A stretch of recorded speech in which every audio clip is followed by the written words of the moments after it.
With my ordinary qualifications, I toiled as a menial worker on the back mountain of the sect, resigned to a life of mediocrity. Little did I anticipate the awakening of my unique ability, which allowed me to continuously generate clones.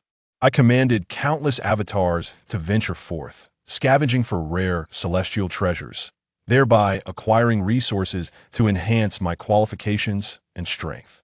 A group of formidable and sinister cultivators surrounded one of my clones with malicious grins that, in truth, it was they who found themselves ensnared, as thousands of my clones swiftly converge upon the group of cultivators. Where did all these people come from? Who is this young man? In the blink of an eye, he has summoned such a multitude of allies. In their despair, several cultivators met their demise under a flurry of strikes. Why provoke him, you might ask? I have always upheld the principles of martial virtue, rigorously adhering to the tenet of overwhelming numbers. If one day I were to possess countless invincible clones, the entirety of the myriad realms would become my dominion. Chapter 1. The menial worker of the back mountain, Su Yang. In the great Qian dynasty lies the Xianling sect. Nestled in the southern reaches of the great Qian, the Xianling sect is situated upon a premium spiritual vein. It spans an extensive area, adorned with over 100 spiritual peaks. The sect boasts a disciple population exceeding 100,000, establishing itself as one of the prominent cultivation sects within the great Qian dynasty. For the vast majority, gaining entry into the Xianling sect for training is a lifelong aspiration. Today marks the triennial grand opening of the sect's gates to recruit new disciples. Youth from all corners of the dynasty arrive here, some brimming with confidence, while others are fraught with apprehension. Engaging in the registration, testing, and assessment processes, a series of procedures for entering the sect unfolds. The atmosphere is bustling, yet amidst the chaos, there exists an underlying order, in stark contrast to the lively scene. The back mountain of the sect lies in an eerie silence, as if devoid of any life. Yet, there are indeed living beings, present one being the lethargic Su Yang. Having traversed 3 years in this new realm, Su Yang has spent those years as a menial worker on the back mountain. His daily routine consists of sweeping fallen leaves, and aside from that, he has little else to occupy his time. Present, Su Yang finds himself seated upon his broom, resting his chin on one hand, lost in thought. Gurgle's stomach protests in hunger. Why hasn't mealtime arrived yet? Su Yang murmurs, glancing at the sun with a pout.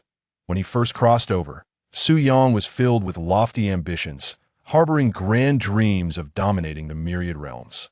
Unfortunately, reality struck him like a stale, rotten egg, splattering across his face and awakening him to the unpleasant truth.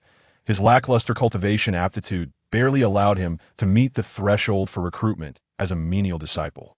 However, Su Yang is not one to succumb to despair after a mere setback.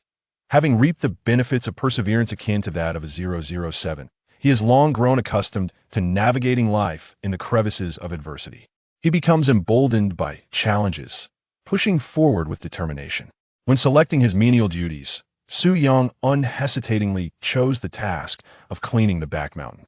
This area is notably tranquil. Once he completes his responsibilities, he can devote himself to focused cultivation. Yet he later realized that while the serenity was indeed appealing, it significantly limited his opportunities for interaction with the formal disciples and their seniors. Interpersonal interactions are universally applicable. Those who have the opportunity to engage with formal disciples as menial workers, if they possess a modicum of flattery, can cultivate good relationships with their senior brothers and sisters. Such connections may lead to preferential treatment when better tasks arise. Consequently, acquiring resources becomes relatively effortless. For instance, today, the mountain gate is wide open, welcoming numerous disciples, necessitating a significant number of menial workers to assist. Afterward, each participant stands to gain a reward of 2 low-grade spirit stones. The individuals selected for this task are invariably those who have fostered good relations with their seniors. Otherwise, given the limited slots for such desirable assignments, why would they be chosen? It is worth noting that a menial disciple, after toiling for an entire month, earns merely 2 low-grade spirit stones as a monthly stipend. The remuneration for assisting for just 1 day equates to an entire month's earnings. This is indeed an exceptionally lucrative opportunity. Apart from his primary responsibilities, Su Yang seldom receives additional tasks. Even when opportunities do arise, they are often menial, undesirable jobs that few would take on. These trivial tasks come with meager compensation, enough to bring tears to the eyes of any investor. Moreover, Su Yang gradually realizes that, given his innate talent, his progress in cultivation is exceedingly slow. Unless he acquires substantial cultivation resources to bolster his efforts or obtains spiritual treasures that enhance his aptitude, achieving any noteworthy accomplishments in this lifetime seems implausible that is an abundance of resources attainable, unless unexpected circumstances arise. Su Yang firmly believes that it is entirely unfeasible. As for improving his aptitude, that remains an even more distant dream. Such treasures are not within the reach of a mere menial disciple. Having come to this realization, Su Yang felt as deflated as a punctured ball, a frostbitten eggplant, or a finished task. He instantly lost his vitality. Such is the nature of the human psyche. When presented with even a glimmer of hope, one will exert every ounce of strength to strive and compete. Yet, once all hope is extinguished, surrender becomes inevitable. For no matter how fervently one labors, it amounts to naught. Previously, Su Yang held the belief that when God shuts a door, he invariably opens a window.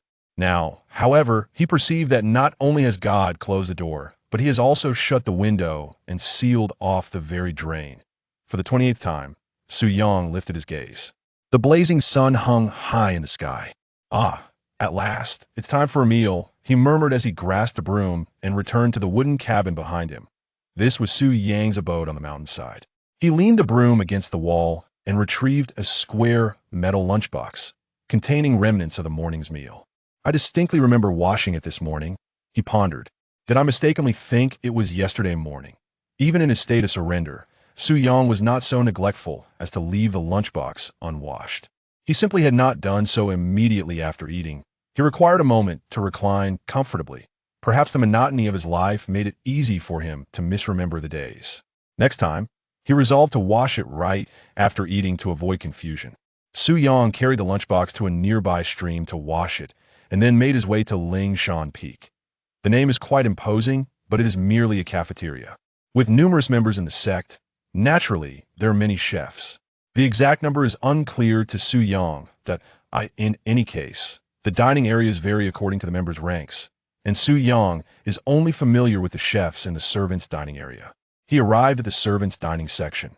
Around 10 chefs, proficient in fire-based techniques, deftly performed hand seals, flames erupting from their fingertips, causing the cooking flames to blaze fiercely, creating a bustling scene akin to a chaotic battle among cultivators. When Su Yang first witnessed such a spectacle, he was momentarily taken aback. However, having seen it frequently since then, he gradually acclimated. Nonetheless, he still harbored a sense of envy towards them. They possessed commendable jobs and were significantly stronger than he was. Senior brother, I am here for my meal. Su Yang presented his identity badge along with his food container. The individual responsible for serving the meals glanced at Su Yang's badge. Come back later, the food is not ready yet, he replied with an impatient tone. Not ready yet? Having been in the sect for 3 years, Su Yang had never encountered such a situation. Meals were always served punctually. Moreover, with so many dishes laid out nearby, Su Yang was not blind. Was this a deliberate attempt to make things difficult for him? Was he being targeted as a mere invisible servant from the back mountain?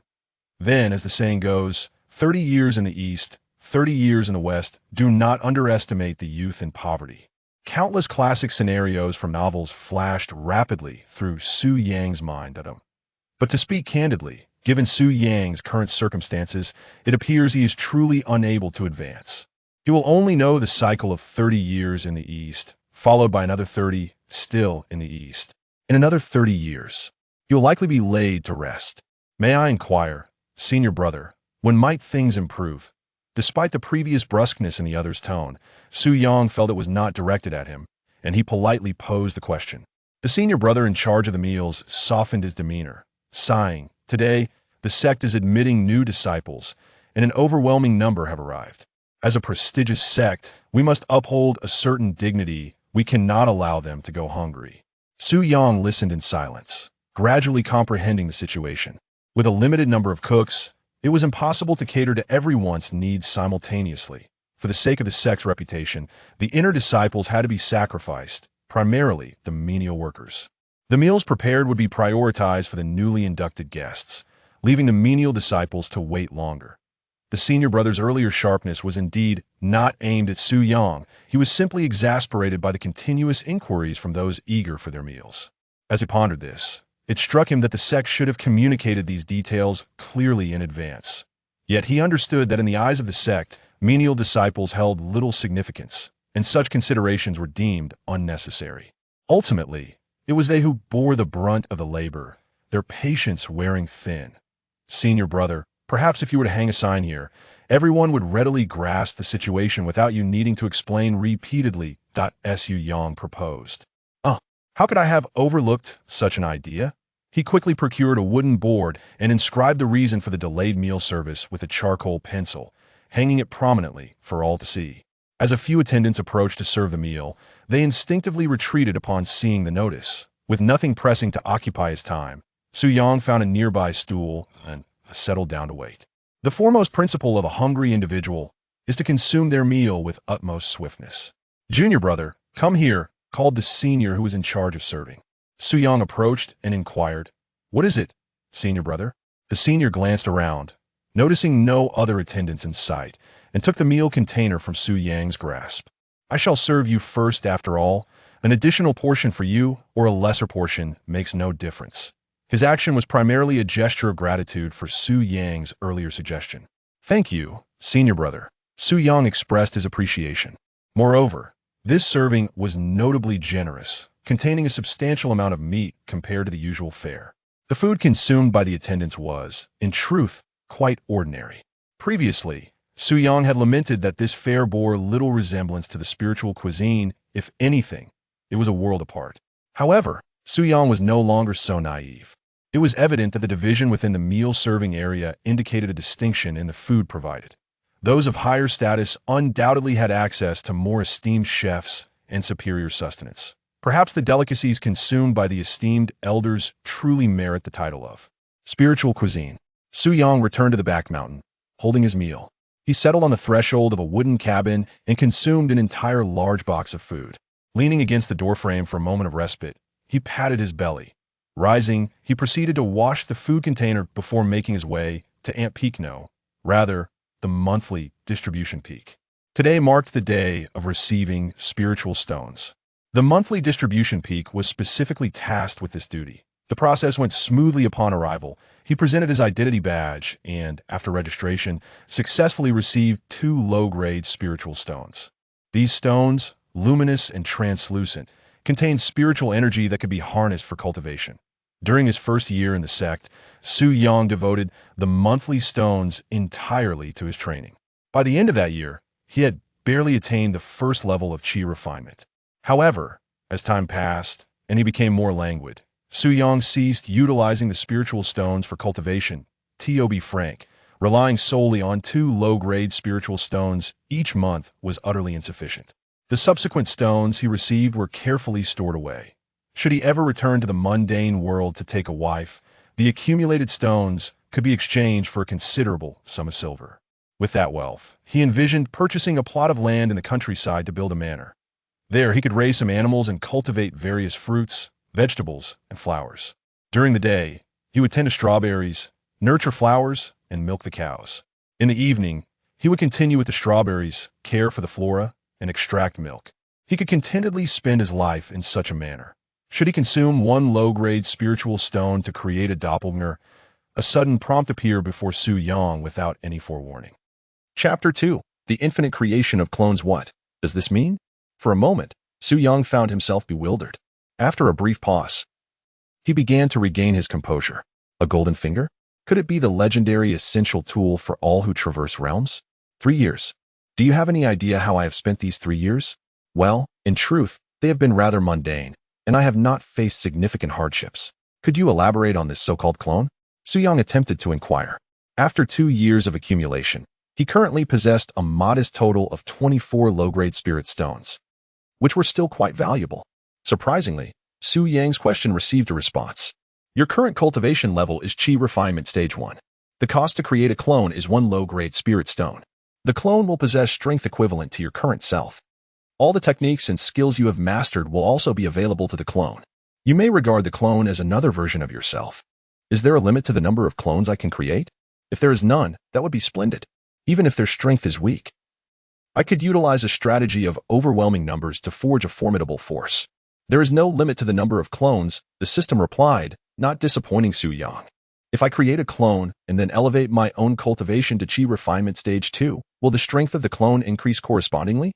Any insights gained while your cultivation remains at the current level, including the comprehension of new techniques, will be instantly synchronized with the clones of the same cultivation level.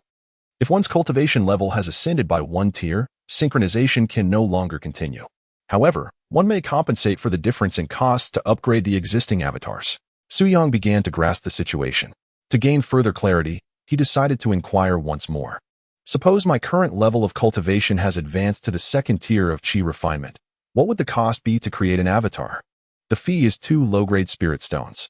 Does this imply that after I break through to the second tier of Qi refinement, the previously created avatars can only reach the pinnacle of my first tier of Qi refinement?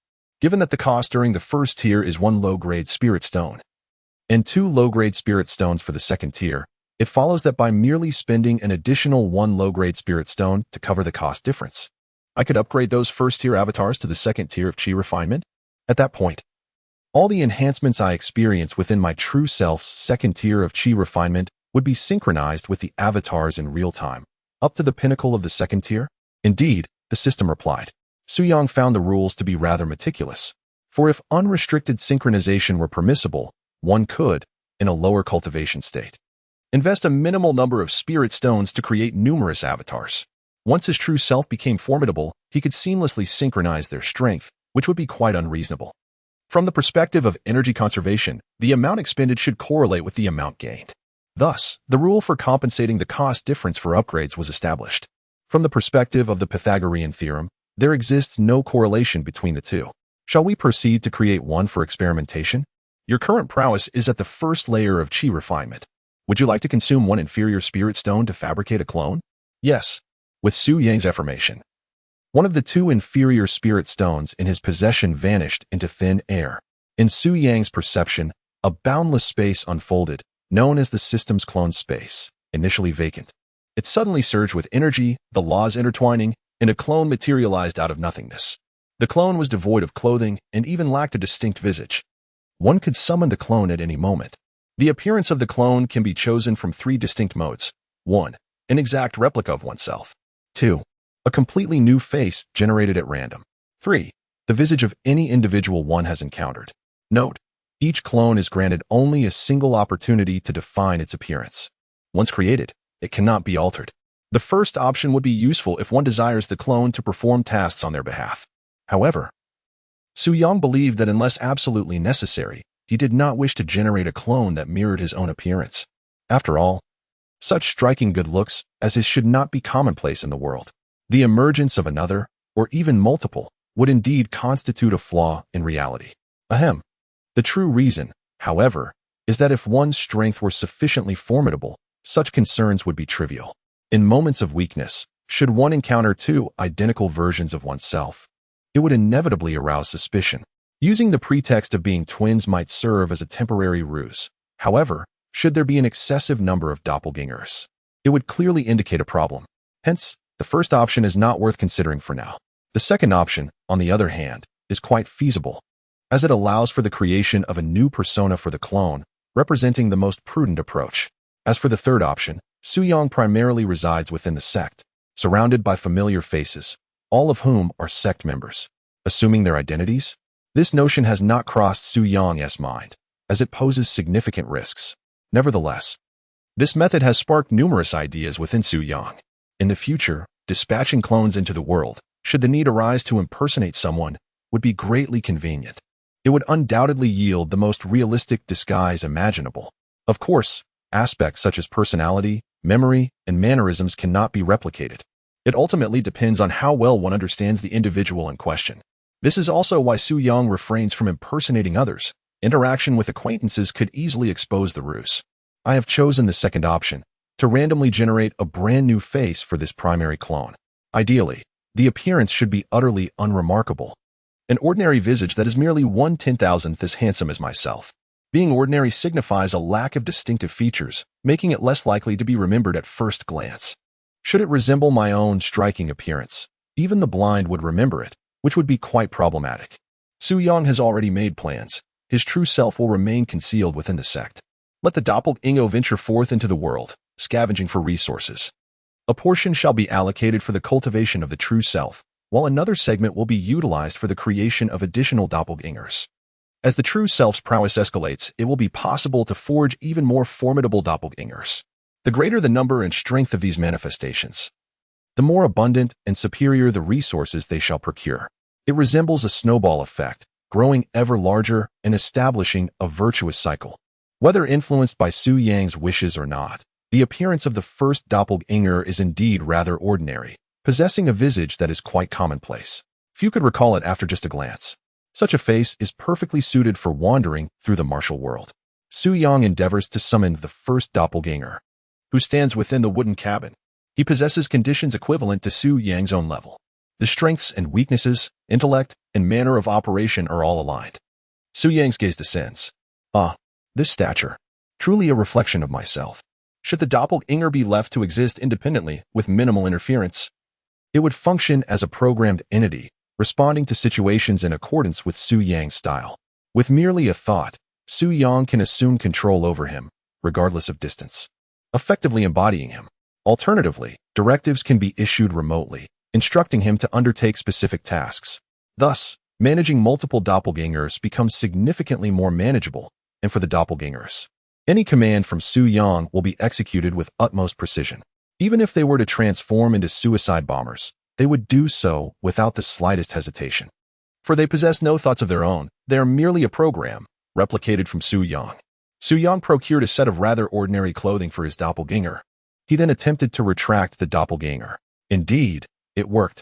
The doppelganger swiftly vanished into the space designated for it, clothes and all.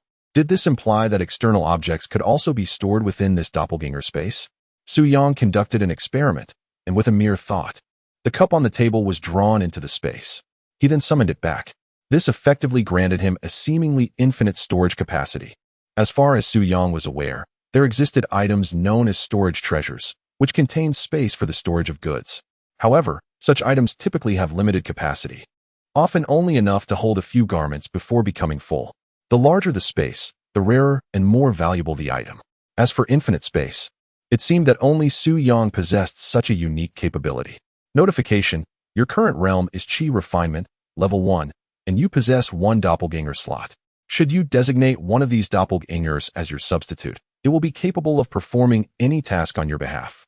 This includes tedious activities such as cultivation and study. As your strength increases, you will acquire more doppelganger slots. What a remarkable capability. In accordance with the nature of avatars, they merely function as a program, devoid of independent thought or any semblance of enlightenment.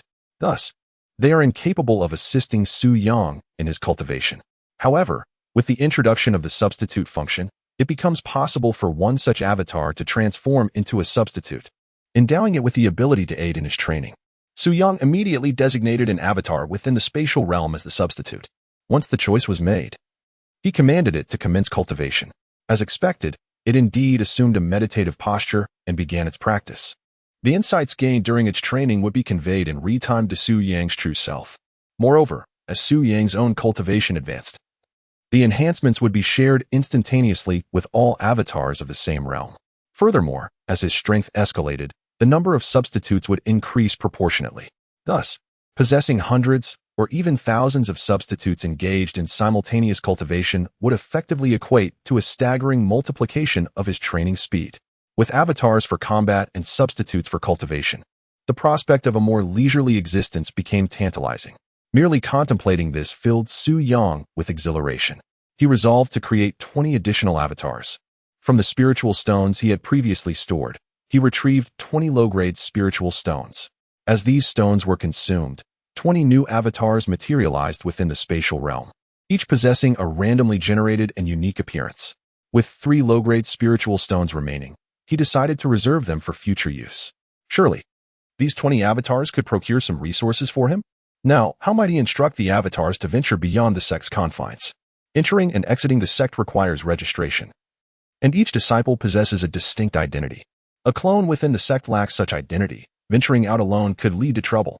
As for sending Su Yang's clone outside the sect and then returning on its own, that might work once or twice. However, over time, it would inevitably raise suspicion. Why would a mere handyman from the back mountain frequently enter and exit the sect? Moreover, Su Yang feels that the outside world is perilous, and it is wise to remain within the sect's confines. He often overhears fellow handyman disciples discussing how certain senior brothers or sisters have perished during their external training. It is truly terrifying. A sudden system prompt appeared. Designated area? Su Yang pondered over these words. Perhaps it was time to experiment with the deployment? Following Su Yang's command, a specific area materialized within his perception. It can be likened to a three-dimensional map unfolding in his mind, centered around Su Yang and extending outward. This map encompasses the entire Xinling sect and continues to stretch beyond for about 10 miles. The expanse is remarkably vast, absolutely splendid. This means he can directly deploy his clone beyond the sect's boundaries. Chapter 3. There are more of them than you. Advantage is mine. Su Yang scrutinized the map and discovered a long mountain range situated 7 miles to the north of the sect. The mountains undulated, adorned with ancient trees. Amongst these nameless peaks, there lay a cave nestled halfway up one of the slopes. The entrance to this cave was thoroughly concealed by climbing vines clinging to the mountainside. To the casual observer, the existence of such a cave would be nearly imperceptible, particularly given its elevation. Only with the aid of the map, which allowed for magnified observation, did Su Yang inadvertently uncover its presence. Su Yang initially intended to shift his perspective into the cave to ascertain its interior conditions. Regrettably, this was not feasible.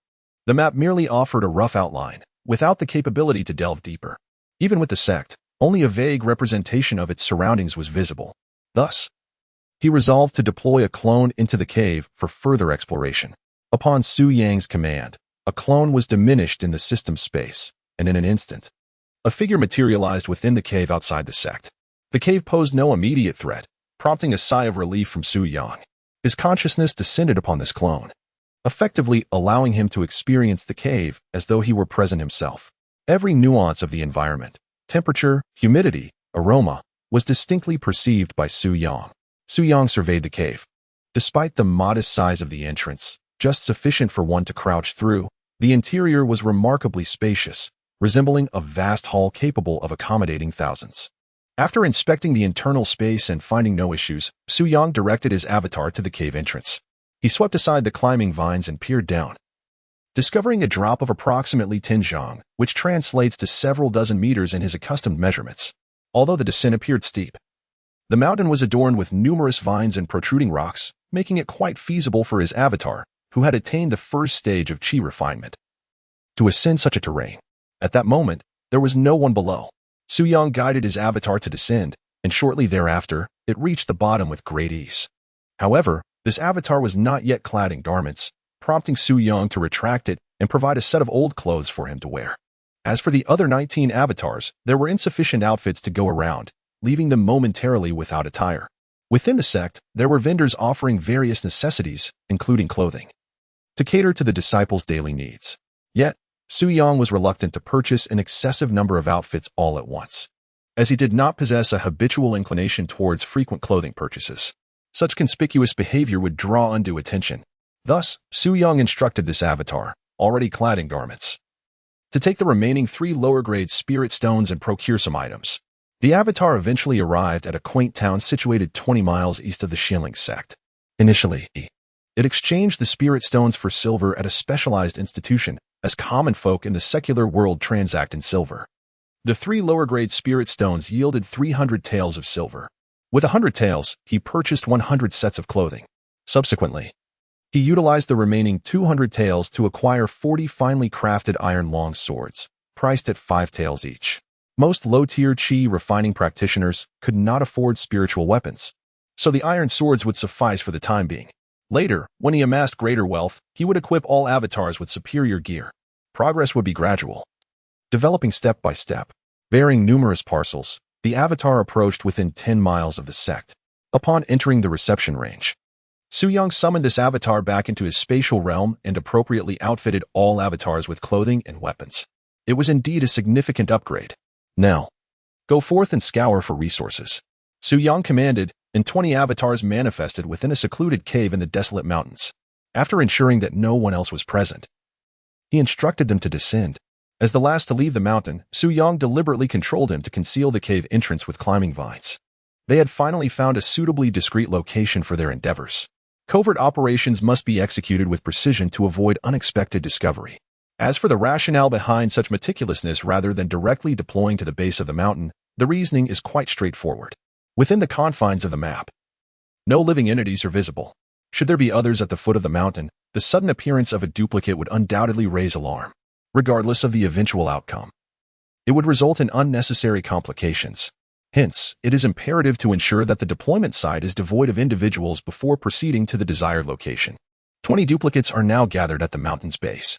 Su Yang does not possess a definitive destination for them, so he instructs them to disperse in various directions to seek out resources. Upon discovery, they are to contact him directly to make further arrangements. Of course, essential directives must be communicated, emphasizing the priority of safety.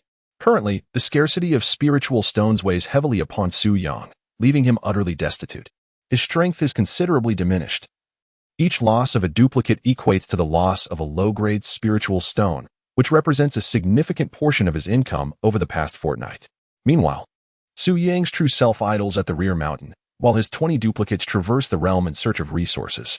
Even if a duplicate encounters misfortune, it poses no risk to his true self. It is akin to having numerous loyal subordinates tirelessly working on one's behalf, entirely devoted and readily providing updates on their endeavors. One might even say, there is a certain exhilaration in this feeling. Su Yang, in his previous state of languor, was primarily due to his inherently cautious nature and a certain reticence in his demeanor.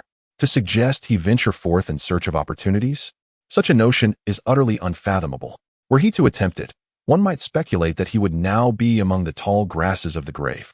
This is not mere hyperbole. Among the various disciples he is acquainted with, several have ventured out only to never return.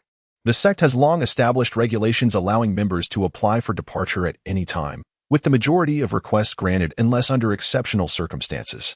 Thus, there is no need for a clandestine escape. Moreover, the sect does not imprison or mistreat its members, so there is no impetus for fleeing. Consequently, those who do not return are most likely facing dire fates. In the realm of cultivation, strength reigns supreme, and logic holds little sway. When traversing the outside world, one need not have a reason to be targeted. Even the most formidable seniors often fall victim to untimely demise. What chance, then? Do mere disciples of the first or second layer of chi refinement stand? Within the confines of his dwelling, Su Yang reclined in a rocking chair, humming a gentle tune and swaying leisurely. This chair, crafted from bamboo by Su Yang himself, was of passable quality. Occasionally, he would glance at the latest developments of his various avatars, and at times, he would directly inhabit one, taking in the diverse landscapes. For 3 years, Su Yang had not stepped beyond the gates of the sect, relying solely on second-hand accounts to glean information about the outside world. The term second-hand scarcely suffices. Some have exchanged hands dozens of times, much like the women in the red light district who beckon with fervent enthusiasm. In this day and age, being able to traverse the world with one's own eyes is indeed a delightful experience. However, at that moment, a figure suddenly emerged on the road ahead, springing forth from a hidden lair by the roadside. This person bore a fierce countenance, tall and robust, wielding a large knife, which was marred by numerous dried bloodstains. Merely by appearance, it was evident that he was not to be trifled with. Su Yang furrowed his brow and commanded his doppelganger to halt. At that instant, a disturbance from behind caught his attention.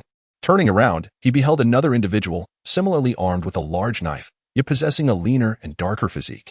They were flanked on both sides, clearly revealing their malevolent intent. "Surrender all your belongings, and we may spare your life," intoned the burly man in front, exuding an aura of menace. They specialized in robbery within this vicinity, both possessing the strength of Chi Refinement Stage 1. Previously, they had served as menial laborers in a certain sect, but disillusioned by the lack of prospects, they had banded together to become brigands. Remarkably, they had chosen their targets well and had not failed thus far, amassing considerable resources and living a life of greater comfort than the drudgery of servitude within the sect. They discerned that Su Yang's doppelganger was merely at the first stage of Chi refinement, and thus believed that subduing him would be a simple feat. As for the earlier assertion that surrendering his possessions would guarantee his survival, indeed, this is a tactic they frequently employ. Those engaged in their line of work bear countless lost souls upon their hands and are far from virtuous beings. How could they possibly allow their victims to leave alive? Would they not seek retribution instead? Thus, if the target surrenders all possessions, including weapons, it would render the situation much more manageable. Once they have taken what they desire, the next moment is often one of silencing the witness. Good sirs, we are mere strangers. Why must you make this so arduous for me? Is there truly no room for negotiation? Su Yang was acutely aware that it was naive to believe that relinquishing his possessions would spare him from death. He had already dispatched his other selves to hasten their arrival, though it would require some time. The current objective was to buy as much time as possible. Room for negotiation? They laughed heartily. That is rather amusing. We have committed numerous acts of robbery, and never has anyone dared to negotiate with us. You certainly possess audacity. However, the foundation of negotiation lies in having the requisite leverage. Currently, we are two, while you stand alone. In terms of individual strength, we do not consider ourselves inferior to you. As for numbers, I outnumber you. The advantage lies with me. What makes you think you have the right to negotiate with us? Enough of this idle chatter. I have seen brothers in this trade fall victim due to excessive talk. Let me be succinct. Comply immediately with our demands. Surrender all your belongings, or face death. I will count to 3. 1, 2. Both individuals raised their formidable blades, poised for an imminent assault. It was evident that they were unwilling to delay any further. The remaining clones were still at a considerable distance, requiring a bit more time to converge. The adversaries were about to strike, leaving no room for hesitation. Su Yang's mind raced with thoughts. If at all possible, he wished to preserve this clone, for it was worth a low-grade spirit stone. However, his opponents were cunning villains who had learned from past encounters. Despite their brief chatter, they ultimately kept their verbal distractions within a reasonable limit. The principles of Sun Tzu's art of war, specifically the 37th stratagem, the villain perishes due to excessive talk, seemed to have utterly failed in this instance. What should he do now? 3. The two counted to 3 and indeed, immediately brandished their weapons. Wait. I possess something. Something valuable. The clone exclaimed without hesitation. Chapter 4. Elevation of Cultivation and the Creation of Upgraded Clones Speak. The two halted their movements. I recently discovered a primordial spirit herb, but I feared it would be seized by bandits. No, that is not quite right. I was actually concerned that esteemed heroes might borrow it from me without hesitation. Consequently, I did not carry it with me and instead buried it in a secluded spot.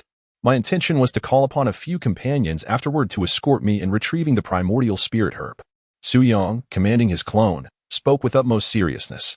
His expression was exceptionally convincing. His performance rivaled that of any young star, making Su Yang almost believe that the situation was genuine. The primordial spirit herb. The two exchanged glances, their eyes gleaming with excitement. They had heard of this remarkable first-tier spiritual plant. Any plant that could be ranked among the stars was undoubtedly exceptional, possessing a plethora of formidable effects. Take the primordial spirit herb, for instance. Consuming it could significantly enhance one's cultivation in a short span of time. Yet, why do I have the impression that you are deliberately trying to deceive me? Humph, do not think for a moment that I am unaware. You are stalling for time, waiting for your comrades to rescue you, aren't you? Speak. The burly man in front, exuding an air of menace, brandished his knife menacingly. I told you, but you do not believe me. What more can I do? The clone replied with urgency. The man's knife halted just before the clone's neck. As a bandit, his greed was inherently more pronounced than that of an ordinary individual. Ultimately, one cannot resist the allure of the Yuanling grass. The two bandits exchanged a glance, then approached. However, the long knife remained poised at the neck of the doppelganger, preventing any escape.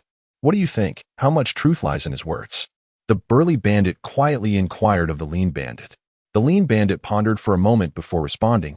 It should be around 80% true. Such confidence? What is your basis for this? In the burly bandit's view, a 50-50 chance seemed more plausible. If it were mere fabrication, why wouldn't he mention higher-tier spiritual plants? Surely, that would be far more enticing for us. However, considering that he might have anticipated this line of thinking, deliberately avoiding mention of the higher-tier plants, the burly bandit felt inclined to accept only 60% of the claim. Furthermore, he had indeed heard of someone unearthing Yuanling grass in this mountainous region. Combining these factors, he concluded that there was an 80% likelihood of its veracity. Su Yang remarked, as an idle person such as myself, I have little time to delve into the intricacies of high-tier spiritual plants. Of course, even if I were knowledgeable, I would refrain from mentioning anything excessively advanced.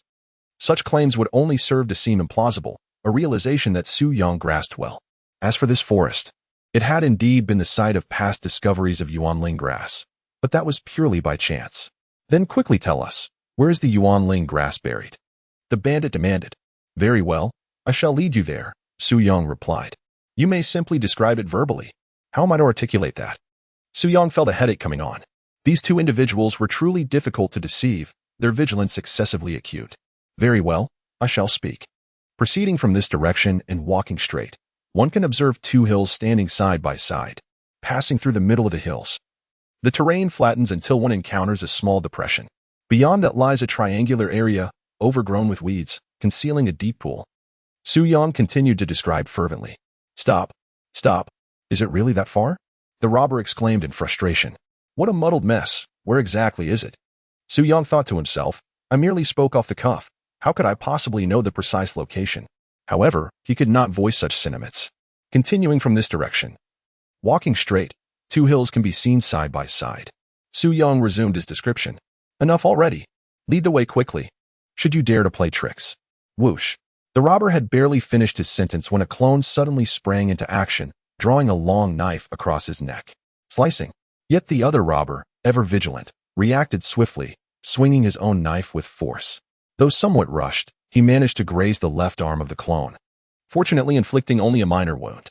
Despite being merely a clone, it nonetheless bled as a human would. In Su Yang's perception, he was aware of being injured.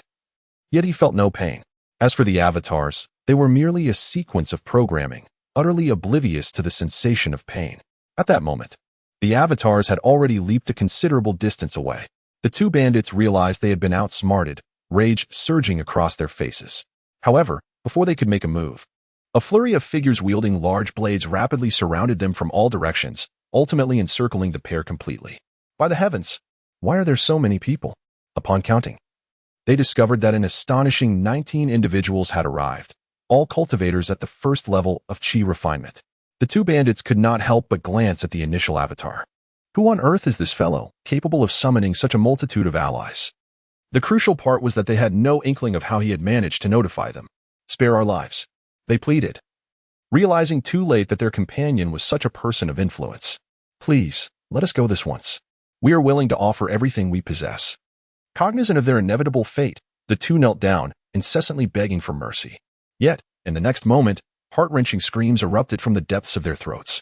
20 against 2. A tenfold advantage lay with them. Was there any need for further discourse? Su Yang smirked coldly, commanding all avatars to strike. And the two bandits were brutally slain by a flurry of blades, their demise most horrific. Then, they proceeded to search the corpse, uncovering a total of 12 low-grade spirit stones, sufficient to create 12 avatars at the first level of chi refinement. The two blades they found were rather decent as well, and they collected those too. Ultimately, Su Yang noticed that both individuals had a badge hanging from their waists, adorned with the same emblem of a black ferocious tiger. Was it possible that these two were affiliated with some formidable faction? Su Yang promptly instructed his avatars to vacate the area, dispatching 2 of them to escort the 12 low-grade spirit stones back. The remaining 18 avatars were to disperse once more in search of resources. Additionally, 1 avatar was tasked with venturing to the nearest town beyond the mountains, hoping to gather information regarding the bandits, merely to gain insight into the organization behind these 2 marauders. As fate would have it, just as the avatar escorting the spirit stones was about to exit the mountain range, it unexpectedly spotted a vibrant green blade of grass growing beside a nearby large tree. A mere glance revealed that this was no ordinary plant. Due to the escorting mission, Su Yang's focus was entirely on this area, allowing him to see this remarkable grass at once. It was the Yuanling grass, precisely the kind of first-tier spirit plant Su Yang had whimsically mentioned to buy time with the bandits.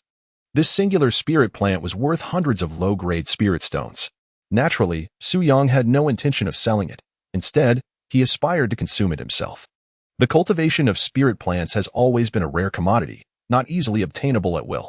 After consuming the Yuanling grass, which had previously hindered his progress for 2 years, there was a glimmer of hope for Su Yang to elevate to the second layer of chi refinement.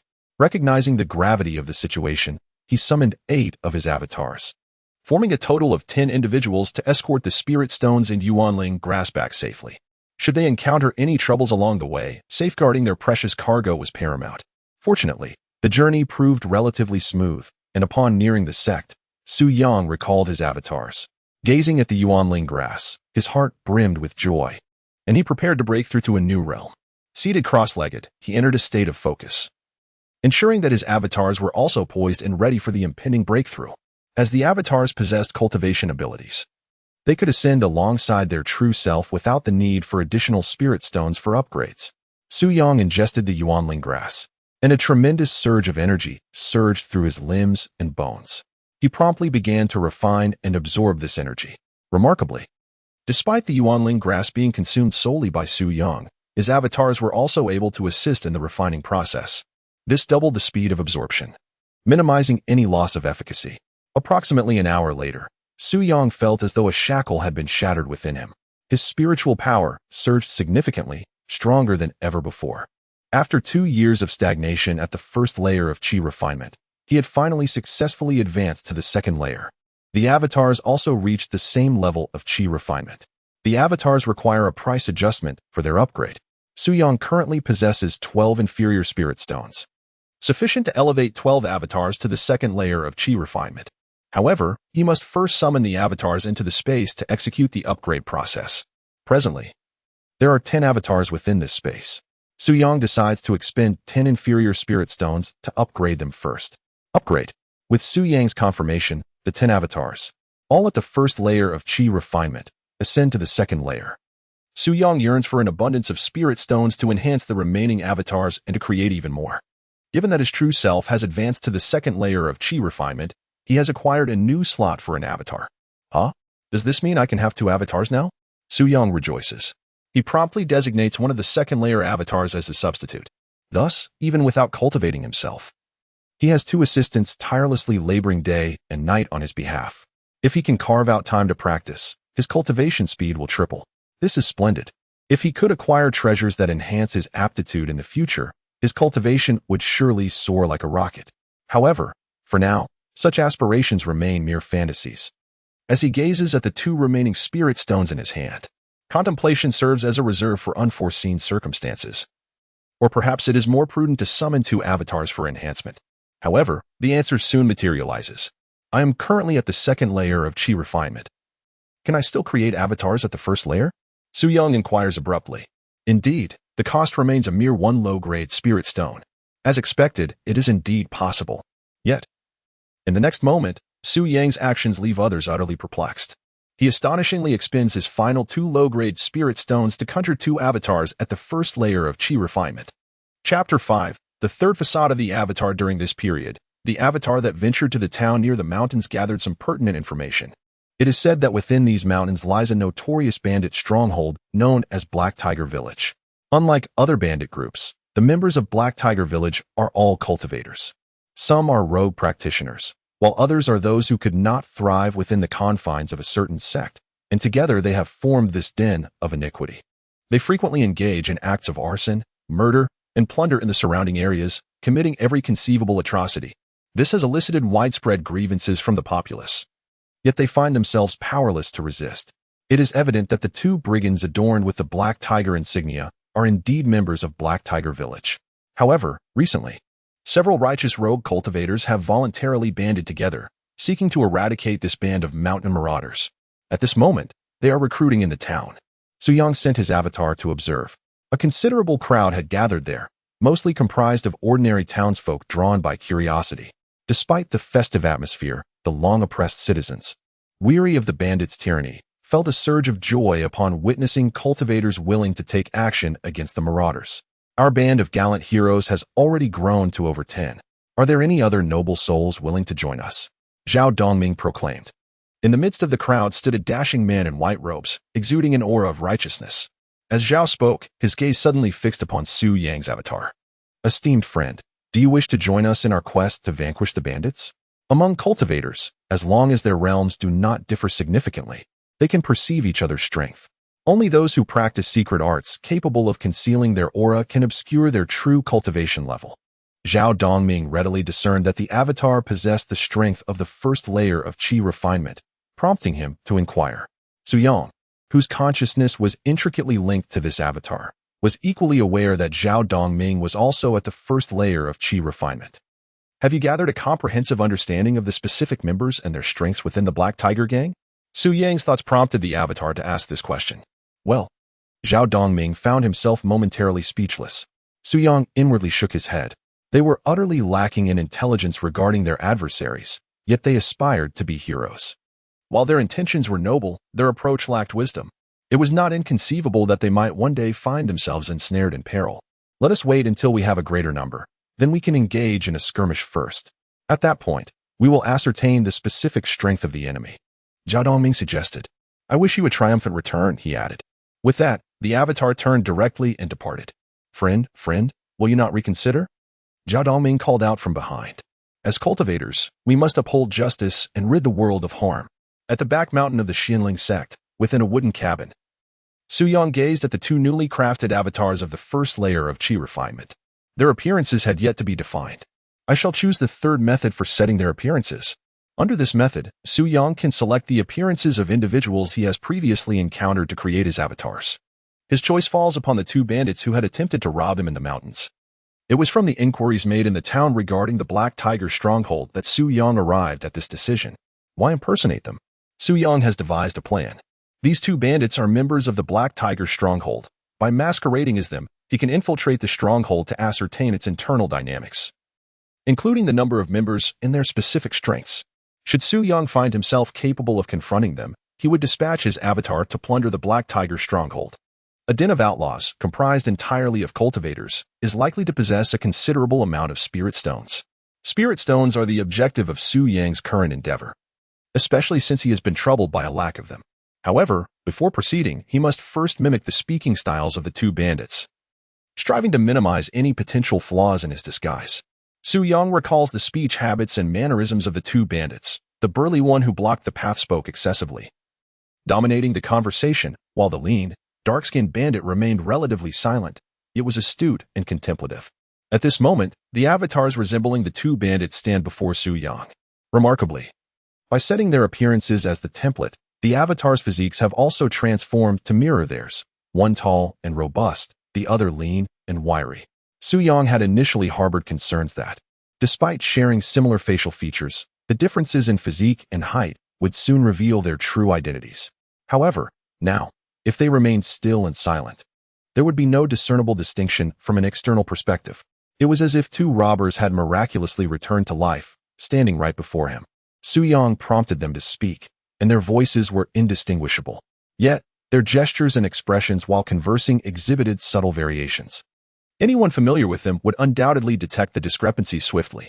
Therefore, further practice was essential. They needed to appear convincingly authentic and avoid premature exposure.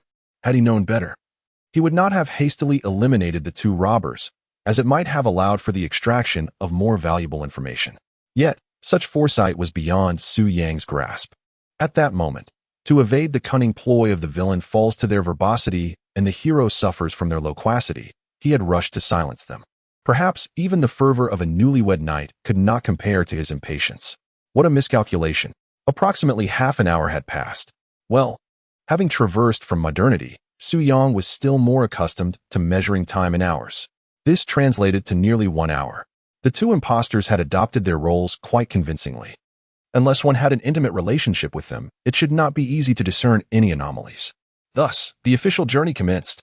Su Yang directed these two impostors, along with 9 avatars at the second level of qi refinement, to set forth towards Black Tiger's stronghold. As they approached the mountains, they first encountered a doppelganger that had emerged from the village. This doppelganger had procured 2 sets of clothing that mirrored those worn by the mountain bandits. To achieve an aged appearance, a sprinkling of dust was deliberately applied. The decision to forego stripping the garments from the corpses of the previous bandits was due to the brutal methods employed earlier, which had rendered the clothing tattered and blood-soaked. Even the most skilled seamstress, with a century of experience, would struggle to restore them. Consequently, the two impostors bore identical appearances, wore the same attire, and wielded the weapons previously used by the bandits. They even retrieved identification tags from the site of the earlier corpses to enhance their disguise. Perfection. Subsequently, they all ventured into the mountains. Although the location of the bandit lair remained unknown, the strength of numbers proved advantageous. They dispersed to search, and it wasn't long before they made a discovery. Deep within the mountains, a clearing had been artificially created at the center of a forest, where a large stone fortress had been constructed. On either side of the grand entrance stood towering watchtowers, manned by vigilant sentinels. Upon this realization, Su Yang refrained from alarming the enemy and instructed the doppelgangers to assemble. They sought a concealed vantage point nearby, allowing them to observe the Black Tiger stronghold from a distance while remaining hidden. Meanwhile, the two imposter doppelgangers swaggered boldly towards the fortress entrance, their gait carefully mimicking that of the robust bandits, who favored a wide stance and a broad range of motion in their stride. The lean, gaunt bandit exhibited a slight hunch and an uneven shoulder, a portrayal that was rather convincing. The sentinel stationed atop the watchtower scrutinized the two imposters intently. Could it be that a secret code was necessary? Su Yang pondered, sensing a genuine possibility. If such a code were indeed required, no amount of imitation would suffice. Fortunately, the sentry uttered no further inquiries, allowing the two counterfeiters to pass. Su Yang exhaled a sigh of relief. Big Cow, you're here. Have you encountered any plump targets? At that moment, within the gates, two individuals stood guard. One of them spoke. Who is Big Cow? Su Yang mused. However, from the direction of the gaze directed towards him, he could surmise a few things. It appeared to be aimed at the robust bandit impersonator, who was quite loquacious. Those who are more talkative tend to engage in greater social interactions, making others more inclined to greet him. As for the so-called plump targets, in the context of their identities, it was evidently a reference to those who had been robbed. Damn it, what a waste of effort today. The robust imposter exclaimed in a coarse tone, spitting disdainfully. Ha ha ha, it seems you truly had no luck. They harbored no suspicions and permitted the two imposters to enter the stronghold. Since their arrival, a total of 4 individuals had been observed, 2 sentinels and 2 gatekeepers, all at the first layer of chi refinement. Subsequently, a few more hurried figures passed by, all also at the first layer of chi refinement. It seems that there is some urgent matter at hand, as there was no greeting exchanged. This suited Su Yang perfectly. The more one converses with familiar faces, the more one risks revealing too much. At that moment, several individuals approached with hurried steps. This time, the leader was a bald man wielding a massive axe. From his aura alone, it was evident that he was superior to the others, a practitioner at the second level of chi refinement. They all moved swiftly. Was there some calamity afoot? Had adversaries come knocking? Or perhaps Zhao Dongming's organized forces were advancing from the town? Yet, none of these speculations held true. Su Yang had 9 clones at the second level of chi refinement stationed outside Black Tiger Village, discreetly observing from a distance. The surroundings were eerily quiet, devoid of any signs of hostility. As the bald brigand and his companions drew near, they halted before the two imposters. Meanwhile, those who had hurried past earlier had inexplicably turned back, now blocking the path behind the two imposters. Sensing that the situation was turning precarious, Su Yang felt a twinge of unease. Come with me to meet the village chief, the bald brigand grinned, his smile menacing and fierce. Su Yang refrained from saying much, allowing his clones to be encircled and lead towards the central structure of the village. As they progressed, they encountered several members at the first level of chi refinement. Upon reaching the central building, they found 3 individuals inside, all at the second level of chi refinement. Seated at the highest position, the one-eyed man who toyed with a pair of beads exuded an aura of immense power, likely at the pinnacle of the second layer of chi cultivation. Speak. Who sent you? He inquired with an indifferent tone, continuing to manipulate the beads in his grasp. Chapter 6. Your disguise is quite convincing far away in the Xian spirit sect. Su Yang raised an eyebrow, realizing that his cover had indeed been compromised. However, from which angle had he been exposed? Are you the leader of the Black Tiger stronghold? He inquired calmly through his counterfeit avatar. His composure garnered the respect of those present, who regarded him with newfound admiration. Are you truly unaware? The one-eyed man retorted. In his estimation, if someone could impersonate a member of his stronghold, it was likely a formidable adversary who possessed ample knowledge of their affairs. Su Yang chose to remain silent. The man's response served as a tacit acknowledgement. He had gained some insight into the situation.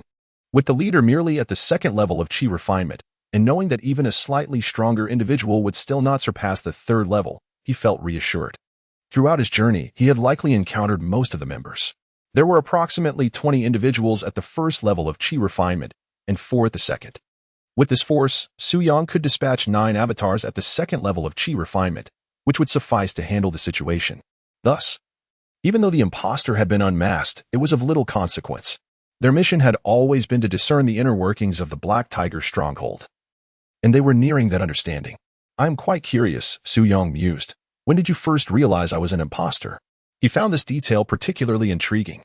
Noting that these brigands were astute, upon discovering the ruse, they had chosen not to make a fuss but instead encircled his avatar discreetly. "It is of no consequence to tell you, for neither of you shall leave my Black Tiger stronghold alive. The matter is quite simple, aside from emergencies. We never enter through the main gate. Instead, we slip through the partially ajar side door." This has truly left Su Yang speechless. Who would have thought that such a grand entrance, guarded by sentinels, serves solely as a trap to filter out enemies? Entering is merely the first test. Once inside, the gatekeeper fabricates a name to greet you.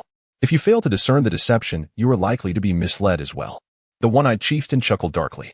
"Do not underestimate the seemingly humble Black Tiger stronghold. It is indeed cunning, employing one ruse after another. It seems that masquerading as another is not an easy feat. One must invest considerable time in understanding the situation to succeed more readily. Alas, this art of disguise is truly sophisticated. Even I cannot see through it." As he spoke, he exchanged a knowing glance with the bald, malevolent thug standing nearby. The thug, understanding the unspoken command, reached out to grasp the face of the burly imposter, intending to tear away the mask of deception. To his astonishment, nothing came away. "How is this possible?" The thug's throat tightened. Upon closer inspection, he noted that the face had been scratched, oozing blood. It was not a disguise at all. He turned to the gaunt imposter and attempted to rend his visage as well, only to find the same result. Is it not a case of disguise? Impossible. Yet, why does it appear so strikingly similar? To say it is merely similar is an understatement. It is virtually identical. The situation is so bizarre that even in broad daylight, the few ruthless brigands, who kill without a second thought, feel an unsettling chill. The one-eyed chieftain could no longer remain seated and approached the matter alongside 2 others to investigate. Indeed, it was the true visage. What on earth is happening? The one-eyed chieftain drew a dagger and pressed it against the face of the burly imposter. The burly imposter let out a cold sneer, his expression one of utter disdain. "Not speaking? Then I shall peel your skin off myself to see." Just then, a shrill and urgent horn sounded from the watchtower, signaling an impending attack. Simultaneously, a figure rushed in from outside. Reporting to the chieftain, he announced that a squadron was approaching, and the brothers had already gone to engage. The chieftain glanced at the imposter and sneered, "It seems the forces behind you have come to your rescue. I am eager to discover who they truly are." The one-eyed chieftain instructed the bald man to remain and keep an eye on the 2 imposters. He then hurried towards the main gate of the stronghold with the other 2, both of whom were at the second level of Qi refinement. Meanwhile, outside the stronghold, a group of about 10 had indeed gathered at the entrance of Black Tiger's stronghold. However, they were not the avatars of Su Yang. Just moments ago, after Su Yang had gathered all the necessary information, he was preparing to direct his avatars into the fray. At that moment, Zhao Dongming, accompanied by a dozen men, approached with great vigor, exuding an air reminiscent of noble warriors embarking on a quest to vanquish nefarious villains. The urgent and resonant sound of a horn echoed from the sentinels, reverberating throughout the Black Tiger stronghold. "Enemy attack!" The alarm rang out, prompting the members within the stronghold to rush forth one after another. As cultivators, it is our duty to punish the wicked and eradicate evil. Today we shall, under my leadership, Zhao, obliterate this Black Tiger stronghold. Zhao Dongming boldly led the charge, rallying the spirits of his companions, who, inspired by his fervor, surged into battle. However, as more and more individuals emerged from the depths of the Black Tiger stronghold, it became evident that their numbers had swelled to over 20. While their cultivation levels were comparable, the sheer quantity of foes was double that of Zhao Dongming's contingent. Gradually, the pace of Zhao and his men began to falter, their rallying cries dwindling to whispers until they ultimately came to a standstill. The denizens of Black Tiger stronghold regarded Zhao Dongming and his companions with bemusement, as if they were mere jesters. "Ah, I see you intend to trouble our Black Tiger stronghold," one of the ruffians sneered, addressing Zhao and his men. It's a misunderstanding, truly. We lost our way in the forest and, somehow, ended up here. We shall take our leave and not impose further." Zhao Dongming, demonstrating a remarkable capacity for humility, had scarcely finished his words before he signaled his men to make a hasty retreat. Brothers, pursue. With a sudden rush, the nefarious brigands brandished their weapons, fervently pursuing their target. Overall, this farce resembled a troop of monkeys sent to enliven the atmosphere. The assailants did not chase far. Upon realizing the futility of their endeavor, they swiftly retreated. Well versed in the art of warfare, they were familiar with strategies such as feigning an attack to the east while striking to the west and drawing the tiger away from its mountain lair. They understood the importance of not straying too far lest they leave their stronghold vulnerable to a larger enemy force. Suyang had indeed intended to command his doppelganger to raid their lair, but who could have anticipated their rapid return? The one-eyed chieftain had barely reached the threshold when a member rushed back inside to report that the enemy had fled in disarray. What is the meaning of this? He grimaced and turned back. It appeared that the forces behind you are not particularly formidable, easily frightened away in an instant. Approaching the doppelganger, the one-eyed chieftain scoffed. However, the piercing sound of an enemy alarm suddenly echoed once more. Report. Another squad is approaching. Our brothers have already gone out to confront them. A man rushed in, breathless. Damn it, weren't they driven off? Why have they returned? The one-eyed chieftain exclaimed in anger. Chieftain, it seems they are not from the same squad, the man replied. Chieftain, this is bad. The enemy is too strong. A bloodied brigand staggered through the main entrance. At last, in the open space ahead, he collapsed, devoid of any breath of life. Seize your weapons. Follow me to fight. With a swift motion, the one-eyed chieftain revealed a gleaming blade that shimmered with a green hue, as if it had materialized from thin air. Beside him, the other two cultivators, both at the second level of chi refinement, drew their weapons from their waists. As for the bald man, he remained behind to guard the two impostors. The three, brimming with murderous intent, charged forward. As they approached the great door, the sounds of battle and anguished cries grew increasingly distinct. Before they could reach the entrance, they beheld their comrades, reduced to a mere 7 or 8, retreating in disarray, with one falling now and then. In stark contrast, their adversaries numbered 9, all of whom were equally at the second level of chi refinement. It was only at this moment that they realized the two impostors they had captured were not merely affiliated with those they had just driven away, but rather with the very 9 before them. However, they were bewildered, unable to comprehend when they had inadvertently provoked such a formidable force. Initially, they had sent 2 to disguise themselves, attempting to infiltrate. And now they had dispatched a full 9 second-level chi refinement cultivators to breach their defenses without a moment's hesitation. While the Black Tiger clan was notorious for their ruthless killings, this was only directed at the weak. They took great care to avoid conflicts with the strong. Thus, over the years, they had not encountered any formidable enemies daring to challenge them. At present, the adversaries are overwhelmingly formidable. They find themselves in a predicament, neither advancing nor retreating.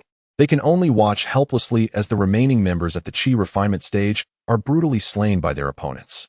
Esteemed ones, I, the leader of the Black Tiger gang, am unaware of when I may have offended you. I kindly request your forthrightness. The one-eyed chieftain initially lowered his stance. In a situation where their realms were equal, 3 against 9 was an insurmountable challenge.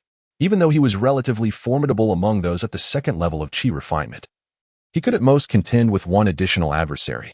The remaining 5, who would confront them? If you wish to know, it hinges entirely on your sincerity. Suyang commanded one of his avatars to speak. If it were possible to preserve the 2 avatars at the first level of chi refinement, efforts would be made to safeguard them. Upon hearing this, the one-eyed chieftain grasped the implication. The 2 individuals they had just captured were indeed from your ranks, correct? Very well, I shall release them. However, you must first withdraw. Yet he was not naive. The only means of preserving his own life lay with those 2 hostages. Should he relinquish them first, he was certain that the moment would come when the other party would turn against him without hesitation. Such maneuvers were second nature to those of their ilk, seasoned in the ways of villainy. As for the notion of promises being kept, that was a belief reserved for mere children. At their age, they were not so innocent. Suyang was acutely aware of their intentions. Should the avatars retreat first, the chance of ever locating these individuals again would vanish entirely. Surely, they must have fled to another place long ago. If one does not eradicate the roots, the weeds will sprout anew with the spring breeze. Very well, the 2 avatars at the first level of chi refinement are worth merely 2 inferior spirit stones. Thus, they shall be disregarded. With this thought, the 9 avatars surged forward without a word, rushing in a flurry. Those who had long been attentive to the movements of the avatars immediately retreated in haste. For a moment, the avatars could not catch up. They pursued relentlessly to the center, where the bald man and the 2 captives were located. The weapons of the four were all poised at the throats of the two captives. "Do not move," the one-eyed chieftain threatened. "If you come any closer, I shall slay them both." Chapter 7.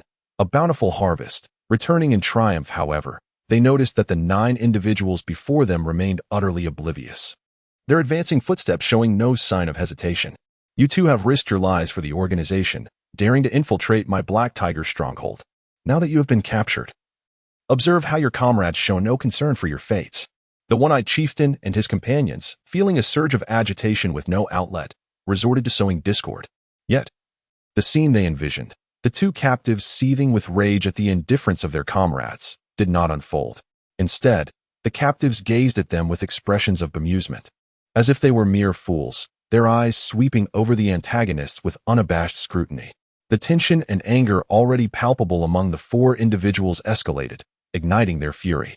With a swift motion, the one-eyed chieftain, consumed by wrath, severed the right arm of the burly impostor, blood gushing forth in torrents. "Look at that strike. You've managed to make me feel a bit ticklish," the burly impostor remarked, scratching the wound on his severed arm with his left hand, causing blood to spurt even more violently. The scene became exceedingly gruesome, sending shivers down the spines of the one-eyed chieftain and his companions. "Why not take my left arm as well? I have a compulsive need for symmetry. The asymmetry is quite distressing to behold," the burly impostor suggested. The 4 of the one-eyed chieftain could only stare in stunned silence. At this moment, they found themselves completely encircled by 9 replicas. Most of the attention of the one-eyed chieftain and his companions was captured by these 9 figures. Taking advantage of their momentary distraction, the 2 impostors unleashed their final glimmers of brilliance, seizing the nearest individual, a one-eyed chieftain, by enveloping him in a vice-like grip. They transformed into a 4-limbed octopus and a 5-limbed octopus, ensnaring their prey with relentless fervor. Their intentions were not born of any particular malice. Rather, it was a calculated maneuver to disrupt the 2 individuals they had captured. In that fleeting instant of vulnerability, the 9 surrounding avatars sprang into action, launching a frenzied assault with their blades. The first to suffer the consequences were the 2 ensnared by the octopus. One of them, rendered immobile by the grip, could not evade the swift strike that severed his head. As for the one-eyed chieftain, the strongest among them, his situation was less dire due to being restrained by a one-armed avatar, which mitigated the impact. He would not have been injured so swiftly had he not made the grave mistake of using the one-armed avatar as a shield. Mistakenly believing that his assailants would hesitate out of camaraderie, he was unprepared for the relentless onslaught that continued unabated, with a blade piercing through the heart of his companion before inflicting a grievous wound to his own kidney. "Who are you?" the one-eyed chieftain bellowed, clutching his injured left kidney, his voice a cacophony of fury laced with palpable fear. "What kind of adversary is the most terrifying? Undoubtedly, it is one who is willing to forsake their own life." The peculiar behavior of the 2 captives earlier, coupled with the current indifference of the 9 towards their fallen companion, instilled a profound sense of dread within them. It is as if the adversary is not human at all, but rather a soulless machine of slaughter. They pride themselves on having taken countless lives, capable of extinguishing a soul amidst laughter and jest. Yet, when juxtaposed with the individuals before him, their actions appear as childish games. Is it truly possible that such a terrifying organization exists in this world? Astonishingly, he had been completely oblivious to it. The encirclement persists. The 2 companions, aside from the one-eyed chieftain, could no longer withstand the onslaught, succumbing to injuries and ultimately falling victim to a flurry of blades. Taking advantage of the cover provided by his fallen allies, the one-eyed chieftain summoned his entire reservoir of spiritual energy to unleash a decisive strike. He intended to perish alongside one of his foes. Alas, his efforts culminated only in wounding his opponent, failing to deliver a fatal blow. In a final, unwilling howl, the one-eyed chieftain met his own demise. Su Yang controlled a doppelganger to retrieve the weapon of the one-eyed chieftain. It was a blade that shimmered with a verdant hue. Merely by its appearance, one could discern its superiority over ordinary iron weapons. The chieftain's frenzied strike had initially been parried, yet unexpectedly, the refined iron sword wielded by the doppelganger was severed, resulting in his injury. Su Yang channeled the spiritual energy within his doppelganger into the weapon. Indeed, the energy flowed seamlessly, providing an exquisite handling experience. This blade is a spiritual weapon. Spiritual weapons are utilized by cultivators and are forged by weaponsmiths from precious materials, incomparable to the mundane iron weapons of the earthly realm. The most prominent feature is the ability to infuse spiritual energy, thereby enhancing the potency of one's attacks. Following this, The natural course of action is to search for resources. Su Yang ventured into the Black Tiger stronghold primarily to scavenge for resources. Initially, he sought to interrogate the stronghold's leader. However, it struck him as peculiar that the leader bore no possessions. It seemed rather illogical, for one would typically carry a small amount of silver or spiritual stones. Perhaps they are stored at his residence? Wait a moment, this is. Through the perspective of his clone, Su Yang observed that the one-eyed leader wore an ancient-looking ring on his finger. Upon removing it and probing its interior with his consciousness, he was instantly delighted. Indeed, it was a spatial storage ring, commonly known as a storage ring, although its capacity was modest, merely a few cubic meters. For a low-tier cultivator, possessing such a ring was a rare treasure. Su Yang, with his boundless spatial dimension, found little value in any storage ring. Nevertheless, the advantage of a storage ring lay in its utility for his clones to carry items. This convenience meant that anything his clones needed to transport could be stored within, greatly simplifying the process. For instance, the resources he would soon collect, provided they were not overly large, could easily be stowed within. He hastily examined the contents of the storage ring. Over 60 spiritual stones, 2 vials of elixirs, and a book-like object. Upon closer inspection, it was titled The Mystical Essence of Flora. Upon a cursory examination of the content, it appears to be a tome instructing the art of alchemy. There exist numerous methods to elevate one's cultivation. Aside from diligent practice, the consumption of elixirs can also assist in this endeavor. However, these potions serve merely as adjuncts and must be taken in moderation. Otherwise, the adage holds true. Too much of a remedy can become poison, leading to an accumulation of toxins that the body may struggle to expel, ultimately resulting in dire consequences over time. Should one possess elixirs to aid their cultivation, the rate of advancement would indeed accelerate. Yet, Su Yang, previously constrained by financial limitations, found the elixirs prohibitively expensive and thus unattainable. It remains uncertain whether the one-eyed chieftain possesses the skill to concoct such potions, or if he merely fortuitously acquired the secrets of alchemy. Su Yang contemplated the possibility of learning the craft of alchemy himself, envisioning the creation of potions for personal use. Any surplus could be sold for spirit stones, which could, in turn, be utilized to forge additional avatars. The next course of action involved the examination of the remaining corpses. In stark contrast to the chieftain, they were utterly lacking. Collectively, they amounted to just over 100 spirit stones.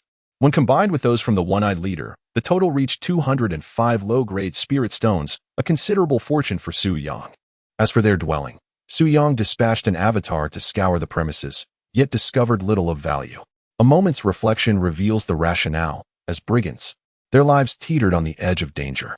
Uncertain of when they might be pursued, it was only prudent to keep precious items close at hand, ensuring they could be swiftly taken in the event of a hasty retreat. It was now time to depart. Su Yang instructed 9 of his avatars to retreat, prioritizing the safe transport of the supplies.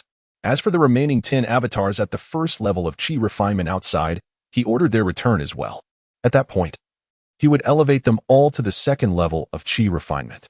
A stronger force would ensure greater safety, quicker escape, and increased efficiency in resource acquisition. After the departure of the 9 avatars, a group emerged from the nearby woods. It was terrifying. They charged in without hesitation. Does anyone know the origins of those 9 individuals? I don't know, was the response. Neither did I. The group emerging from the woods consisted of Zhao Dongming and his companions. They had not strayed far, and upon realizing that the members of the Black Tiger village had ceased their pursuit, they decided to rest in place. Initially, they contemplated whether, since a direct assault proved futile, they might employ a more cunning approach, perhaps to divide and conquer the enemy or use poison or fire. As they were deliberating, a cacophony of battle cries erupted. They hurried to investigate, only to witness the 9 figures, fierce as gods of war, storming into the Black Tiger village. The once pursuing members of the village, now the hunted, were being mercilessly cut down by these 9. Lives were extinguished like stalks of rice being harvested. The 9 pressed forward, penetrating deeper into the fray, leaving the onlookers in suspense about the unfolding events within, forced to wait in silence until the clamor diminished and eventually fell entirely silent. After a brief moment, a chilling aura of blood surged into the sky as 9 bloodied figures emerged from the depths of the Black Tiger's stronghold. A bewildering thought crossed the minds of Zhao Dongming and his companions. Could it be that the Black Tiger stronghold had been annihilated by these very individuals? A desire to venture inside stirred within them, yet trepidation held them back. What if the conflict had not been entirely resolved? and a tacit agreement to cease hostilities had merely been established. To enter now would be to provoke these ruthless bandits, surely leading to their doom. Thus, the group lingered in the forest, wavering in uncertainty for the better part of the day, with no signs of movement from the stronghold. Finally, driven by curiosity, Zhao Dongming, unable to contain himself any longer, clenched his teeth and took the lead towards the entrance of the Black Tiger's stronghold. With him setting the example, the others followed suit, proceeding with utmost caution. As they drew near, they beheld several corpses strewn at the threshold, evidently the slain members of the bandit faction. Further inside, they encountered more bodies, haphazardly lying in pools of blood. The sight was increasingly harrowing, resembling a one-sided massacre. Their shock reached its zenith upon encountering the corpses of the stronghold's leaders. Unbeknownst to them, these individuals were the upper echelons of the Black Tiger stronghold. Yet, even in death, their formidable presence lingered for a time. From the residual aura, they discerned that 4 of the fallen possessed the strength of the second layer of chi refinement. Yet they were all similarly slain. How could we possibly aspire to annihilate the Black Tiger stronghold? Zhao Dongming and his companions now realized the absurdity of their endeavor. Fortunately, a mysterious force arrived to eradicate the Black Tiger stronghold. Otherwise, had the stronghold sought revenge, they would have been utterly defenseless. However, who exactly are those 9 individuals representing? Their curiosity is piqued. Quick, let us see if there is anything of value. Someone shouted. The crowd, as if awakening from a dream, sprang into action. Yet, after an extensive search, they found not a single worthwhile item. Chapter 8. Creating more clones in the serene atmosphere of the Xinling sect's rear mountain. Within a quaint wooden cabin, Su Yang reclined in a rocking chair, gently swaying as he hummed a cheerful tune. It was indeed a splendid day, with an abundance of delightful occurrences unfolding around him. His clones were convening from various locations, heralding yet another wave of enhancements. Suddenly, one of his clones transmitted a signal indicating it was in peril. Su Yang's heart sank momentarily, fearing the escort team carrying the assets of the Black Tiger stronghold might have encountered trouble. However, he soon exhaled in relief. The escort comprised 9 clones at the second level of chi refinement, currently en route and progressing smoothly. The troubling incident involved a clone at the first level of chi refinement, which had been rendered unconscious by an unknown expert while traversing a bamboo grove. Although a clone could be killed, it could also be incapacitated, akin to temporarily losing its autonomy. Nevertheless, Su Yang's consciousness could still reach this clone, allowing him to restore its ability to act. Yet, he chose not to intervene, sensing that the assailant possessed the strength of a third-level chi refinement. He recognized that awakening the clone would not guarantee its escape. Since the clone had merely been knocked out, it would likely remain unharmed for the time being. Instead, he decided to feign unconsciousness and observe the intentions of the assailant. The clone was subsequently hoisted into a nearby horse-drawn carriage, which the stranger then commandeered, making their way toward a small town. At the heart of the city lies an expansive and opulent mansion, unmistakably the residence of individuals of considerable wealth and status. The carriage arrived at the rear of the estate and entered through the back door. After traversing a lengthy corridor, it ultimately led to a spacious courtyard, which featured an artificial hillock. The individual, burdened with the unconscious doppelganger, approached a specific area of the hillock. Suddenly, a door opened before the hill. He proceeded into the interior with the doppelganger in tow. Another corridor awaited him, leading downward. As he ventured deeper, it became apparent that he had descended underground. The space within was vast, containing numerous cells. Upon hearing the commotion, the inmates inside offered little reaction. Most remained apathetic, their expressions devoid of emotion, appearing quite dazed. Only a few exhibited agitation, fervently kicking the bars of their cells. However, the materials of these cells were remarkably sturdy, impervious to the efforts of those at the first level of chi cultivation. No matter how they kicked, it was a futile endeavor. Let me out. Let me out. Once I escape, I will surely kill you. The anguished screams of several individuals echoed. They had been recently imprisoned over the past 2 days. The one carrying the doppelganger paid them no heed, instead depositing the doppelganger into an empty cell, securing the door behind him before departing once more.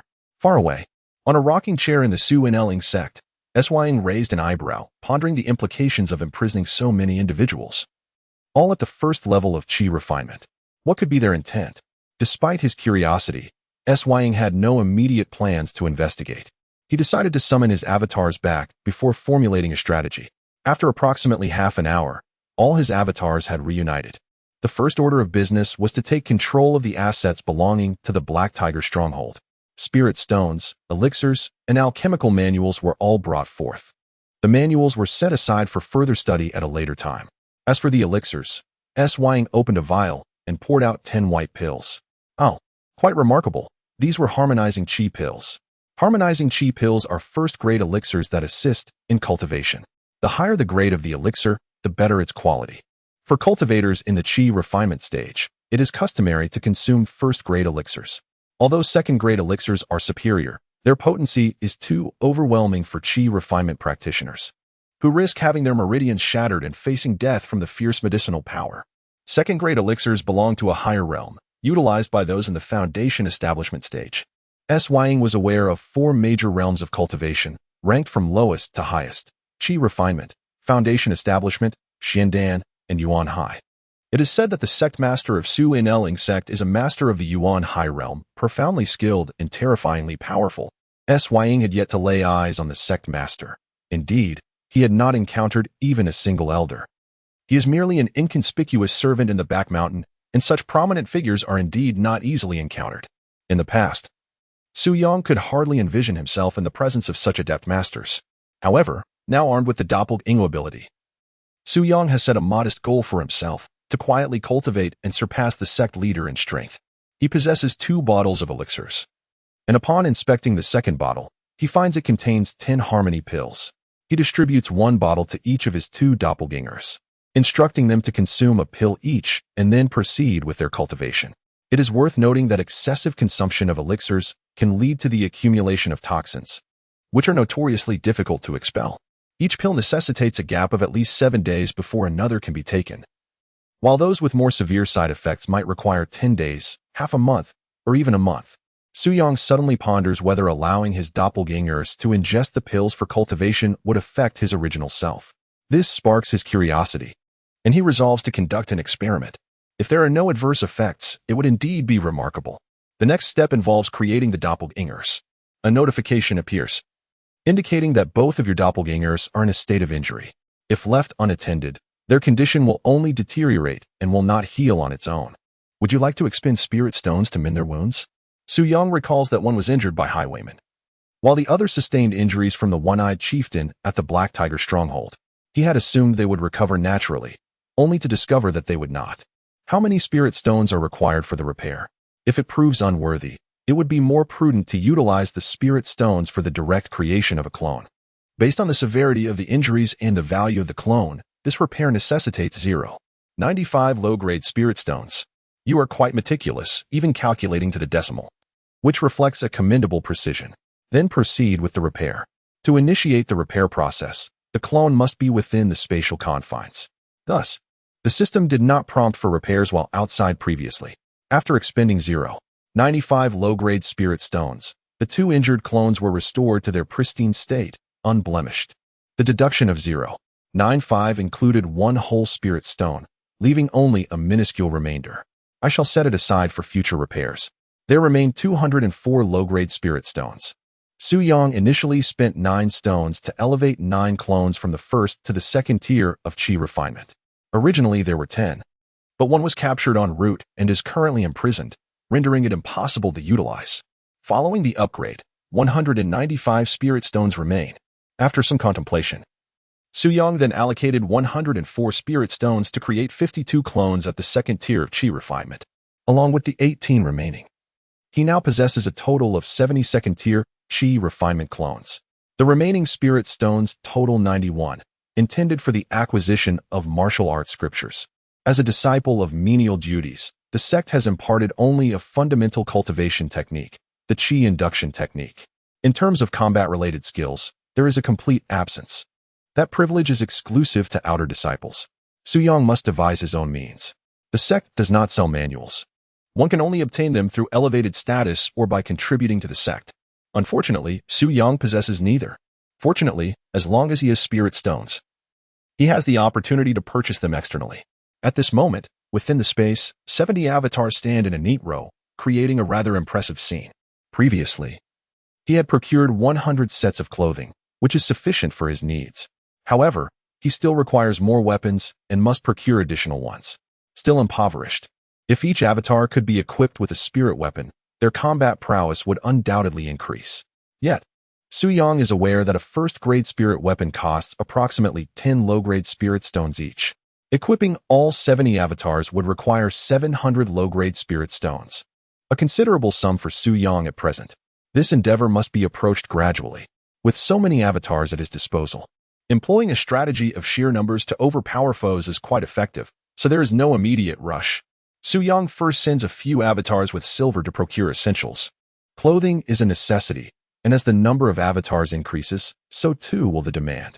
He cannot allow his avatars to remain unclothed, inviting the scrutiny of passers-by. Moreover, the size of their weapons is considerable, and he fears it may instill a sense of inferiority in countless men, thus diverting their focus from cultivation.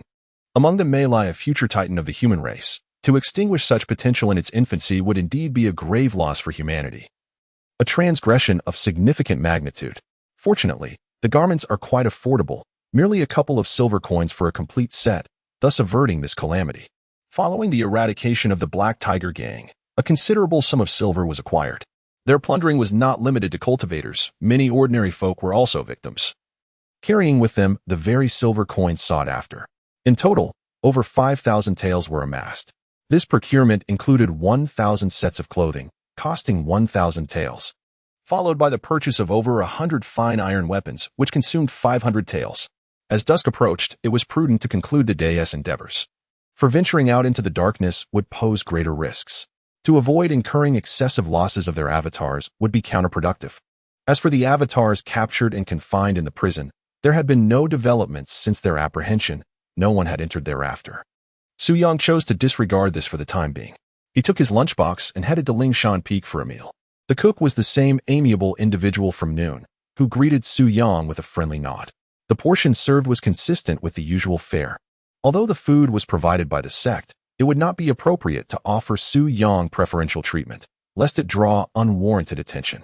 After receiving his meal, Su Yang intended to return to his dwelling on the rear mountain. However, he was beckoned by an individual at a nearby table.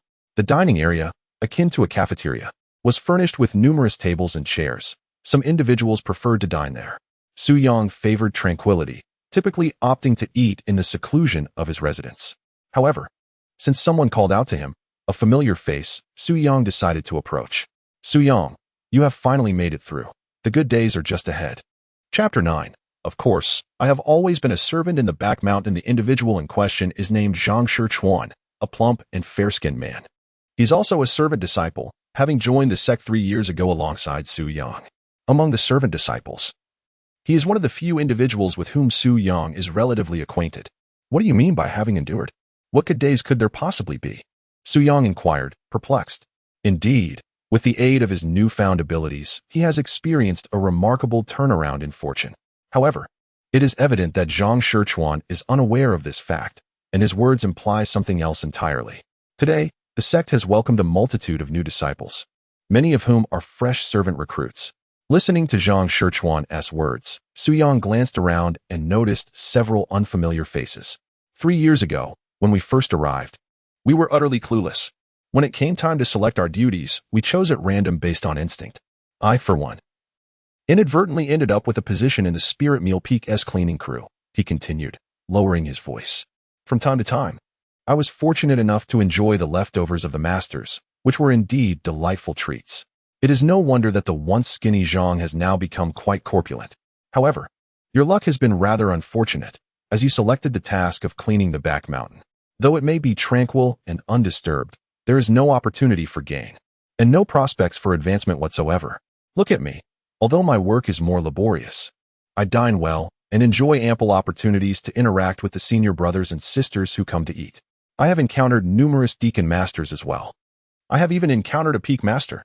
Zhang Shichuan's face beamed with pride as he returned to the main topic. However, there is no need for concern. An opportunity has arisen. The new junior disciples recruited this term will be assigned their respective duties by the elder steward tomorrow. You may apply to have the task of cleaning the back mountain reassigned to one of the new junior disciples. It is hard to believe that 3 years have already passed. Time truly flies, Zhang Shichuan couldn't help but exclaim. Nevertheless, among his peers, he had fared relatively well and did not feel overly melancholic. The only regret was that he remained an ordinary junior disciple. If he could ascend to a position of management, it would be even better. Alternatively, reaching the fourth layer of chi refinement would grant him the opportunity to pass the external assessment and become an esteemed outer disciple. So that is what you meant. I shall not seek a change, Su Yang chuckled. Zhang Shichuan was taken aback. Are you worried that the steward might disapprove? Not at all. I have already inquired with the senior-junior disciples. Anyone who has endured a term as a junior disciple can change their position, and the vacancies will be filled by the newcomers. No, what I meant was that the work on the back mountain is quite satisfactory, Su Yang replied, taking a bite of his meal. Quite satisfactory, Zhang Shichuan's eyes widened. It seems that after 3 years, you have lost your ambition. How I recall 3 years ago, when you were so full of vigor. You once spoke of a day when you would undoubtedly become an outer disciple, perhaps even an inner disciple, standing out among the menial workers. It was this tenacity of yours that drew me to seek your acquaintance. Yet now, alas, the tranquil seclusion of the back mountain, after prolonged exposure, must have dulled your spirit. Zhang Shichuan wore an expression of exasperation, lamenting for Su Yang's plight. What are your plans moving forward? Do you have any aspirations? He inquired with genuine concern. I suppose I shall remain a menial worker in the back mountain. What else is there to do? Su Yang replied, as if it were the most natural course. You won't even make an effort to strive for something more? There may still be a chance to become an outer disciple. Zhang Shichuan clung to a flicker of hope. What merit lies in being an outer disciple? Each month, one is required to undertake a sect mission, often necessitating perilous excursions.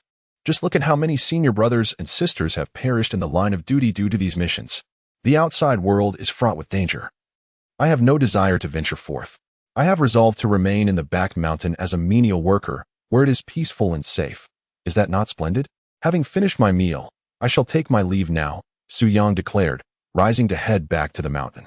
Zhang Shichuan stood in stunned silence for a while, astonished by the drastic shift in one's spirit. Such a transformation is truly alarming. I must resolutely avoid becoming like Su Yang. Devoid of ambition and the courage to strive and contend, Zhang Shichuan silently admonished himself. Su Yang returned to the back mountain, where 2 avatars were diligently cultivating in the spatial realm. He retrieved the mystical herb techniques and perused its contents. The first half elucidated various knowledge and techniques regarding alchemy, including methods and the intricacies of controlling fire. The latter half presented a fire-based incantation. Upon mastering this incantation, one could transmute their internal spiritual energy into fiery essence, facilitating the alchemical process. This principle also applies to chefs and artifact crafters, all of whom require fire-based incantations. However, it is crucial to note that not all incantations are interchangeable. For instance, the fire-based incantation included in the mystical herb techniques was specifically crafted for alchemy, making it most suitable for that purpose. Its efficacy diminishes when applied to other contexts. Nevertheless, having experience with fire-based incantations enhances the ease of mastering additional ones in the future. Similar incantations share numerous commonalities, allowing for a broader comprehension and application. With time to spare, Su Yang endeavored to delve deeper into this study. Should he succeed in mastering the art of alchemy, he could formulate a recipe, enabling his avatars to occasionally concoct elixirs for consumption, thereby accelerating their cultivation. The following day, Su Yang promptly dispatched 70 of his avatars beyond the sect's confines. Among them, 10 avatars, accompanied by 91 inferior spirit stones, journeyed to the town in hopes of acquiring a useful combat manual. The remaining avatars dispersed in search of resources. One of them was dispatched by Su Yang to the small city where his avatar had been captured the previous day. Upon arrival, this avatar inquired and learned that the small city was named Wusher City. Long ago, Wusher City was home to 2 prominent families, one bearing the surname Wu and the other Shi, from which the city's name was derived. However, that was a distant memory, as neither family remained in the city. Whether they had fallen into decline or simply departed from Wusher City was a matter that no one cared to explore. Presently, the most powerful clan in Wusher City was the Zhou family. Coincidentally, the Zhou family's stronghold was the grand mansion located at the heart of the city. The avatar captured the day before had been imprisoned in the dungeon beneath the rockery in the mansion's courtyard. Meanwhile, the avatar sent by Su Yang to investigate was currently at a tavern. Such bustling places offered a greater chance of overhearing valuable information. The patrons engaged in lively discussions, touching upon many prominent families, yet curiously, the Zhou family was absent from their conversations. Initially, Su Yang attributed this to mere coincidence until an outsider remarked, I have heard that the most powerful family in Wuxia City is the Zhou family, correct? The surrounding drinkers, who had been animatedly conversing with him, fell into a momentary silence. However, when this topic arose, the conversation abruptly ceased, and they quietly sipped their drinks. Only one individual lowered his voice to caution another. In Wuxia City, it is prudent to refrain from discussing the Zhou family, lest one invites trouble. The outsider, perplexed, chose not to inquire further. Su Yang pondered for a moment, sensing the complexity of the matter. To mention it could provoke complications? What sort of trouble could that be? Had anyone previously suffered retaliation from the Zhou family for mere discussion? Moreover, the Zhou family had secretly imprisoned numerous cultivators. What purpose could that serve? How many undisclosed secrets lay hidden within this situation? It was evident that the Zhou family held absolute authority in Wuxia City, and no one dared to oppose them. At this juncture, a doppelganger ventured to other towns in search of cultivation manuals. In a place known as Mingxiu City, a new discovery awaited. Mingxiu City, larger than Wuxia City, boasted a populous and thriving commerce. The Wanna Chamber of Commerce, with branches in many cities, also had a presence here. This formidable organization was rumored to have affiliations with a prominent sect in the realm of cultivation. Today, an auction was set to take place in Mingxiu City, catering to cultivators and featuring a plethora of items useful to them. The promotional materials included detailed information about all the items to be auctioned today. Such advanced displays served to entice potential bidders who had their eyes set on specific items, encouraging them to attend the auction. Through the perspective of his doppelganger, Su Yang discerned a particular item among the myriad offerings on the promotional flyer. This item, known as the Triad of Blades, it is actually referred to as the Trinity of Swords. It represents a collaborative sword technique that necessitates the synergy of multiple practitioners. In simpler terms, ordinary sword techniques are honed in solitude and executed by an individual.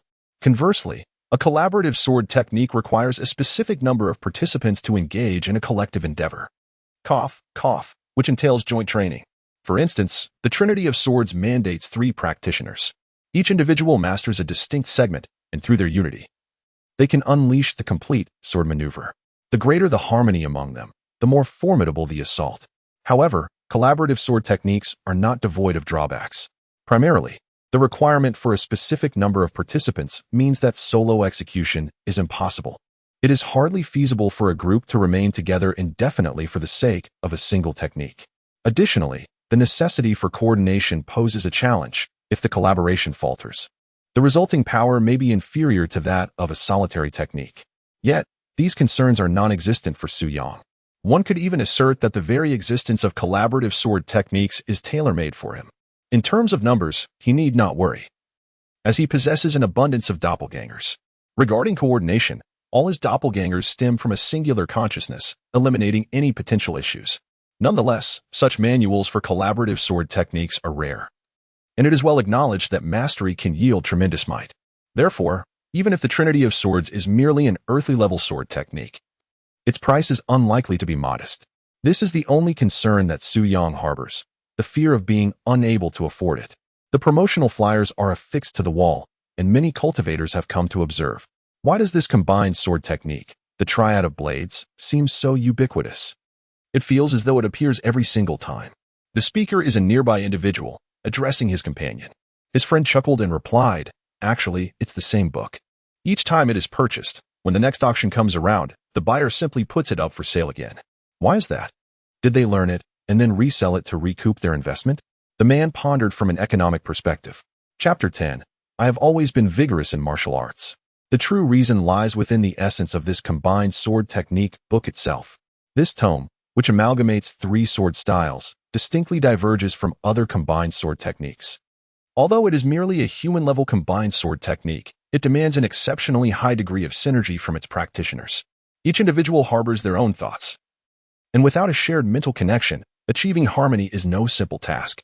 The average person finds it nearly impossible to master. After being purchased, they often realize, after some time, that they cannot grasp it and thus return it for resale. One individual's companion spoke eloquently about this matter. To date, it has been resold over a dozen times.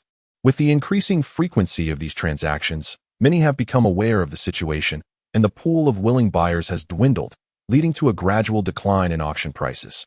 From an initial selling price of 750 low-grade spirit stones, it recently fetched a mere 100 stones. This time, it is anticipated to be even lower.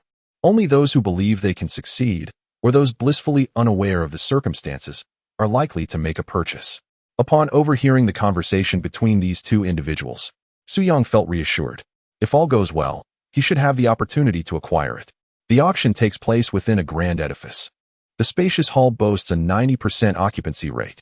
In the center of the hall, upon a circular elevated platform, a square-faced man assumes the role of the auctioneer. Welcome, esteemed friends. I express my gratitude for your presence at the auction hosted by the Wanbao Chamber of Commerce. The items up for auction have undoubtedly been previously noted by all through the promotional materials. Without further ado, let us commence with the first item for bid. This item is: the auctioneer, after a brief introduction, declares the auction officially open. The process proceeds through a bidding format, with an initial price set, followed by incremental raises that cannot be less than a specified amount. As time passes, item after item is claimed by eager bidders. In a quiet corner, a doppelganger of Su-Yang sits in anticipation of the emergence of the three swords united. Presently on the auction block is a manual of human-level techniques. I trust you are all familiar with the joint sword technique. Indeed, this manual is a compilation of such techniques, titled Three Swords United. Should one succeed in mastering it, the combined swordplay of three individuals would wield formidable power, rivaling that of a solitary yellow-tier sword technique. The classification of martial arts manuals is as follows: human level, yellow tier, mysterious tier, earth tier, and heaven tier. The auctioneer extols the virtues of the three swords united, neglecting to mention its shortcomings. Those privy to the truth can only sigh in silence.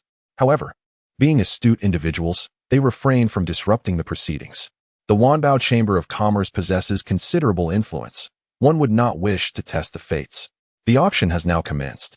With an opening bid of 50 inferior spirit stones, with each subsequent raise set at no less than 2 inferior spirit stones.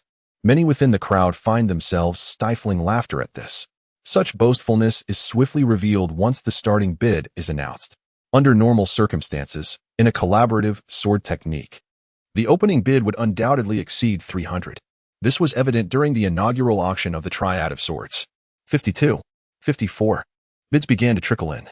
However, as the price ascended to 70, the number of bidders dwindled. 72.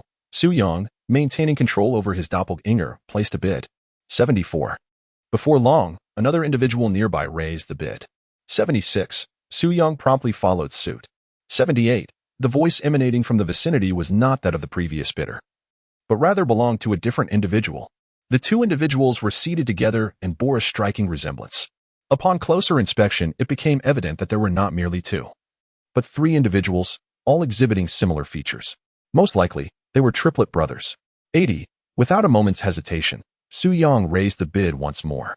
Observers noted the intensity of their contention and smirked inwardly, recognizing that purchasing this item would simply amount to a frivolous expenditure of spirit stones. Hardly worth 20 inferior spirit stones.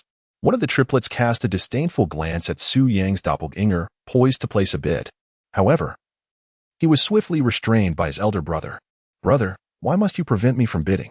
We three were born of the same womb, sharing an unspoken understanding since childhood. Do you truly doubt our ability to coordinate?" Moments ago, the third brother, who intended to bid, furrowed his brow and remarked, "Indeed. I also believe that we can collaborate effectively. When the time comes, the three of us will join forces, and our strength will far surpass what it is now." The second brother readily concurred. The eldest, however, shook his head and scoffed. "What is acquired with spirit stones is never obtained for free." The other two brothers exchanged knowing glances and shared a laugh.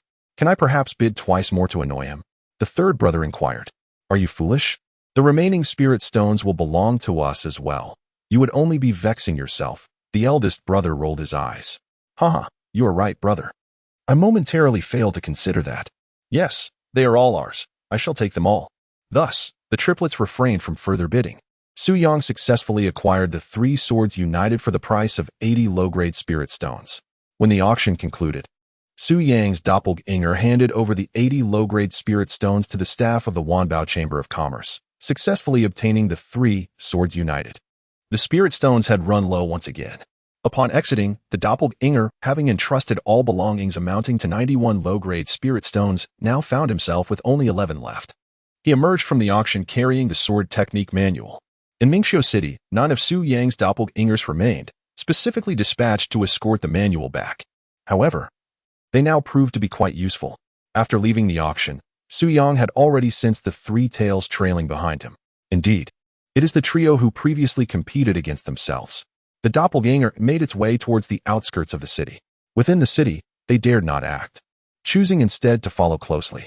It was not until they reached a secluded area beyond the city that they paused. This place had once been a small village, which was abandoned after a beast emerged from the mountains and slaughtered the few hundred villagers who resided there. Why have we stopped? The triplets noticed that Su Yang's doppelganger had halted its advance and turned back. Naturally, the three did not pursue openly. They sought shelter behind nearby obstacles. They believed themselves to be well concealed behind the wall of a building. However, upon reflection, they realized that given the remoteness of the location and the absence of others, it would be more prudent to confront their adversary here. Exchanging glances, the trio sprang forth. "Ah, so you've decided to reveal yourselves?" Su Yang's doppelganger remarked with a cold smirk. The three were momentarily taken aback. Had their presence been detected earlier? But what did it matter? The realization came too late. You did not flee immediately. I commend your courage. However, today, you must relinquish your possession, the leader declared menacingly. Must we? The doppelganger responded with intrigue. It seems your confidence is misplaced. We are three, while you stand alone. And we are all practitioners at the second level of chi refinement. Once again, the three brothers, having grown up together, shared an unparalleled tacit understanding.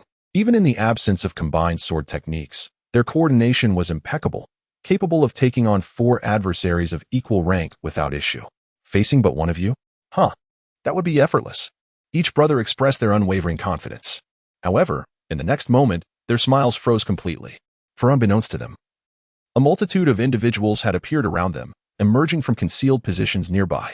Clearly, they had long been laying in wait, ready to ensnare them. Counting the numbers. How many were there? The clones simultaneously declared, sharpening their blades with malicious intent directed at them. You knew we were being followed all along. The three brothers exclaimed in terror. The response came in the form of relentless assaults. The brothers exerted every ounce of strength to defend themselves. But the disparity in numbers was overwhelming, and they found themselves cornered with little room to maneuver. In their despair, they were mercilessly slain by a flurry of blades. Meanwhile, far away at the Xianling sect, Su Yang rocked gently in his chair, the corners of his mouth curving upward. I have always upheld the principles of martial virtue, strictly adhering to the notion of overpowering the few with the many.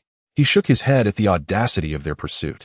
As for the clones, having dispatched the three, they naturally proceeded to the looting phase, for these men were laden with ample spirit stones in preparation for the upcoming auction.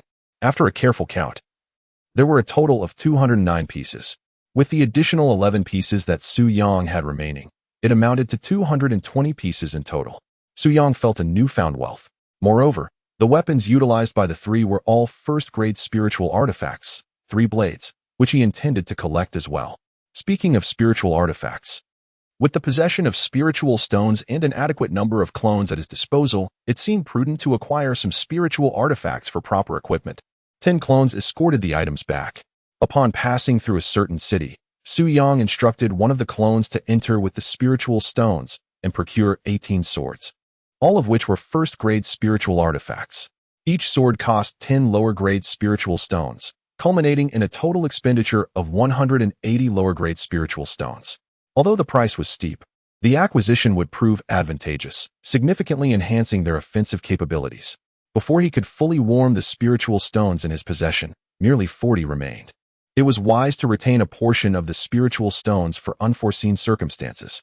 With the 18 swords, the trio could execute the 3-sword fusion technique, allowing for the formation of 6 combinations, while awaiting the return of the clone with the items. Su Yang realized that the 2 substitutes who had ingested the harmony pills the previous night had nearly exhausted the effects of the medicine through their cultivation. Typically, a person would require a gap of over 7 days before consuming a second pill. Su Yang could distinctly sense the lingering residual toxins left by the harmony pills within the substitutes. The stipulated 7-day interval served to ensure that the body could adequately expel the residual toxins. Otherwise, the accumulation would worsen over time. Once a certain threshold is reached, calamity is inevitable. However, according to the principle that a doppelganger cannot self-repair when injured, it follows that the residual toxins within the substitute body cannot be expelled autonomously. In other words, even if one were to wait another year, these toxins would still linger within the substitute. The silver lining is that Su Yang's true self remains untouched, devoid of any residual toxins. System, if the residual toxins within the substitute body continue to accumulate, what would be the ultimate consequence? Su Yang directly inquired of the system. Chapter 11. You two continue your efforts. I shall rest for a while. The mechanisms of the doppelganger and the substitute mirror your own. If the toxins within you become too abundant, it will ultimately lead to your demise. Hence, it follows that they too would meet the same fate. The system's response was exceedingly clear. What happens if the substitute perishes? Su Yang inquired. The substitute can be reassigned from another doppelganger, the system elucidated, adding a friendly reminder. Do not fret over the issue of toxins. Once they accumulate to a certain extent, you may expend spirit stones to cleanse them. Is it truly possible? Su Yang pondered. Indeed, injuries could be repaired with spirit stones, so it stands to reason that toxins could be eliminated in a similar manner. He attempted to issue a repair command to eradicate the toxins within these two substitutes. The comprehensive calculation indicated a requirement of 0.05 low-grade spirit stones. He recalled that the last time he had mended a doppelganger's wounds, it had cost him 0.95 stones, leaving him with a mere 0.05, which was fortuitously sufficient for toxin removal. As the minuscule spirit stone was consumed, the toxins within the substitute were indeed purged completely. Su Yang made an estimation. Based on this expenditure, merely considering one substitute, the toxins generated from consuming a harmonizing pill would necessitate an expenditure of 0.025. Therefore, to eliminate the toxins from 40 pills, one would require a total of 1 low-grade spirit stone. Meanwhile, the current cost of creating a substitute stood at 2 low-grade spirit stones. Su Yang contemplated that within the parameters of the system's calculations, the accumulation of 80 qi-enhancing pills toxins would undoubtedly be fatal, thus justifying the exorbitant price for their elimination. The toxins from 80 such pills would persistently accumulate, proving impossible to expel naturally. Indeed, Su Yang surmised that this quantity could indeed prove lethal to a practitioner at the second level of qi refinement. At that moment, his avatar, tasked with escorting items, returned and was subsequently absorbed into Su Yang's space. He retrieved the Three Swords Convergence Manual and perused its contents. Upon completion, Su Yang gleaned that the technique involved deconstructing a singular sword skill into 3 distinct segments, with each individual responsible for mastering one part. Together, they would then collaborate to manifest the complete technique. As each practitioner specialized in their respective segment, the volume of material to learn was considerably reduced, rendering the difficulty less daunting than that of a solitary sword technique. The true challenge lay in the coordination among multiple practitioners rather than in the learning process itself. Thus, the earlier assertions that this collaborative sword skill was unlearnable were indeed ambiguous. It was not a matter of inability to learn, but rather a question of effective execution hampered by coordination issues. Now, where would be the most suitable venue for sword practice? According to the guidelines of the Three Swords Convergence Manual, the training must be conducted with all 3 participants present throughout the entire process. This collective effort is essential for the technique to take shape and serves as a vital phase of mutual adaptation. Since the avatars lacked the capacity for cultivation, they could not engage in sword practice. Consequently, it would have to be Su Yang's true self, accompanied by 2 avatars, who would train together. Only after achieving proficiency could the avatars subsequently master and execute the technique. Alas, it seems I have inadvertently lifted a stone only to strike my own foot. My rocking chair, my little tunes. Must my languid days come to an irrevocable end? I summon all my avatars to observe 3 minutes of silence for my esteemed self. Nevertheless, as long as I can attain mastery, and then practice in groups of 3, the potency shall be significantly amplified. A temporary hardship is indeed acceptable. Yet, I reiterate, where shall I find a suitable location for practice? Initially, after acquiring my golden finger, Su Yang allowed his avatars to manifest briefly within the wooden cabin. However, since then, he has refrained from allowing any manifestations or substitutes to appear. He has been directly drawing them from outside the sect into the spatial realm, thereby eliminating any possibility of exposing his avatars. Su Yang is certainly not inclined to permit his substitutes to appear within the sect. Venturing outside the sect to practice swordsmanship with 2 substitutes? That is unfeasible, for the outside world is perilously dangerous. After merely 2 days of the Avatar's excursions, they encountered several skirmishes, highlighting the inherent risks. A gentle reminder, Your esteemed self may also enter the system's space, or manifest therein through the embodiment of thought. The system, ever so considerate, recognizing Su Yang's concerns, promptly offers two solutions. Su Yang further contemplates that should the first method allow him to directly access the space, then, in a hypothetical scenario where he encounters danger, Su Yang muses that given his tendency to be overly cautious, even 1,000 steps back might be insufficient. In a hypothetical scenario where I might encounter peril, I could retreat into the spatial realm to safeguard my life. However, within the confines of the sect, it is prudent to refrain from frequently entering this space. One can never be certain if a senior member of the sect, in a moment of whimsy, might unleash their formidable consciousness to scan the surroundings, or if a charming female elder might be inclined to catch a glimpse of my handsome visage. It would be quite unfortunate if, at such a moment, I were caught in the act of entering or exiting, resulting in my abrupt disappearance. Clearly, such circumstances are fraught with complications. The foremost principle of survival is to extinguish all potential dangers at their inception. Fortunately, there exists an alternative method, the manifestation of thought. Previously, Su Yang would send his consciousness into the space, akin to a divine perspective observing the entirety of the realm, devoid of any tangible presence. However, upon manifesting his thought, this probing consciousness could assume a corporeal form within, perfectly mirroring Su Yang in every dimension, as if he were physically present. All preparations were in place. Only the practice of swordsmanship remained. Su Yang, having manifested his thought, appeared within the spatial realm, together with two avatars, each wielding a sword. They positioned themselves to form a triangular formation. They then commenced their swordplay, initiating practice. Initially, although their consciousnesses were interconnected and they cooperated, the unfamiliarity of the first attempt rendered their movements somewhat stiff and awkward. As time progressed, the movements became increasingly fluid and swift. Before he knew it, mealtime had arrived. It was time for lunch. Su Yang promptly halted his sword practice, diligently adhering to the daily regimen of 8 hours of work and 2 days off. Although this sword training was conducted through the manifestation of intent, allowing him to eat simultaneously, cultivation is no trivial matter. It is best not to engage in multitasking. The potential ineffectiveness of the practice aside, it is primarily a recipe for mishaps. The two of them should continue their efforts, one honing their skills while the other delves into alchemy. With a commitment to hard work and the understanding of sacrifice, a bright future awaits. For the sake of their shared tomorrow, they must strive forward. Su Yang issued directives to his two avatars, then headed to Lingshan Peak to fetch his meal. Upon returning, he settled into a rocking chair, leisurely enjoying his food. Indeed, there is something particularly delectable about a meal following diligent work. Happiness often arises from comparison. While there may not have been monumental progress in his swordsmanship that morning, there were certainly incremental improvements. With a few more days of practice, he likely would grasp the fundamentals.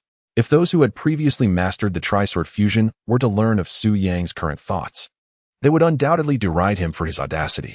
Yet, Su Yang was not exaggerating. The Tri-Sword fusion is, in fact, quite straightforward and does not require excessive talent or insight. The most challenging aspect, the coordination, was, for Su Yang, a non-issue, and he was confident in his assertion. As time slipped away, 5 days had passed in the blink of an eye. The three swords unite. Su Yang and his two doppelgangers each wielded a long sword. Their swordplay was a dazzling display of intricate movements, rising thrusts, descending slashes, stabs, and sweeps. Each of the trio executed their actions in perfect harmony, yet each movement was distinct, effectively sealing off every possible escape route for their adversary.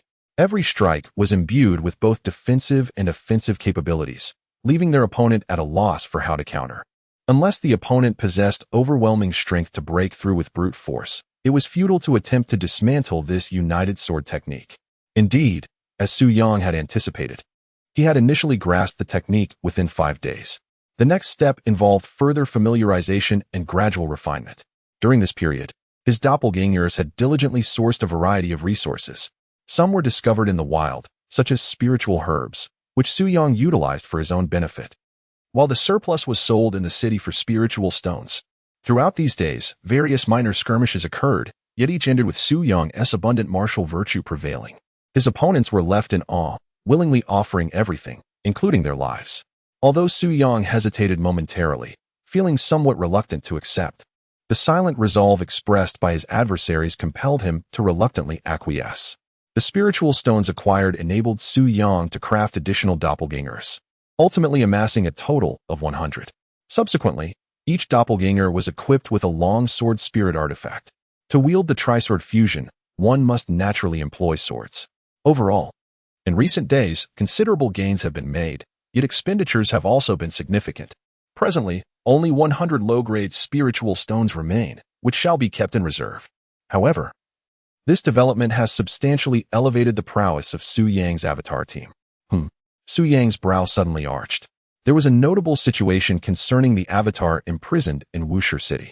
In the dungeon, a man with a square face entered, accompanied by several others, his expression devoid of warmth. Su Yang recognized this square-faced individual as the one responsible for capturing his avatar. The man apathetically surveyed the prisoners within the dungeon, as if they were mere livestock rather than human beings. He ultimately halted before a few cells, gesturing for his subordinates to unlock the doors. Once the cells were opened, the individuals inside, shackled and bound, were let out without any resistance. Strangely, these individuals remained entirely compliant, their expressions vacant and subdued, submitting to the whims of their captors. Thus, they were taken away, their fate unknown. Just as this matter concluded, another avatar detected a new development. In a mountainous region, an avatar lay concealed in the grass, quietly observing the scene ahead. The vista before him was expansive, featuring a serene lake. Beside the lake, a diminutive plant thrived. This plant, standing approximately 20 centimeters tall, radiates a brilliant golden hue, resembling a ginseng root emerging from the earth. Its striking appearance unmistakably suggests it is extraordinary. In pursuit of gathering diverse resources, Su Yang has diligently devoted his after-hours to acquiring extensive knowledge in recent days. Yet, he remains unable to identify this specimen. Two possible explanations arise. Firstly, it could be an utterly mundane and nameless entity. Secondly, it might be exceedingly rare, knowledge of which Su Yang has yet to acquire. Su Yang leans towards the latter interpretation, for its mere outward appearance exudes an aura of the extraordinary. More significantly, a formidable golden snake lurks nearby. Just by sensing its presence, one can ascertain that this serpent is a beast of the supernatural realm, possessing a formidable strength equivalent to a fourth-tier demon soldier, akin to a human at the fourth level of chi refining. Otherwise, Su Yang would have dispatched his clone to uproot it without a second thought. It is said that rare celestial materials often thrive in locations of peculiar significance, frequently accompanied by guardian beasts to protect them. This contemplation further corroborates the notion that this plant is indeed remarkable. Chapter 12. The Art of Acquiring the Dragon Spirit Ginseng, but how can one obtain it? This formidable golden serpent is exceedingly powerful, possessing a strength 2 tiers above that of its duplicates. With the initial mastery of the Trisword Convergence, each trio of duplicates can unleash attacks that rival the prowess of a third-tier chi refiner. However, mere rivalry is insufficient to vanquish such an opponent. A multitude of groups would be necessary to encircle and overwhelm. What one faces is an even more formidable fourth-tier demon soldier, possessing immense strength and a resilient constitution. It is not merely the Trisword Convergence that would prove challenging. Even the 10-sword Convergence would be a formidable endeavor. Yet, if one were to employ several Trisword Convergence formations to encircle the foe, Su Yang felt uncertain. Nevertheless, he did not linger. He instructed his duplicates scattered across various locations to converge. While they journeyed, he pondered a strategy. This matter could not be delayed. Should someone else discover it and possess the strength to seize it, it would be lost to him. Su Yang made his way to the repository peak, intending to investigate the information regarding that particular plant to determine if it warranted the effort of all his duplicates. The repository peak is the sanctuary where the sect stores its tomes, including manuals of cultivation. Some areas are restricted, accessible only to those who meet specific criteria. However, most knowledge-based texts are entirely public, free from any constraints. Any disciple of the sect, regardless of rank, may peruse them, serving as a form of sectal benefit. Su Yang arrived at the open library hall, ready to delve into the available knowledge. As it is directed towards all members of the sect, there is a constant influx of individuals, creating a bustling atmosphere. Just as Su Yang intended to enter through the gates, an uproar suddenly erupted. Look, it's Sister Xiao. Sister Xiao has arrived. Which Sister Xiao are you referring to? You are not aware of Sister Xiao? She is one of the top 10 disciples of the inner sect. A direct disciple of the elder. Wow, such an impressive background. Sister Xiao is truly beautiful. Amidst the clamor, A woman clad in a white dress, radiating an otherworldly charm, was surrounded as if she were the moon embraced by the stars. Su Yang, having been in the sect for 3 years, had indeed heard of this prodigious talent. However, he was uncertain about her current prowess. Nevertheless, he could sense a subtle pressure emanating from her presence. Subtle, primarily because it was not directed at anyone present. Had it been targeted, the sensation would have been far more intense.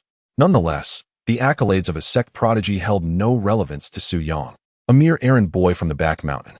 He intended to push through the crowd, review the materials, and depart. Yet, with Sister Zhao's movement, the throng shifted accordingly. As the large crowd surged forward, Su Yang found himself jostled to the side. He bore no resentment. He could comprehend the psychology of these individuals.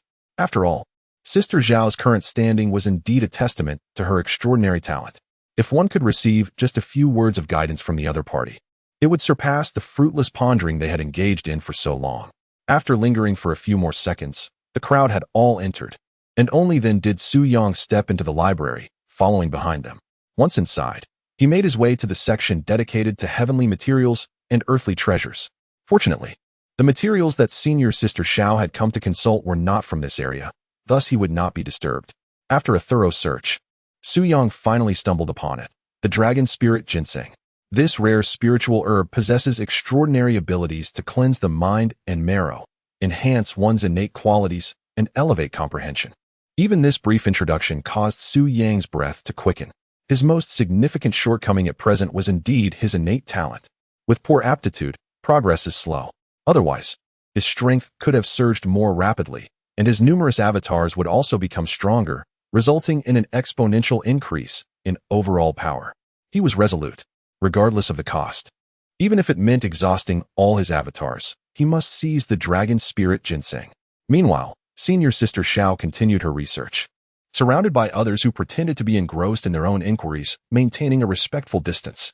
Quietly, Su Yang slipped past them and departed the area, ultimately returning to his residence on the back mountain. The avatars stationed nearby the dragon spirit ginseng had already begun to gather in a nearby grove. Approximately 20 to 30 clones had been assembled. However, this number proved insufficient to contend with the golden serpent. As time progressed, the number of clones increased, ultimately reaching 99. Unfortunately, one clone met its demise at the hands of a third-tier demon soldier while en route. Should the 99 clones fail to succeed, Su Yang would accept the outcome. He resolved to first dispatch a single clone to probe the situation. If it could divert the golden serpent's attention, it would be preferable to avoid direct confrontation. Though the idea was splendid, reality was starkly different. When Su Yang controlled a clone to approach the golden serpent from an alternative angle, he considered the serpent's formidable strength and presumed swiftness. He instructed the clone to halt at a safe distance, deliberately creating some noise to attract the serpent's attention. The golden serpent flicked its tongue, detecting the clone's presence, yet it remained stationary, coiled in place. Reluctantly, Su Yang urged the clone to inch closer until it reached the halfway mark. Suddenly, the golden serpent sprang into action, leaping swiftly beyond the midpoint. Su Yang's breath caught in his throat as he commanded the clone to flee in the opposite direction. Yet, the serpent's speed was overwhelming, and the distance between them rapidly diminished. In the blink of an eye, it had closed in on the clone. With a resounding thud, a powerful strike of its tail obliterated the clone in an instant. The overwhelming power displayed is akin to an instant annihilation, devoid of any superfluous embellishments. Upon vanquishing its clone, it swiftly returns to its original position. With astonishing speed and lethal attacks, its defensive capabilities are likely formidable as well. Su Yang furrowed his brow, sensing the challenge ahead. After contemplation, he ultimately concluded that eliminating this colossal serpent seemed rather unrealistic. Thus, he resolved to employ the same strategy as before, dispatching multiple clones to divert its attention and provoke several attacks, thereby gaining precious time. Additionally, he sent forth several clones in groups of 3 to form a defensive wall, impeding the serpent's retreat. Lastly, a small team was designated for a stealthy extraction mission. They would seize the dragon spirit ginseng and depart immediately. In essence, no effort would be spared. Taking a deep breath, Su Yang began to orchestrate the operation. He dispatched a total of 6 clones to draw the serpent's ire, grouping them into pairs of 3 to execute the tri-sword fusion technique, which should bolster their defense for a while. Any additional clones would be futile. The serpent was not foolish and would undoubtedly redirect its focus if it sensed more incoming threats, choosing to retreat rather than engage. As the 6 clones approached their previous position, they advanced towards the serpent. Upon nearing the range of its attack, Su Yang instructed the clones to prepare, inching closer with caution. Indeed, when they entered the attack zone, the serpent lunged once more. In a manner reminiscent of before, it rapidly closed the distance to the clones, sweeping its tail across the ground. Trisword fusion. The 6 individuals divided into 2 groups, each executing the formidable combined sword technique. In a defensive stance, a powerful strike resonated with a resounding thud as it collided with the swordplay of the 6 avatars. The unmistakable sound of bones shattering echoed through the air. The arm of one avatar was crushed under the force. Failing to eliminate the group with a single sweep, the Golden Serpent unleashed another strike. Meanwhile, the defensive wall troops advanced along the serpent's path of retreat, forming 20 distinct groups of 3. They stood resolutely, striving to prevent the serpent from circumventing them while ensuring that its devastating blows did not claim too many lives. After the Golden Serpent dispatched 6 individuals, it noticed the surge of reinforcements approaching from behind. Instantly, it retreated. With a series of thunderous strikes, the Golden Serpent unleashed its fury. Each blow was terrifying, accompanied by the cacophony of bones breaking and the metallic scent of blood permeating the air. The chaotic melee, exacerbated by the muddy terrain, created a swirling cloud of dust and debris. In a strategic move, Su Yang directed several of his avatars to ignite pre-prepared dry branches, creating multiple bonfires. Ordinary flames would hardly deter such a beast. However, it was said that snakes possess a heat-sensing ability. Whether this serpent shared that trait remained uncertain. Nonetheless, by igniting several fires, he aimed to generate heat to obscure visibility and disrupt the heat-sensing capabilities of the creature, thereby providing an opportunity for the avatars covertly harvesting dragon spirit ginseng. In summary, the scene descended into utter chaos. At that moment, the colossal serpent inadvertently cast its gaze toward the direction of the dragon spirit ginseng and was instantly filled with fury. In the dim light, there was no trace of the coveted ginseng, only a pit remained. It soon noticed a group of individuals fleeing in the distance. Ignoring those present, it charged after the escaping figures. However, those individuals executed a clever maneuver, dispersing into separate directions in an instant. With a sudden flurry, they scattered, each fleeing toward a different path. The serpent's rage intensified. Which one should it pursue? In a flash, it surged forward, reaching its utmost speed. Capturing even a single individual would result in an instant kill, after which it would inspect the corpse. Discovering the absence of the dragon spirit ginseng, it would then proceed to the next target. Observing the golden serpent chasing after the fleeing decoy, Su Yang revealed a triumphant smile. In the next moment, one of the fallen decoys on the ground suddenly rose. On its finger rested a ring, the storage ring, within which the dragon spirit ginseng lay quietly concealed. The serpent mistakenly believed that this fleeing decoy was the one carrying the ginseng. Unbeknownst to it, Su Yang had employed a clever tactic of darkness beneath the lamp, leaving the decoy with the ginseng to feign death. The fleeing individuals were merely bait to divert the serpent's attention. Meanwhile, the remaining decoys swiftly concluded the battlefield cleanup, primarily collecting the spiritual artifacts from the fallen. A low-grade spirit stone, valued at 10 units, lay before him. Before the colossal serpent could return, numerous avatars had already retreated from a different direction. The serpent's speed was indeed remarkable, coupled with an acute sense of awareness. Out of the 31 avatars dispatched as bait, 20 had been mercilessly vanquished. Initially, Su Yang had intended to escape separately, intending to carry the dragon spirit ginseng with him. However, he soon pondered the unfortunate possibility that the avatar transporting the precious ginseng might be captured. Despite the existence of storage rings, it was well known among the beastly creatures that such items existed. Should the storage ring be snatched away, everything would be lost irretrievably. Presently, it appeared that 2/3 had been pursued, rendering the odds excessively unfavorable. Fortunately, an element of darkness played to his advantage. Upon the serpent's return, it discovered that all the individuals present had vanished without a trace, driving it into a frenzied rage as it swept violently through the surroundings.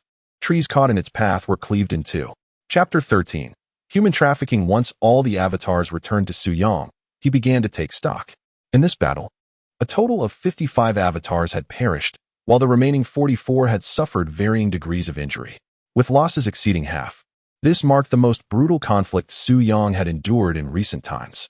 However, most of the spiritual artifacts had been retrieved, mitigating the overall damage. The avatars that had served as bait were never intended to resist. Thus, their spiritual artifacts had been preemptively stored in the spatial rings. After thorough calculations, it was determined that a total of 40 low-grade spiritual stones would be required to heal the injured avatars. Commence restoration. Upon the consumption of the spiritual stones, the wounded avatars were restored to their former vigor. Observing the remaining 60 low-grade spiritual stones, Su Yang decided to create 30 new avatars, bringing the total number to 85. In a state of financial scarcity, he sent them out once more to scavenge for resources, holding the dragon spirit ginseng in his palm. Its enticing fragrance wafted through the air, causing Su Yang to swallow hard. According to the texts, it could be consumed directly for refinement. Taking a deep breath, he began to partake. The taste was exquisitely sweet, surpassing any food he had ever tasted. Once ingested, it transformed into a potent medicinal energy that coursed through Su Yang's body. He quickly summoned 2 avatars, making a total of 3, and they focused intently on the process of refinement. As time passed, this refinement continued for 3 days. Pop. On this day, Su Yang sensed a breakthrough within himself, reaching the 3rd level of Qi refinement. Although the dragon spirit ginseng was not primarily a treasure for enhancing cultivation, its medicinal effects inadvertently facilitated his ascension to a new realm. At this moment, Su Yang experienced an extraordinary clarity of mind. Many previously perplexing matters became effortlessly comprehensible, akin to a struggling student who, upon suddenly transforming into an academic prodigy, could instantly grasp the essence of a challenging problem. Su Yang was confident that henceforth, his cultivation would yield twice the result with half the effort. Given that his true self had ascended to the 3rd level of Qi refinement, he acquired a new opportunity for a doppelganger. How delightful!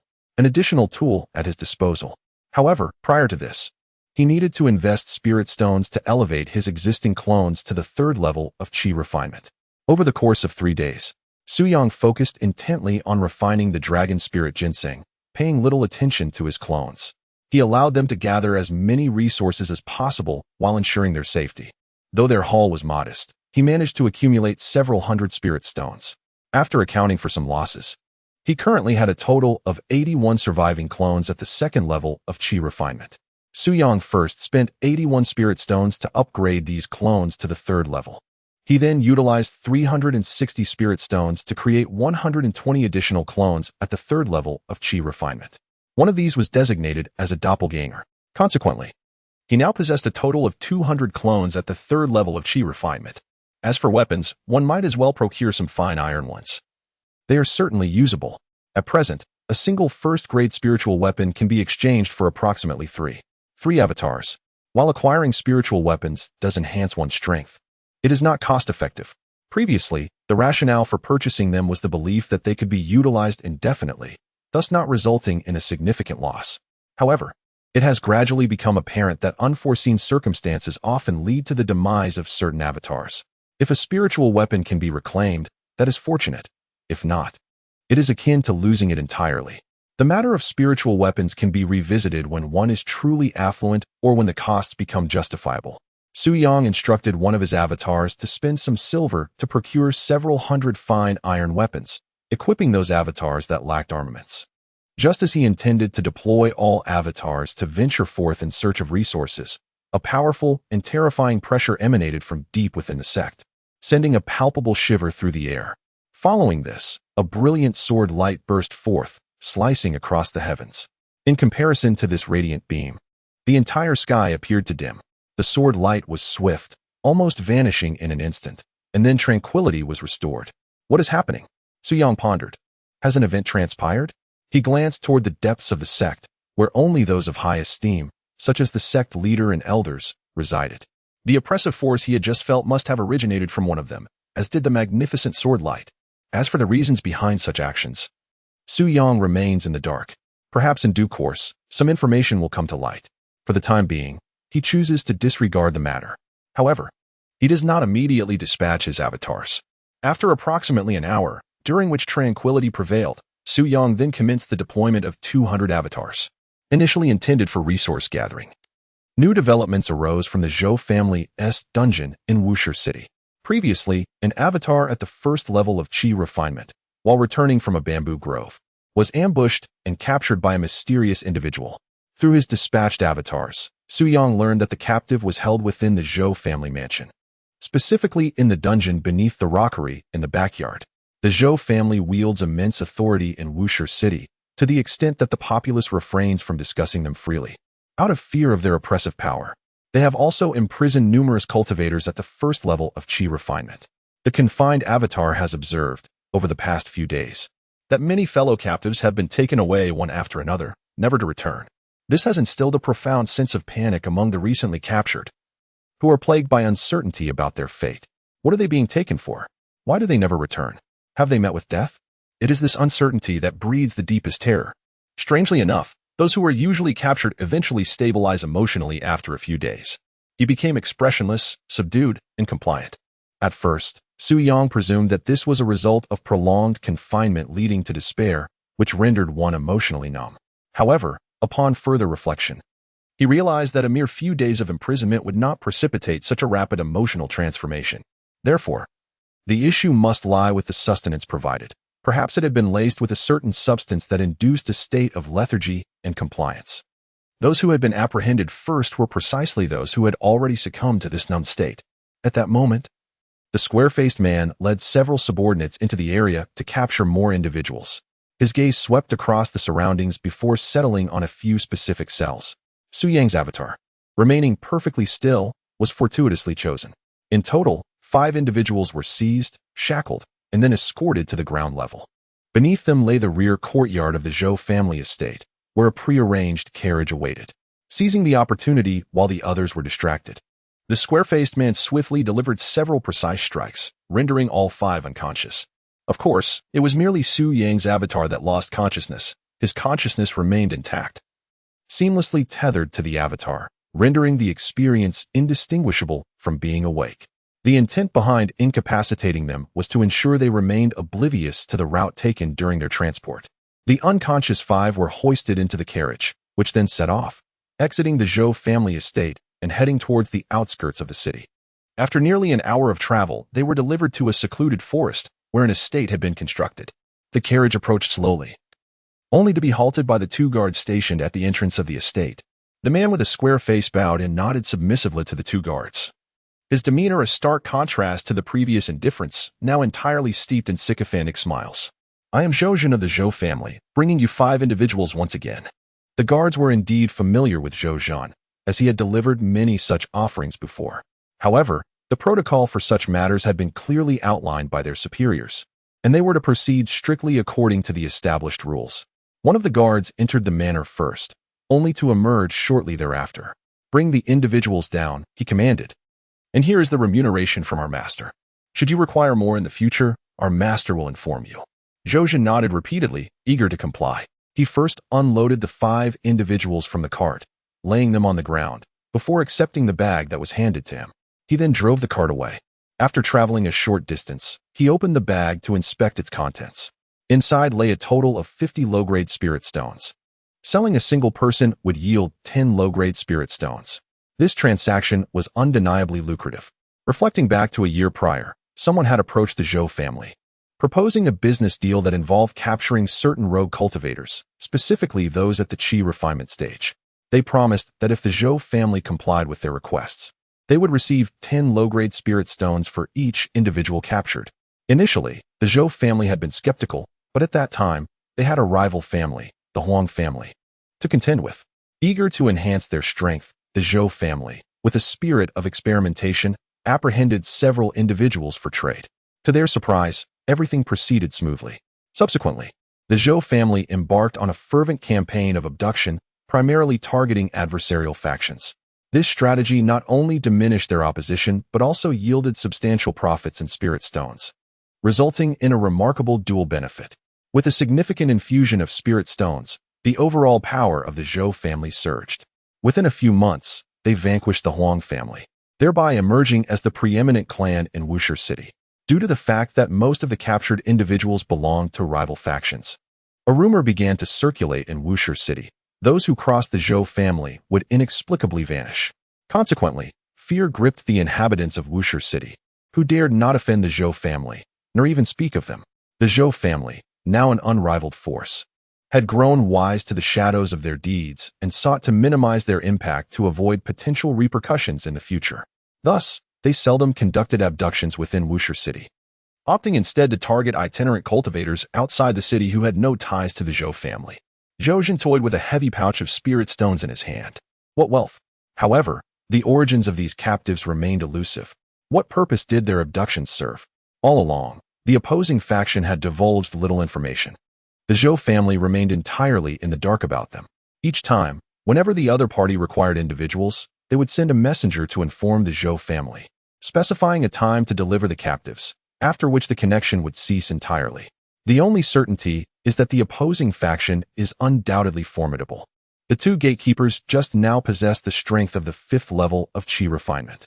If those assigned to guard are this powerful, the rest need not be mentioned. Logically, given their immense strength, wouldn't it be quite simple for them to capture someone? Why then enlist the assistance of the Zhou family? The Zhou family could not fathom this. After all, their endeavors had been remarkably smooth over the past year, and thus they chose not to dwell further on the matter. It would be foolish to forego the opportunity to acquire spirit stones. Chapter 14. The Spirit Stone Vein, Qixia Sect, Su Yang's Avatar. Among the two gatekeepers, one first entered the courtyard and drove out a cart. They lifted the 5 unconscious individuals into the cart. "I shall take them there first," said one of the gatekeepers as he drove away. This location served merely as a transfer station for meeting with the Zhou family, with only the two gatekeepers awaiting their arrival. The so-called master was merely a fabricated figure. The earlier notification was nothing more than a formality. The cart advanced along the rugged mountain path, while the others remained in a state of unconsciousness. Su Yang's consciousness, however, lingered with the avatar, keen to discern their destination. The route grew increasingly desolate, ultimately leading them to a remote mountain range. Here, the guards were even more vigilant. Merely at the periphery, there were over 10 individuals stationed, each possessing the strength of the 5th level of Qi refinement. The driver of the cart presented an identification token to verify his identity before continuing deeper into the area. They halted before a mountain face, where a man-made cave entrance was visible at its center. The guards at the cave entrance assisted in carrying the 5 individuals from the cart into the depths of the mountain.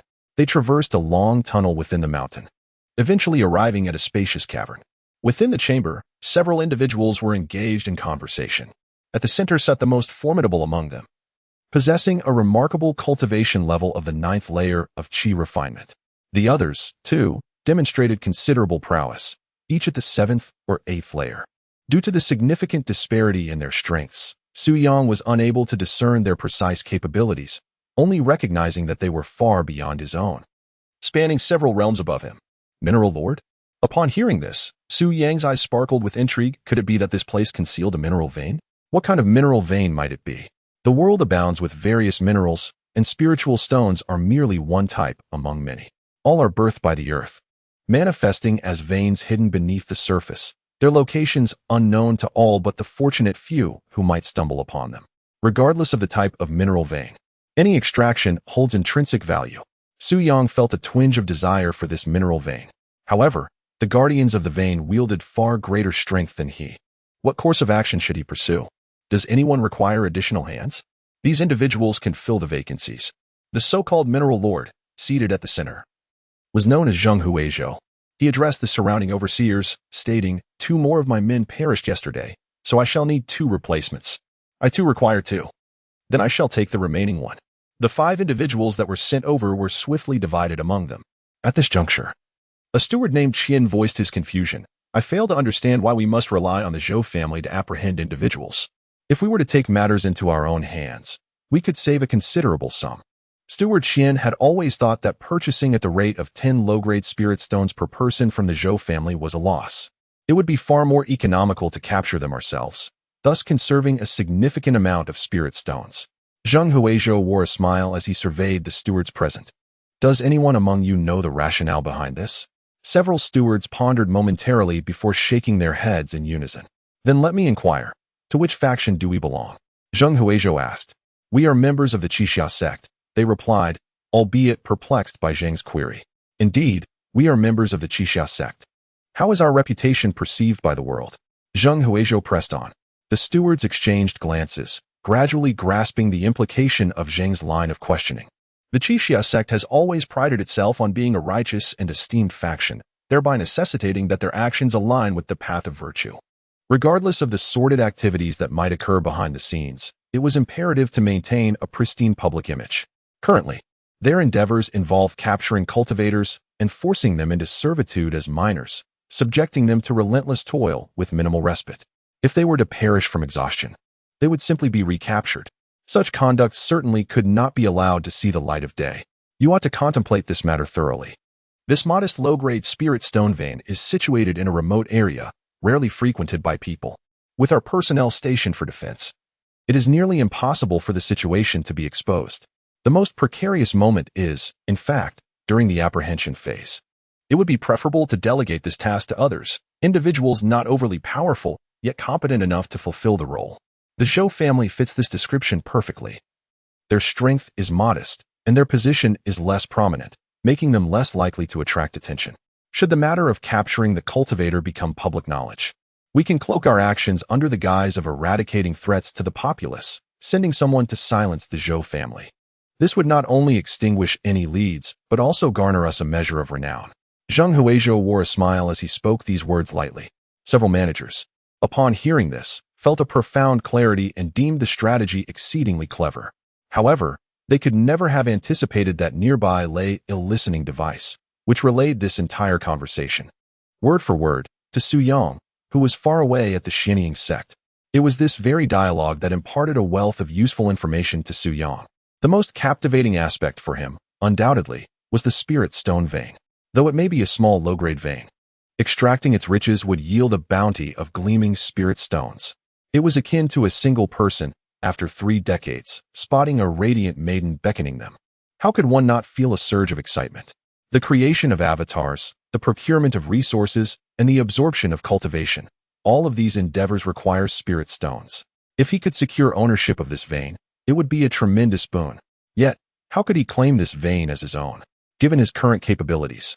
Su Yang was unable to contend even with the guards at the outermost layer of the Qi refinement stage. The situation was even more daunting with the presence of the mine owners and overseers within, not to mention the so-called Qixia sect lurking in the background. Su Yang was unaware of the true nature of the Qixia sect, but he was certain that more formidable individuals existed beyond the mine owners and overseers, such as Foundation establishment cultivators, whom he could not possibly confront. Was he to resign himself to a fate akin to a eunuch wandering a brothel, merely feasting his eyes without the ability to act? At that moment, his doppelganger had already been taken away by an overseer. Initially, they splashed water on him, ostensibly to rouse him from his stupor. Su Yang obediently allowed his doppelganger to wake up. He heard the overseer declare, "From now on, your sole responsibility is mining. All spirit stones you extract must be surrendered. You will be informed when it is time to eat or rest. Unless notified, you shall continue mining. Do not entertain any other thoughts, or I shall make your existence a living hell. Did you understand?" The speaker was a foreman with a menacing, triangular-eyed visage.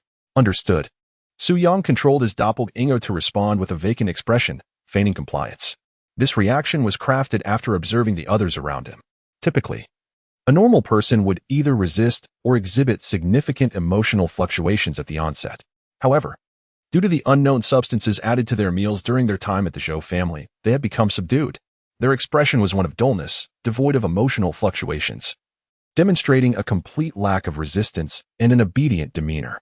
The overseer, with slanted eyes, harbored no doubt regarding the response of Su Yang's avatar. A pickaxe was allocated to the avatar, which was then led into a labyrinthine mine. Within the mountain, the tunnels crisscrossed like an ant colony, incredibly intricate. Occasionally, one could glimpse a wretched miner, emaciated and hollow-eyed, striking the mine walls with his pickaxe. He resembled a soulless shell, condemned to the monotonous rhythm of excavation. Spiritual stones lay hidden within, and fortune might yield a find, though misfortune could render an entire day fruitless. Every vein of, or was situated in a locale of remarkable hardness. Even ordinary stones were exceptionally solid. Only cultivators possessed the strength to extract them, which elucidates why they captured cultivators to serve as miners. Su Yang directed his avatar to halt in a specific section of the tunnel and attempted to excavate. The sound of metal striking stone echoed as he worked. After several strikes, he had merely created a small dent. Indeed, the ore vein lived up to its reputation, with even ordinary stones proving so resilient. This was fortunate, as the excavator was a cultivator wielding a weapon of spiritual grade. Had he employed a common iron pickaxe, it would have likely broken after a few blows. Su Yang instructed his avatar to mine while simultaneously observing the other miners and the overseer's movements. After a considerable period of observation, Su Yang began to discern certain patterns. The miners seldom communicate with one another, wholly devoted to their task of excavation. Should they fail to unearth spiritual stones in one location after an extended period, they will simply relocate to another site. As long as they remain within the confines of the mine tunnel, their movement goes largely unmonitored by the overseers. Within the tunnel, a few overseers patrol, traversing from one end to the other and then to different areas. Their frequency of movement is rather infrequent. After all, these miners are relatively easy to manage, and the overseers possess commendable strength, typically around the 5th level of Qi refinement. Chapter 15. If you cannot defeat them, join them mealtime. A supervisor called out. The miners set down their picks and, under the supervisor's guidance, gathered in a spacious cavern. Food was then distributed. The fare consisted of ordinary dishes, neither exquisite nor unpleasant. Their intentions were not driven by a sudden surge of compassion. Rather, the simplicity of the meal rendered it inexpensive. A well-fed miner would exhibit enhanced efficiency in extracting ore, consequently yielding a greater abundance of spirit stones. Furthermore, providing sustenance ensured the miners would endure longer. Otherwise, saving on food costs might lead to their premature demise, which would be counterproductive. After all, a single miner held a value of 10 low-grade spirit stones. There was also an ulterior motive. The meals were laced with certain substances. This ensured the effects of the drugs remained potent. Should the administration of these substances cease for an extended period, the miners would gradually revert to their natural state, making it challenging to maintain their compliance. Though his avatar had no need for sustenance, Su Yang still instructed it to partake in meals, blending in seamlessly with the others. The substances indeed influenced this particular avatar, affecting only it, and sparing Su Yang's true self and his other avatars from any adverse effects. Should Su Yang relinquish control over this avatar, its behavior would align closely with that of the other miners, facilitating a more natural existence without the necessity for deliberate imitation. As long as the doppelganger acts independently, its actions are indistinguishable from those of others. Should Su Yang wish to direct this doppelganger, he can exert control at will. After finishing their meal, all the miners were herded back into the mine to resume their labor. Upon returning to the depths of the mine, Su Yang intermittently guided the doppelganger deeper into a certain shaft, choosing moments when no overseers were present. If, during this exploration, an overseer was spotted from afar, he would instruct the doppelganger to feign mining activity nearby, ensuring that the overseer remained oblivious to the doppelganger's frequent movements. After several hours of exploration, Su Yang gained a comprehensive understanding of the mine's layout. There was a primary shaft that was vast and spacious, with numerous smaller shafts branching off to the left and right. One could liken it to a grand tree with many branches. Typically, mining activities did not occur in the main shaft, which merely served to provide access to the entrances of the smaller shafts where the actual mining took place. Each shaft had an endpoint, and as the mining progressed, the work would gradually delve deeper into the earth. Su Yang, controlling the doppelganger, traversed every accessible passage within the mine. The entire layout of the cavern was meticulously etched in his mind. For anyone else, even if they were to undertake a similar exploration, it would be impossible to construct a clear overall layout. The mine's convoluted paths and numerous forks would easily disorient any wanderer, leaving them lost and bewildered in no time. In this moment, Su Yang, stationed outside, effectively established a fixed point of reference. His avatar, under his meticulous control, operated akin to a character in a game, where each movement's distance and direction were perceptible, granting him a perspective akin to that of a deity. At this juncture, several miles away from the rear of the mineral vein, lay a dense stone forest. This area was strewn with numerous ordinary rocks devoid of any valuable resources, rendering it largely unvisited by both humans and wildlife. However, beside a colossal boulder stood 10 individuals, each wielding a shovel. These were the avatars Su Yang had previously dispatched. Recognizing the formidable strength of his adversaries, Su Yang concluded that a direct confrontation for the mineral vein would be unwise. What then could he do? Unable to overpower them, he resolved to clandestinely carve a path from the rear of the vein, and engage in coerced collaboration for its development. Once he amassed sufficient strength, he would later initiate a friendly discourse with them. As for the Zhou family of Wuxi City, Su Yang would not overlook them either. But he deemed it prudent not to alert them to his intentions just yet. This matter could be addressed in due course. As for the Qixiao sect, though currently unable to contend with them, he would temporarily permit their mining of his resources, albeit with a cautionary note to proceed with restraint and not overstep their bounds. Thus, the excavation would commence. The chosen site, located at a considerable distance from the mineral vein, was strategically selected for its concealed entrance, making it less susceptible to detection. However, if they are too close, the guards near the mine might easily detect any disturbances and come to investigate. Su Yang first instructed his doppelganger to draw a circle on the ground, just large enough for a single person to enter and exit. Following the outline of the circle, they began to excavate downwards. After reaching a certain depth, they directed their efforts toward the mine's location. The passage need not be spacious. A width sufficient for 1 or 2 individuals to traverse would suffice. 2 doppelgangers were assigned to the excavation, as having more would hinder their movements. The remaining 8 doppelgangers were tasked with various duties. Some were to cut bamboo to create ladders, which would be placed in the initially vertical passage for climbing up and down, while others were responsible for transporting the excavated soil away. Currently, Su Yang possessed 3 storage rings. The first was acquired from the one-eyed chieftain of the Black Tiger village.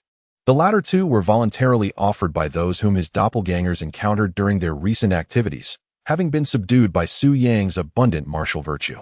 All 3 rings were of comparable size to that of the chieftains. The excavated soil was first placed into the storage rings and then taken outside to be discarded. Efforts were made to ensure the doppelgangers ran a considerable distance to avoid arousing suspicion among the mine's guards. They fortuitously discovered a basin suitable for disposing of the soil, which would make it difficult to discern that such earth had been dumped there after a few days. This process was repeated, with the passage advancing swiftly toward the mine, while the doppelgangers worked tirelessly, surpassing even the efforts of the mine slaves. However, although the excavation progressed swiftly, the considerable distance meant that the required tunnels were extensive, potentially extending into the following day. The subsequent tasks were rather straightforward, involving merely the repetition of actions. Once the commands were issued, the avatars commenced their labor within the confined space of the tunnel, moving in and out in a continuous cycle, tirelessly extracting materials and depositing them outside. Su Yang allocated a fraction of his focus to monitor their progress. Once the avatars reached the hard rock layer, it would signify that they had arrived at the vein of spirit stones. By evening, they had excavated several hundred meters, which was quite commendable. It was also mealtime for Su Yang, who headed towards Lingshan Peak to collect his meal. Upon arrival, he was taken aback by the unusual bustle in the dining hall. It appeared that the number of people present had doubled compared to usual, with groups scattered about engaged in animated conversations. After obtaining his meal, Su Yang intended to leave. However, he couldn't help but overhear snippets of conversation. Phrases such as newly recruited disciples, demonic path, and sword radiance floated through the air, creating a cacophony of intrigue. This reminded Su Yang of the ominous pressure he had felt emanating from the depths of the sect earlier that day, followed by the flash of a sword radiance slicing through the sky towards a specific direction. "Have you heard about it, Su Yang?" called out Zhang Shichuan, a fellow disciple with whom Su Yang was acquainted, as he spotted him passing by. "What have you heard?" Su Yang inquired, finding himself with nothing better to do. He settled down at Zhang Shichuan's table, holding his meal box. The table was already occupied by 2 individuals, one tall and slender, the other short and thin. Both were also serving as miscellaneous disciples. In truth, those who take on such roles tend to be rather lean, making the presence of someone as plump and fair as Zhang Shichuan quite rare. Otherwise, Zhang Shichuan often felt fortunate to have inadvertently secured a position in the cleaning division of Lingshan Peak. "Allow me to introduce him. His name is Su Yang. And like us, he is also a miscellaneous disciple," Zhang Shichuan said as he introduced Su Yang to the other 2. After the introductions, he turned to Su Yang and shared their names. "You seem somewhat unfamiliar. You must be a newcomer to the sect this year, right? Well, you are fortunate. I joined the sect the previous year and have spent several years as a miscellaneous disciple, accumulating considerable experience. Now that we are acquainted, allow me to share some insights," said the tall and slender disciple, Huang Shun, addressing Su Yang. Just as he was about to impart his wisdom, Zhang Shichuan interrupted him with a chuckle. There is no need to share that with Su Yang. He joined the sect alongside us. Ah? Then why does he seem so unfamiliar? Huang Shun expressed his surprise. Even if they weren't well acquainted, there should be some semblance of recognition among those who joined together. Zhang Shichuan explained that Su Yang had chosen to work in the back mountain for his duties, spending most of his time there, which meant they had little opportunity to meet. It was then that they finally understood. Brother, you have endured through it. Now that there are new servants to take over, seize the opportunity to change your job.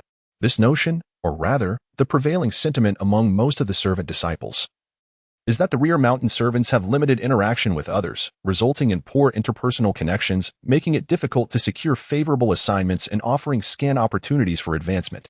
Su Yang remarked that being a servant on the rear mountain is quite advantageous, as it is leisurely and safe. Zhang Shichuan responded on Su Yang's behalf, stating that once we all ascend to outer sect disciples, you shall no longer feel envious. Huang Shun shook his head, clearly believing that such a pursuit of temporary ease, devoid of ambition, is quite irrational. I certainly will not envy. Instead, I will congratulate you all when the time comes. Su Yang chuckled through his food, his words somewhat indistinct. Ah, right, continuing from our previous topic, Zhang Shichuan suddenly recalled the original purpose of summoning Su Yang. Su Yang. Today within the depths of the sect, an unexpected pressure has emerged, and shortly thereafter, a streak of sword light appeared in the heavens. You are aware of this while on the rear mountain, are you not? Zhang Shichuan inquired. Su Yang nodded in acknowledgement. In truth, it was the work of an elder.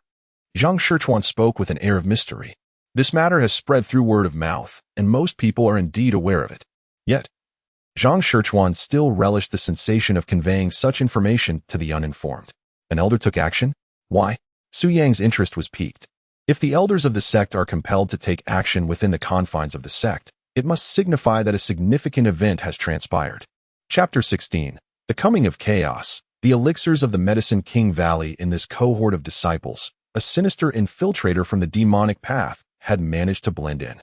Upon discovery by the sect, an elder swiftly intervened, dispatching him with a single strike of his sword from afar. Zhang Shichuan and his companions gazed on with a mix of envy and reverence. To cultivate to the esteemed level of an elder, capable of severing an enemy's head with merely a flick of the wrist, would be an awe-inspiring feat. Alas, they were acutely aware that such talent eluded them, rendering it an unattainable dream for this lifetime. Meanwhile, Su Yang pondered the intricacies of the demonic path. This world is not solely inhabited by practitioners of the righteous path. Other factions exist, with the demonic path being one of them. Practitioners of the demonic arts often engage in malevolent practices, employing ruthless methods without scruples, such as the common perception held by the masses. However, for Su Yang, the distinction between the demonic and the righteous path lies not in their categorization but in their actions. Take the Qixia sect, for instance. Outwardly, they project an image of righteousness, yet covertly, they capture fellow cultivators, reducing them to mere slaves, trampling upon their lives as though they were mere weeds. How then should one classify them, righteous or demonic? Certainly, one should not generalize based solely on the actions of the Qixia sect.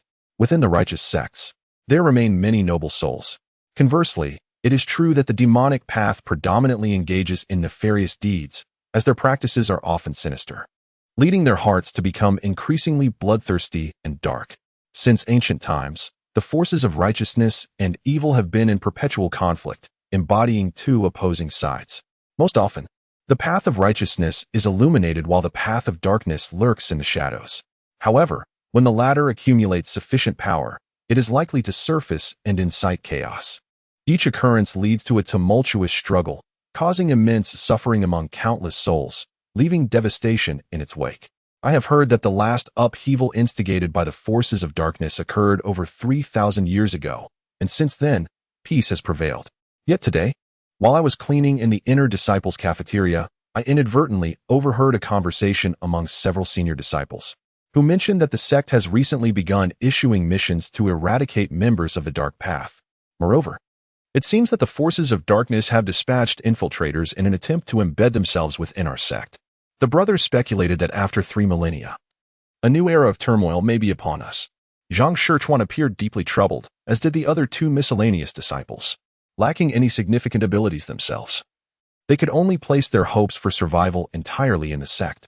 As long as the sect endures, they live. Should the sect perish, so too shall they. Their fates are inextricably intertwined. Su Yang, are you not worried? Zhang Shichuan inquired, noticing Su Yang's calm demeanor. Of course I am concerned, but what purpose does worry serve? Since I cannot change anything, I might as well not dwell on it. I shall eat when it is time to eat, drink when it is time to drink, and live each day as it comes. Su Yang casually chatted for a while, harboring no real concern. The true self could retreat into the system's space. If danger truly approached, he could simply seek refuge within. Indeed, worrying was futile. As mere subordinates, they had little power to affect change. His light-hearted banter surprisingly eased Zhang Shichuan's worries, revitalizing his spirits. After finishing his meal, Su Yang departed from Lingshan Peak and returned to the rear mountain, where silence reigned throughout the night. The following noon, at the mining site, the underground passage had extended several thousand meters. Suddenly, one of his avatars struck something solid.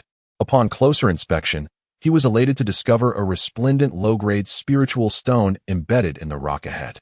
Su Yang hastily instructed his avatar to don the spiritual pickaxe he had prepared in advance, each pickaxe costing 10 low-grade spiritual stones purchased in the city.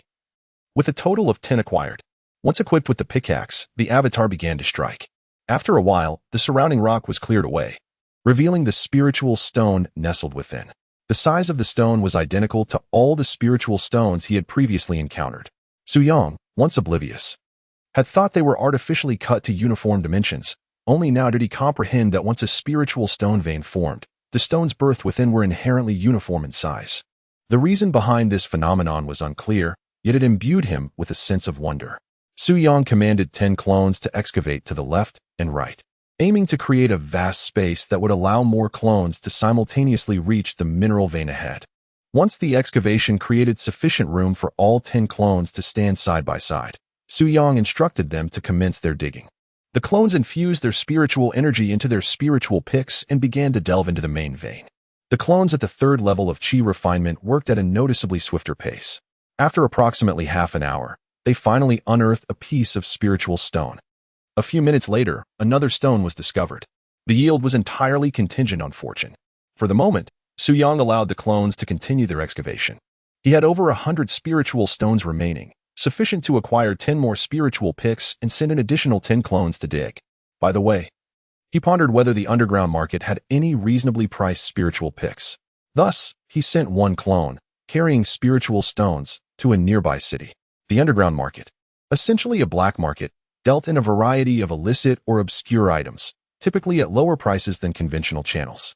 However, after a thorough search of the underground market, Su Yang's clone found no vendors offering spiritual picks.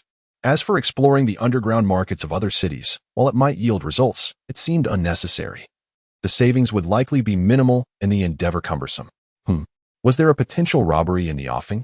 Su Yang noticed an individual in the corner who had been staring at the clone for quite some time. Recently, he had experienced numerous instances of being robbed. However, the outcome need not be elaborated upon. Su Yang had cleverly lured the robbers into a trap, utilizing numerous avatars to turn the tide against them. Just as he was about to summon even more avatars, a figure emerged from the shadows, approaching one of his manifestations. "Brother, would you be interested in purchasing some elixirs from the Apothecary Valley?" The individual wore a mask, concealing his features, and his voice was peculiar, as if deliberately muffled. In his hand, he held a vial of elixir. Apothecary Valley? Upon hearing this name, Su Yang's expression shifted dramatically. He was acutely aware that his knowledge of factions was limited, yet those he was familiar with were of considerable renown. The Apothecary Valley was indeed one of them. It was said to be the sacred haven for alchemists within the great Qin dynasty. To study under the Apothecary Valley would bestow unparalleled prestige upon an individual. An alchemist hailing from this esteemed institution would invariably command a higher market price for their concoctions. More often than not, the alchemical techniques employed by the Apothecary Valley's practitioners surpassed those of ordinary alchemists, yielding superior elixirs with reduced side effects. Nevertheless, this clandestine individual, who dared not reveal his true visage and lurked in the underground market, did not inspire confidence in Su Yang regarding the authenticity of the elixirs he claimed to possess. Apothecary Valley elixirs? I perceive that you believe me to be easily deceived, Su Yang retorted candidly. Oh, the typical medicinal elixirs from the Apothecary Valley are beyond my means to obtain, the masked figure confessed. To be frank, The medicine indeed originates from the Apothecary Valley, albeit it is merely a substandard product. He had no intention of concealing this information. He simply chose not to divulge it immediately. Substandard products? Pray tell, what precisely constitutes their inferiority? Su Yang inquired with keen interest. To put it simply, within a single batch of elixirs, not all are of commendable quality. This includes premium products, substandard ones, and utterly worthless concoctions. Premium products are those that meet all quality standards. Substandard products, on the other hand, exhibit deficiencies in certain aspects, such as diminished efficacy or pronounced side effects. As for the utterly worthless concoctions, they are completely ruined and devoid of any utility. The proportion of premium products also reflects the prowess of the alchemist. Naturally, the Apothecary Valley is not lacking in skilled practitioners. Yet there are also many novices whose creations yield a higher frequency of substandard products. The masked figure spoke eloquently, revealing much in a single breath. However, I cannot help but feel that given the current stature of the Apothecary Valley, allowing these substandard products to infiltrate the market would only tarnish its reputation. Would the Apothecary Valley be so short-sighted as to focus solely on immediate gains? Su Yang questioned, though he harbored an inkling of a certain rationale within his mind. He awaited the masked individual's subsequent remarks to see if they aligned with his own thoughts. Your insights are commendable, my brother.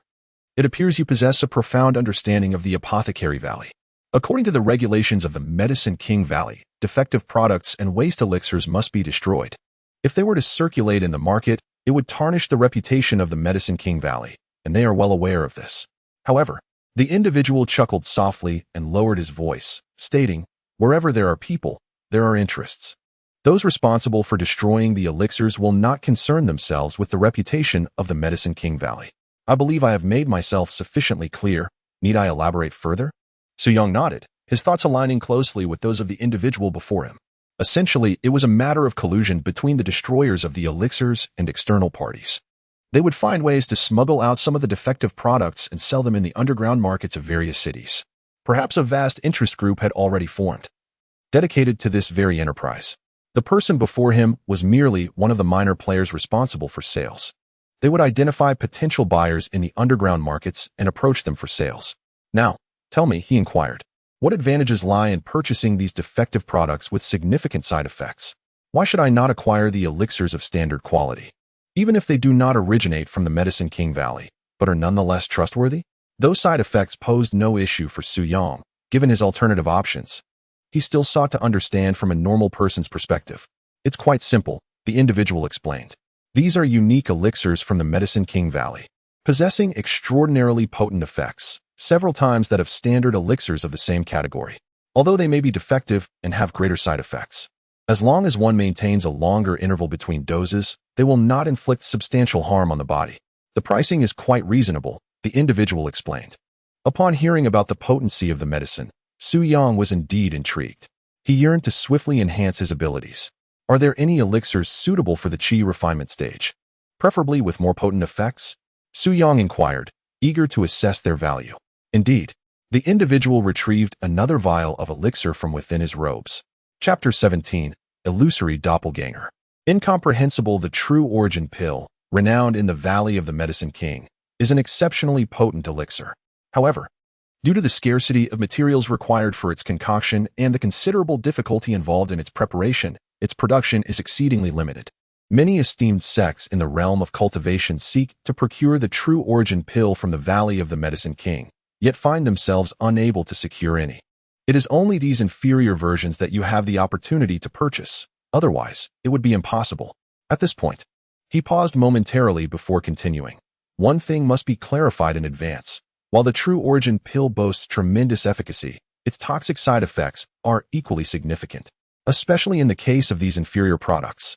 Please state the price, Su Yang interjected. 5 low-grade spirit stones per pill, no negotiations, came the reply. He was indeed merely responsible for sales. The pricing had been predetermined by his superiors, and he lacked the authority to alter it. Su Yang pondered for a moment. Auxiliary elixirs have always been quite costly. The price of ordinary first-grade auxiliary elixirs on the market is roughly equivalent to this. Yet their potency is merely a fraction of what this pill offers. In contrast, high-quality True Origin pills are priced upwards of 20 low-grade spirit stones each. And they cannot simply be purchased at will. Show me the pill, he requested. The man did not hesitate and poured a green pill from the vial. Su Yang deftly controlled his doppelganger to take it, examining it closely. Ever since acquiring the mystical herb, Su Yang had dedicated time to research it. While I may not claim to be proficient in alchemy, I can certainly distinguish between various elixirs. This particular pill is indeed commendable, and its authenticity appears unquestionable. As for its efficacy, that remains to be tested in practice. For now, I shall procure 10 of these. Su Yang summoned a clone to retrieve 50 low-grade spirit stones to facilitate the transaction. Once I accumulate more spirit stones and ascertain the effectiveness of the true essence pill, I shall return for further purchases. With the presence of a spirit stone vein, it is merely a matter of time before wealth flows abundantly. With the remaining 50 spirit stones, I acquired 5 spirit pickaxes in the city. Subsequently, I dispatched 5 clones to the mine to commence excavation, ensuring they return with true essence pills. Upon receiving the elixirs, Su Yang immediately administered them to 3 of his clones. As the pills entered their bodies, they transformed into a powerful surge of medicinal energy. It was evident that their potency surpassed that of the harmony pills he had previously consumed, highlighting the disparity in strength even among first-tier cultivation aids. 3 days later, while leisurely swaying in a rocking chair, humming a tune, Su Yang suddenly paused. A look of astonishment followed by joy illuminating his face. He had actually reached the 4th level of Qi refinement. In just 3 days, he had ascended from the 3rd to the 4th level, a remarkable pace indeed. The clones consumed the true essence pills daily, yielding impressive results. However, relying solely on this would be insufficient. Additional factors must also contribute to his progress. Primarily, the presence of clones effectively multiplied his cultivation speed by a factor of nearly 3. Why is there a decimal point?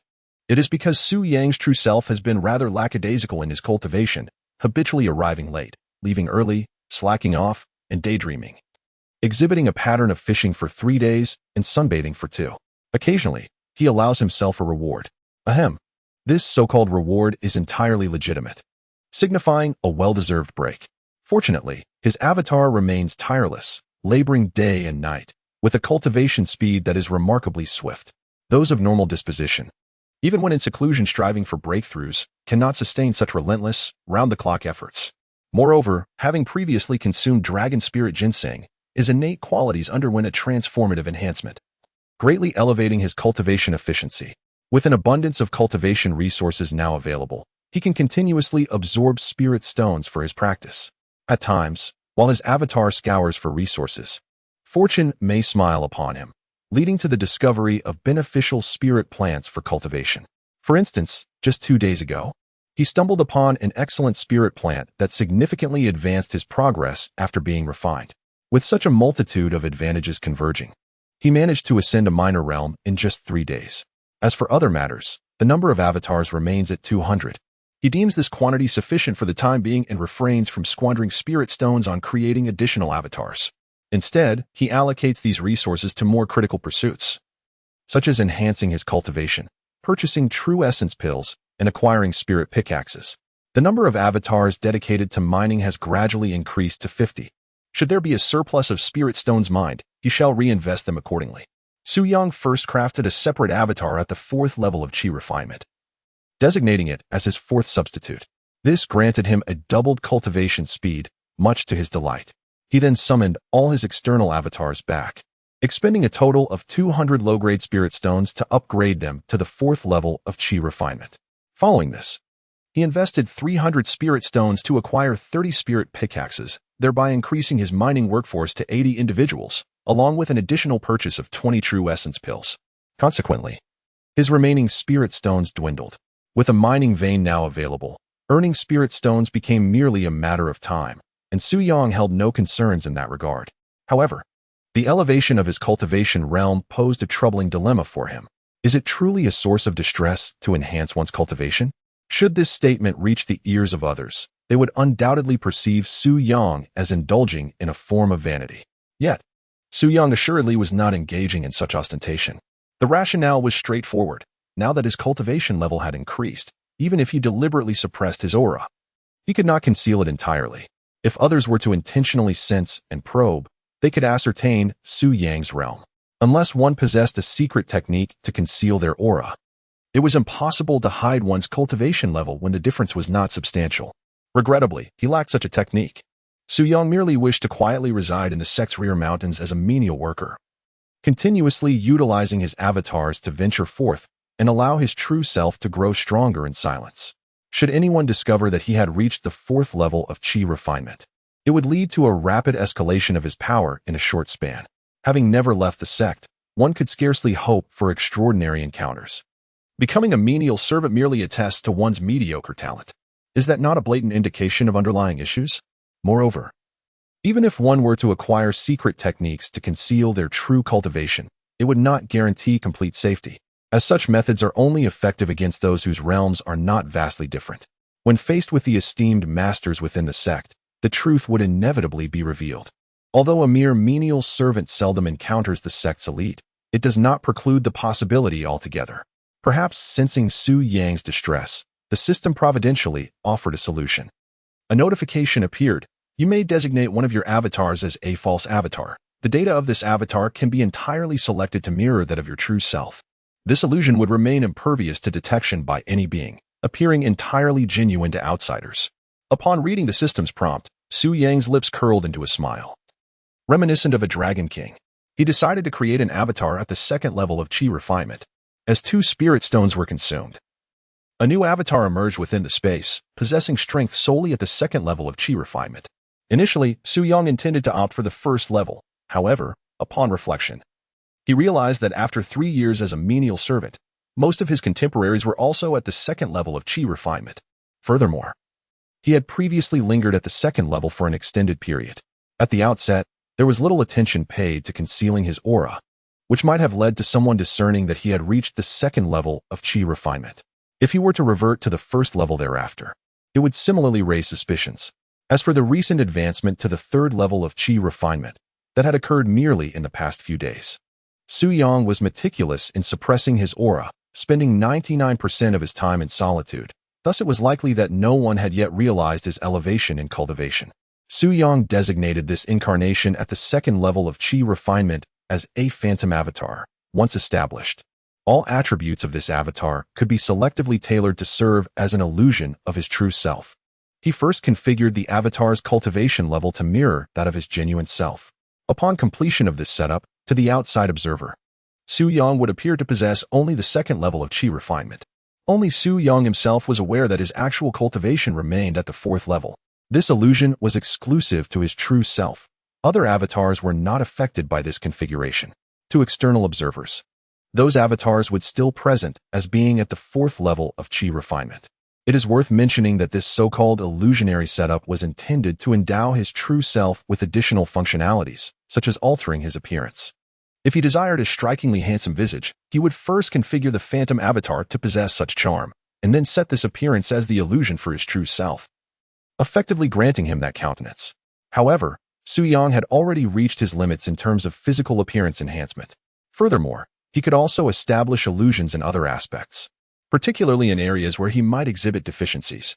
Thus, let the dimensions of the avatar be enlarged, transforming it into a semblance of the original self, which instantly boosts the man's confidence. Although Su Yang himself need not be troubled by such matters. What Su Yang refers to is, in fact, height. Su Yang dispatched all his avatars, engaging them in mining and resource gathering.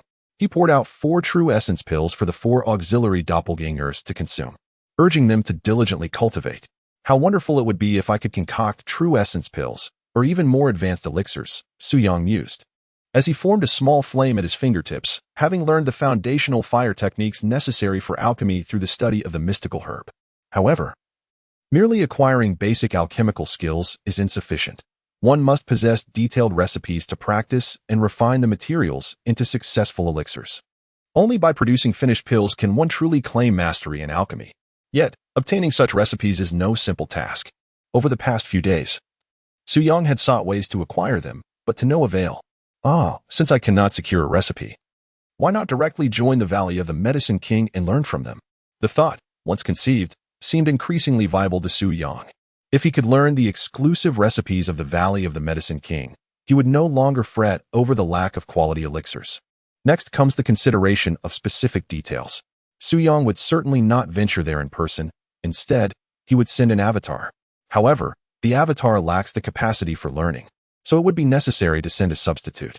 However, there are only a few substitutes, and Su-yang was reluctant to send them away. Eureka! After a brief moment, Su-yang conceived a brilliant plan. He decided to send a clone to serve merely as a pair of eyes. The clone would relay everything it observed back to this location, allowing for simultaneous learning. Consequently, as knowledge was acquired here, the clone would also master it in real time. To an outsider, it would appear as if the clone had learned the skills independently. The method, in theory, was feasible. It remained to be seen if it could be integrated into the Medicine King's Valley. Su-yang also contemplated numerous other possibilities. This approach could be employed with other factions as well. By dispatching clones to infiltrate major powers, he could absorb their unique techniques. Thus, he would gather the strengths of various schools. Moreover, this strategy would effectively embed a line of sight into those factions, enabling continuous awareness of their movements. Chapter 18. Beginning at the Spirit Plantation, however, one must take small bites of their meal. First, let us test the waters with the Medicine King Valley. If successful, we shall gradually extend our efforts to other factions. Su-yang was well aware of the Medicine King Valley's location, situated over 1,000 miles from here. Given the current strength of his avatars, they should be able to reach it within a day. Time is of the essence. So Su-yang dispatched 3 avatars for the journey, primarily to ensure safety in numbers. Should any unforeseen circumstances arise, losing 1 or 2 avatars would still leave him with survivors, thus avoiding the need for a time-consuming redeployment. The 3 avatars set forth, opting for the bustling official roads to minimize the risk of mishaps. As twilight approached, their journey progressed smoothly, leading them to a place named Lingu City. This city derived its name from its proximity to the Medicine King Valley. Su-yang instructed his avatars to settle there temporarily, hoping to glean information on how to join the Medicine King Valley. The avatars assumed the roles of several weary travelers and chose a large tavern to take their seats, anticipating they might overhear relevant discussions given the city's closeness to the valley. Barely settled, a familiar face from across the room approached them. Noticing their travel-worn appearance, the stranger inquired if they were preparing to participate in the Spirit Plantation selection the following day. This individual was fair-skinned, exuding an air of scholarly charm. The mention of the Spirit Plantation and the selection piqued Su-yang's curiosity, prompting one of his avatars to repeat those terms in confusion. Is that not the case? My apologies for the intrusion. Since we are not on the same path, the conversation has naturally dwindled. I intend to join the Valley of Medicine Kings. May I inquire if this spiritual herb garden you mentioned has any connection? Su-yang spoke directly and without preamble. The Valley of Medicine Kings and the spiritual herb garden must surely be intertwined in some manner. Indeed, to enter the Valley of Medicine Kings, one must first become a part of the spiritual herb garden. This garden is dedicated to cultivating spiritual medicinal herbs, providing the essential materials for alchemy to the valley. Should you excel within the garden and display remarkable talent in the realm of spiritual medicines, you will undoubtedly attract the attention of the valley, leading to an opportunity for advancement and the chance to study the art of alchemy, ultimately becoming a distinguished alchemist. As for the selection process I mentioned earlier, it serves as the initial gate for candidates aspiring to join the spiritual herb garden. Those fortunate enough to be chosen shall become recognized spiritual herb workers. By the way, my name is Chinshuda. May I ask how to address the 3 of you? After introducing himself, Chinshuda inquired about the names of Su-yang's 3 incarnations. Shuiyao, Su-yang replied through one of his incarnations, with the other 2 casually inventing names. How does the selection for the spiritual herb garden operate? It is prudent to inquire first in order to prepare adequately. I have heard that it is based on their preferences, selecting those they wish to include. However, after several rounds of selection, I have come to sense that the matter is far more intricate than mere preference. It appears to be more about one's outward appearance. If, from the very first impression, one seems capable of fulfilling the responsibilities at the spirit garden, they are likely to be chosen. My fair and delicate appearance might lead them to believe that I am unsuitable for such labor, which explains my repeated failures. Chinshuda lamented. Initially, he had aspired to pursue scholarly achievements, yet he soon realized that academia was not his forte.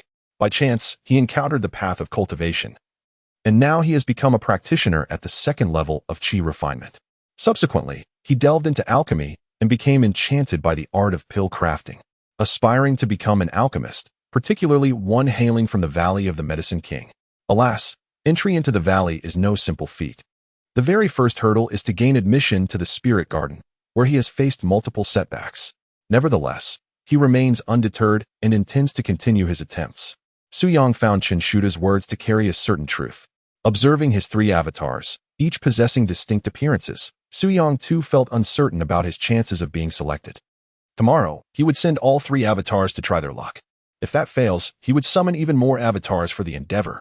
Engaging in further conversation with Chinshuda, Suyang gleaned additional information, such as the fact that the Spirit Garden does not recruit daily, but rather holds selections once a month. It was indeed fortuitous that he happened to arrive on a recruitment day. The following day, Suyang, accompanied by Chinshuda, ventured to the Lingziyuan. Situated 20 miles west of Linggu City, the expansive grounds of the Lingziyuan were encircled by towering walls. Outside the grand entrance, a sizable open area had already gathered a multitude of individuals, all present for the selection process. Most appeared somewhat anxious, apprehensive about the possibility of not being chosen. The prospect of waiting another month for a second chance loomed over them. As the sun reached its zenith, the crowd finally beheld the arrival of the Lingziyuan representatives. Leading them was an elderly gentleman with silver-streaked hair. Despite his advanced age, his complexion was vibrant, his posture erect, and his gait remarkably agile, rivaling that of the younger attendees. Following closely behind him were several men and women, all in their 30s. The elder, surnamed Mu, served as the director of the Lingziyuan. Those selected would become registered spirit plant workers, embarking on a month-long probationary period. After this duration, their future as official spirit plant workers, or their departure from the Lingziyuan, would depend entirely on their individual capabilities. Director Mu was a man of decisive action. After his brief address, he commenced the selection process. You, and you. It remained unclear upon what criteria he based his judgments, as he seemed to choose without much observation. When he pointed towards the vicinity of Chinshuda, the latter's heart began to race palpably. The thought of another rejection, coupled with the prospect of a prolonged wait, weighed heavily on his mind. Indeed, the director of the botanical garden, without a moment's hesitation, overlooked him and pointed to others. However, before the expression of disappointment could fully manifest, the director pointed back to him once more. This time he was selected. Initially, the director had no intention of choosing him, but having seen him on several occasions, he had grown familiar with him. Recognizing perseverance as a commendable trait, he decided to extend an opportunity. The selection process concluded swiftly. Among the 100 or so participants, only a mere 10th, approximately a dozen individuals, were chosen. Fortuitously, Suyang had one of his avatars selected, specifically the one he had named Shui Yao, and introducing it to Chinshuda. The fortunate few who were selected followed the director into the botanical garden with immense joy, while those who were not chosen departed, dejected. Some chose to relinquish their aspirations, while others resolved to return in a month to try their luck again. As the group entered the spiritual herb garden, they first traversed a spacious plaza where numerous spiritual herbs were laid out to dry. Many individuals were engaged in tasks such as flipping, spreading, collecting, or drying these herbs. Proceeding further, they encountered fields dedicated to the cultivation of various spiritual plants, all overseen by diligent caretakers. Once inside the garden, the director took his leave, and the group was then guided by a middle-aged man named Zhong Qi, the steward of the 6th district. The spirit plantation is divided into 10 distinct fields, each overseen by a dedicated steward. The newly recruited spirit cultivators from last month have been assigned to the 5th field, and this month, it is naturally the turn of the 6th field. This rotation will continue across the various fields. For the upcoming month, you will serve as the designated spirit cultivators in my 6th field. During this time, you will acquire a wealth of foundational knowledge regarding cultivation. At the end of the month, an assessment will be conducted.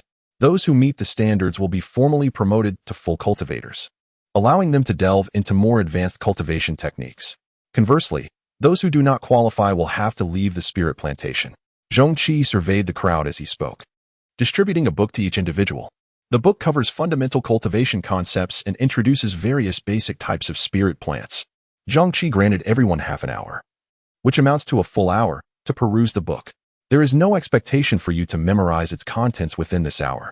The primary goal is to familiarize yourselves with the material before engaging in practical application. By correlating theory with practice, a harmonious understanding will be achieved, facilitating a quicker learning process. The group of over 10 individuals quietly began to explore the text. Suyang's avatar was also engaged in this activity. The avatar merely served as a pair of eyes, as genuine comprehension of the material required Su Yang's own insight or the intuition of his main self. Understanding these foundational concepts could be accomplished solely through the efforts of Su Yang's true self. After undergoing the transformative effects of the dragon spirit ginseng, Su Yang's comprehension has reached unparalleled heights, rendering his cognitive abilities remarkably agile. Within just an hour, he had grasped the essence of the texts, while others remained only partially enlightened, necessitating further dedication to their studies. The next phase involved practical application. This is your senior brother, Sun He. He will diligently instruct you on the proper techniques, Zhongqi announced, introducing a young man named Sun He. Having been a member of the Spirit Plant Garden for several years, Sun He was considered quite experienced and possessed a wealth of knowledge in various aspects of spirit botany. He was more than capable of guiding these newcomers. Cultivation is an intricate discipline. Factors such as soil aeration, moisture levels, and nutrient content, any subtle variation can significantly influence the ultimate growth of plants. Moreover, different species have distinct requirements concerning these conditions. I will begin by teaching you how to till the soil, Sun He stated solemnly, demonstrating a meticulous approach as he wielded a hoe to turn the earth in a specific plot of spirit field. The others watched with curiosity. Su Yang recalled that this particular information had been documented in the book he had just read. Observing a live demonstration deepened his understanding considerably. He decided to send a clone to the desolate mountains beyond the sect to gather some soil, which he then stored within his spatial ring. Both the spatial ring and the clone were seamlessly integrated into Su Yang's realm. He poured soil into the space, creating a patch of arable land. In the form of an incarnation through his will, Su Yang could personally practice his planting techniques within this realm. By the way, can plants be cultivated? And even animals raised in this space? Gazing upon the small plot of earth formed by the mounds of soil, Su Yang suddenly pondered this thought. Chapter 19. Progress through stability. Only time is lacking. Su Yang contemplated many ideas. For instance, he envisioned importing a substantial amount of sand, gravel, and soil to create a tract of land. If it were possible to cultivate plants, he would sow a plethora of spiritual herbs. He also imagined constructing a pond, filling it with water, and introducing some fish fry for nurturing. In the future, he could erect a wooden cabin by the pond, occasionally fishing for leisure. Furthermore, he could set up a hearth to cook meals, as he had always been fond of a camping lifestyle in the wilderness. He planned to dedicate some time to this endeavor, purely for the creation of a recreational haven. While the teachings at the spiritual plantation continued, Su Yang projected his consciousness into the space, engaging in practical application alongside the lessons. Lacking a hoe, he initially used a bent iron sword as a substitute. After all, it was the technique that mattered. Having an object to mimic sufficed. With a profound understanding, Su Yang learned rapidly and soon became proficient. I have demonstrated in great detail and repeated the process several times. Now it is your turn to try, Sun He remarked, placing down the hoe. The others had observed attentively and felt they grasped the concepts well. However, when it came time for them to execute the tasks, they appeared utterly inept. Was it done this way? After a round of attempts, most displayed awkward movements, demonstrating their unfamiliarity with the land cultivation. Not only Sun He, but even Su Yang could discern that the majority of their actions were incorrect. Only a handful of individuals barely managed to pass. Sun He frowned at the outcome, clearly dissatisfied. Now, it was time for Su Yang's avatar to take the stage. He picked up a hoe and began to till the soil with remarkable agility and precision, displaying a commendable level of skill. Sun He's eyes lit up as he inquired, "What is your name?" Replying to senior brother, "I am Shui Yao," Su Yang answered. "Have you studied planting before?" Sun He continued to question. "I have never studied it. Today is my first encounter with these practices," Su Yang replied. "Both planting techniques and alchemy must be learned," Sun He stated. Su Yang was determined to perform to the best of his abilities, recognizing that the better he showcased his skills, the quicker he would acquire advanced techniques. "Good. Excellent. You possess considerable talent for planting," Sun He remarked with a rare smile. The others looked on with envy. Those who had merely managed to pass earlier now found their fleeting joy evaporating in the face of Su Yang's avatar's impressive display. Sun He proceeded to impart additional skills, and Su Yang diligently absorbed the teachings. Mastering these techniques would enable him to cultivate spiritual plants within the space in the future. Days passed, and Su Yang's planting skills flourished. In the blink of an eye, a week had elapsed, and within the space, a small patch of land began to take shape. The area spans approximately 1,000 square meters with a thickness of 5 meters, all accumulated over the past few days. Su Yang initially intended to directly incorporate a piece of land or a mountain into his space. Unfortunately, the system does not support such actions. It requires excavation, akin to acquiring the items through one's own efforts, before they can be absorbed into the space. If one possessed the strength to carve down a mountain, it could indeed be included. Regrettably, Su Yang is not yet capable of that. He decides to take his time and gradually expand in the future. This plot of land has been partially designated as a farming area, where he has already planted some spiritual flora obtained from external excavation. After several days of observation, he confirmed that the spiritual plants can thrive within the space.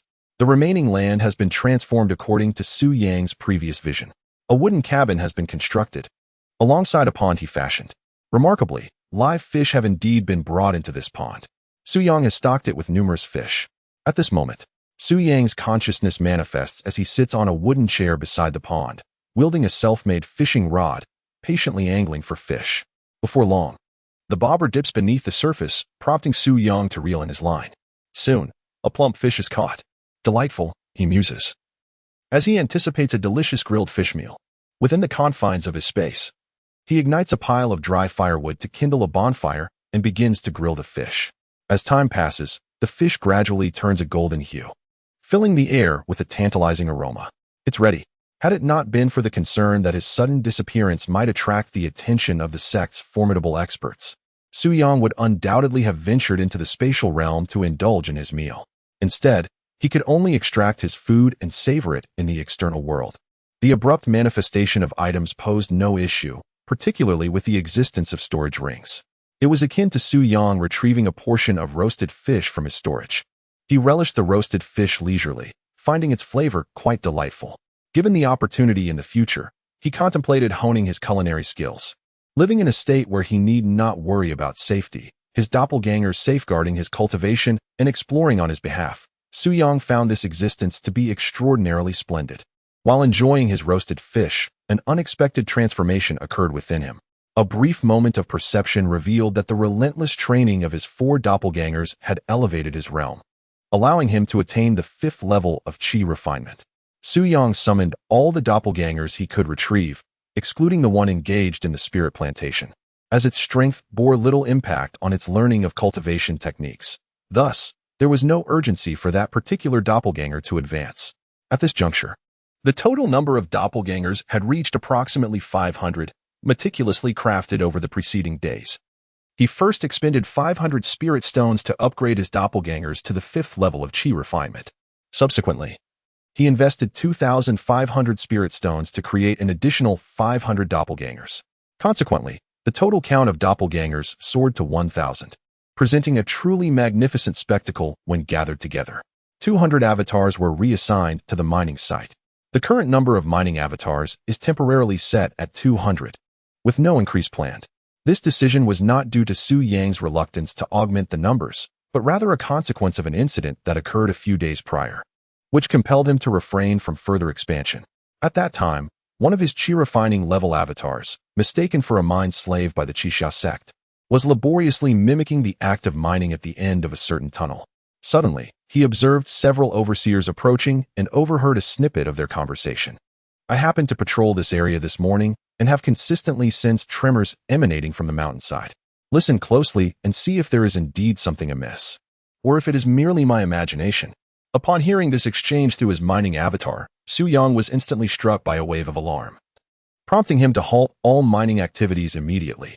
The summoned overseers instructed the surrounding mine slaves to cease their work as well, and then press their ears against the tunnel walls, holding their breath to listen intently. After a prolonged silence, they detected no unusual sounds. It must have been a mistake on my part, or perhaps the vibrations were merely transmitted from the adjacent tunnel where some mine slaves were working, one overseer concluded. That seems plausible. Continue your work, they instructed before departing. Su Yang, relieved, wiped away a bead of cold sweat, thankful that he had another avatar stationed within the Qixia sect's mining site. I happened to overhear a conversation and promptly instructed my mining avatars to cease their activities. Otherwise, should they sense something amiss and investigate the source, it would inevitably lead to the discovery of illicit mining operations on the other side of the mountain. The loss of avatars would merely be a setback. The true blow lies in the inability to continue mining until my strength can match theirs. After much contemplation, Su Yang concluded that the number of mining avatars was excessive and their positions were too closely clustered together.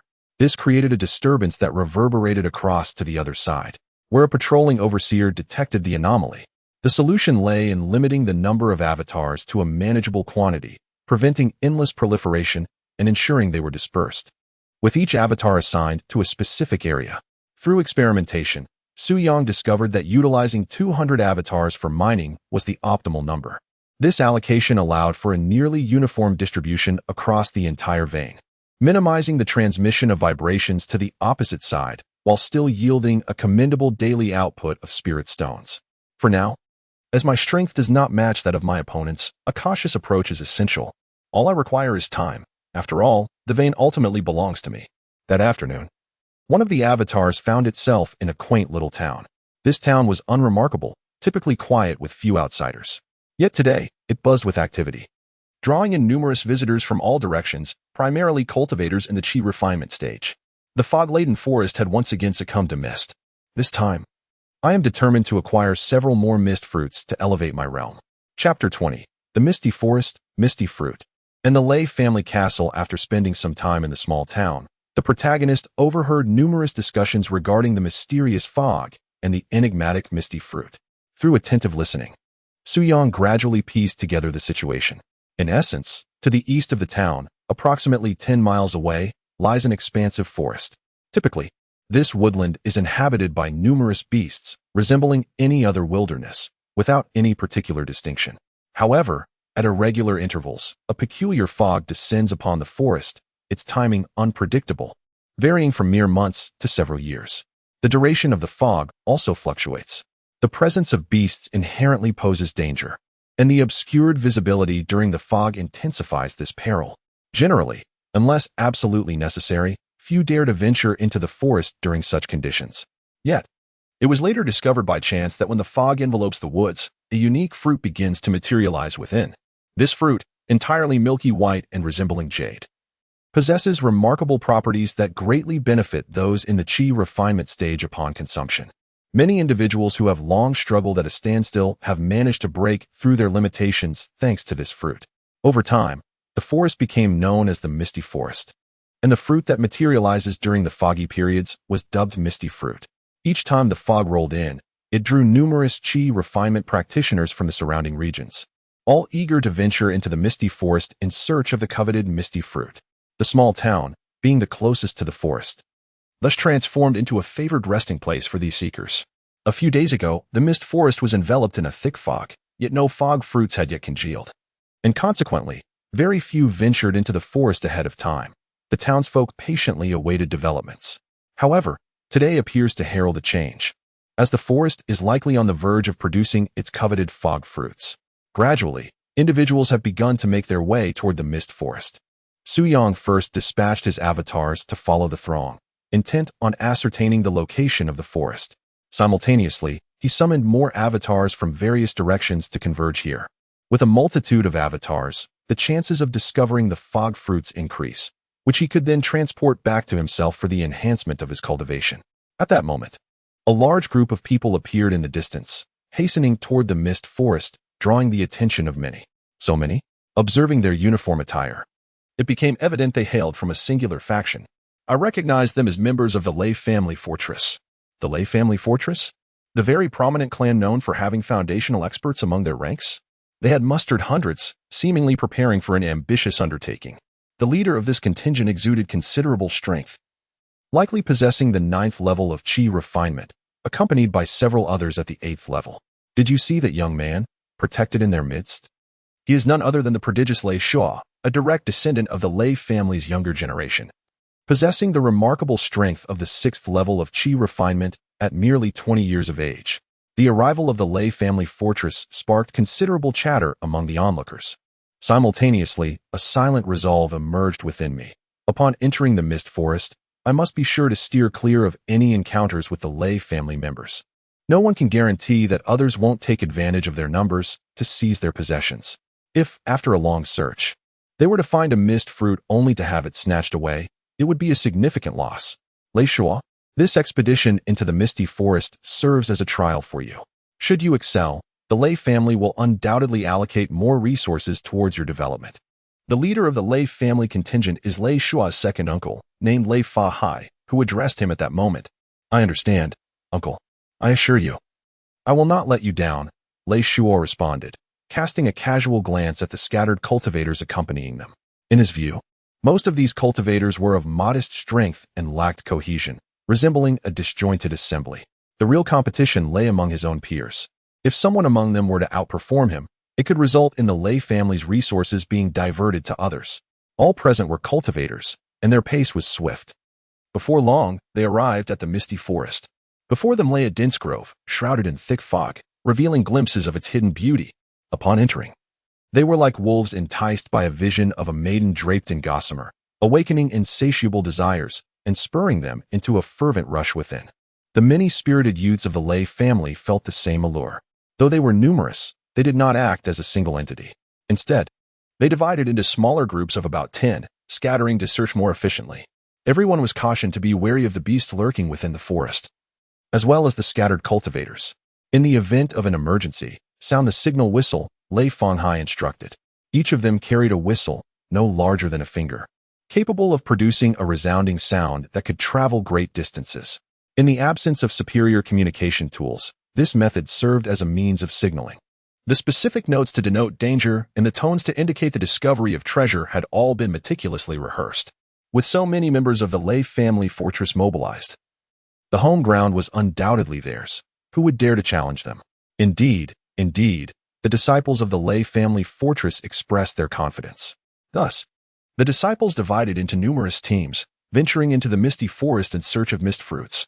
Lei Fa Hai and several others, each at the 8th level of Qi refining, did not align with any particular team but dispersed, advancing in various directions. They acted as a protective force for the advancing teams. Should anyone encounter trouble, the sound of the signal whistle would summon immediate assistance. Su Yang, controlling his avatar, also entered the misty forest. Visibility was poor, restricted to about 10 meters ahead. Such a distance could be traversed in the blink of an eye by cultivators or demonic beasts. If a beast were to launch a surprise attack in the vicinity, it could be quite perilous. In such an environment, reliance on vision was insufficient. One had to maximize their other sensory abilities and remain acutely aware of their surroundings. Faintly, one could occasionally hear disturbances emanating from a certain direction. At times, it was the sound of a scuffle, leaving one to wonder whether it was a confrontation between individuals or perhaps an encounter with a beast. At other moments, the echoes of feral roars reverberated through the air. Just then, a subtle sound of footsteps approached from the side, barely perceptible, yet it caught Su Yang's attention. Using his clone for a better view, he discerned a solitary cultivator. Coincidentally, the individual turned and caught sight of Su Yang's clone. This cultivator was at the 6th level of Qi refinement, while Su Yang's clone only possessed the 5th level of Qi refinement. Despite the disparity in strength, the individual harbored no particular intentions. In the absence of clear benefits, few would willingly provoke others, for one could never ascertain whether the opponent had stronger allies lurking nearby. Engaging in conflict might lead to one's own demise. Thus, upon noticing the presence of another, the cultivator opted to change direction and swiftly vanished into the mist. Su Yang paid little heed to the individual and continued his pursuit. After several hours of searching, he yielded no results, although he did encounter several beasts. Fortunately, they were not formidable and were swiftly dispatched. It became evident that the mist fruit was challenging to locate. Suddenly, ahead lay another beast, resembling a hybrid of a tiger and a leopard. This 4th-tier demonic soldier was equivalent to a human cultivator at the 4th level of Qi refinement. It seemed to have noticed Su Yang's clone but exhibited no intent to attack. Su Yang, disinterested, considered that slaying it would merely squander his energy and delay his progress. Climbing a tree? As Su Yang beheld the supernatural beast ascending the tree, his gaze followed the trunk upwards, whereupon he discovered a milky white fruit nestled upon a branch of the treetop. The Fog Fruit. Chapter 21. I shall make you acquainted with regret and fear. It became evident that the mystical beasts paid no heed to Su Yang, as they were intent on ascending the tree to harvest the mist fruit. This revelation suggested that the mist fruit was equally beneficial to the beasts. They were aware that consuming this fruit would enhance their strength. Thus, apart from humans, the mystical beasts emerged as competitors in the quest for the mist fruit. It was no wonder that the fruit was so elusive. Perhaps it once existed in a particular location, only to be previously harvested by a mystical beast. At this very moment, had Su Yang's avatar arrived a fraction of a moment later, the mist fruit perched upon the tree would undoubtedly have found its way into the belly of the tiger-leopard beast. Without further hesitation, Su Yang commanded his avatar to charge forth, sword in hand. In the blink of an eye, he reached the tree's edge, leaping high with a sudden thrust of his sword aimed at the mystical beast.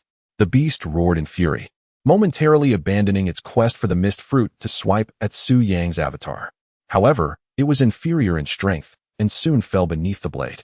The tree was towering. Su Yang leaped vigorously, ascending several meters, then drove his sword into the trunk, utilizing it as leverage to propel himself further upward. With a deft motion, he withdrew the embedded sword and secured it in a higher position on the trunk. After several such maneuvers, he reached the pinnacle, plucking the mist fruit from above and sending it tumbling downwards. Just then, amidst the surrounding mist, a dozen figures approached, drawn by the commotion nearby. At that moment, Su Yang happened to observe his doppelganger sliding down from the tree, clutching a mist fruit tightly to his chest. The eyes of a dozen individuals gleamed with intent, swiftly surrounding the doppelganger. Through the perspective of his doppelganger, Su Yang furrowed his brows as he regarded the group. Is that the Lei family fortress? Indeed. Judging by their attire, they belonged to one of the factions from the Lei family fortress. Su Yang recalled discussions he had overheard earlier, where the leader of this group was identified as Lei Shua, a prodigious disciple of the Lei family, possessing the prowess of the 6th level of Qi refinement. The remaining members of his team were similarly formidable, each at the 4th or 5th level of Qi refinement. Dear friends, I trust we bear no grievances against one another? What compels you to surround me? Su Yang inquired, deliberately feigning ignorance. Aware of their intentions, he knew he must stall for time, as his other doppelgangers had not yet arrived in the misty forest. Indeed, we harbor no enmity. Otherwise, you would have already been dispatched, Lei Shua replied, his tone laced with malice as he caressed the blade in his hand. The companions surrounding him sharpened their weapons with ominous intent. I painstakingly vanquished the beast to procure this mist fruit, and I ascended the tree to retrieve it. It rightfully belongs to me. Your actions are rather tyrannical. Wouldn't you agree? Su Yang slowed his speech, hoping to prolong the encounter as much as possible. Upon hearing this, Lei Shua and his companions erupted into laughter. Is this your first day in the world of survival? One cannot fathom how such Navet has allowed one to reach this age, achieving the 5th tier of Qi refinement. They nearly mistook him for an oblivious young master, unaware of the perils of the world. Yet, he did not resemble the typical pampered heir who would venture out without a retinue. If he were a rogue cultivator or a disciple of some sect, such foolishly innocent remarks would be incongruous. Su Yang was poised to utter more, intending to buy some time, but was abruptly interrupted by Lei Shua. Enough with the idle chatter. You have two choices, relinquish the mist fruit and leave, or face death, Lei Shua declared fiercely, exuding a menacing aura that suggested he was ready to draw his weapon at the slightest provocation. Fine, I concede. The mist fruit is yours, Su Yang's doppelganger replied, feigning an intention to hand over the fruit. However, in a swift motion, the doppelganger channeled all its spiritual energy and lunged towards the Qi refinement 4th tier opponent on the right, attempting to break through their encirclement. Seeking death, Lei Shua had anticipated this move, reacting with remarkable swiftness. He too channeled his spiritual energy, intercepting Su Yang's doppelganger's attack with a horizontal strike, effectively halting its advance. You bring this upon yourself. Kill him, commanded Lei Shua. His dozen or so companions immediately sprang into action, overwhelming Su Yang's doppelganger with a flurry of blades, resulting in its demise. Lei Shua rummaged through the remains of the doppelganger and retrieved the mist fruit. Is this the mist fruit? Suppressing the overwhelming urge to consume the fog fruit immediately, Su Yang had heard that ingesting it required time for refinement. Otherwise, the enhancement effects would be significantly diminished. In a perilous environment like the misty forest, fraught with threats from both demonic beasts and cultivators, it was ill-advised to refine the fog fruit on-site. It would be prudent to wait until he returned to his safer location before consuming and refining it. With determination, Lei Shua placed the fog fruit into his storage ring and continued onward. Following the demise of his avatar, Su Yang's consciousness had been severed from it. In recent days, the destruction of his avatars had become a common occurrence, but this time, the loss was particularly galling. Not only had his avatar been slain, but the coveted fog fruit had also been snatched away. Such indignities could not be tolerated. The Lei family fortress? Lei Shua? Very well. I shall demonstrate through my actions the true meaning of fear and regret. Reclining in a rocking chair, Su Yang closed his eyes, gently swaying while remaining acutely aware of the movements of his various avatars. Approximately half an hour later, over 50 avatars had arrived in succession. It was time to take action. He first directed his attention toward the location of the slain avatar, aiming to swiftly locate Lei Shuo and reclaim the fog fruit before it could be consumed by them. With a clear objective, the team of avatars required merely 20 minutes to accurately reach the site of the fallen avatar. The forest was enveloped in dense mist, making it exceedingly difficult for ordinary individuals to discern their surroundings. However, as previously stated, Su Yang controlled his avatars with a perspective akin to that of a divine overseer playing chess. Every movement was executed with remarkable clarity. Su Yang controlled one of his avatars to scout the ground. Soon, he detected a trail of footprints extending into the distance in a particular direction. The number of footprints suggested that approximately 10 individuals had passed this way, coinciding with the number of members in Lei Shuo's team. It appeared that Lei Shuo and his companions had departed from this very path. Su Yang commanded over 50 of his avatars to pursue swiftly. In a certain part of the misty forest, Lei Shuo and his companions had formed a circle, surrounding a few individuals and launching an assault. The encircled ones fought desperately, but the disparity in both numbers and strength rendered their efforts futile, resulting in new wounds appearing on their bodies. Lei Family Fortress. We discovered the mist fruit first. You are being excessively ruthless and will not end well. The few individuals, aware that they could neither win nor escape, let out anguished cries. Not end well. Ha ha. It is you who will meet such a fate, while we shall continue to thrive. Lei Shuo mocked as he and his companions continued their assault. Amidst the desperate curses of their adversaries, they were brutally slain. Is everyone all right? Lei Shuo inquired, glancing at his teammates. We're fine, just sustained minor injuries. A few were accidentally wounded during the enemy's final struggle, but the injuries are not severe. Upon witnessing the spoils of this battle, the group felt that the price of their injuries was entirely justified, for they had discovered 2 mist fruits at this location. From the few besieged individuals, we discovered yet another fruit, bringing our total to 3. Haha, we have now acquired 4 mist fruits in total. May the fog in the misty forest linger a little longer. Let us all strive to obtain even more mist fruits. However, at that very moment, a sudden commotion arose around us as shadowy figures began to draw closer. Chapter 22. You possess secret arts, yet my clones fear not death at the outset. Lei Shuo presumed they were merely a contingent of cultivators, or perhaps even allies. However, as the commotion intensified and the footsteps grew increasingly raucous, figures began to emerge from all directions, front, back, left, and right, swiftly converging to form a tightly knit encirclement, ensnaring them completely. The palpable aura of menace made it evident that their adversaries harbored ill intentions. Esteemed ones, we hail from the Lei Family Fortress. This time, we have dispatched hundreds into the misty forest, accompanied by numerous elders, Lei Shuo proclaimed, seeking to assert their identity and indicate the presence of many comrades. He aimed to convey that should they wish to act against them, they ought to reconsider. Although he had attained the 6th level of Qi refinement, the opposing party consisted entirely of cultivators at the 5th level. However, their numbers were overwhelming, over 50 individuals. With such a vast disparity in numbers and without a decisive advantage in strength, victory was unattainable. At best, he could take a few of them down with him, but he would ultimately meet his demise. Ah, it is indeed the esteemed members of the Lei Family Fortress. A pleasure to make your acquaintance, Su Yang quipped, controlling a clone, and offered a courteous nod. Lei Shuo initially thought their adversaries might relent, sparing them further difficulties. He was about to voice a request for passage, allowing them to depart, when Su Yang continued, then leave the misty fruits, and you may take your leave. Su Yang had come for vengeance, and naturally, he could not allow them to leave alive. This assertion stemmed primarily from the fact that Lei Shuo possessed the formidable strength of the 6th level of Qi refinement, making it difficult to eliminate him swiftly. There was a lingering fear that, upon realizing his inevitable demise, Lei Shuo might adopt a scorched earth mentality, determined to destroy the mist fruit even in his final moments. Therefore, Su Yang planned to deceive him into relinquishing the mist fruit first. Who are you? Which faction do you belong to? Do you truly wish to offend my Lei Family Fortress? Do you not believe that we could mobilize more forces to annihilate you all? The members of Lei Family Fortress were incensed. However, they were quickly silenced by Lei Shuo, who urged them to refrain from further provocation.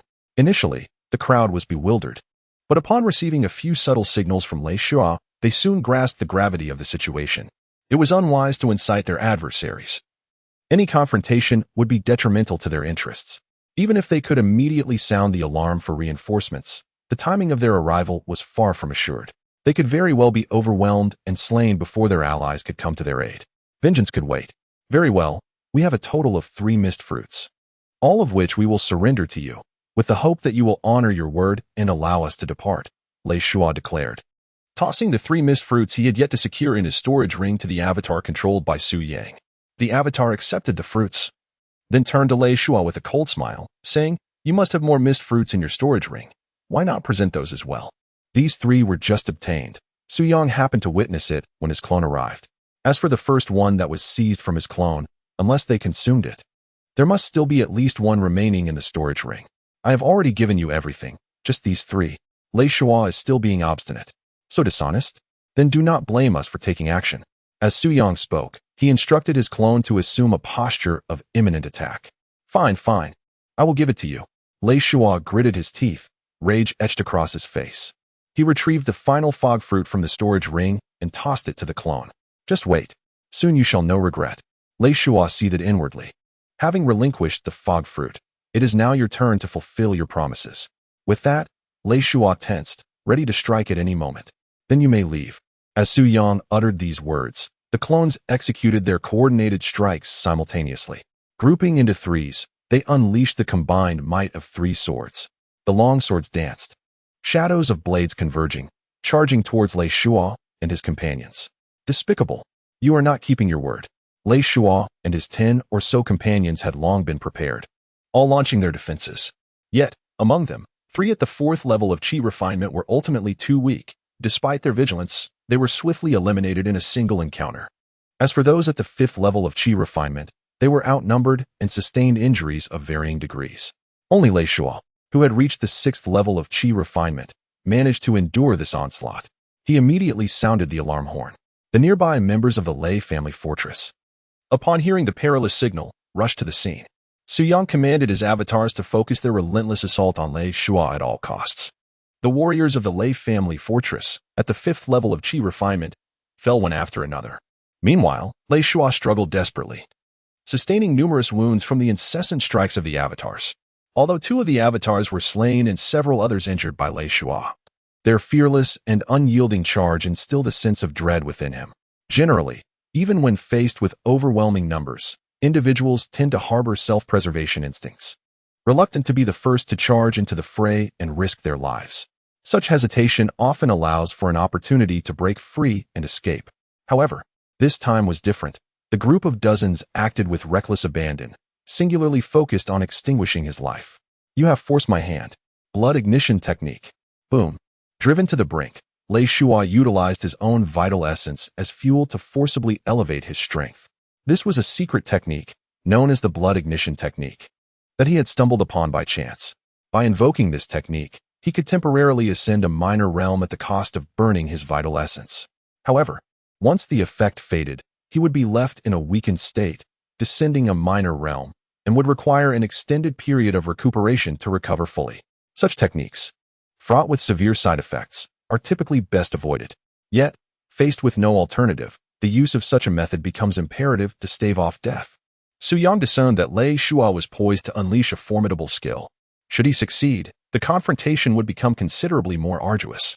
If Lei Shua were to be delayed until reinforcements from the Lei family arrived, it would thwart his murderous intentions. Su Yang aimed to intervene, but the blood ignition technique was executed with remarkable swiftness, nearly instantaneous in its completion. Lei Shua's aura surged to a heightened level, the 7th layer of Qi refinement. Su Yang furrowed his brow, pondering what extraordinary technique could directly elevate one's power. Nevertheless, he remained undeterred, his command unwavering. It was evident that Lei Shua seldom employed this technique, leaving him unable to fully acclimate to the sudden enhancement of his strength. Seizing the moment before Lei Shua could adapt, Su Yang directed his avatars to close in. Several avatars clung desperately to Lei Shua. "Let go of me. How despicable. Release me." Impeded by the relentless grasp of the avatars, Lei Shua found himself unable to maneuver. He swung his blade viciously at the avatars clinging to him. Yet, they seemed impervious to pain, allowing him to strike without resistance. Even as the blade sliced through flesh, exposing bone and viscera, they remained tenaciously affixed to him. Who were these individuals? A sudden chill crept down Lei Shua's spine. It was not merely due to the threat to his life, but rather the actions of these dozens of individuals who resembled unyielding warriors that instilled within him a profound sense of dread. Su Yang, however, afforded him no time to succumb to his fear. Employing his avatars in a self-sacrificial tactic of diversion, the remaining avatars launched a barrage of attacks, ultimately leading to Lei Shua's demise at the hands of a multitude of blades. Consequently, Su Yang annihilated the entirety of Lei Shua's contingent.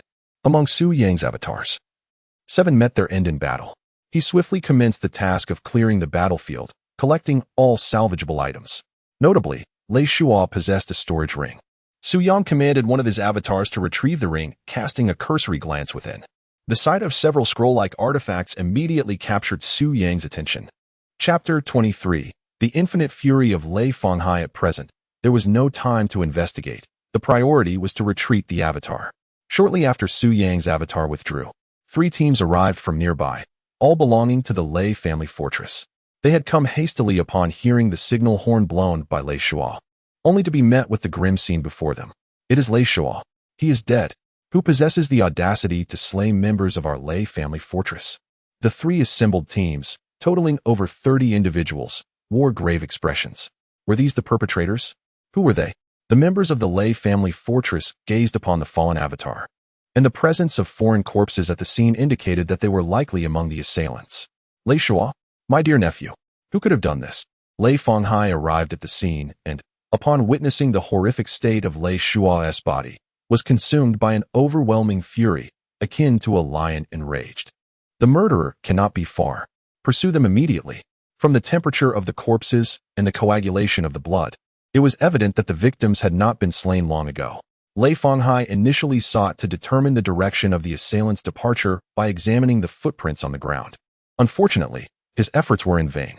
He had no choice but to divide the members of the Lei family fortress into several small teams to search the area. Should they encounter any suspicious individuals, they were to alert the remaining members of the Lei family fortress. The absence of footprints was a consequence of Su Yang using one of his avatars to cover their tracks with branches and foliage while retreating. Su Yang identified Lei Shua's whereabouts solely by following the footprints. How could he possibly repeat the same mistake? After leaving the scene, Su Yang instructed his clones to momentarily disperse. However, they did not stray too far apart, maintaining a unified direction. In the event of any unforeseen circumstances, they could swiftly regroup within a brief span of time. This strategy would facilitate a more effective search for Wu Guo and the remaining members of the Lei family fortress, while simultaneously avoiding excessive attention due to their numbers. At present, the enemy was visible while Su Yang remained concealed. The identity of those responsible for the deaths of Lei Shua and others was unknown to the Lei family fortress. Nonetheless, as long as the members of the Lei family did not discard their distinctive attire and insignia, Su Yang would be able to discern who belonged to the Lei family fortress. Based on Su Yang's understanding of these familial forces, they would not easily shed their identifying marks until they felt the overwhelming strength of their adversaries. To do so would be deemed disgraceful, as outsiders might interpret it as a lack of confidence in defeating the enemy, thus fearing to reveal their identity. While managing his clones, Su Yang took a moment to examine the scroll within Lei Shua's storage ring. The words blood ignition technique caught his eye, an arcane skill recently demonstrated by Lei Shua, capable of instantly elevating one's realm by a small degree. A smile graced Su Yang's face. This battle was undoubtedly worthwhile. After a brief review of the blood ignition technique's description, he learned of its side effects. It required the sacrifice of vital blood, leading to a state of weakness and a regression in power, necessitating a considerable amount of time for recovery. Ordinary individuals acquiring such secret techniques would indeed harbor concerns regarding the accompanying side effects. However, Su Yang possesses the extraordinary ability to create an infinite number of clones, rendering him impervious to any adverse repercussions, as he can effortlessly mend them with spiritual stones. Even in the absence of restoration, he remains unconcerned, willing to utilize the secret technique until his demise. For as long as he has spiritual stones, he can ceaselessly produce new avatars. After considerable time, Over 100 clones have successively arrived at the Misty Forest. Su Yang dispatched 50 of these clones to form a perimeter with vigilant eyes, safeguarding 4 mist fruits and a blood-burning technique scroll on their return journey.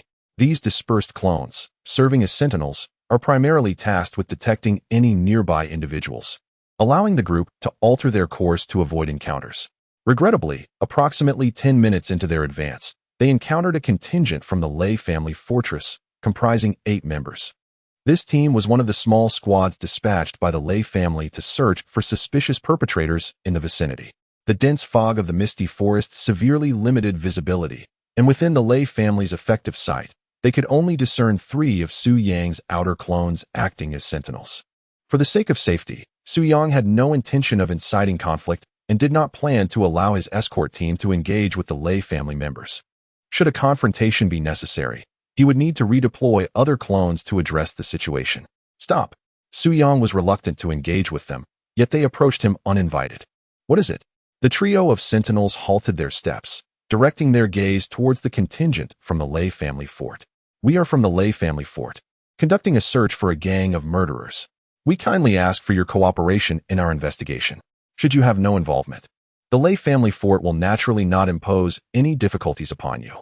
They were acutely aware that such an approach could offend many. However, their knowledge regarding the assailants was alarmingly scant. From the wounds on the corpses, they had deduced that the cause of death was a sword injury, thus inferring that the weapon wielded by the murderer was a sword. The search party was instructed to interrogate anyone encountered armed with a sword, particularly those who traveled in groups. If any of them were indeed among the culprits, their demeanor might betray them. Perhaps they would exhibit signs of guilt, or their expressions might shift in a telling manner. Yet, the trio before them maintained an unwavering composure throughout. Something is amiss. There is a change. One of them was smiling. What was there to find amusing? In the next moment, the reason for their laughter became abundantly clear. Unbeknownst to them, a multitude had materialized around them, swiftly closing in with a chilling aura of menace that enveloped them like a frigid abyss. Murderers! The sudden appearance of so many individuals could only signify the presence of the culprits. One among them raised a hand, poised to sound the signal horn. However, a sharp pain shot through his wrist as the hand holding the signal whistle was severed, falling to the ground. Just moments ago, Lei Shua's formidable strength enabled him to successfully sound the signal whistle. Yet, how could those at the 4th and 5th levels of Qi refinement possibly achieve the same? With that strike, the battle was imminent. A one-sided massacre commenced. The contingent from the Lei family fortress was entirely annihilated within mere seconds, their spoils thoroughly collected. Su Yang instructed a few members of the escort team to deliberately leave a myriad of chaotic footprints leading in a specific direction. The remaining 40-odd clones continued their retreat beyond the Misty Forest, simultaneously erasing their traces.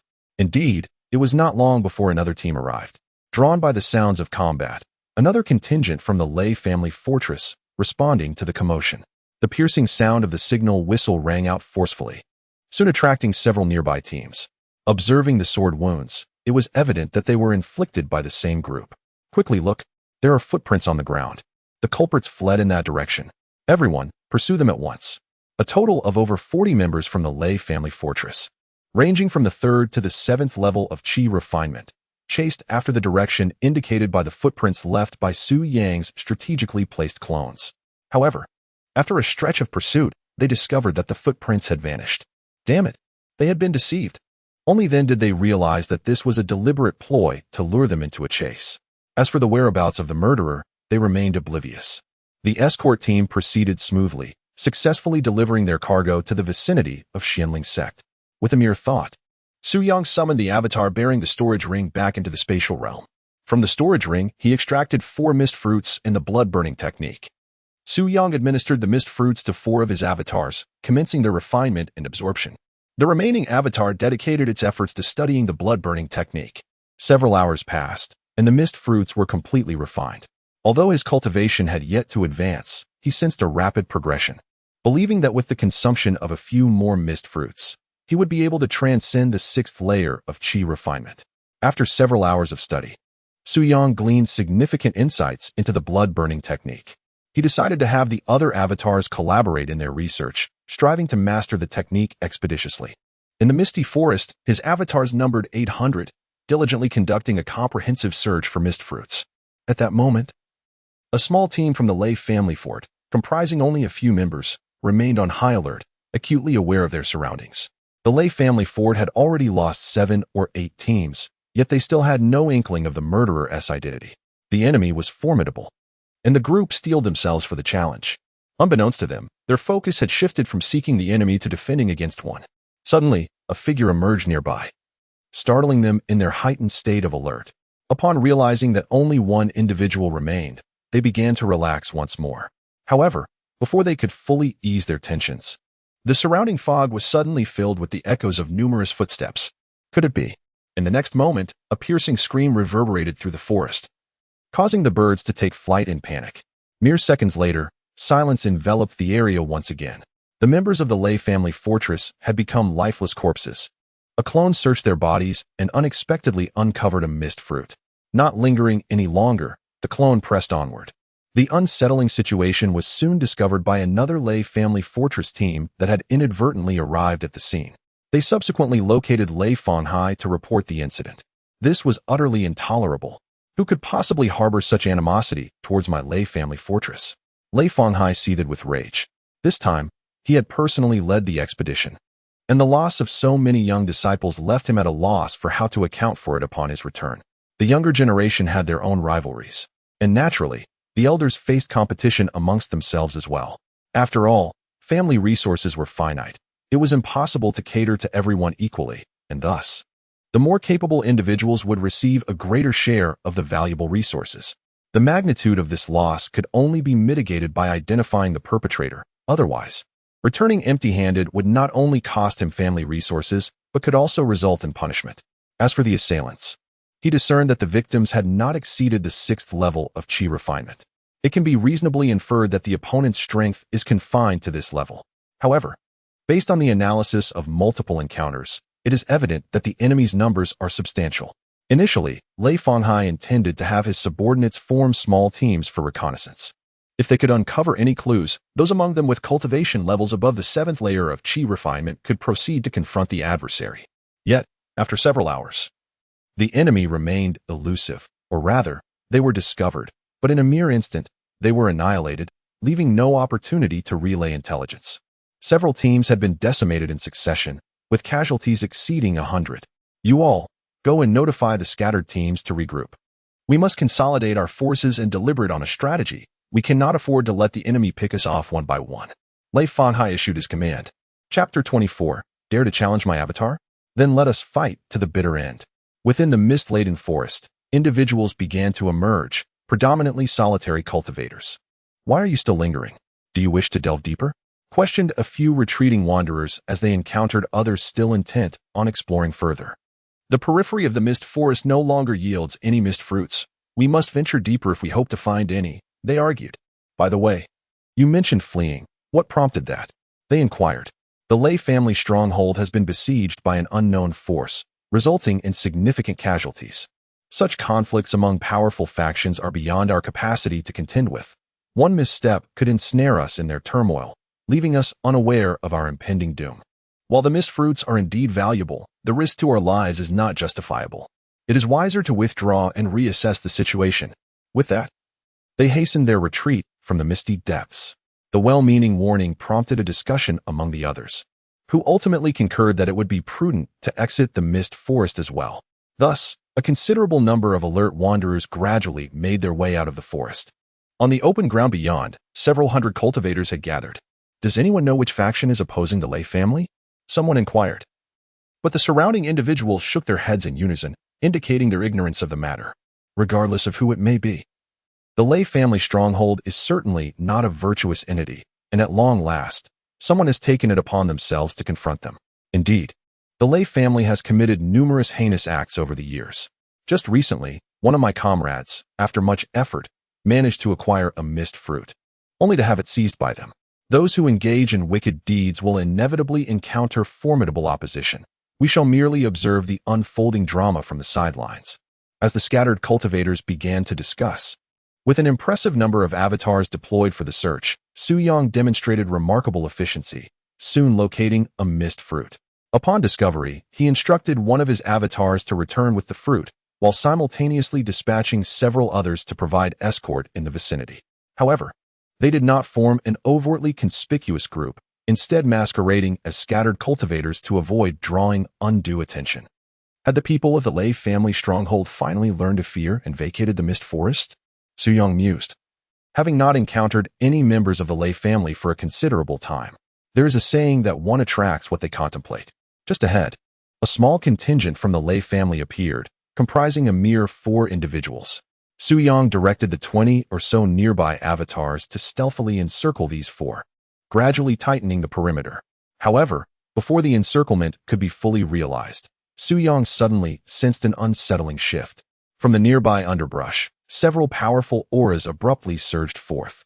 Swish, swish, swish. Figures emerged swiftly from the thicket, boasting cultivation levels of the 7th, 8th, and 9th tiers of Qi refinement. More than 10 individuals stood before him, each a formidable expert whom Su Yang currently could not contend with. At the forefront was Lei Fanghai, a master of the 9th level of Qi refinement. At last, we have caught you, he exclaimed with a hearty laugh. Just moments ago, Lei Fanghai had summoned all members of the Lei family fortress. After deliberation, they devised a cunning scheme to lure the enemy into the open. A weaker team would aimlessly wander through the fog-laden forest, while these adept warriors, all above the 7th level of Qi refinement, would conceal themselves in the shadows, suppressing their auras to avoid detection. Once the enemy was tempted to reveal themselves, capturing them would become an effortless endeavor. To their astonishment, within a mere half-hour, the enemy indeed emerged as bait. Unbeknownst to them, the swift appearance was due to Su Yang's numerous avatars dispersed throughout the vicinity, which enabled quick detection. Speak. What faction do you belong to? Lei Fanghai's smile vanished, replaced by a stern countenance as he demanded answers. Su Yang, however, showed little interest in their inquiries. He was preoccupied with analyzing the next course of action. The opposing team's collective strength was overwhelming. Even summoning more avatars would not suffice to eliminate them all. The loss of so many avatars would be a grave miscalculation. There was no rush for confrontation. He would wait until his own power was augmented. The 20 or so avatars present were unlikely to escape unharmed, so he could only aim to take down as many adversaries as possible. Refusing to speak, a swift motion ensued. With a swift motion of his palm, Lei Fanghai unleashed a flash of blade light, severing the head of one of the doppelgangers. If you remain silent, I shall slay you one by one. Until fear grips you and you beg for mercy, Lei Fanghai declared menacingly. His initial intent was to instill a profound terror by eliminating one individual, hoping to witness unease and apprehension regarding life and death reflected upon their faces. However, there was none, absolutely none. The death of one person elicited not a flicker of change in the expressions of the others. It would not be an exaggeration to describe their demeanor as utterly indifferent. It was as if the fallen was not a comrade but a stranger, their faces remarkably serene. The members of the Lei family had encountered numerous conflicts and had orchestrated many ambushes in the past. Yet, each time, when their adversaries found themselves in such a dire predicament, regardless of their previous stoicism, they would invariably succumb to utter despair. Chaotic thoughts raced through the minds of Lei Fanghai and his companions. In the next moment, an unsettling realization dawned upon them. These individuals had collectively elevated their aura to a higher tier. From the 5th level of Qi refinement, they had ascended to the 6th. It was the blood ignition technique. Lei Xiao, being Lei Fanghai's nephew, was known to possess this arcane skill. Lei Fanghai recognized that these individuals had all employed the blood ignition technique. This served as further confirmation that they were indeed the culprits behind Lei Xiao's demise. However, Lei Xiao was murdered in just over half a day. To master the blood ignition technique in merely a span of a few hours? What a farcical notion. Lei Xiao, renowned for his prodigious talent within the family, took several months to achieve success. How could it be that the others attained mastery in such a short time? It was not just one individual, but each and every one of them. Could it be that these individuals before him were all extraordinary practitioners? An astonishing thought flickered in Lei Fanghai's mind. Though it seemed a lengthy contemplation, these reflections transpired in an instant. Meanwhile, Su Yang's avatars had fully unleashed the blood ignition technique, their power nearing the pinnacle of the 6th level of Qi refining. The process was remarkably swift. Without any hesitation, a portion of the avatars charged towards the 4 members of the Lei family stronghold, who had been used as bait.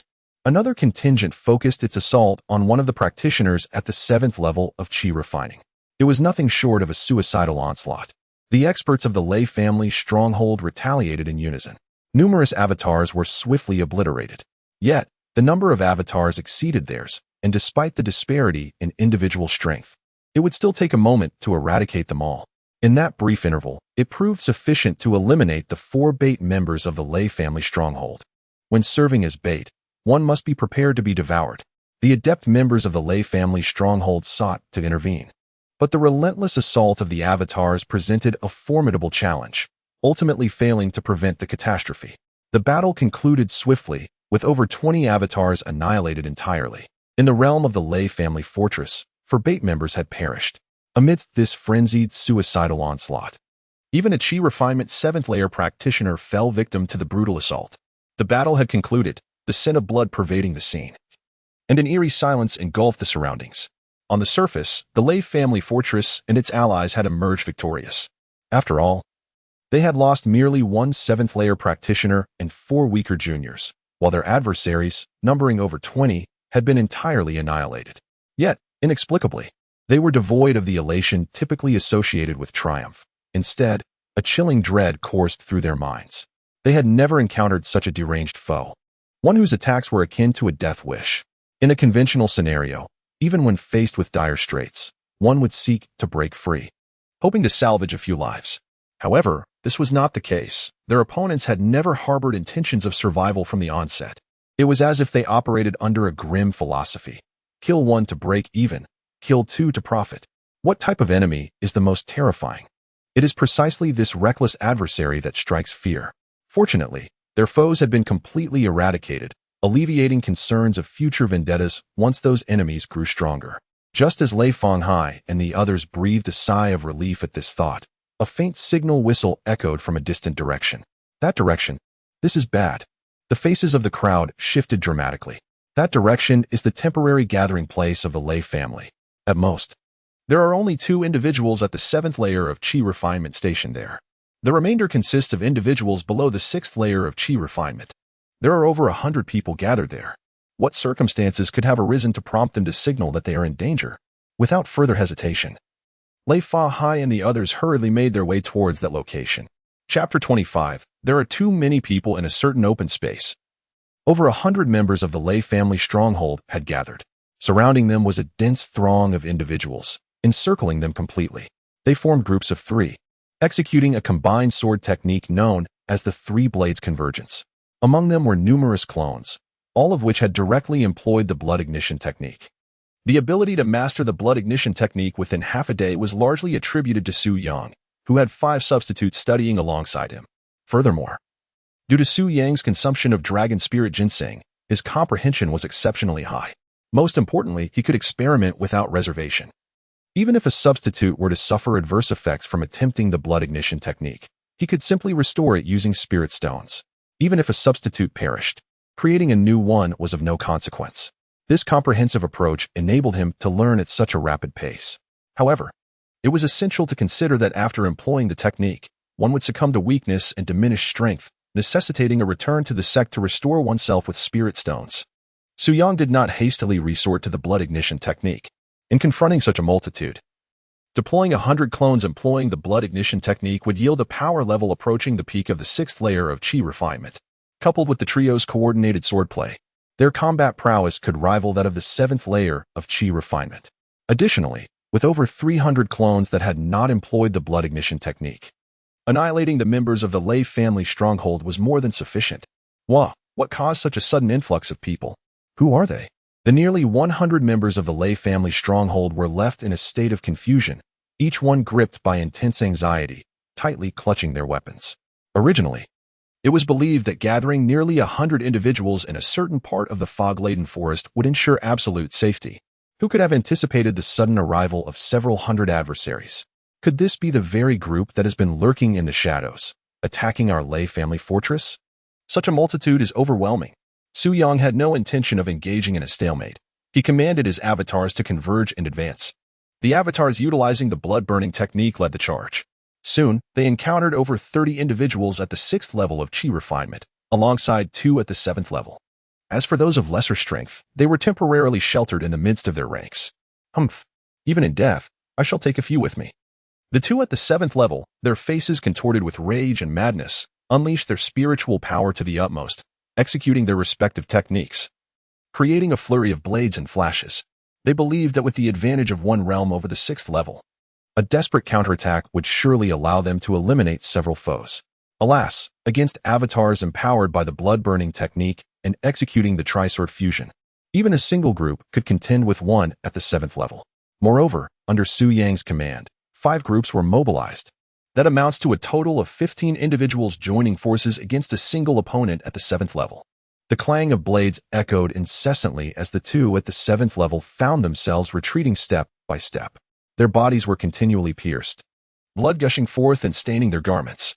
They could scarcely endure for long before being collectively dispatched by the myriad of avatars. As for the remaining individuals, during this time, naturally, other avatars were engaged in the fray. The outcome was, of course, predictable, a devastating onslaught, an overwhelming triumph. The battle concluded swiftly. The hundreds of members of the Lei family fortress present were thoroughly annihilated by the combined efforts of Su Yang's numerous avatars.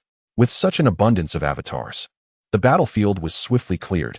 In mere seconds, all the spiritual artifacts they had utilized, as well as any items they might have been carrying, were meticulously scavenged. After the thorough search, they hastily retreated, knowing that Lei Fanghai and his companions would soon be returning, given their significantly higher cultivation levels. Su Yang was reluctant to provoke them, so as to avoid substantial losses among his avatars. This conflict, though overwhelmingly one-sided, inevitably bore the risk of unforeseen incidents in the chaos of battle. Thus, carelessness led to the loss of 5 avatars and injuries to a dozen more. However, such losses were negligible and of little consequence. The spoils of this encounter were considerable. A total of 13 mist fruits were obtained, nearly 2,000 low-grade spirit stones, over 100 spiritual artifacts, and around 10 storage rings. Additionally, various medicinal pills were collected, totaling more than 20 vials, most of which were enhancement elixirs suitable for consumption. There were also several manuals of cultivation techniques that could be studied at leisure, expanding his repertoire of offensive strategies. The remaining items were a hodgepodge of miscellaneous goods, to be examined in due time. Su Yang divided these items into 10 portions, instructing his doppelgangers to escort each batch in groups of 10. As the saying goes, do not put all your eggs in one basket. Similarly, it is unwise to transport everything together, for should an unforeseen mishap occur, the entirety would be lost. If Su Yang's mood was somewhat elevated at this moment, the same could not be said for Lei Fanghai and his companions, whose faces were etched with sheer rage. The cold bodies of the Lei family fortress members lay lifeless on the ground. Oh, do not let me catch you. Lei Fanghai's fury surged anew, his eyes ablaze with a maniacal intensity. After a brief moment, he gasped for breath, slowly regaining some semblance of composure. Yet, the calm only deepened his unease. Were those 20-odd individuals not enemies? Had they not been vanquished? What was transpiring now? Did this imply that the foes were not merely those 20, but perhaps many more? The thought was utterly terrifying. The ruthless determination displayed by those he had just encountered left a profound impression on him. If such individuals were indeed numerous, and now held a grudge against the Lei family fortress, the more Lei Fanghai pondered, the colder his spine felt. Gazing upon the hundreds of fallen members around him, he realized that from the moment the alarm had sounded to their arrival, only a brief span of time had elapsed. In that fleeting moment, the adversaries had succeeded in annihilating the entire contingent of Lei family fortress members. In other words, the adversary must either possess formidable strength or be significantly numerous. As for Su Yang, he successfully received a total of 10 items, all safely escorted to him. First, he extracted the mist fruits. 13 were obtained from the individuals of the Lei family, while his duplicates had gradually found 22 more, all of which were delivered to Su Yang. In total, he now possessed 35 mist fruits. Su Yang anticipated that once he absorbed and refined all these fruits, his strength would undoubtedly increase significantly. He immediately instructed 5 of his substitutes to each consume one, while he himself partook of another. The taste was delightful, refreshing, and akin to that of fruit. Once ingested, it transformed into a mist-like energy coursing through his body. Refinement was necessary for absorption. As Su Yang engaged in the refining process, he also monitored the situation of his mist forest duplicates. Lacking complete focus might slow the refining, but it was of no concern. His substitutes could assist in refining the energy within Su Yang's true form. Once their own refining was complete, They could aid in Su Yang's refinement. Along with the escorting team returned 100 duplicates that had just employed the blood-burning technique. All of them now found themselves in a state of weakness, with their strength diminished to merely the fourth layer of qi refining. To restore these 100 weakened duplicates would require a total of 100 low-grade spirit stones. Would you like to confirm the restoration? A prompt from the system appeared. In other words, it costs merely one inferior spirit stone to restore a body, which seems quite reasonable. Su Yang promptly consented to the restoration. As 100 inferior spirit stones were expended, 100 weakened avatars were revitalized to their original state. Additionally, some injured ones had just arrived. And with the expenditure of several more spirit stones, the wounded avatars were also restored. Time passed. Hours later, a sudden sensation enveloped Su Yang as he experienced a breakthrough in his cultivation, reaching the 6th level of qi refinement. Given that your true self has ascended to the 6th level of qi refinement, a new avatar slot has been granted. Splendid. An additional tool at my disposal. Now I possess a total of 6. At this juncture, night had fallen. Many avatars remained within the misty forest, yet they refrained from any actions, instead seeking refuge in a concealed cave to spend the night. This was due to the heightened activity and ferocity of the demon beasts at night, coupled with the significantly diminished visibility in the misty forest, making it nearly impossible to locate the mist fruit. It was prudent to hold off on any actions to avoid the potential loss of too many avatars without securing the mist fruit. Meanwhile, several dozens of miles away from the misty forest, there lay a vast estate resembling a small town. Within this estate, numerous castle-like structures were erected. This was the stronghold of the Lei family. Lei Fenghai, how dare you show your face to me? Over 200 Lei family disciples were led by you, and now only 10 of you have returned. Why did you not perish out there? In the grandest of castles, within the opulent hall, the master, Leopard, glared fiercely, emanating an overwhelming aura of foundational cultivation. The faces of those kneeling below, including Lei Fenghai and others, turned ashen. Flanking Leopard were several venerable elders, all of whom possessed the same foundational cultivation, members of the Lei family's council, their expressions a mix of restrained fury. They recalled the individuals taken out earlier that morning, many of whom were among the more distinguished youth of the Lei lineage, such as Lei Shua. The intention had been to provide them with a chance for experience in the world. It was assumed that mobilizing such a considerable number of individuals would pose no risk, given that no formidable forces resided within 100 miles. However, as dusk approached, Lei Fenghai and his 10 companions returned in disarray, bearing dreadful news. Investigate. I demand to uncover who possesses the audacity to strike against my Lei family. Leopard's furious voice echoed throughout the castle, his palm crashing upon the armrest of his chair, which immediately disintegrated into dust. Master, I shall commence the investigation at once. Focusing particularly on our adversaries to discern any abnormalities, one elder proposed. Master, I will lead a group of skilled fighters to the misty forest tomorrow to ascertain if we can gather any useful intelligence, another elder added. Very well, proceed with caution. Leopard nodded in assent. Master, we also wish to accompany you to the misty forest. Allow us the chance to redeem ourselves. Lei Fenghai and his companions bowed respectfully, seeking permission. Their words ignited a spark of ire within Leopard. However, considering their familiarity with the circumstances in the misty forest, they let out a cold snort of agreement. Chapter 26. A journey to a remarkable place. The following day, at the crack of dawn, Su Yang summoned all his external avatars back, elevating them to the 6th layer of qi refinement. Concurrently, he crafted over 200 additional avatars, bringing the total number to 1,200. The enhancement and creation of these avatars consumed more than 2,000 inferior spirit stones. Fortunately, the existence of a spirit stone vein supported this expenditure, otherwise, it would have been unsustainable. Among these, 200 avatars were designated to continue mining at the vein, while the remaining 1,000 were dispatched in batches to the misty forest in search of mist fruits. Within his spatial domain, Su Yang distributed 1 mist fruit to each of the 6 avatars, enabling them to absorb and refine its essence. These mist fruits were indeed exceptional. Once absorbed and refined, they could continuously enhance one's strength, seemingly devoid of any bottleneck. After a night of refining and cultivation, Su Yang felt a significant boost in his power, sensing that he might achieve another breakthrough today, provided he could successfully locate more mist fruits. As noon approached, one of Su Yang's avatars stumbled upon a mist fruit in a certain area of the misty forest and harvested it. Initially intending to take it to one of the avatars equipped with a storage ring, he was suddenly confronted by a nearby group of individuals. A formidable aura emanated from them.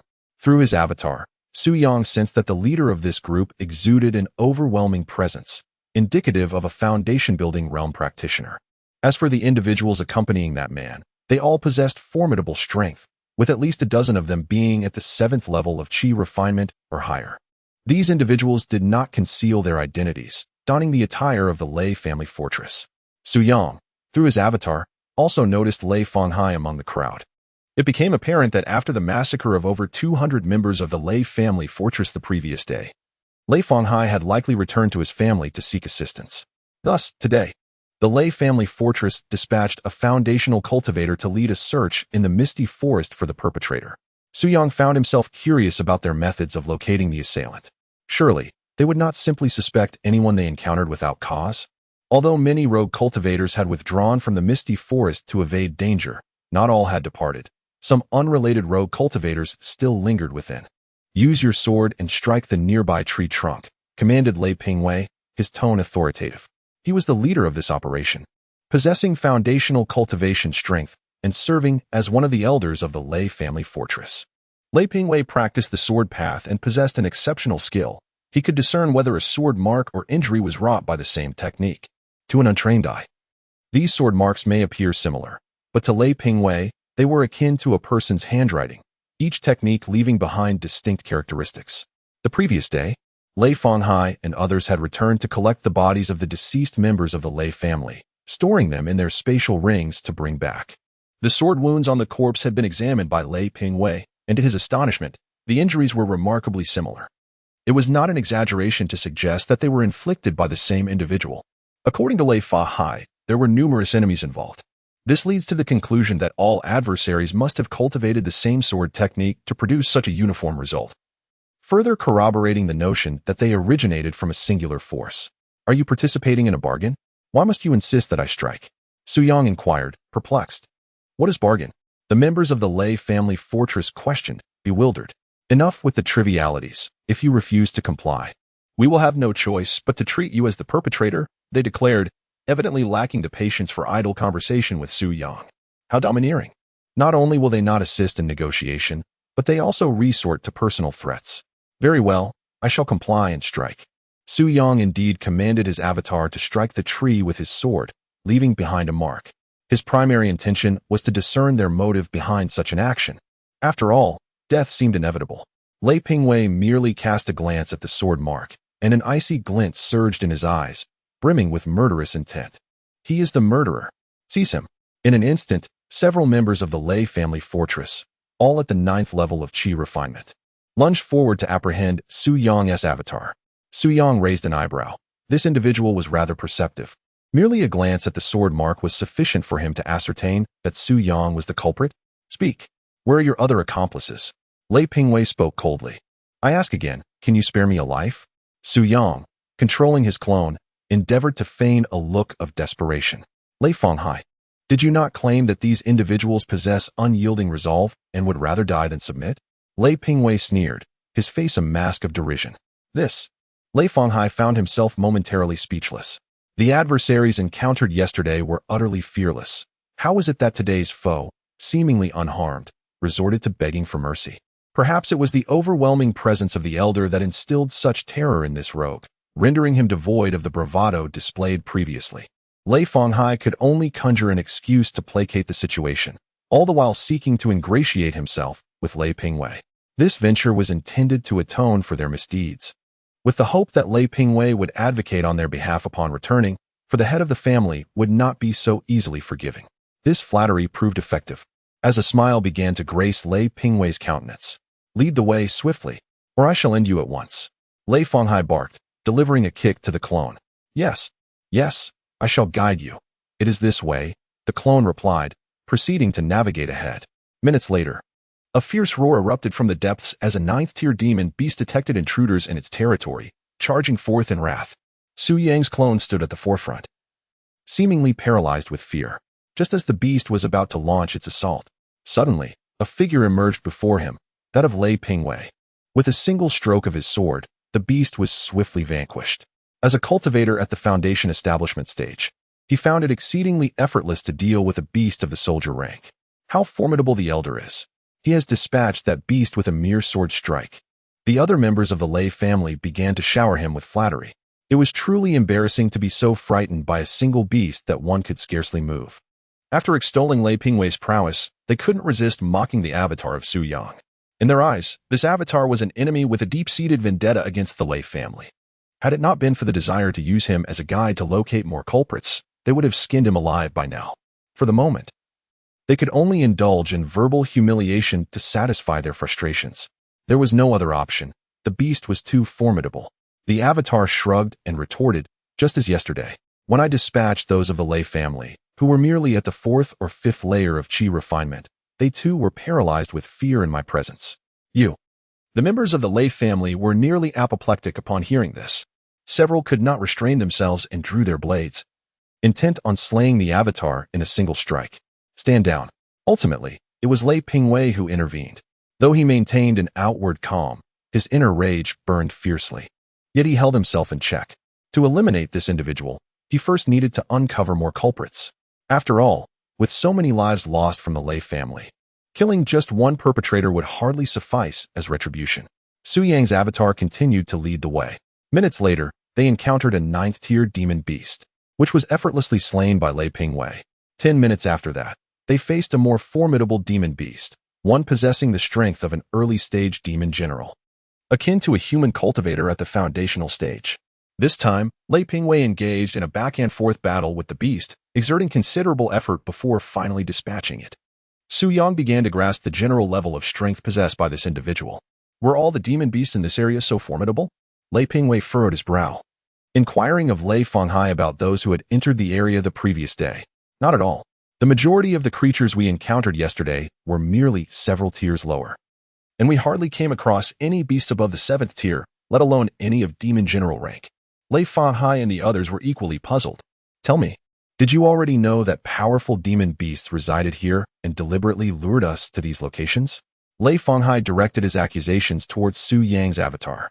Have you lost your mind? If I had been here before, given my strength, I would have been devoured by them already, and I wouldn't be standing here now.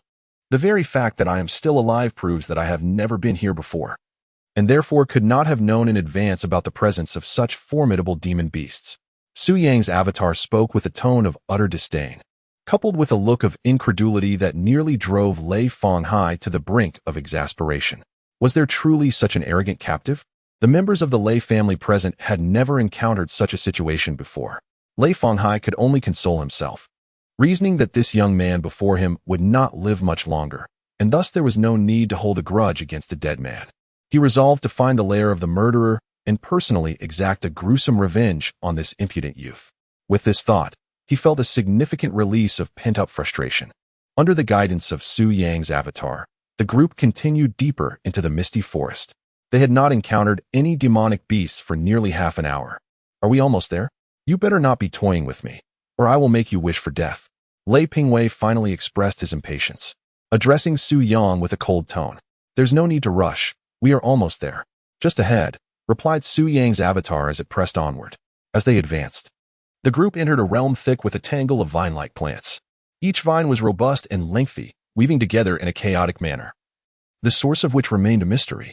For some inexplicable reason, a sense of impending danger began to stir within Lei Pingwei and the others, a sixth sense often awakened in cultivators when faced with peril. The emergence of such a feeling inevitably signified that they had stumbled into a treacherous situation.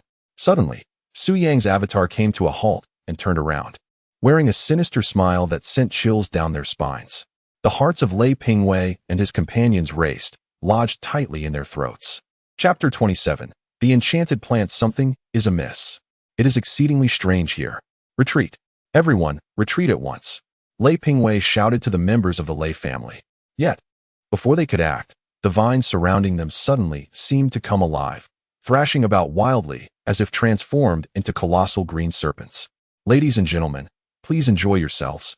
The doppelganger chuckled heartily, addressing the inhabitants of the Lei fortress. Bang! A nearby vine swiftly lashed out, its formidable force instantly cleaving the doppelganger in two. Blood mist erupted into the air, a sight that sent shivers down the spine. The members of the Lei family swallowed hard, their faces ashen. It was only at this moment that they comprehended the truth. The monstrous beasts they had previously encountered had all been deliberately lured by the adversary. This location was no different. They had been ensnared here at the cost of the enemy's own demise. In that instant, Lei Pingwei finally grasped the madness and terror of this foe. They were utterly unconcerned with personal loss, willing to sacrifice their own lives to entrap their adversaries. Even in death, they sought to take a piece of flesh from their opponents. If I am not mistaken, these are enchanted plants, he thought, panic coursing through him. And they are exceedingly powerful. I am no match for them. Lei Pingwei's voice trembled as he led the others in a frantic bid to escape. Enchanted plants, indeed. The remaining individuals were jolted with a sudden shock. The so-called demonized plants, to put it simply, are flora that have acquired sentience. Aside from their appearance, which still resembles that of a plant, they bear little distinction from living organisms. The emergence of demonized plants is governed by exceedingly stringent conditions, requiring a confluence of various factors, and only under fortuitous circumstances does the slightest possibility of their birth arise. As for the specific prerequisites, no one has yet deciphered them. In essence, demonized plants are exceedingly rare. Most individuals go through their entire lives without ever witnessing one, and some have not even heard of their existence. Demonized plants possess remarkable growth potential, reportedly without any cap. Provided with the essential conditions for their development, they can grow in strength without limit. Legends tell of ancient times when an individual managed to tame a demonized plant, thereby becoming a formidable force. However, the veracity of such tales remains shrouded in mystery. Historical records indicate that numerous powerful figures have attempted to subdue demonized plants, yet all have met with failure. If this particular demonized plant could be tamed by the Lei family, then the Lei family. Bang! A cloud of crimson mist erupted nearby, as a member of the Lei family was brutally struck into a pulp by a vine. The unfolding scene jolted the members of the Lei family from their impractical fantasies. Bang! Bang! Bang! They were desperately attempting to flee, but this demonized plant was simply too powerful and vast, its very essence surrounding them on all sides. Vines, swift as the wind, lashed out from every direction, each strike capable of instantly extinguishing the life of a member of the Lei family. Bang! Lei Fenghai, at the 9th level of Qi refinement, found himself utterly defenseless against the onslaught of the vines, reduced to mere pulp in an instant. In the end, only Lei Pingwei remained. He screamed in a frenzy, his hair disheveled, resembling a madman. A thick vine surged toward him at breakneck speed. He felt no confidence in his ability to withstand this blow.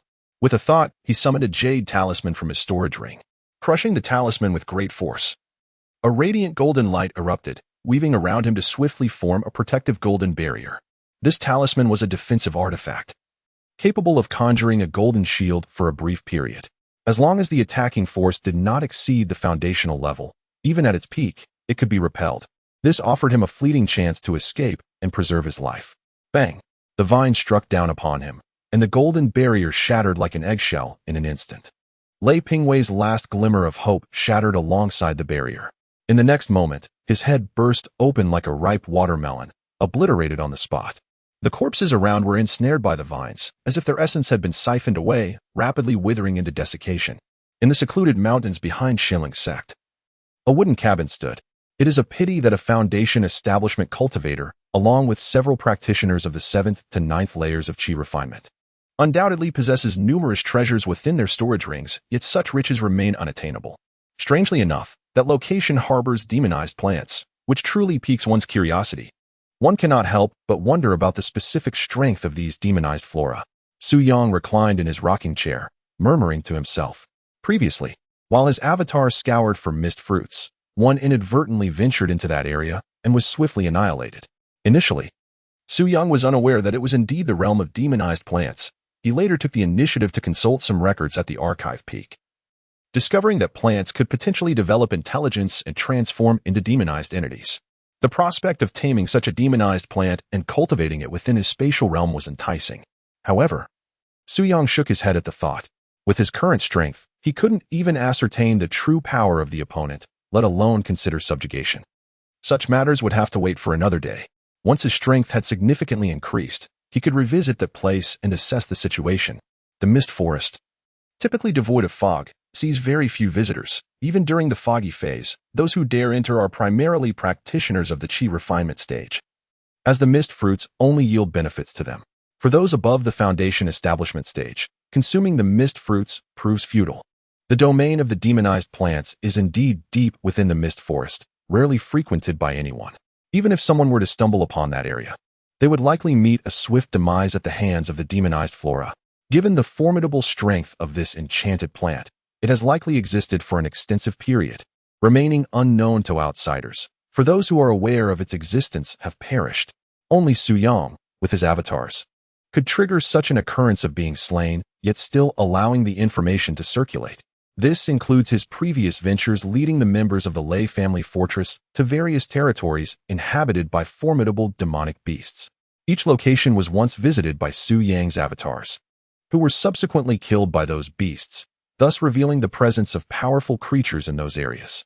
Su Yang has ingeniously enlisted the help of the Lei family fortress members to eliminate these beasts. Consequently, the search for mist fruits can proceed without the need to deliberately circumvent those regions. If Su Yang's current thoughts were to reach Lei Pingwei and his companions, one wonders if they would be infuriated enough to rise again. It seems they have become mere tools in assisting the eradication of the demonic beasts.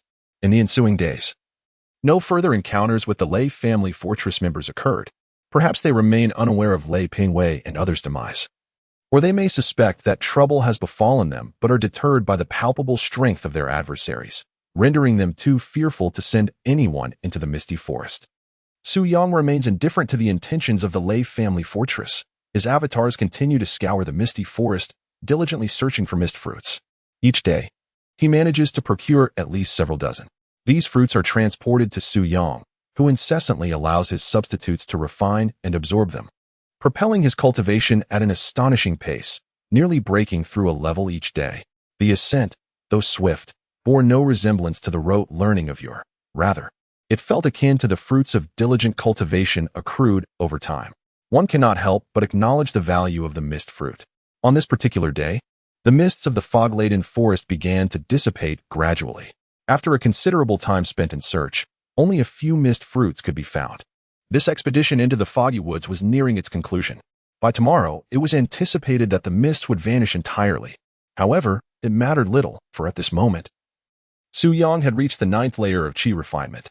Once he absorbed the remaining several dozen mist fruits, he would be poised to break through to the foundation establishment stage. Su Yang commanded all his avatars to withdraw from the foggy forest and return to the vicinity of Xianling's sect, subsequently storing them within the system's space. The total number of avatars remained at a steadfast 200.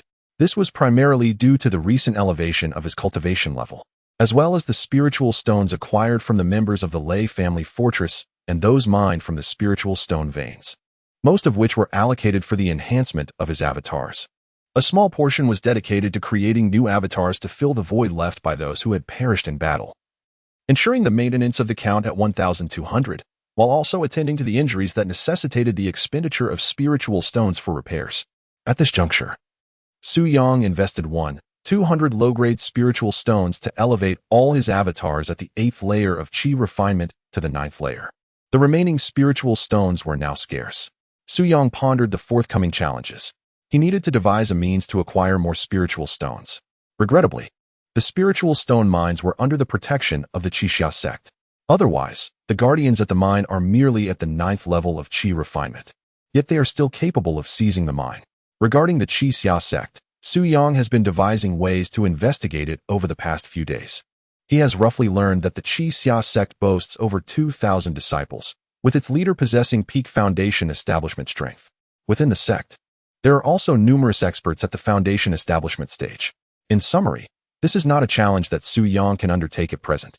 Thus, the matter of seizing the mine must be postponed, lest they capture it only to be unable to defend it.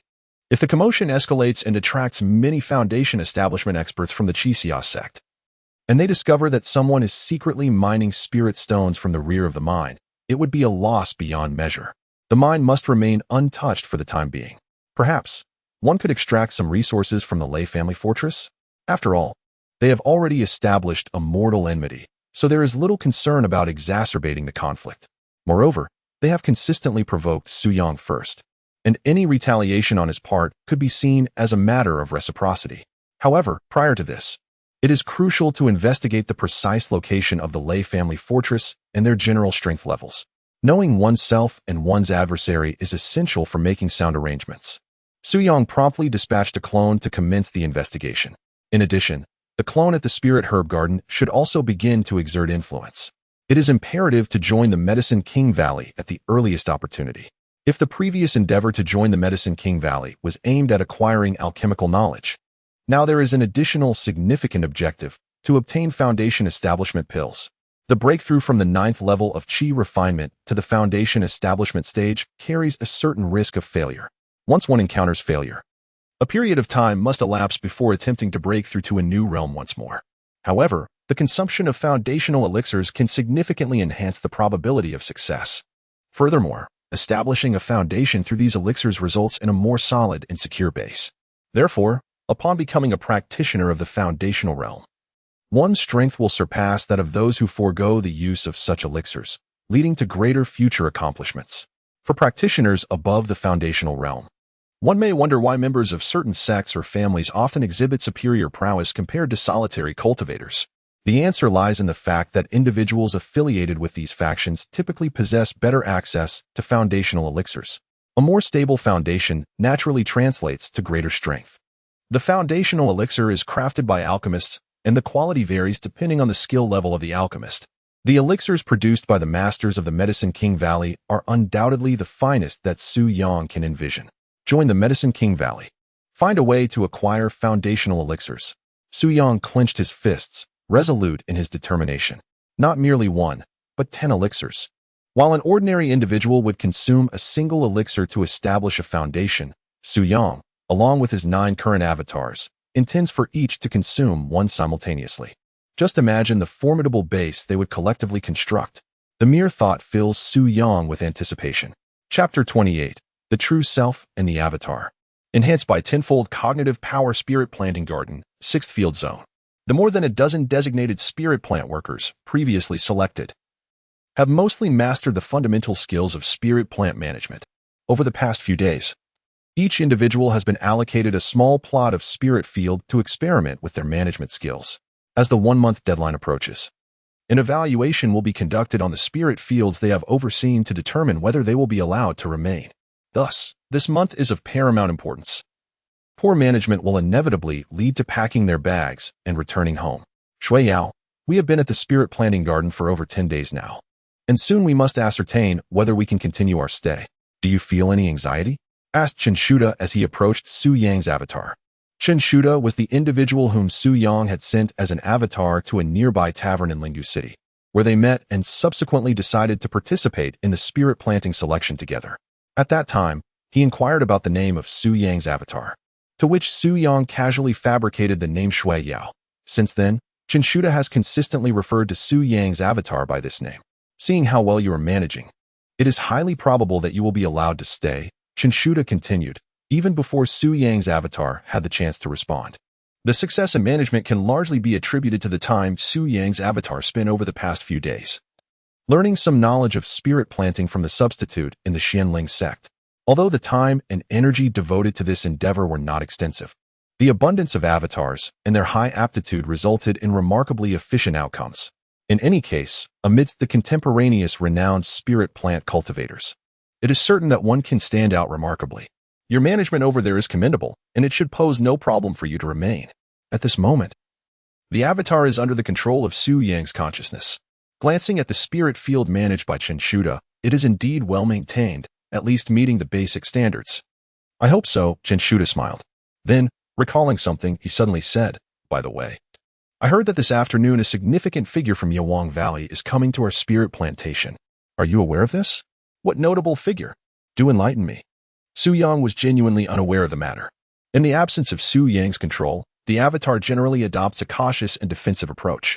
Essentially, aside from executing the directives given by Su Yang, it refrains from taking initiative during the remaining time, minimizing interactions with others and avoiding unnecessary complications. Thus, information that necessitates gossiping with others is seldom encountered. I have heard that this esteemed individual is a master alchemist from Yawang Valley. A master alchemist. At this mention, Chen Shuda's face was filled with reverence and longing. It is said that within the entirety of Yawang Valley, the number of individuals who can be deemed master alchemists does not exceed 5. Such distinguished figures, not to mention visiting our spirit plantation, are exceedingly difficult to encounter even within Yawang Valley without a certain standing. However, this time the situation is exceptional. It is said that this esteemed master has recently developed a new type of elixir, for which the formula requires a certain spiritual herb of exceptionally high quality. Unable to find a suitable specimen in the Valley of the Medicine King, he has turned to our spiritual herb garden in search of it. The diligent director Mu has personally organized a team to await the arrival of this alchemical master. The herb workers are all eager and ready, contemplating the opportunity to showcase their skills before this esteemed figure. Should they gain his favor, it would lead to great fortune, even if they cannot become his direct disciples. Joining the ranks of the Valley of the Medicine King would still promise a bright future. Alas, such fortunate events seem destined to elude us mere nominal disciples. If only the master could delay his arrival for a few more years, allowing us to hone our skills, perhaps then we might have a chance. Shinshuta's tone was heavy with resignation. Yet, he silently resolved to study with even greater diligence, so that when the next opportunity arose, he would possess the strength to seize it. Suyang had intended to inquire further about the specifics, such as which particular spiritual herb the master sought. However, all of Chunshuta's information was merely hearsay, lacking clarity on the details. It seems they must wait until the afternoon to assess the actual situation. Time passed swiftly, and soon it was afternoon. At this moment, Director Mu, accompanied by several managers, stood at the entrance of the spiritual herb garden, eagerly anticipating the arrival. In the spirit plantation, each individual present held a position of considerable stature. However, in comparison to the imminent arrival of a certain figure, they paled in significance. Without making them wait long, a carriage swiftly approached from the distance, ultimately halting before the esteemed gathering led by the wood steward. The driver of the carriage was a man clad in black. He did not intentionally project an aura, yet an innate sense of dread permeated the hearts of all present. He was undoubtedly a formidable force. The man in black disembarked and lifted the curtain of the carriage. From within emerged another individual, his head adorned with a wild mane of white hair resembling a bird's nest. His gray attire bore several ragged holes, remnants of past alchemical endeavors gone awry. His overall appearance was that of a disheveled eccentric elder. Had one encountered him outside without prior knowledge of his identity, they would surely mistake him for a beggar.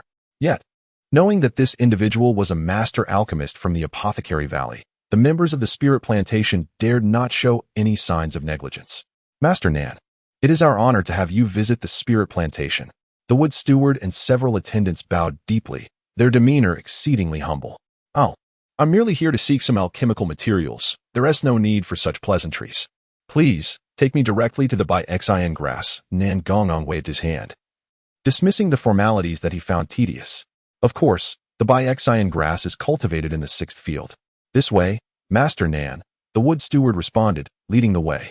Simultaneously, a sense of unease crept over me as I recalled the peculiarities surrounding the masters of Yawang Valley. Now, witnessing it firsthand, it was indeed true. Is that individual truly the alchemist from Yawang Valley? Just by his appearance, it was evident he was no ordinary person, especially since he had the esteemed Mu Yuan and others guiding him. Where could they possibly be headed? Let us hasten to follow and observe. Should an opportunity arise to impress this master, it would be a chance worth seizing.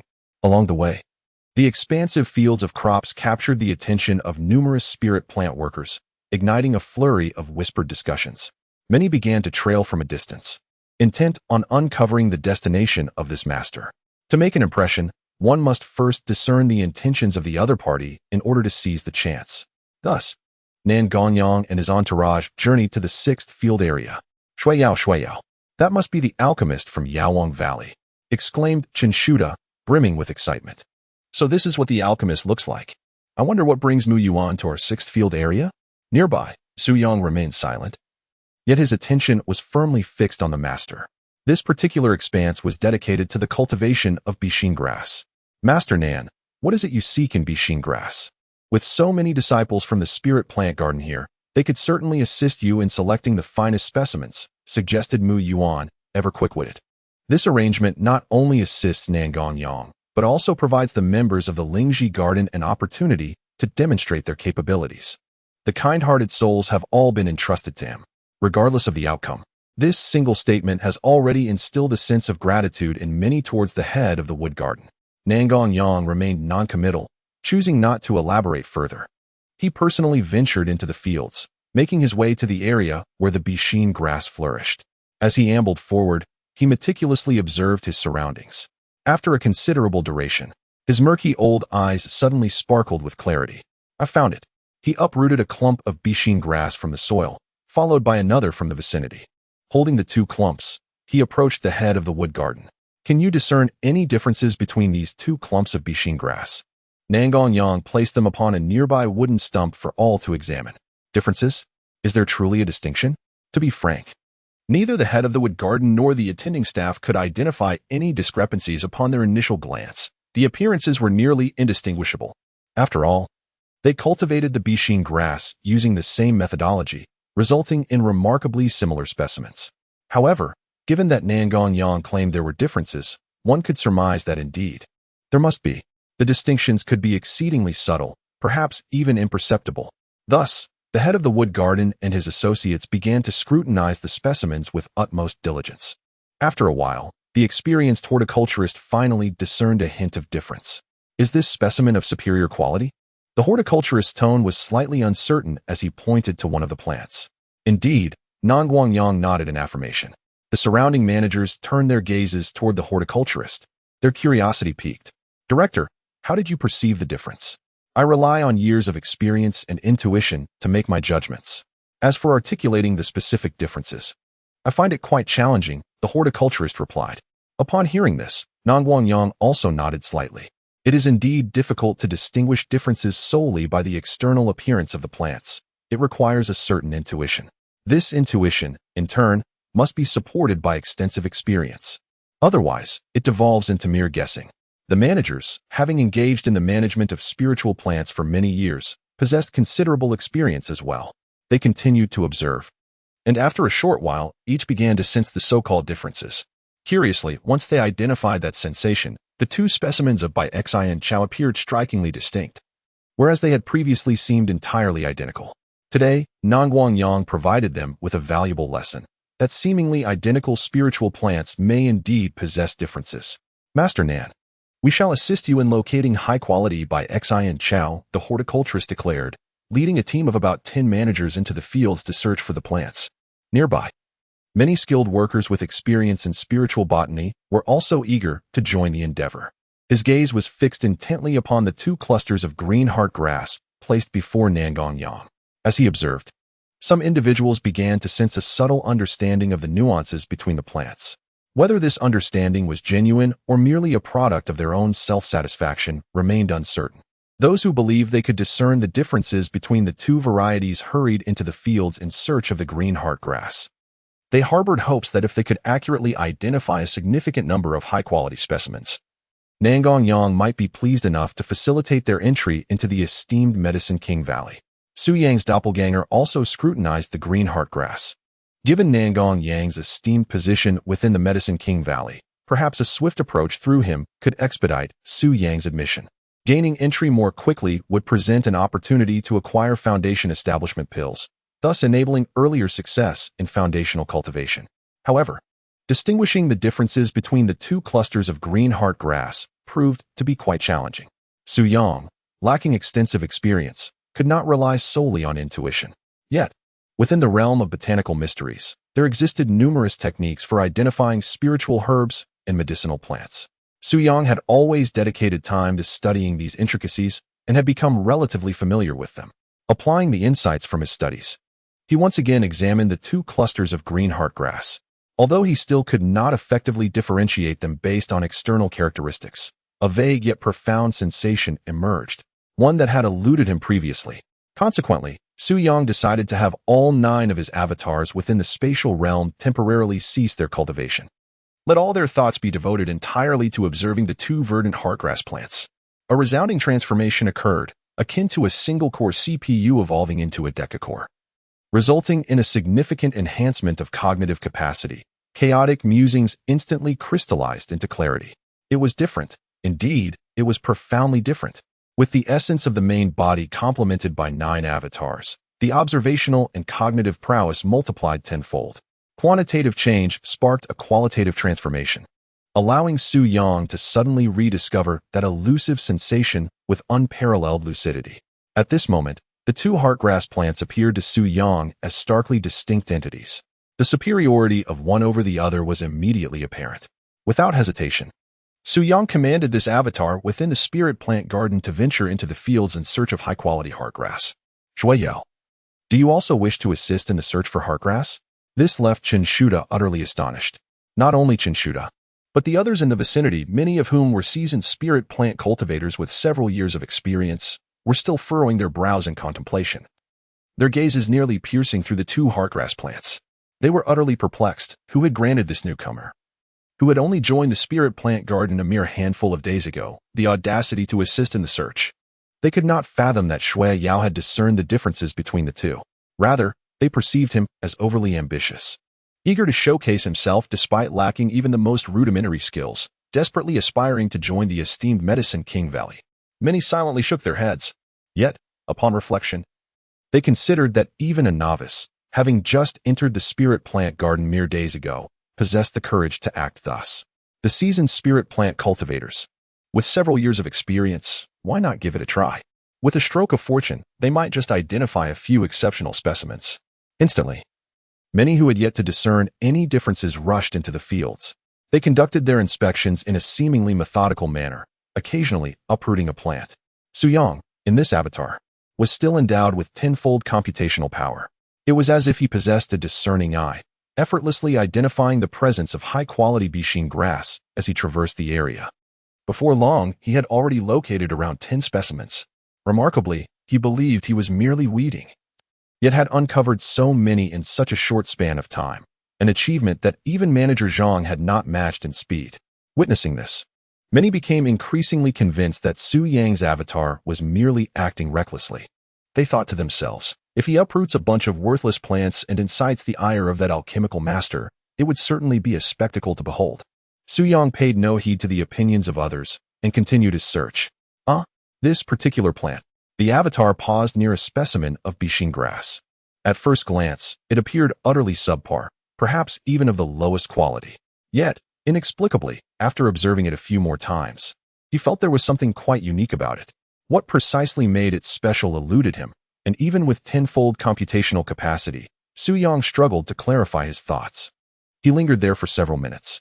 In the end, Su Yang, filled with skepticism, uprooted the peculiar Bishin grass. At that moment, a steward happened to pass by and witness Su Yang's actions, along with the extracted Bishin grass. I understand your eagerness to showcase your abilities, but one must be aware of their own limitations. Aspiring to reach the pinnacle in a single leap may lead to a more severe downfall, the steward remarked, shaking his head disapprovingly. It was evident that the Bishin grass Su Yang had pulled up was of notably inferior quality. Chapter 29. Were they all qualified? After nearly an hour, the group had successfully gathered a considerable number of green heartgrass. However, the actual number of those who had made the right selections would only be revealed once Nangong Yang had assessed them. First came the wood director, who presented 27 specimens for Nangong Yang's inspection. After examining them, Nangong Yang nodded in satisfaction, confirming that each met his stringent criteria. The wood director exhaled a sigh of relief. Avoiding any mistakes was paramount. A misstep would have severely tarnished the reputation of the esteemed director of the spirit plant garden. Next were the 10 managers, each yielding a varied selection ranging from a few to several dozen specimens, boasting a qualification rate of approximately 80 to 90%. Nangong Yang appeared quite pleased. With such an abundance of high-quality green heartgrass, he would have ample opportunity to experiment with the newly developed elixir upon his return. Master Nangong, these are the specimens I have meticulously selected for your review, stated a seasoned spirit plant artisan with several years of experience, respectfully presenting 10 stalks of green heartgrass to Nangong Yang. With a cursory glance, Nangong Yang discerned that only 2 of the specimens were worthy. Only these 2 are satisfactory, he remarked, extracting the qualified specimens while leaving the remaining 8 untouched. The artisan's face flushed with awkwardness. Meticulous selection resulting in a mere 20% success rate was hardly commendable. After a sheepish retreat, another disciple approached with an air of confidence, convinced that the 10 or so specimens he had gathered would surely surpass the halfway mark in quality. Only the next moment, merely this one qualified specimen.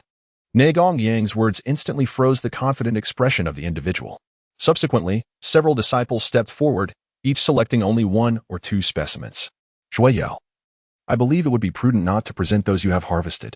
Observe how even these seasoned spiritual herbalists with years of experience yield such a low qualification rate. Your selections. Chen Shuda paused beside Su Yang's avatar, his implication unmistakable. Is that so? Perhaps I am fortunate enough to stumble upon a few. Su Yang's avatar replied with a faint smile. Stumble upon a few. Chen Shuda's lips twitched. Look at how long the wood garden master has searched, and he has only found a little over 20 specimens, indicating their scarcity. It is not so simple to just happen upon them. Without certainty, one should refrain from indiscriminately plucking. Is this not a waste of spiritual herbs? At this moment, Nangong Yang's voice, tinged with restrained anger, suddenly rang out. The spiritual herbalist reprimanded by him turned crimson, standing there at a loss. This individual had plucked dozens of specimens, yet none were qualified. Clearly, he knew nothing and merely selected a handful, hoping to chance upon a few correct ones. As a master alchemist, Nangong Yang harbored a profound sentiment towards various spiritual herbs and could not abide such casual treatment of them. In the wake of this incident, many nearby gazes frequently turned towards Su Yang's avatar. In their eyes, Su Yang's avatar was merely an ignorant entity, having uprooted dozens of plants without understanding their significance. However, it had yet to be presented for scrutiny. Once it was submitted, a reprimand was undoubtedly forthcoming. Master Nan, please temper your anger. This disciple has only recently joined the spiritual plant garden and has acted without due consideration. I shall ensure he receives proper guidance henceforth. Director Mu interjected, swiftly stepping forward to plead on behalf of the disciple. Simultaneously, he signaled to the numerous stewards present. Understanding his intent, the stewards approached the gathered disciples. Bring forth the Bixin KO you have uprooted, they instructed. They intended to conduct a preliminary selection, and only those deemed acceptable would be submitted for Master Nan's approval, lest they further incite his ire. The disciples complied, handing over the Bixin KO to the stewards. Out of these 11 plants, only these 2 are qualified, one steward announced. While another remarked, yours has but a single acceptable specimen. The stewards meticulously examined the plants, presenting them one by one to Nangong. Su Yang's avatar also approached, instantly drawing the attention of many onlookers. The vast majority lacked the discernment to differentiate the quality of the Bixin KO, failing to recognize how many of the uprooted specimens were indeed suitable. Judging solely by Su Yang's avatar's identity, they hastily concluded that all the plants had been uprooted haphazardly. Their assumptions were mirrored by the stewards, who wondered, so many uprooted? The responsibility for inspection lay with Steward Zhang. Just at that moment, when Su Yang's doppelganger plucked a rather unique variety of the Bixin grass, the steward passing by observed the act. He thought that the specimen Su Yang had uprooted was of exceedingly poor quality and was clearly the result of careless harvesting. Little did he expect that such random plucking would yield so many viable specimens. Fortunately, the director was astute. They were now conducting a thorough selection. Had they submitted these without scrutiny, it would undoubtedly have provoked Master Nangong's ire once more. This particular specimen is substandard, of extremely inferior quality. Even with one's eyes closed, it would be improbable to retrieve anything worse. Steward Zhang tossed the special Bixin grass, which was placed at the top, back to Su Yang's doppelganger. To his surprise, this one, it is actually acceptable? Consider yourself fortunate. You have stumbled upon a worthy specimen. This one, wait, it is also acceptable? This one, and this one. As Steward Zhang examined each specimen, his astonishment grew. Look at that. It has incensed Steward Zhang. Thankfully, they did not present these directly to Master Nangong. Otherwise, it would have been disastrous. The onlookers nearby, maintaining a respectful distance, could not clearly hear Steward Zhang's remarks. They mistakenly believed that his dramatic change in expression was solely due to Su Yang's doppelganger's actions. What is happening? Remarkably, the remaining specimens are all completely acceptable. Of the 30 Bixin grasses, only one is subpar, while the remaining 29 are all of commendable quality. Zhang Guan spoke these words in a loud voice, ensuring that everyone present could hear him. What? Zhang Guan actually claimed that out of the 30 specimens of Bixin grass selected by Shui Yao, an astonishing 29 were deemed satisfactory?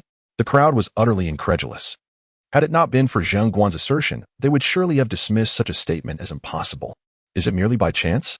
How could there be such an extraordinarily high success rate? Chen Shuda finally understood. The notion of luck was merely a jest, as the selection was based on genuine skill. Bring them to me for inspection, he commanded, drawing the attention of Nangong Yang. Without hesitation, Zhang Guan promptly presented the 29 Bixin grass specimens to Nangong Yang. After examining them, Nangong Yang nodded in satisfaction. Which disciple made this selection? Summon him forth, he instructed. Zhang Guan immediately called out to Su Yang's avatar. Su Yang, controlling his avatar, approached. What is your name? Nangong Yang inquired. Shui Yao, Su Yang replied through his avatar. How long have you been a part of the Lingji Garden? Nangong Yang continued his questioning. For just over 10 days, Su Yang answered honestly. Nangong Yang was momentarily taken aback. Indeed, this disciple had joined merely a short while ago and currently held the status of a registered spiritual plant worker. The head of the wood garden chimed in, recognizing Su Yang's avatar. He remembered well the selections made just over 10 days prior and could recall the identities of those who had been chosen. It was merely inconceivable for him at the time. He had simply deemed the individual's appearance commendable and thus made his selection. Little did he anticipate that choosing the Bixin herb would yield such astonishing results. It is noteworthy that he himself had only managed to find 27 specimens. While the selection process indeed involves not only skill but also a measure of fortune, achieving a certain quantity is sufficient to attest to one's prowess. Having joined merely a fortnight prior, how did you manage to select so accurately? Nangong Yang inquired with curiosity. I cannot precisely articulate the differences. It is merely an instinctive feeling that sets them apart, replied Su Yang's doppelganger. Just moments ago, it was you who asserted that relying on intuition was indeed the correct approach. You must possess a natural talent in this regard, an innate sensitivity towards spiritual flora. Nangong Yang stroked his silver beard, nodding with a smile, entirely devoid of any doubt. Given such a gift, you would undoubtedly have an advantage in alchemy. Would you be inclined to join the Apothecary Valley? Upon hearing this, all the disciples wore expressions of envy. They busily sought to showcase their own merits. Driven by the aspiration to catch Nangong Yang's eye, thereby securing a recommendation to enter the Apothecary Valley. A recommendation from a master alchemist would bestow a significant advantage. Even if one began at a lower status, others would regard them with elevated esteem. After all, they would have been introduced by a master alchemist from the esteemed Apothecary Valley. Chapter 30. The Pinnacle Foundation Pill. I am willing, Su Yang replied directly, achieving his initial objective. After speaking, he turned his palm, revealing a sprig of green heart grass. Manager Zhang, puzzled, wondered why he had brought out this subpar specimen that he had previously dismissed. He was not alone in his confusion. The other managers shared his sentiments, regarding it merely as a low-quality plant. Meanwhile, Director Mu furrowed his brow in contemplation, sensing an underlying peculiarity about this green heart grass, though he could not pinpoint its oddity at that moment. Could it be a variant of green heart grass? Nangong Yang scrutinized it for a brief moment, his aged eyes suddenly sparkling with clarity as he swiftly seized the sprig. It was astonishingly not a mere inferior specimen, but a mutated individual. The managers were taken aback, especially Manager Zhang, who recalled his earlier reprimand of Shui Yao and felt a burning shame wash over him. Su Yang inwardly acknowledged the prowess of a master alchemist. Their discerning eye was indeed extraordinary. Can you discern the uniqueness of this green heart grass? Nangong Yang inquired, though the answer was evidently clear. If one could not perceive its distinctiveness, they would not have taken the effort to uproot it. I can see that this green heart grass is quite exceptional. Yet I am uncertain as to the specifics of its uniqueness, Su Yang replied candidly. It was only through Nangong Yang's words that Su Yang understood it was a mutated individual, which accounted for its remarkable nature. Upon hearing the response, Nangong Yang's smile grew even more pronounced. I wish to accept you as my disciple. Would you be willing? His inquiry ignited a fervor among those present. Countless individuals strained their minds, yearning to join the prestigious Yao Wang Valley. Even an ordinary alchemist could stir their excitement to the point of elation. Yet, this was Shui Yao. He had been personally invited by the alchemical master Nangong Yang to join his ranks. The future was indeed bright. Were it any of them, they would likely have fainted from sheer joy on the spot. Even the esteemed Director Mu and the overseers were envious. To become a disciple of an alchemical master held far greater prospects and higher status than their current roles. It was astonishing to reflect that this individual had only joined the Spirit Plant Garden a mere few days prior. In such a short span, he had transformed from a mere apprentice to the esteemed disciple of an alchemical master. Those who entered the Spirit Plant Garden concurrently with Su Yang, such as Chen Shuda and others, were consumed by envy, their eyes tinged with green. I am willing to be your disciple. Su Yang, without a moment's hesitation, accepted the offer. To become a disciple of an alchemical master presented an invaluable opportunity to acquire genuine skills. That very day, Su Yang's avatar prepared to accompany Nangong Yang to the Yaowang Valley. Shui Yao, since we both entered the spirit plant garden at the same time, I hope to rely on your assistance so that we may have the chance to enter the Yaowang Valley. Shui Yao, the scenery of our spirit plant garden is so splendid. Whenever you wish to return and admire it, you are always welcome. Shui Yao. Shui Yao. The crowd in the spirit plant garden, from the named disciples to the head of the wood garden, all eagerly sought to curry favor with Su Yang's avatar. Such a promising individual offers them a rare opportunity to ingratiate themselves. Once he ascends to greatness, the chance to do so may vanish. To their flattery, Su Yang's avatar merely smiled non-committally, offering no promises, for he owed them nothing. Accompanied by Nangong Yang, Su Yang journeyed by carriage to a gorge located several dozen miles away. This place is known as the Valley of the Medicine King. Upon entering the modest mouth of the gorge, one discovers a realm of extraordinary beauty, spacious beyond measure, with no end in sight. As they traversed deeper into the valley, the members of the Medicine King Valley greeted the carriage with deep bows. Some may not recognize Nangong Yang's visage, yet they all recognized the carriage that signified his esteemed status. The carriage glided into a grand structure, passing through a throng of bowing attendants, ultimately coming to a halt in a courtyard. After disembarking, the men clad in black, serving as both coachmen and guards, led the carriage away. Nangong Yang then guided Su Yang's avatar into a chamber. Su Yang had anticipated a formal ceremony of apprenticeship upon entering the valley, but instead, he was told, "You may rest here for now." Unexpectedly, Nangong Yang merely uttered these few words before hurriedly departing. He was eager to commence alchemy, having acquired the desired materials. He certainly wished to ascertain their efficacy without delay. It is only this fervent obsession that has enabled him to attain his current status. Su Yang remained unaware of these intricacies, so he complied, instructing his doppelganger to remain quietly within the confines of the room. This wait extended for a considerable duration until Nangong Yang finally returned.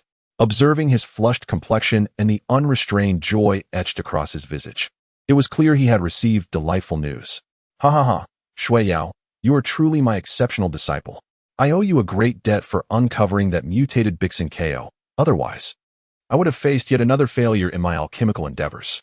Nangong Yang refrained from elaborating on the specifics of his concoction. Yet his words implied that all other Bixen KO attempts had faltered, save for the one utilizing the mutated variant. "From this day forth, you shall be my direct disciple. Should you encounter any uncertainties, feel free to consult me whenever I am available. This is the gift I present to you as a token of our first meeting." With a flourish of his sleeve, Nangong Yang produced a storage ring, offering it to Su Yang's doppelganger. Upon probing its contents, Su Yang discovered several vials of elixirs, an alchemical furnace, and a tome entitled Nangong's Alchemical Path. Remarkably, this work was authored by Nangong Yang himself, detailing numerous alchemical techniques and an array of formulas. The mere possession of this Nangong's alchemical path was worth its weight in gold. The items in the storage are merely a token of our meeting. You have discovered the mutated Bixing grass, which has greatly aided me. As a further reward, I shall personally concoct a batch of elixirs for you. Provided the materials are not exceedingly difficult to procure, I can prepare it for you," Nangong Yang suddenly proclaimed. Upon hearing this, Su Yang's mind immediately raced with 3 words: Foundation Establishment Pill. "Thank you, Master, but how many pills does a batch typically yield?" Su Yang inquired. "Generally, there are more than 10, but the quantity varies depending on the type of elixir and the specific formulation," Nangong Yang replied. "And what about the Foundation Establishment Pill?" Su Yang asked. "Precisely 10, Nangong Yang answered, before inquiring, "Do you wish for the Foundation Establishment Pill?" Indeed, Su Yang's avatar nodded. He had mentally prepared his justification, ready to respond should Nangong Yang question the purpose of his desire for the Foundation Establishment Pill. At that time, this avatar of Su Yang had entered the Spirit Plant Garden with only the 4th level of Qi refinement. Subsequently, he realized that learning about spirit plants bore no relation to one's strength, thus he refrained from returning this avatar to the Xianling sect to elevate its power. This avatar was merely playing a role, and a rapid advancement in a short period would attract unwarranted attention.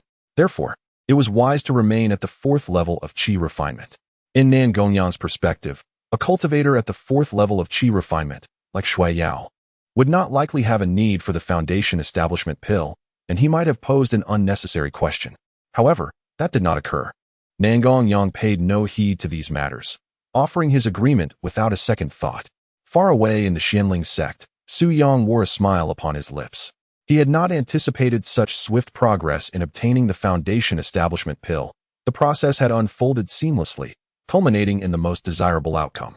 A master alchemist from the Medicine King Valley had personally crafted the Foundation establishment pill, reaching the pinnacle of the valley's medicinal standards.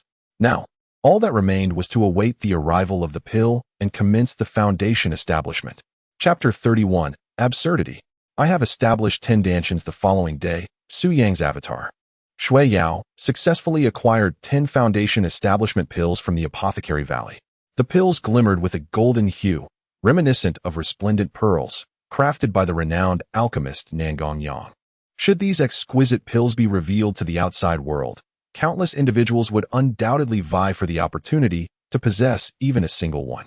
Naturally, Su Yang kept this matter discreet, instructing his avatar to securely store the Foundation establishment pills.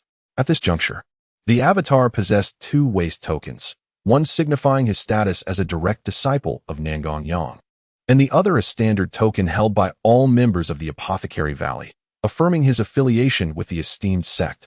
While navigating the valley, the avatar typically displayed the ordinary token, as the prominence of the disciple's token would attract unnecessary attention.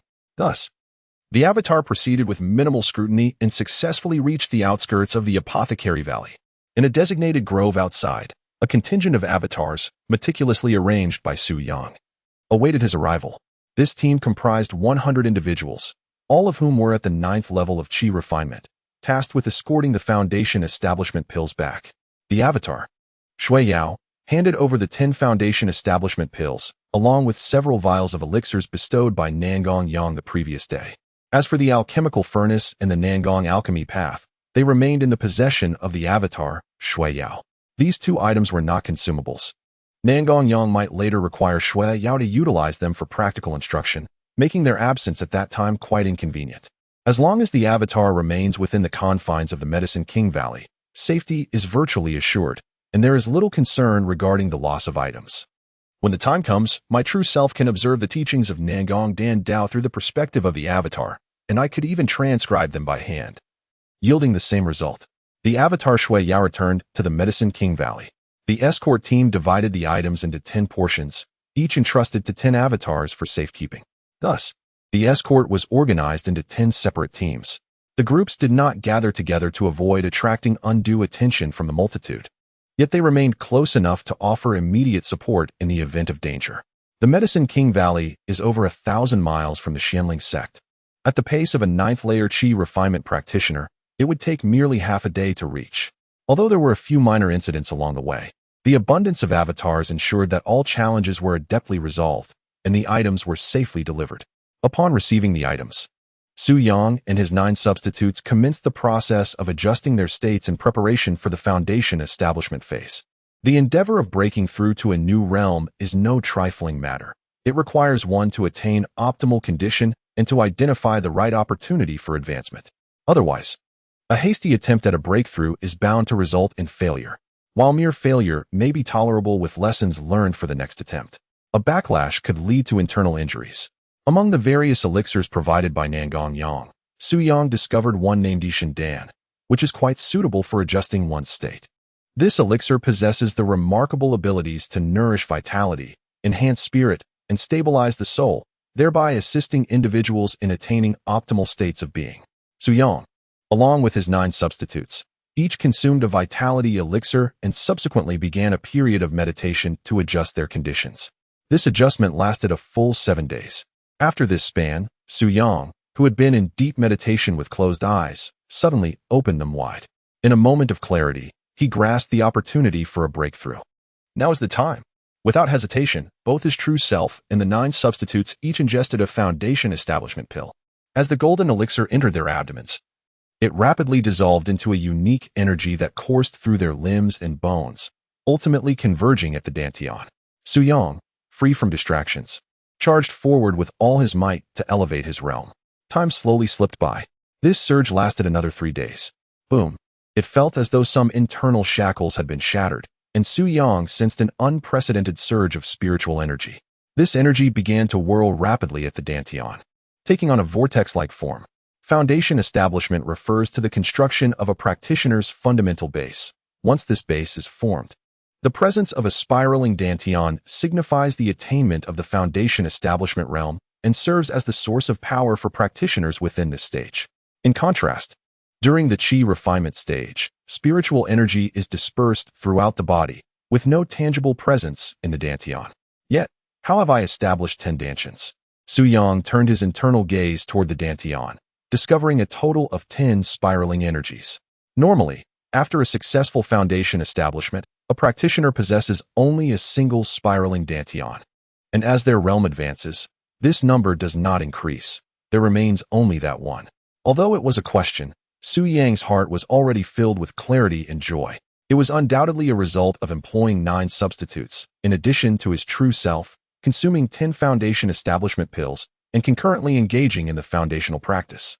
No wonder Su Yang felt an overwhelming surge of spiritual energy within him, utterly unlike the descriptions found in texts regarding early-stage practitioners. In terms of spiritual power alone, he was comparable to those in the late stages of foundation establishment. With 10 Dantians, his joy was multiplied tenfold. At that moment, the sky outside suddenly darkened. How could it turn dark in the middle of the day? Stepping out of the wooden cabin, Su Yang beheld a sky shrouded in thick, heavy clouds, casting an oppressive feeling merely at a glance. The air crackled with electricity, as blue and purple lightning intertwined and flickered amidst the rumbling thunder. What was happening? Why had the weather changed so abruptly? The disciples of the Xianling sect all looked up at the sky, their expressions a mixture of curiosity and confusion.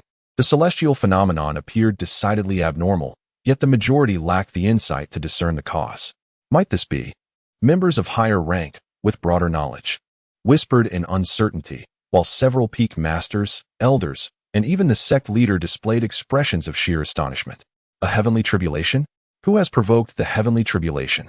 In a palace deep within the sect, a man with a countenance like jade suddenly rose to his feet. He was Jiang Yuan, the leader of the Xianling sect. He has forgotten when he was last so profoundly moved. The heavenly tribulation is a natural phenomenon arising from the laws of the cosmos. There are myriad reasons for the onset of such tribulations, which may stem from an individual or a particular event. To this day, humanity's understanding of heavenly tribulations remains scant, as they occur exceedingly rarely.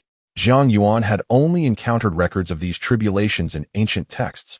Witnessing one with his own eyes is a first for him. Master, do you know the cause of this heavenly tribulation? Many peak masters and elders transmitted their inquiries to Jiang Yuan through their spiritual senses. I am uncertain at present.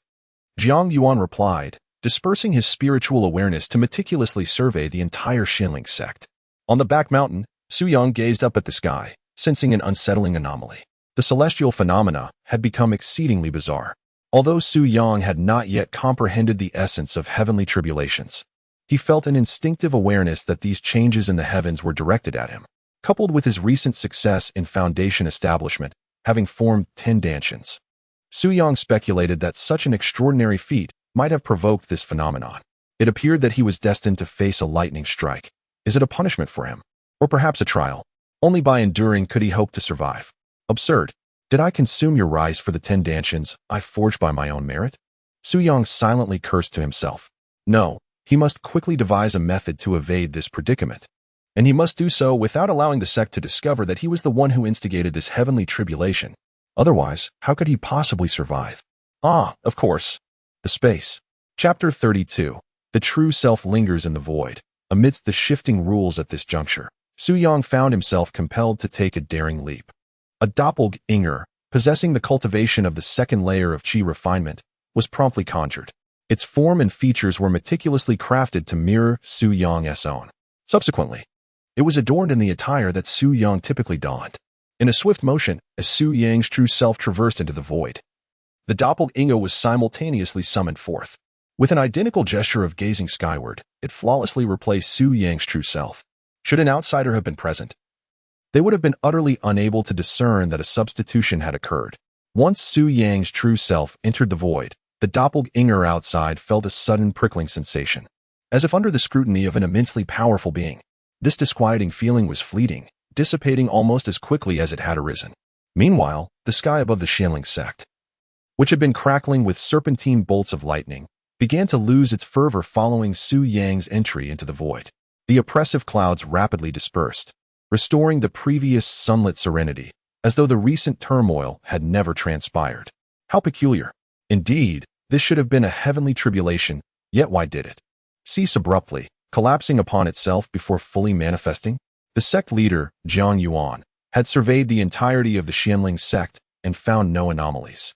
He had intended to ascertain the source of the tribulation once it descended, determining its nature by the location it touched. However, now, the calamity of heaven has dispersed as suddenly as it arrived, leaving him utterly bewildered.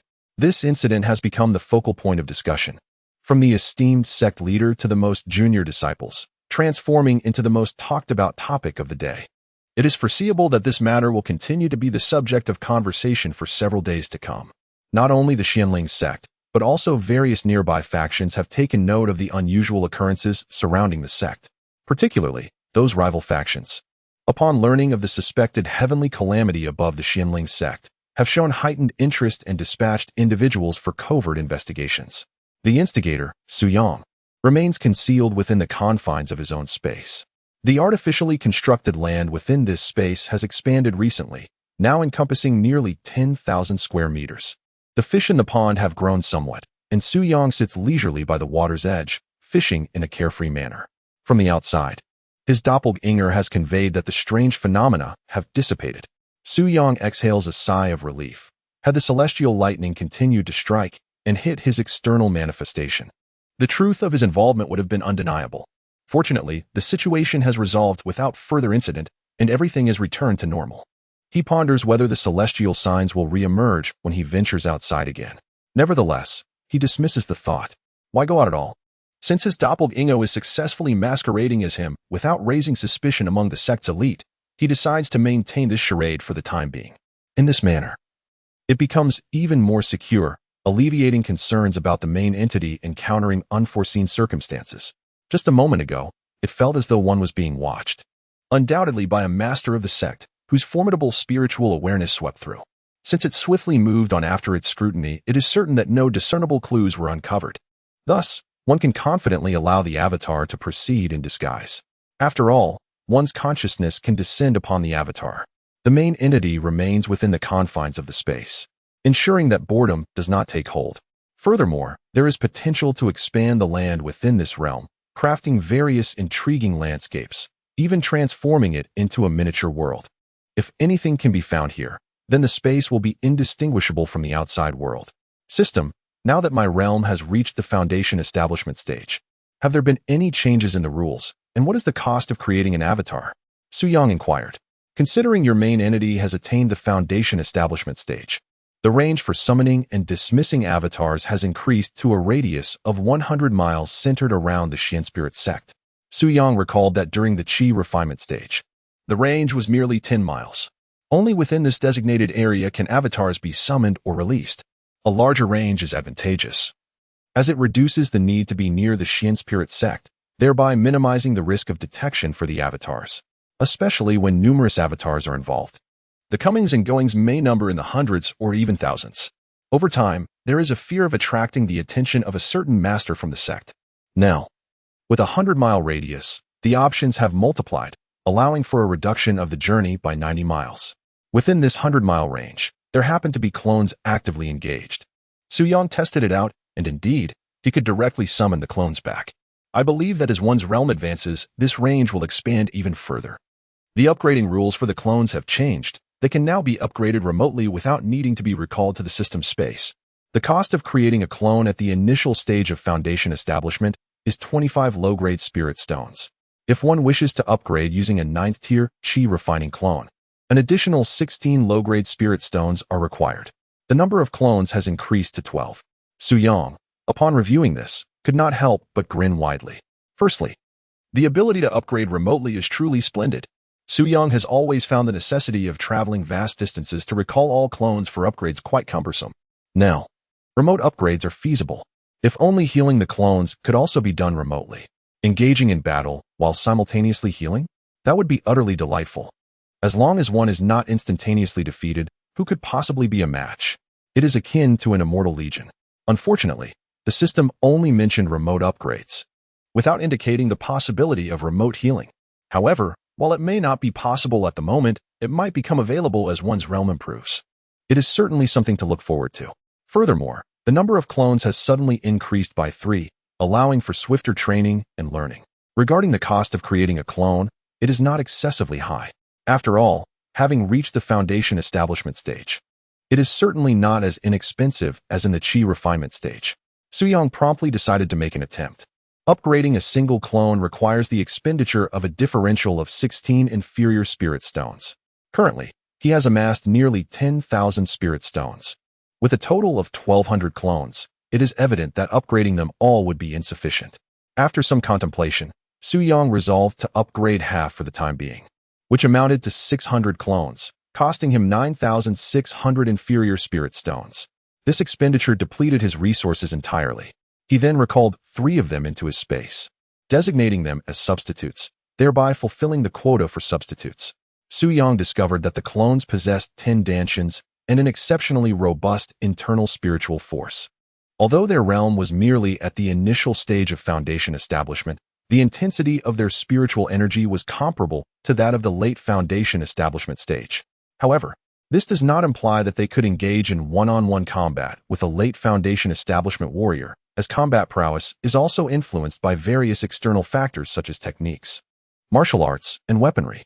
At present, Suyong found himself somewhat lacking in these aspects.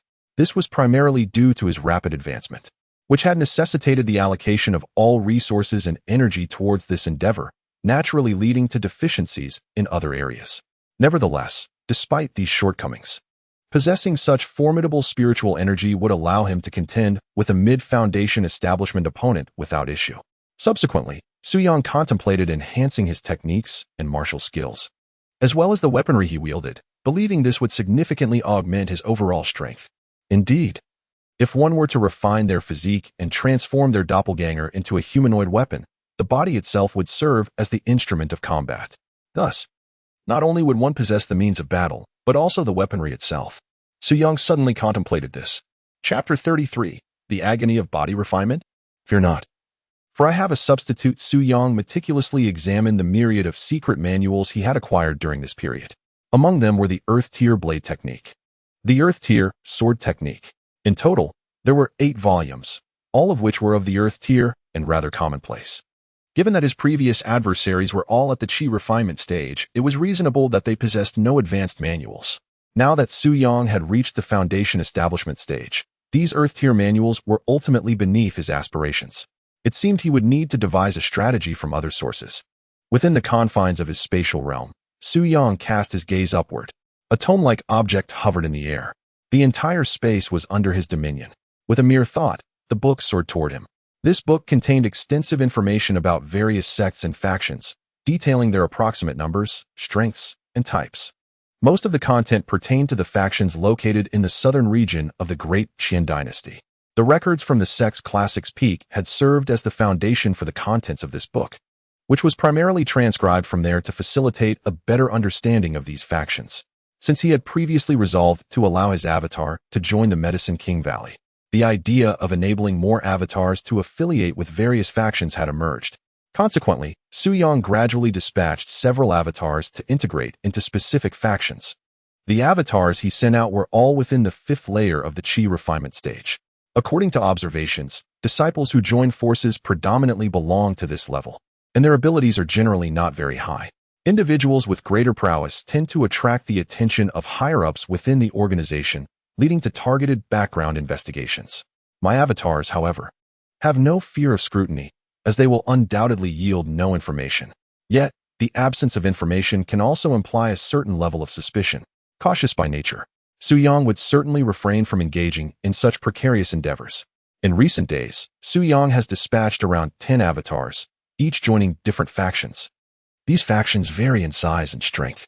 Suyong is not particularly discerning. Whenever he encounters a sect recruiting disciples, he sends an avatar to test the waters, and they generally manage to integrate smoothly. For now, he intends to lay low, as these avatars might prove useful in the future. Even if they do not, it matters little, An avatar at the chi refining stage holds a value of merely a few low-grade spirit stones, which, for Su Yang at this juncture, is but a trifling sum. Let me see if there are any factions recruiting today. Su Yang began to peruse his notebook. The recruitment schedules of factions are typically fixed and exhibit a certain periodicity.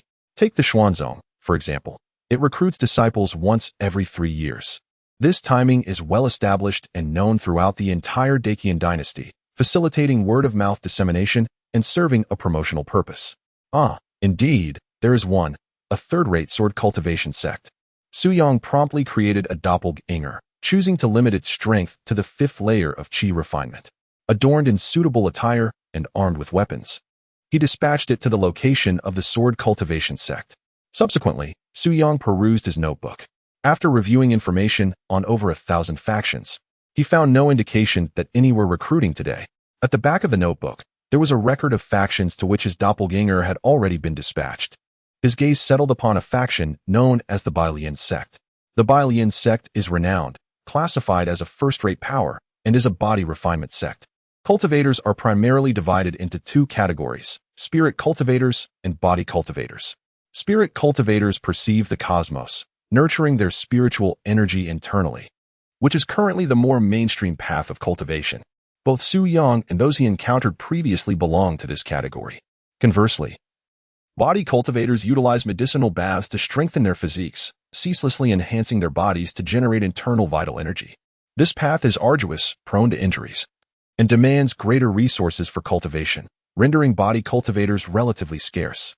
However, once they achieve mastery, their strength is formidable, posing a significant threat, especially in close quarters. The Bailian sect's ascension to first-rate status speaks volumes about its prowess.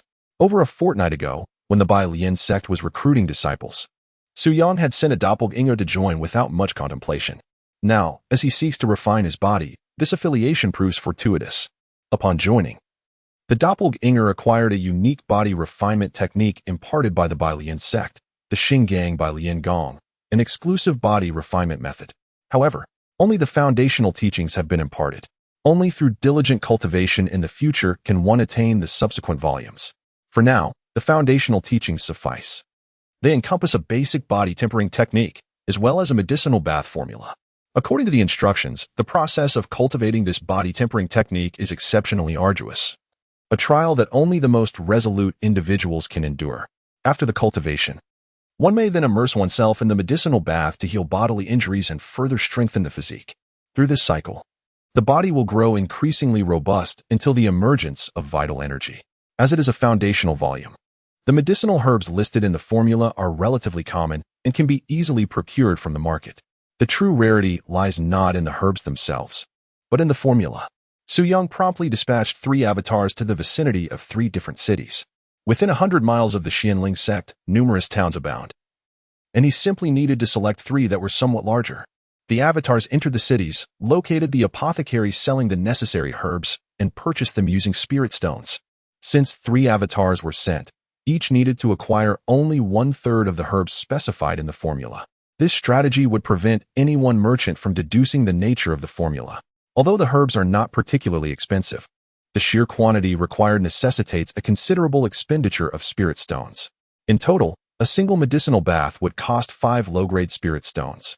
It is no wonder that body cultivation is said to consume vast resources. When calculated, it becomes evident that it is not an endeavor for the average practitioner. Su Yang was left with merely 400 lower-grade spirit stones, all of which were expended on medicinal herbs, enabling him to partake in the medicinal bath 80 times. Upon receiving the herbs brought back by his doppelganger, he refrained from immediately arranging the medicinal bath. It was essential to first cultivate the Star Strength 100 refinements technique before indulging in the bath, as this would enhance its efficacy. At this moment, within the confines of the space, 12 doppelgangers were seated on the ground before Su Yang.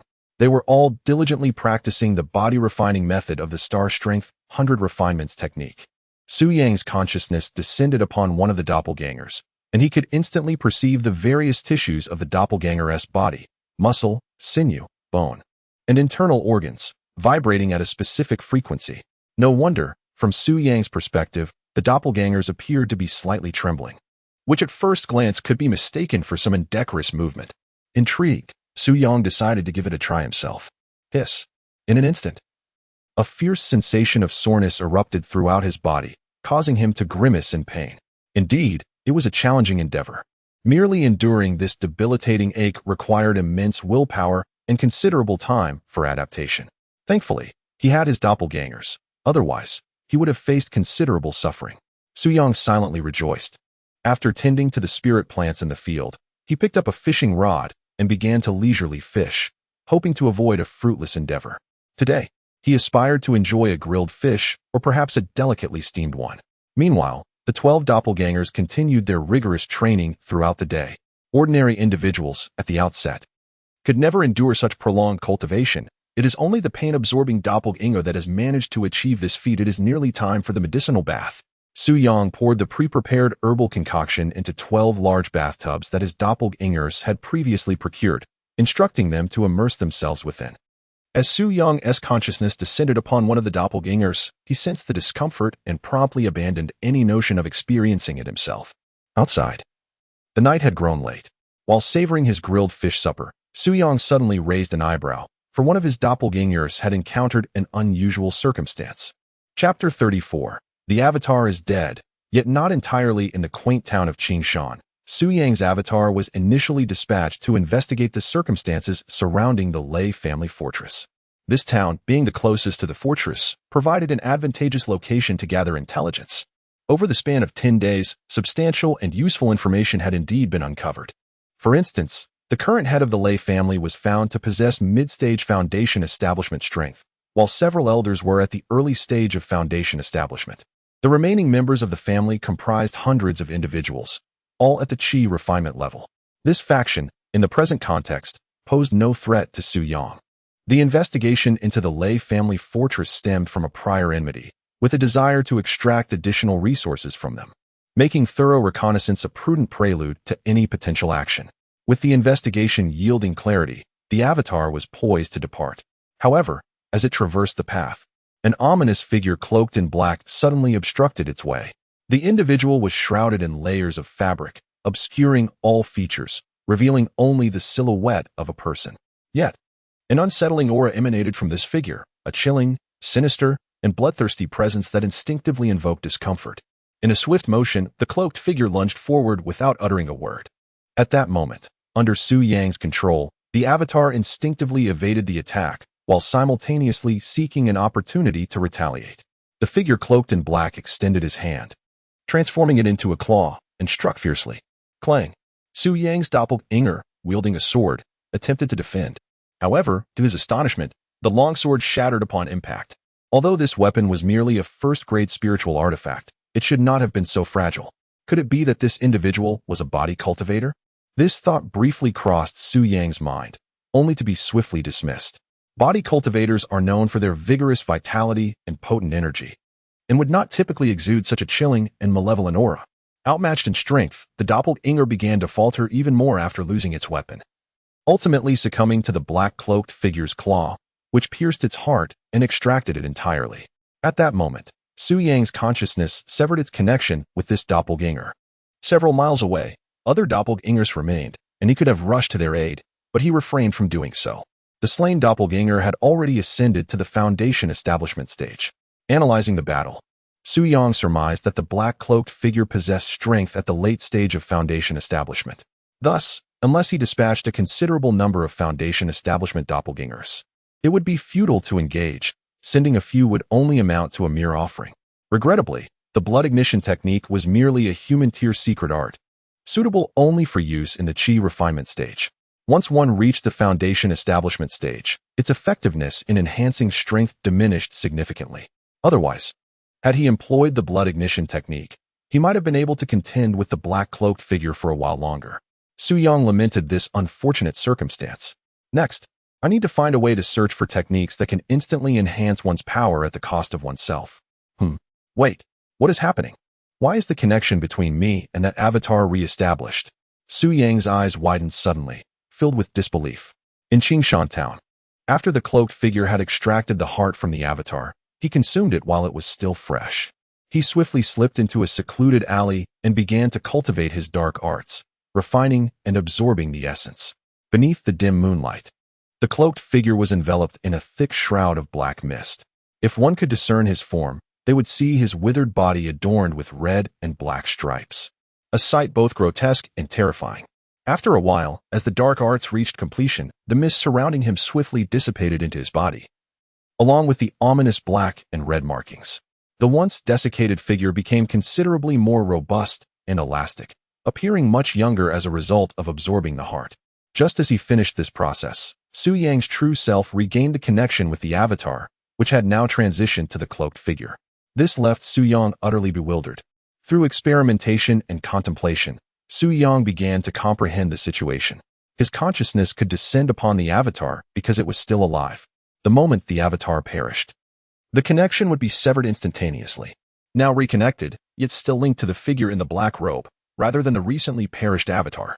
Reflecting on the earlier incident where the avatar's heart was extracted, along with the sinister aura emanating from this cloaked individual, Su Yang daringly conjectured that this person might be a demonic cultivator. The heart that was removed likely transformed through some arcane method into an integral part of his being. Consequently, the heart regained its vitality, allowing Su Yang to establish a connection with his consciousness. Regrettably, he could only descend in awareness to perceive the movements of this black-robed figure, rather than exerting control over him as he did with the avatar.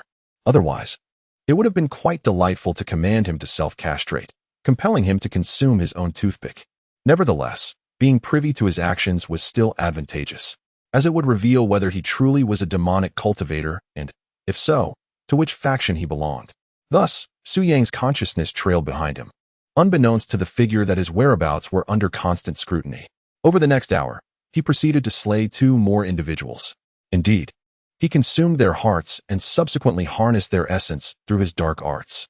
With each ritual of refinement, he appeared to grow younger and more vigorous. The 2 victims were both at the initial stages of Foundation establishment, leading Su Yang to speculate that there were specific requirements regarding cultivation levels. Perhaps only the hearts of Foundation establishment practitioners held efficacy. Otherwise, it would be far simpler to slay a few ordinary individuals and extract their hearts, without the need to specifically seek out those of the Foundation establishment realm. Subsequently, the figure clad in black ceased his murderous pursuits.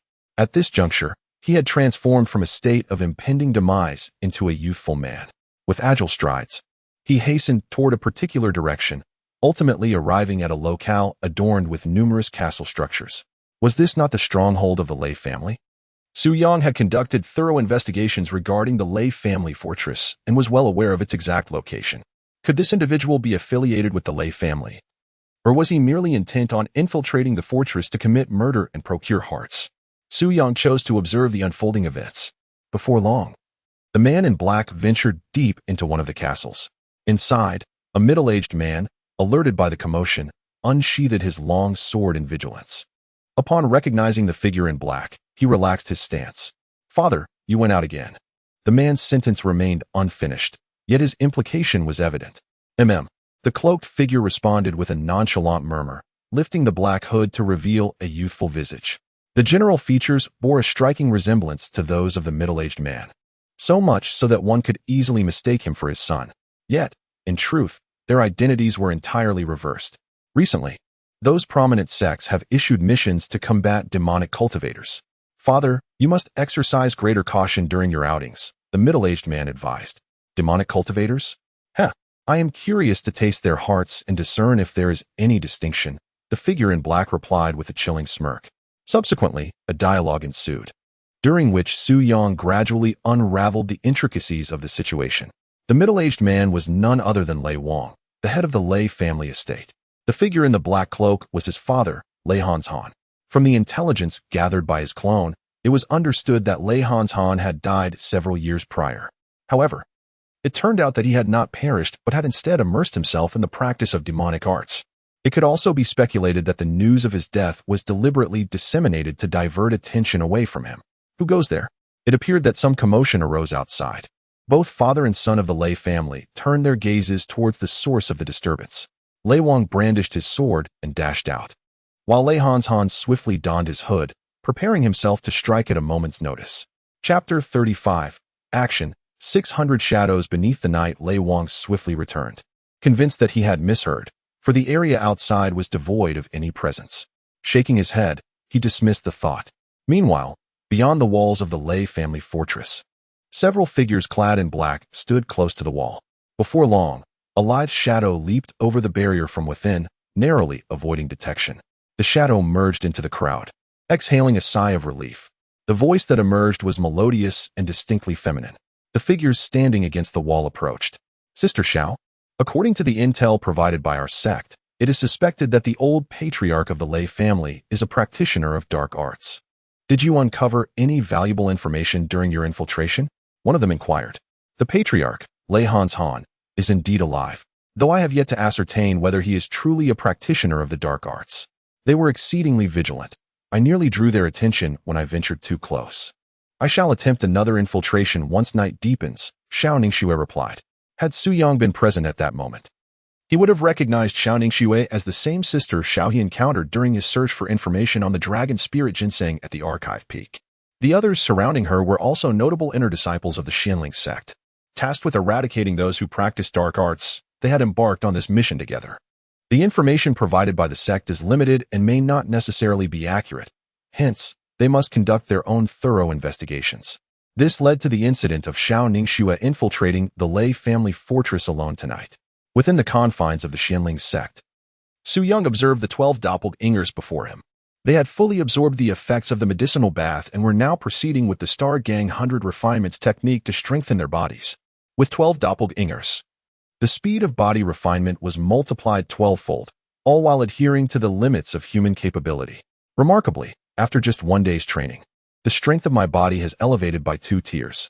In terms of physical strength, I should now possess the equivalent of the 7th layer of body refinement. As spiritual cultivators are nourished by the ever-increasing aura, their physical forms also gradually grow stronger, albeit still far inferior to those of body cultivators. Without body refinement, a foundation stage spiritual cultivator typically possesses a physical strength akin to the 5th layer of body refinement. After a day of physical training, Su Yang's direct enhancement of 2 tiers is quite impressive. I believe it won't be long before I reach the muscle transformation stage in body cultivation. Body cultivation also has its own hierarchical divisions, which differ from the nomenclature of spiritual cultivation: body refinement, muscle transformation, bone forging, and returning to the organs. Corresponding to what Su Yang currently knows of the first 4 realms of spiritual cultivation: Qi refinement, foundation establishment, mysterious pill, and primordial sea. 2 hours later, the night deepened. Several miles away from the Lei family fortress lay a small grove, where a number of demonic beasts had taken residence. However, their strength is rather feeble, merely at the level of a few stages of demon soldiers. In bygone times at this hour, this place witnessed scant human activity. Yet now, a gathering of no less than 600 individuals, all at the nascent foundation stage, stands silently, as if awaiting some command. The surrounding demon beasts, of the same rank, tremble in fear, retreating far away, utterly too frightened to make a sound. These 600 souls are the 600 incarnations of Su Yang at the nascent foundation stage. This very night, they intend to seize the Lei family fortress. Their hasty action is prompted by a prior conversation between Lei Hanshan and his son, wherein Lei Hanshan mentioned that he had recently consumed several hearts and needed time to stabilize his realm, with the prospect of breaking through to the pinnacle of the nascent foundation stage thereafter. Should he achieve that breakthrough, his power would escalate, rendering him even more formidable. It would be prudent to wait until Su Yang's strength has increased before confronting him. Yet, Su Yang is eager to acquire resources, to elevate his capabilities or create more incarnations. Such a grand family must harbor considerable savings amassed over the years, even if a number of incarnations are lost. This battle would undoubtedly yield a profit. The timing for action is indeed opportune. Striking while Lei Hanshan has yet to stabilize offers a chance to take advantage of his vulnerability. With such a formidable force comparable to mid-nascent foundation incarnations, a strategy of overwhelming numbers should ensure his downfall. The army of incarnations commences its advance, cloaked by the darkness of night, transforming into a torrent of steel as they proceed towards the Lei family fortress. At this moment, within the Lei family fortress, Xiao Ningxue has once again infiltrated, approaching the castle where Lei Hanshan resides. In a fleeting moment, she suddenly felt a chill coursing through her. Without a second thought, she swiftly sidestepped.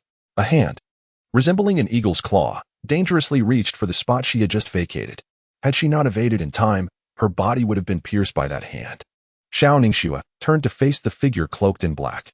Lei Han, you are indeed a practitioner of dark arts, she said coldly. Thus, you need not continue to exist. Upon finishing her words, Lei Han summoned his malevolent energy, dark and tumultuous. His claw shot forth, aiming to strike Xiao Ningxue. Falling leaves sword. Xiao Ningxue's slender sword danced, creating a flurry of sword shadows that floated like delicate leaves. She swiftly wove a protective net of blades before her to fend off his attack.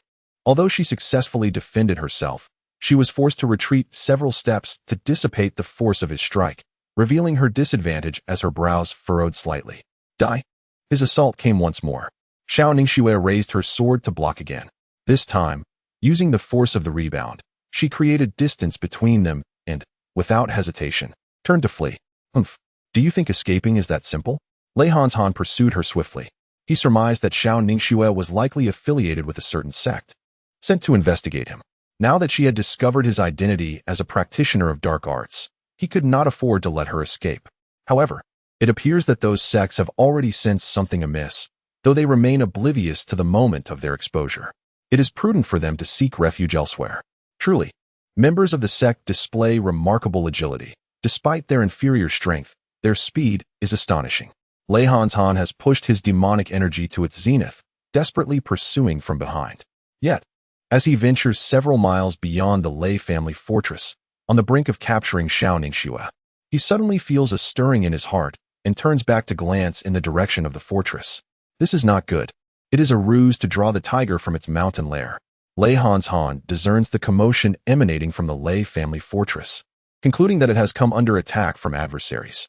He cannot afford to linger on Xiao Ningxue and hastily retraces his steps. Xiao Ningxue halts, watching Lei Han's retreat with a look of confusion in her eyes. Why has he ceased his pursuit so abruptly? Furthermore, who could be launching an assault on the Lei family fortress?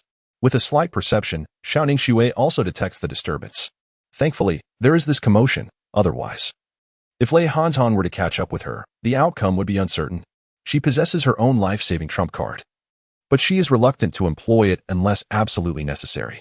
Nearby the Lei family fortress, several of her junior disciples are lying in wait, and she is also curious to discover who is behind the attack on the fortress. Thus, Xiao Ningxue makes her way towards the Lei family fortress.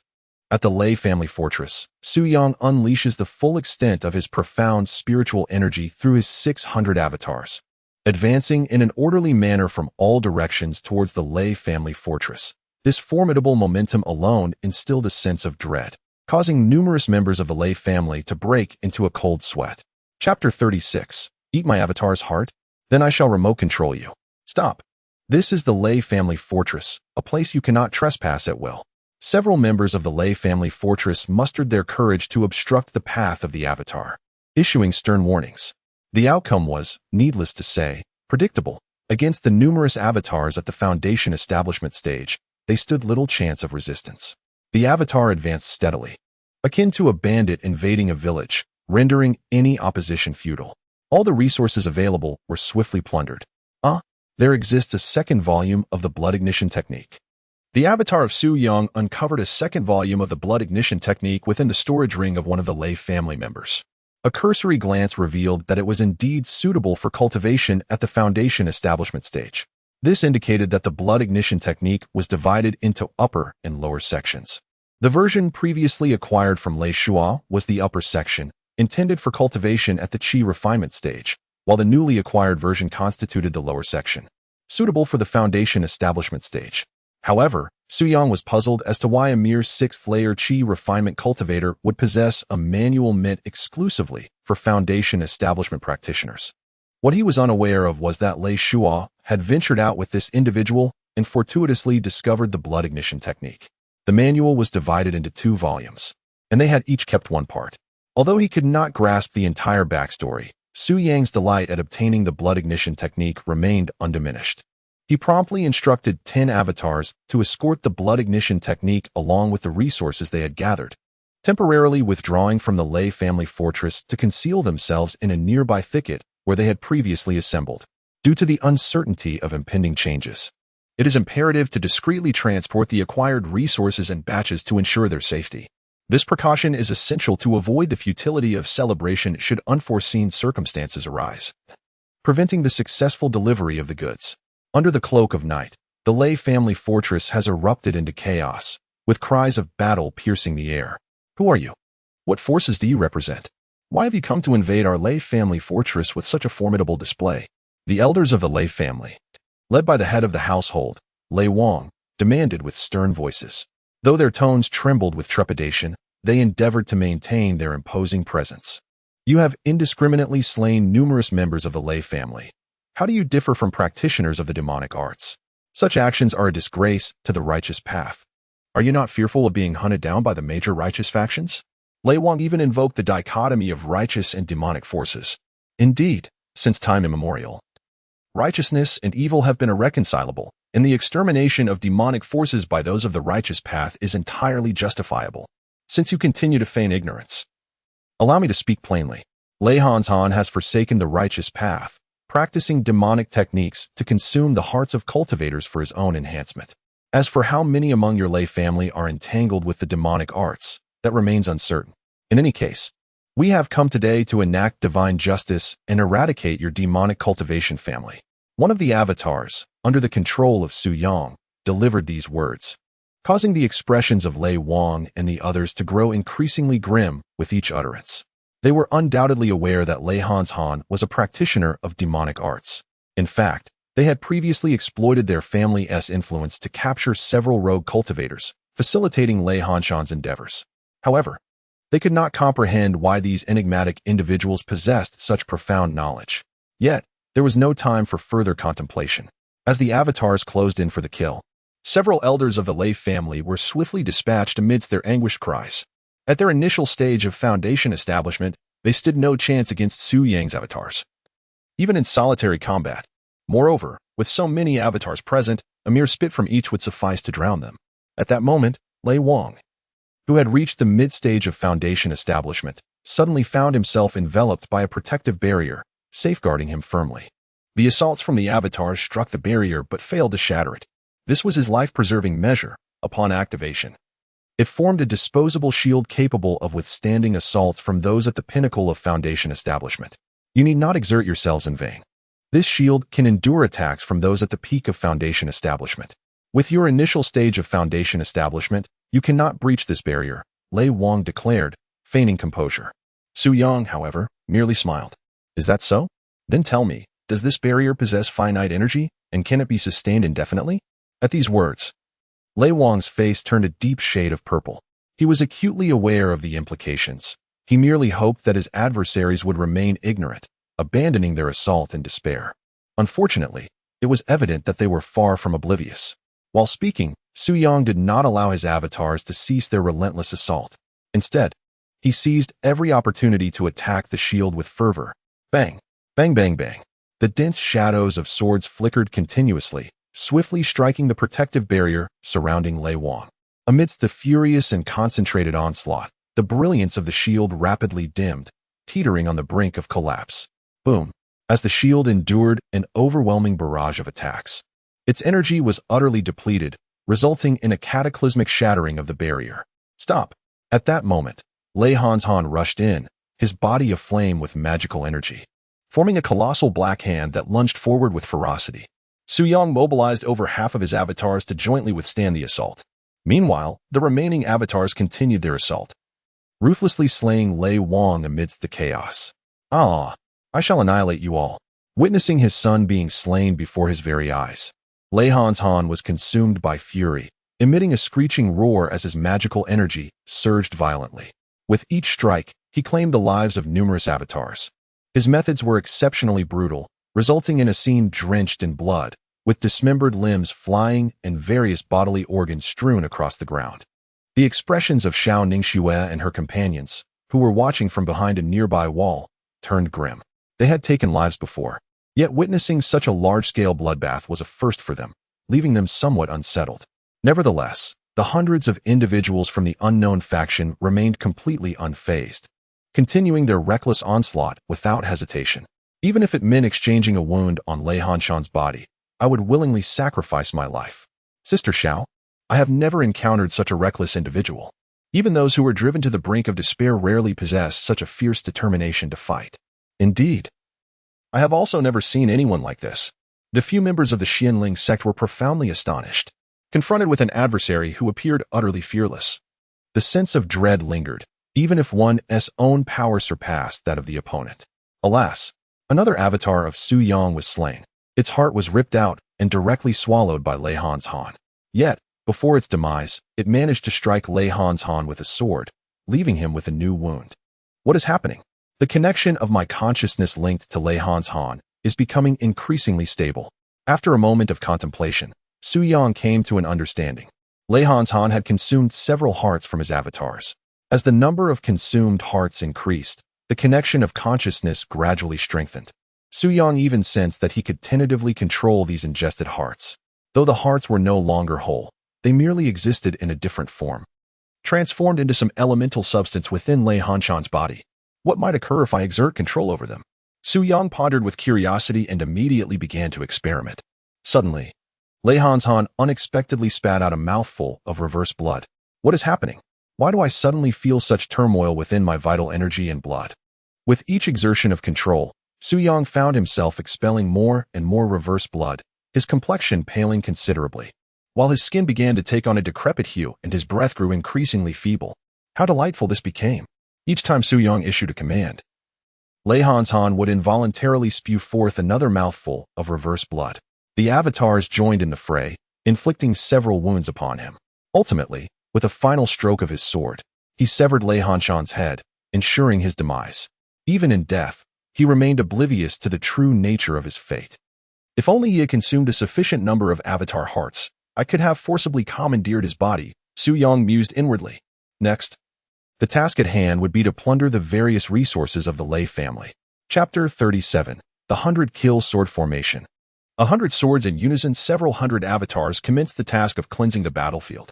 Some engaged in the grim duty of searching for corpses, while others infiltrated various castles and edifices to pillage their contents. Anything of value was meticulously collected and stored within their spatial rings. With an abundance of these rings, numbering in the hundreds, there was ample room to accommodate a considerable haul, even if each was modest in size. Oh, does the Lei family possess alchemists? In one particular chamber, a plethora of spiritual herbs and plants lay in wait. At the very center of the room stood a half-human-sized alchemical furnace, its surface of vibrant azure adorned with cloud patterns, exuding a commendable quality. Su Yang gathered every item of worth within the room. Since acquiring some knowledge of alchemy, he had longed to experiment with it. However, his numerous responsibilities had delayed this endeavor. He had initially planned to purchase an alchemical furnace, but now, that necessity was rendered moot. Once the battlefield was thoroughly scoured, Su Yang directed his avatars to retreat. The most invaluable treasures lay within the spatial rings of the old and new heads of the Lei family, Lei Wang and Lei Han's Han. A brief examination through his avatars revealed a trove of remarkable items. Yet, the moment for scrutiny was not now. First, they must withdraw from this location. After the avatars departed, Xiao Ningxue and her companions exhaled a collective sigh of relief. In truth, they were not the only ones observing this scene. The commotion had been so pronounced that it had drawn the attention of various nearby factions, attracting numerous onlookers. Yet, due to the ambiguity of the situation, whether friend or foe remained uncertain, they observed from a distance, hesitant to approach. Only upon discovering that the mysterious forces had retreated did they dare to draw closer to the Lei family fortress. As they advanced, the stench of blood grew increasingly overwhelming, causing their expressions to shift to one of suspicion and unease. Upon entering the confines of the Lei family fortress, they were met with a gruesome sight. Numerous corpses lay scattered across the ground in disarray. From their attire and insignias, it was evident that the deceased were predominantly members of the Lei family. Only in the central area of the fortress were there several bodies of outsiders. Most of these corpses were dismembered, and the scene was horrifyingly bloody. Those with fragile constitutions began to feel nauseated. In comparison to this, their previous skirmishes seemed trivial, akin to children's play. All dead. The Lei family fortress had been utterly annihilated. In this region, the Lei family had been considered a formidable force.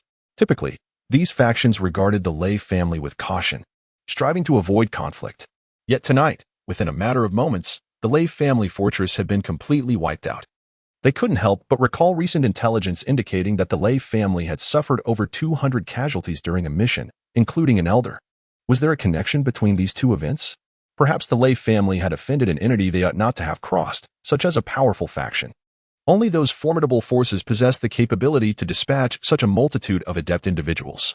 Thus, I often express the sentiment that there are always greater powers beyond one's own, and one must tread carefully while traversing the world, avoiding ostentation, lest one inadvertently encounter insurmountable obstacles. Upon convergence, these individuals of substantial influence engaged in conversation. "Look, is that not Lei Han?" Someone exclaimed suddenly. The surrounding crowd gathered, their gaze fixated upon the severed head of Lei Han. Indeed, it seems true. The news of his demise several years prior was a mere fabrication. Yet, why do I perceive a nauseating malevolence emanating from his corpse? I have previously encountered a demonic cultivator who bore a similar aura. Now it becomes evident Lei Han must be a practitioner of dark arts, detected by the righteous sects, who subsequently dispatched powerful experts for his extermination, thus explaining the recent events. Indeed, this elucidates the situation. However, which sect could it possibly be?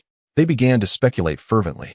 Regardless of their conjectures, it was destined that no conclusive answers would arise. Upon returning to their respective abodes, news began to circulate in the vicinity.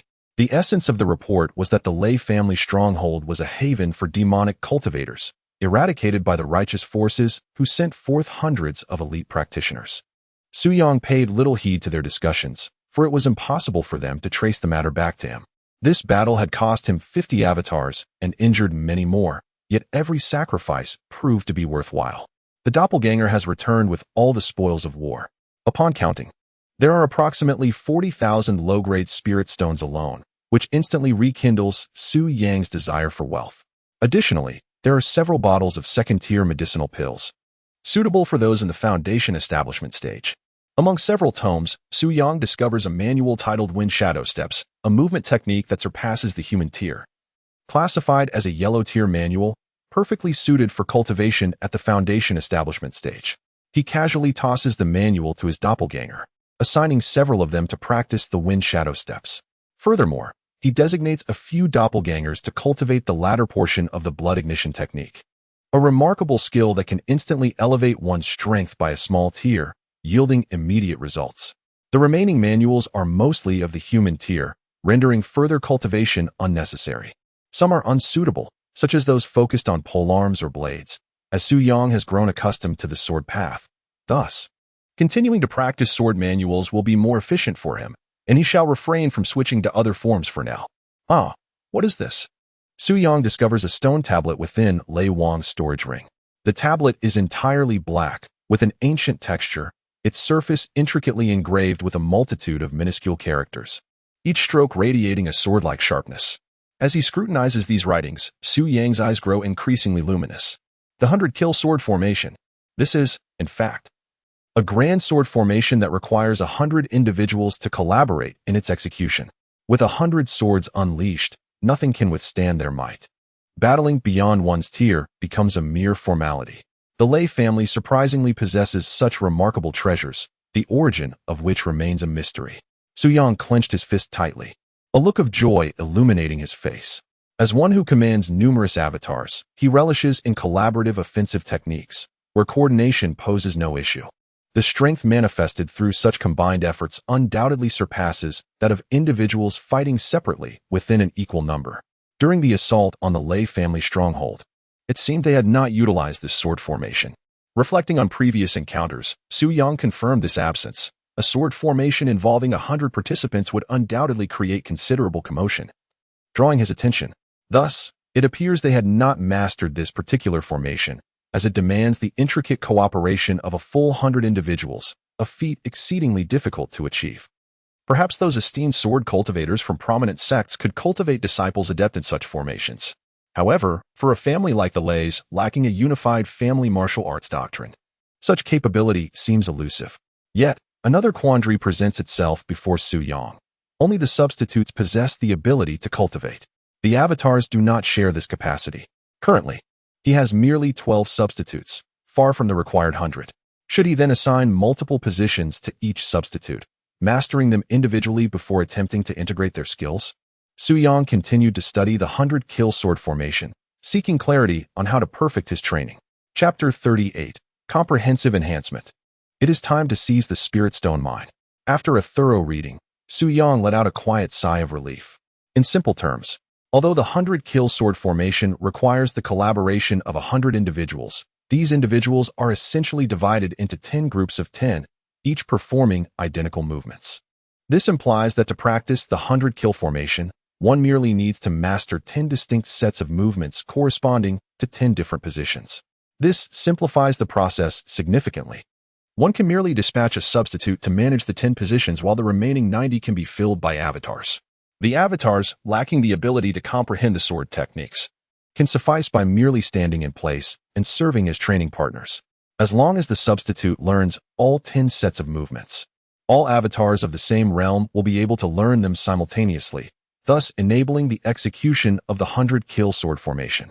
Su Yang restrained his impulse to have the substitutes begin practicing the 100-kill sword formation immediately. This grand sword formation, given its complexity, cannot be mastered in a short span of time.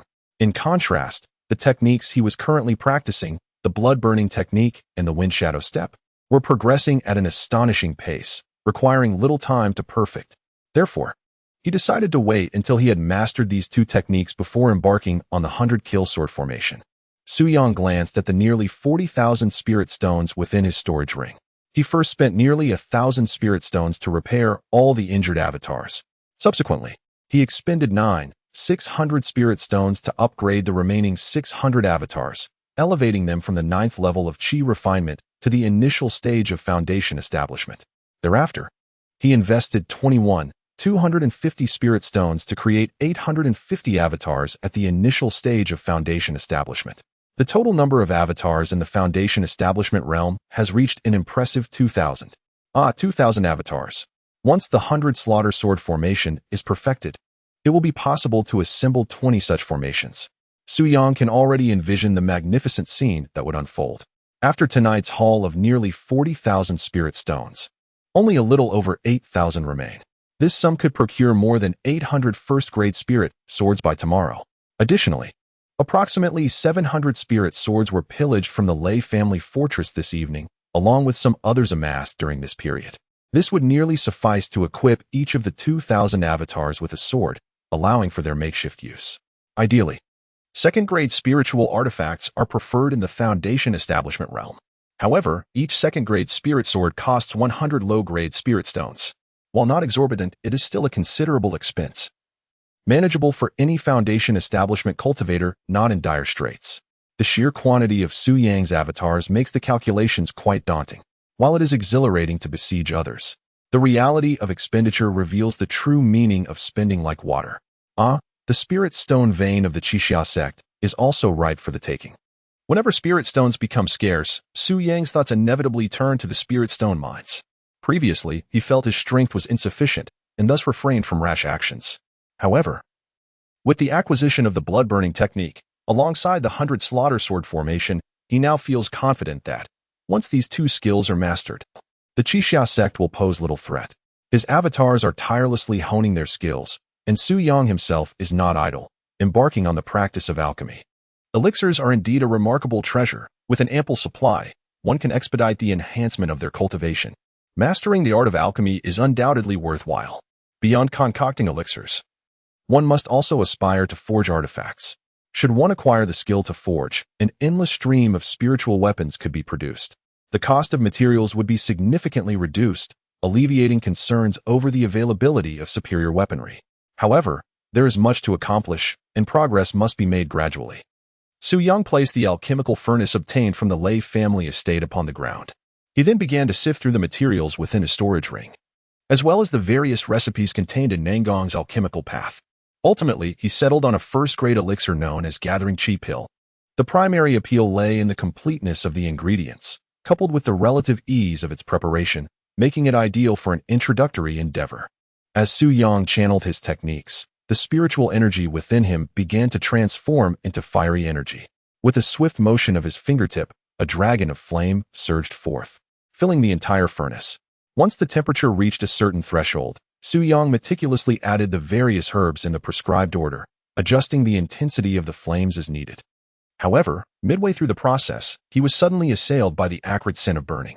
He promptly ceased the infusion of fiery energy.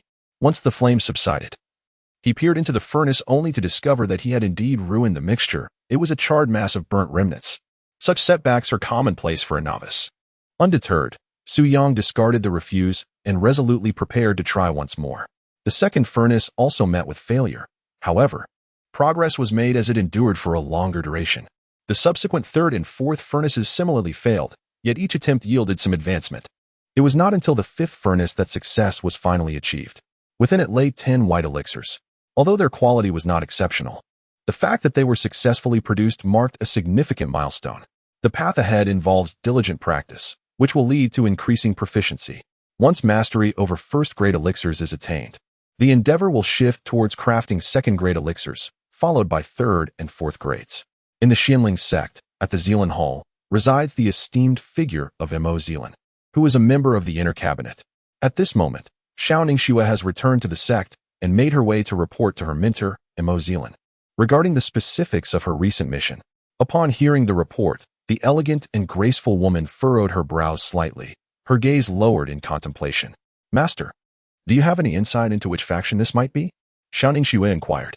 "Based on your description, the audacious and relentless combat style reminiscent of Death Warriors does not immediately bring to mind any specific faction," Mo Zealand replied, shaking her head. "However, I shall consult the sect leader tomorrow to ascertain whether he possesses any knowledge regarding this matter.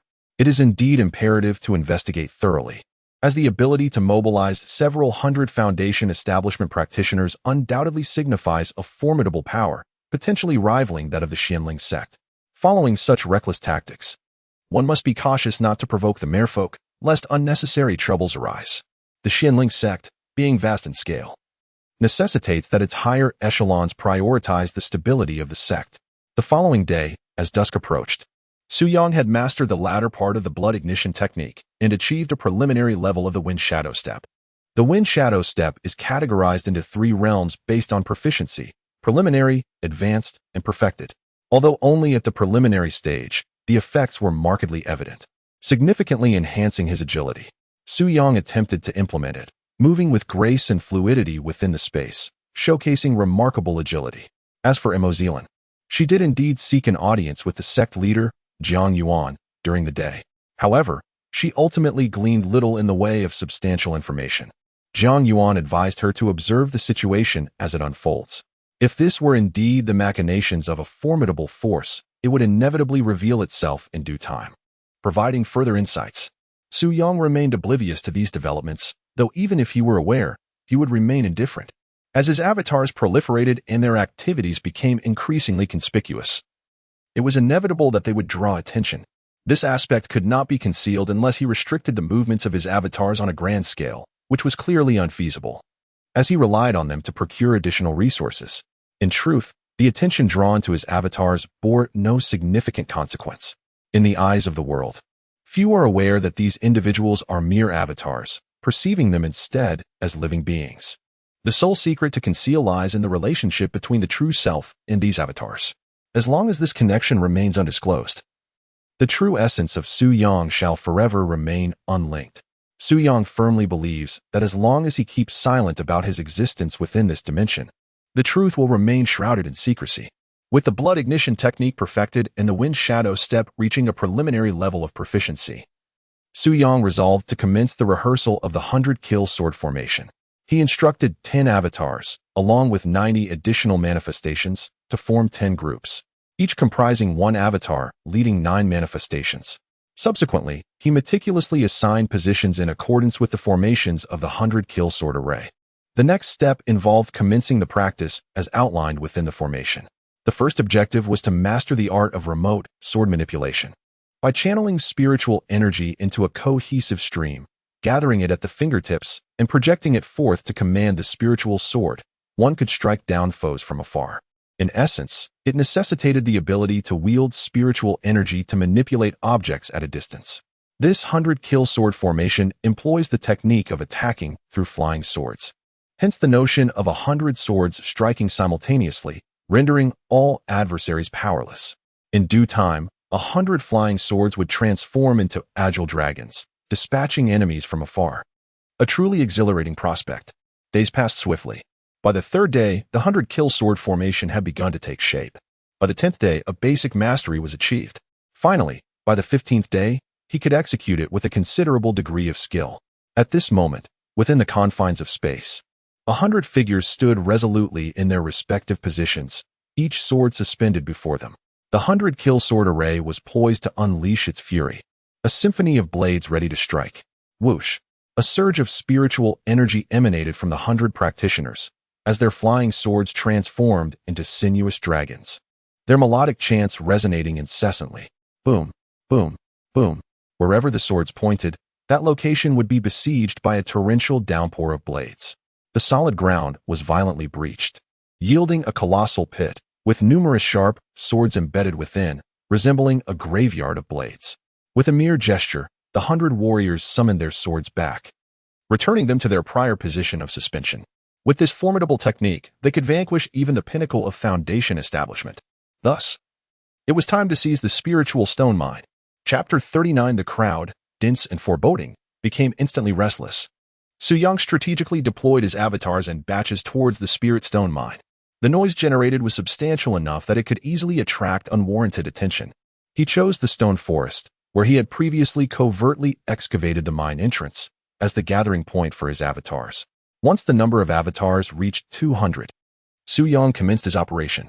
Utilizing 200 avatars to seize the spirit stone mine was indeed an overkill.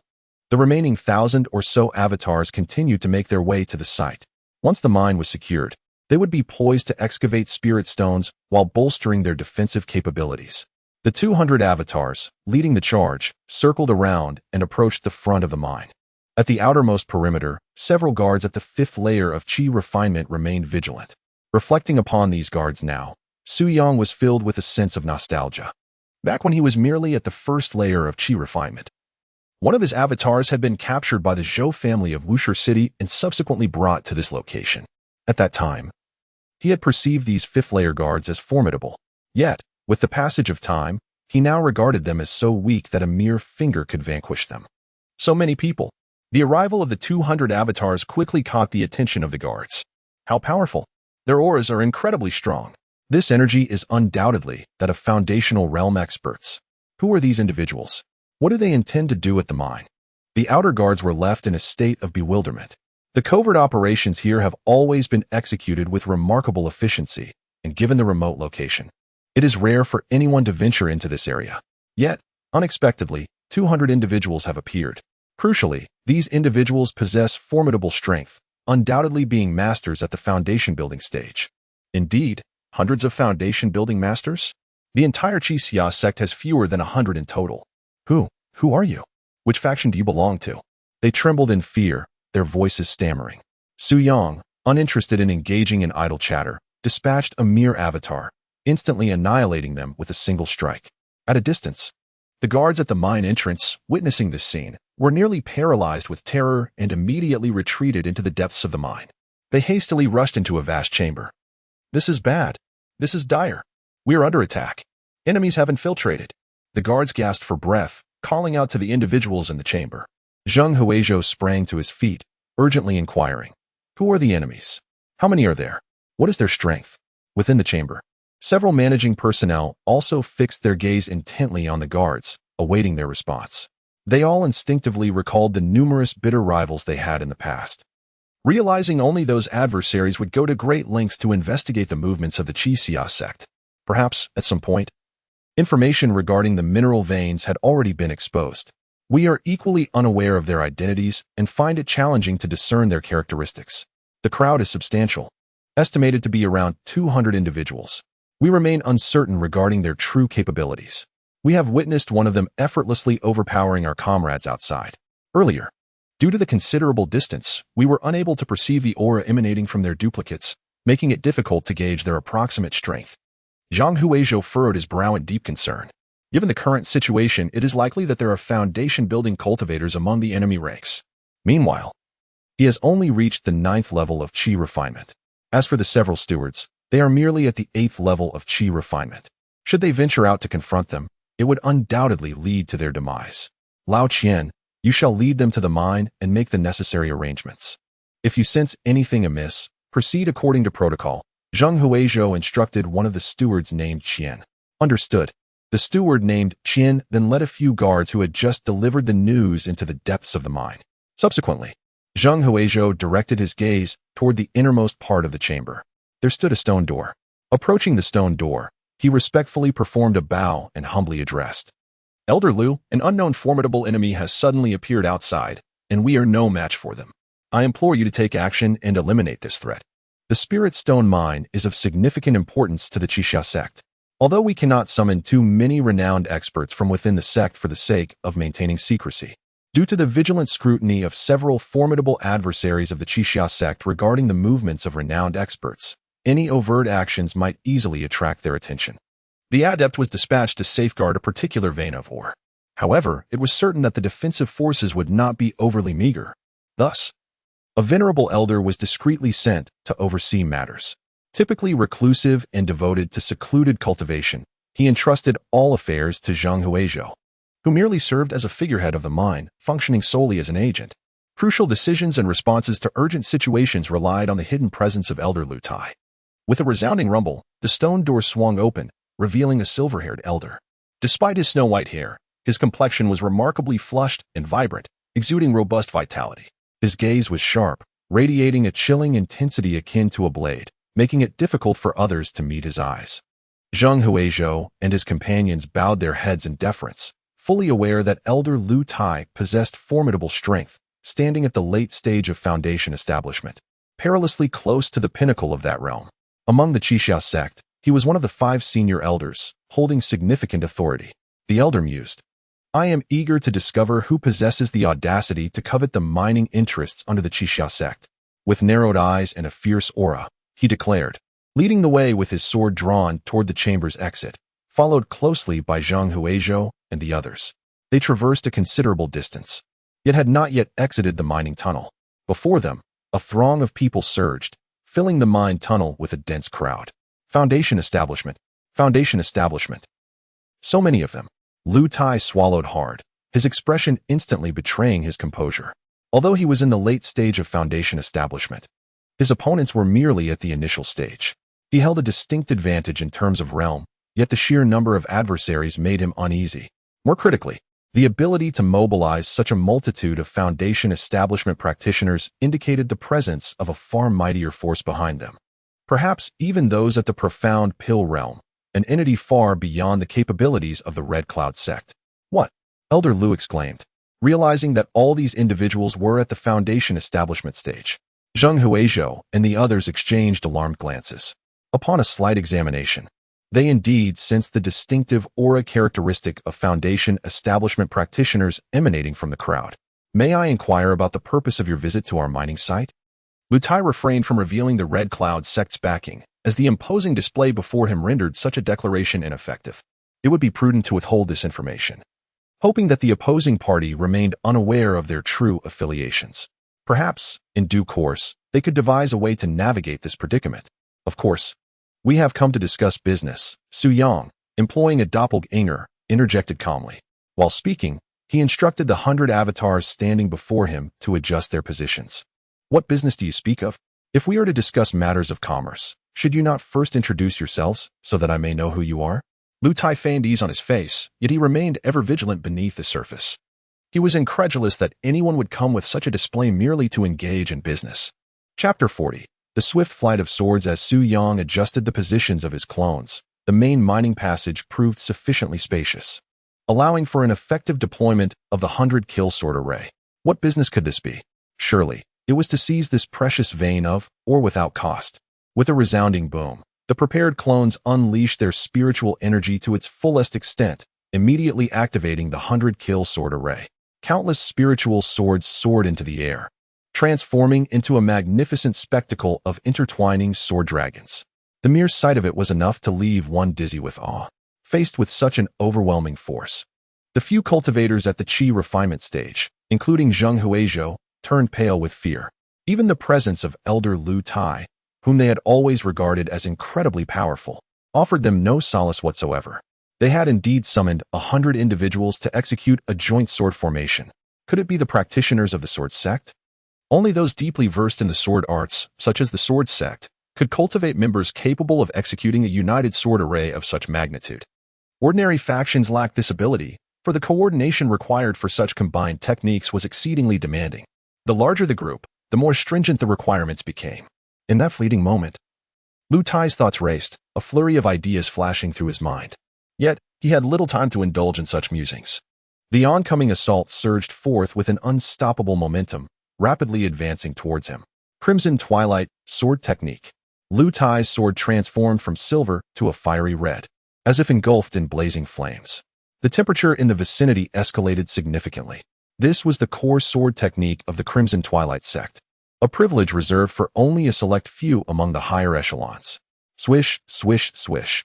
A multitude of swords launched forth, a dense swarm of flying blades intent on annihilation. Clang, clang, clang. Lu Tai's swordplay danced before him, weaving a tapestry of crimson sword shadows. Any flying sword from the 100-kill sword formation that came into contact with this fiery crimson shadow would shatter into fragments instantaneously. However, with each collision, the red sword shadow quickly grew dimmer. Lu Tai's expression morphed into one of increasing ferocity. Suddenly, he could no longer endure. A mouthful of old blood erupted from him. His sword movements came to an abrupt halt. Swish, swish, swish, swish, swish. Swords pierced through Lu Tai's body, as if traversing an uninhabited realm, creating numerous gaping holes in an instant. In his wide-open eyes, filled with resentment and despair, vitality rapidly ebbed away as he fell backward, lifeless. As for Zhang Huizhou and the others standing behind him, they were also mercilessly slain the moment the flying swords pierced through Lu Tai's body. With merely 100 avatars unleashing the 100-kill sword formation, and without even resorting to the blood-burning technique, they effortlessly dispatched Lu Tai, who was in the late stage of Foundation establishment, without sustaining any injuries. In comparison to the previous encounter at Leijia Fortress, the task of vanquishing the demonic cultivator Lei Han's Han proved to be considerably less arduous. Lei Han's Han and Lu Tai were of comparable strength. Yet the avatars deployed in both instances were merely at the initial stage of Foundation establishment. The earlier triumph over Lei Han's Han was achieved through a reckless, self-sacrificial assault by the avatars, trading their lives for inflicting damage. Ultimately, it was through manipulating the opponent from a distance, inducing chaos in his vital energy and causing him to regurgitate reverse blood, that the opportunity to strike was seized. Otherwise, the cost would have been far greater. It must be said that the 100-kill sword formation is a remarkable asset. It effectively enables 100 individuals to collaborate in an extraordinary manner, culminating in a formidable offensive might. The combat prowess exhibited when fighting individually pales in comparison. It is akin to the disparity between a disorganized mob and a well-trained army. Even when their numbers are equal, the difference in combat effectiveness can be several-fold. However, the weaponry remains somewhat inferior. Through the perspective of his avatar, Su Yang observed several fragments of spiritual swords scattered on the ground. During the recent confrontation, 17 spiritual swords were shattered. The swords wielded by the avatars were predominantly first-grade spiritual instruments, while they faced an adversary of Lu Tai's caliber who employed second-grade spiritual weapons. In a direct clash, the swords were simply obliterated. Had the avatars also utilized second-grade weapons, this issue would have been averted. Nevertheless, there is no cause for concern. Favorable days are imminent. With the occupation of the spiritual stone mine, there is now the liberty to deploy more avatars for mining, yielding a greater daily harvest of spiritual stones, thus creating a surplus to procure second-grade spiritual swords.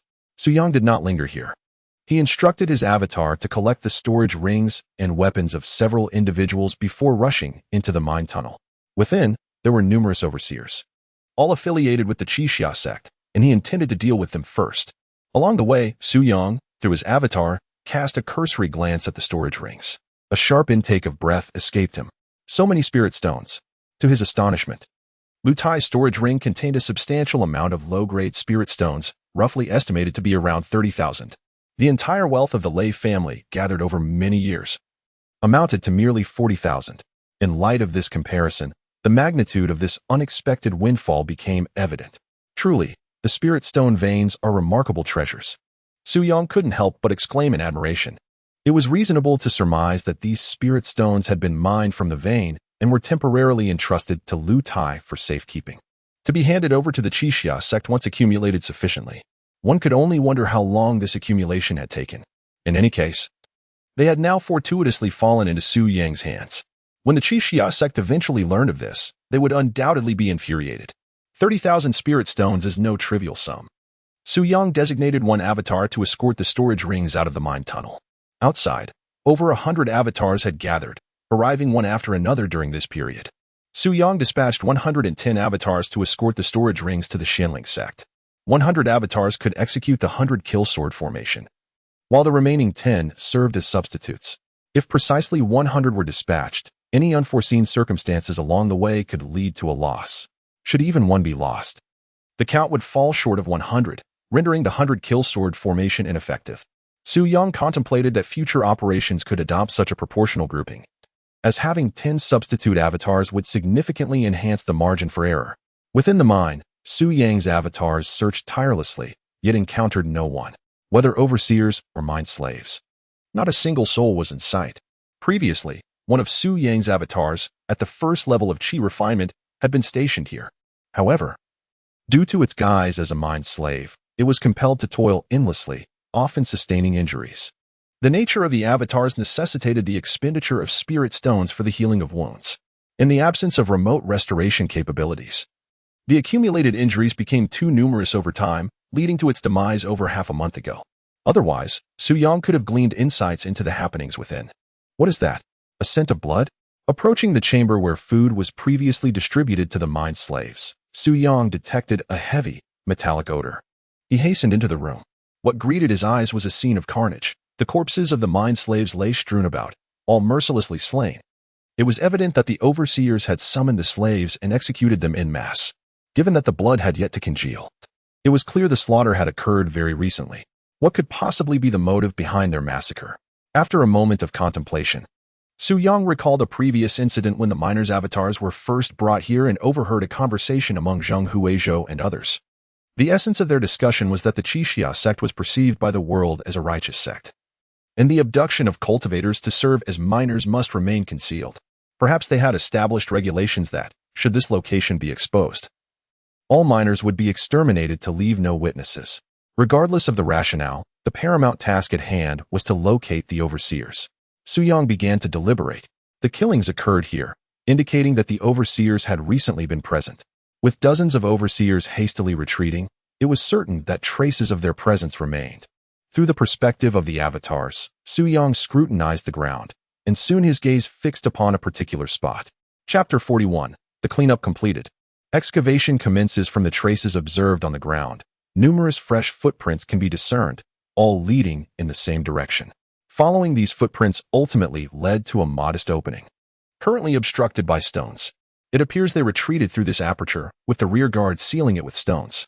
Su Yang, utilizing his doppelganger, removed the stones and ventured into the opening. The entrance was rather small, sufficient only for one person to crawl through.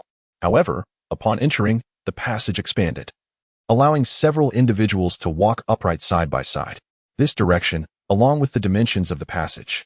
Upon witnessing the interior scene, Su Yang was suddenly reminded of an incident. Over half a month ago, while his doppelganger was clandestinely mining spirit stones behind the vein, he inadvertently broke through at a certain spot. To his astonishment, that location revealed a passageway. Initially, he suspected it to be an accidental breach of the mining tunnel developed by the Qixia sect. He hastily instructed his doppelganger to seal the breach to avoid detection by the overseers of Qixia sect. Reflecting on it now, the specifications of that passage were quite similar to this one.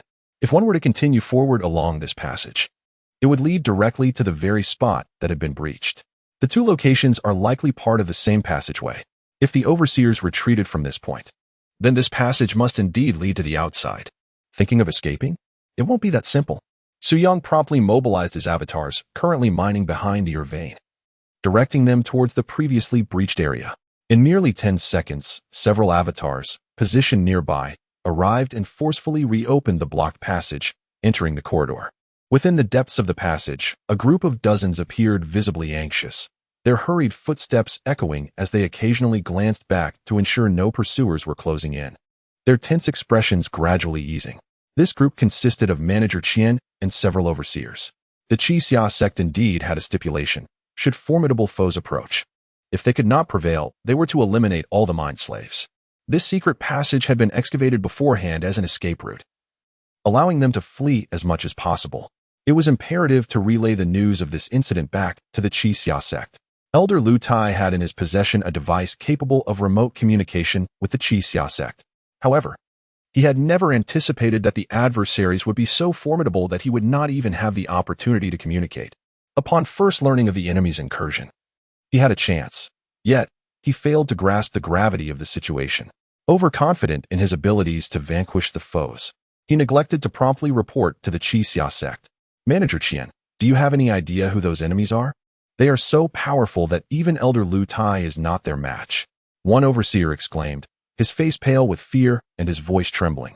They would realize that Lu Tai was not a worthy adversary because, during the previous confrontation, overseers had been observing the situation from a considerable distance within the mine.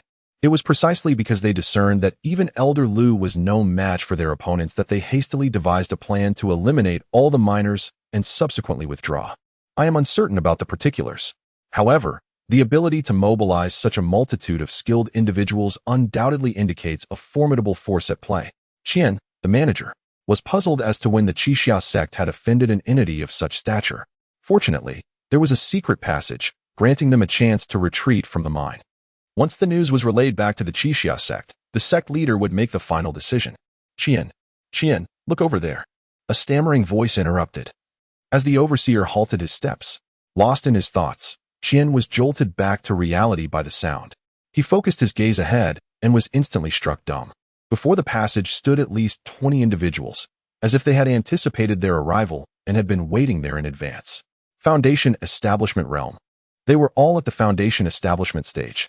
Qian felt an abrupt tightness in his breath, and a wave of dryness washed over him.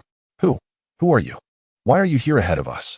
The overwhelming sensation of being completely at the mercy of the other party instilled a profound sense of dread within Qian. It felt as though, no matter what actions he took, his adversaries would always be one step ahead, trapping him without a glimmer of hope. Who could they be? Certainly, those who are here to slay you. Upon uttering these words, Su Yang charged forth with his sword, his doppelganger in tow. No, spare us. We beseech you to let us go. The individuals who had once treated the miners as mere animals, valuing their lives as little more than weeds, now found themselves paralyzed with terror in the presence of someone far superior. Realizing they had no chance of victory, they cried out in desperation for mercy. Their pleas were met with relentless assaults, transforming their whimpers into agonizing screams. Many, overwhelmed by instinct, began to retreat, yet the disparity in strength was too great. They had scarcely taken a few steps back before being struck down by the advancing doppelganger's blade. Though they lacked formidable power, should they manage to escape, the situation here would soon reach the ears of the Qixia sect. Su Yang bore no fear of the Qixia sect, yet he deemed it unnecessary to allow them to grasp the situation too swiftly. Once the battle concluded, the doppelganger commenced the grim task of cleaning the battlefield. All that remained were the meager possessions of those at the Qi refinement stage, scarcely worth mentioning. The corpses were collected and stored within a spatial ring, then disposed of outside to prevent the stench of decay from permeating the cavern. Other bodies lay scattered within the mine, also requiring the doppelganger's attention.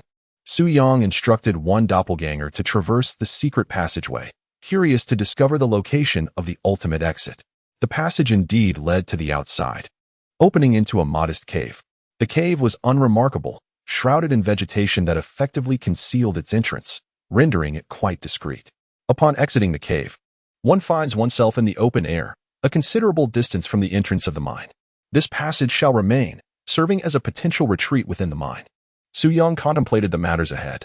With the demise of all those in the mine, it implies that the Qixia sect remains oblivious to the situation for the time being. However, such ignorance may not endure for long, after all. Regular tributes of spirit stones are due to the Qixia sect at intervals. Should the time lapse without payment, they would undoubtedly dispatch individuals to investigate the circumstances. That is a concern for another day. For now, it is prudent to maintain the ruse as long as possible. Following this battle, Su Yang sensed an imminent breakthrough into the mid-stage of Foundation establishment. Seizing the opportunity to recuperate, he could focus entirely on advancing his realm. Nevertheless, There were certain matters to arrange beforehand. Currently, he possessed over 30,000 spirit stones. Additionally, through the clandestine extraction efforts of his clones, nearly 10,000 spirit stones had been procured, bringing the total to over 40,000. He first expended 22,000 spirit stones to acquire 222nd-grade spirit swords, forming 2 sets of formations, each consisting of 110 clones along with a supplementary member. These formations, utilizing 2nd-grade weapons, boasted enhanced combat capabilities and shall henceforth be referred to as the Elite Group. Subsequently, he invested 18,000 spirit stones to procure 1,800 spirit picks, ensuring that each of the current 2,000 Foundation establishment clones would be armed. During moments of leisure, one delves into the depths of the mine, while when duty calls, the pickaxe is cast aside in favor of the ethereal sword, ready to venture forth into battle. Once arrangements are meticulously made, the mine is adorned with the silhouettes of countless avatars, each appearing at intervals throughout the passageway. Chapter 42. One Man, One Sword. The fall of the Zhou family. This location merely houses a small-scale mine, not particularly extensive. Deploying such a multitude of individuals for simultaneous extraction is quite taxing and has reached its limits. Any further concentration would lead to a complete hollowing of the mountain's interior. Without adequate support, an excessively enlarged cavity would inevitably result in a collapse from above. Nonetheless, it suffices, as over 1,900 foundational realm avatars are diligently excavating spirit stones with remarkable efficiency, awaiting a bountiful harvest. Outside the mine, Su Yang dispatched approximately 50 avatars, all concealed in the shadows, serving as vigilant sentinels. One was positioned at intervals, providing comprehensive surveillance of the entire mountain, leaving no blind spots. No matter the approach, any intruder would be promptly detected by these watchful eyes. Thus, should any emissaries from the Qixia sect approach, Su Yang would be alerted immediately, allowing him to mobilize his forces in response. The arrangements at the mine have been meticulously established, and operations are progressing smoothly. Furthermore, Su Yang has dispatched one avatar to the Zhou family in Wuxi City. It had long been decided that upon gaining sufficient strength to confront the Qixia sect, the Zhou family would also be dealt with. Although the Zhou family's apprehension inadvertently led to the discovery of the mine, losing merely one avatar at the Qi refinement stage is hardly significant. In this light, one might even feel inclined to express gratitude toward the Zhou family. Yet, matters cannot be assessed in such simplistic terms. Had Su Yang not possessed a doppelganger and been captured in his true form, he would have perished. Thus, while the outcome is favorable, the Zhou family harbors a malicious intent towards Su Yang. Given this animosity, vengeance is undoubtedly warranted. As the doppelganger approaches Wuxi City, the surroundings appear largely unchanged, for little time has elapsed. However, Su Yang has evolved significantly since then. In his earlier days, he perceived the Zhou family as an insurmountable force, utterly beyond his reach. Now he could easily dispatch dozens, if not hundreds, of the Zhou clan with a mere projection of himself. The doppelganger advances toward the Zhou family estate. Nearby, a grand establishment known as the Tianshui restaurant stands. At this moment, within a room facing north, 3 figures are poised by the window. Their gazes are resolute, imbued with profound hatred as they fixate on the opulent Zhou residents. Brother Hu, since we have confirmed that the individuals who have gone missing were indeed captured by Zhou Jun of the Zhou family, why must we wait another 3 days to take action? Indeed, Brother Hu, my brother has been missing for a month now, with no word of his fate. This matter cannot be delayed any longer. The 2 speakers, a man and a woman, flank a slightly older man with a bushy beard. This bearded figure, with thick brows and bright eyes, exudes a righteous demeanor. He is the one they refer to as Brother Hu. I am even more anxious than you. But what good is haste? What you may not know is that Zhou Yuanlong, the eldest brother of Zhou Town and the current head of the Zhou family, has actually reached the 4th level of Qi refinement. Can you contend with him? Hu Hong said with a tone of resignation. He himself is at the 3rd level of Qi refinement and possesses confidence in a one-on-one confrontation with Zhou Town. However, upon realizing that Zhou Yuanlong has already attained the 4th level, he concluded that a more prudent strategy must be devised to avoid risking his own life without rescuing the captive. As for his 2 companions, their abilities are even lesser, only at the 2nd level of Qi refinement, so he could not rely on them. We must stealthily infiltrate and rescue the person first. Thoughts of retaliating against the Zhou family can be considered later, as the present moment is not opportune. I consulted an individual well-versed in celestial phenomena, who informed me that there will be no moonlight 3 nights hence. Hence, we shall enter the Zhou estate under the cover of darkness and quietly extract the individual. Hu Hong elucidated. However, just as he finished speaking, he was immediately drawn to a commotion outside the window. The direction of the noise was precisely toward the main entrance of the Zhou family's residence. At that moment, a man wielding a sword was striding directly toward the Zhou family gate. Brother Hu, is this an individual from the Zhou family? Why do I have the faint impression that he is remarkably formidable? The 2 companions beside him also took notice of the situation outside and inquired aloud. If there are more experts from the Zhou family, it would become even more challenging to handle. Surely he cannot be. I have conducted a thorough investigation into the Zhou family's affairs, yet there seems to be no such figure among them. Hu Hong's expression was one of confusion. They could only wait and observe the unfolding situation. Halt. This is the residence of the Zhou family. Not just any stray dog can approach. Quickly, get out. 2 guards stood at either side of the Zhou family's entrance, possessing merely the strength of the first layer of qi refinement. The Zhou family held significant power in Wusher City, leading these guards to become increasingly arrogant and dismissive. The avatar made no effort to reveal its aura, and the guards, lacking discernment, immediately shouted at it. In an instant, 2 dazzling sword lights flashed in response. It appeared as if a sword had been drawn. Yet it seemed to remain in its original posture as the avatar stepped through the gate. The 2 guards, their eyes filled with terror, clutched their throats as blood gushed uncontrollably from their wounds, and they soon collapsed lifelessly to the ground. How powerful! Such swift swordplay, such rapid attacks. Hu Hong and his companions, who witnessed the entire scene, were all left in shock. Not only them, but the bustling center of Wusher City had drawn the attention of many onlookers. Initially, they thought it was just another fool, unaware of their own limitations, seeking revenge against the Zhou family after being bullied. However, moments later, they realized their mistake.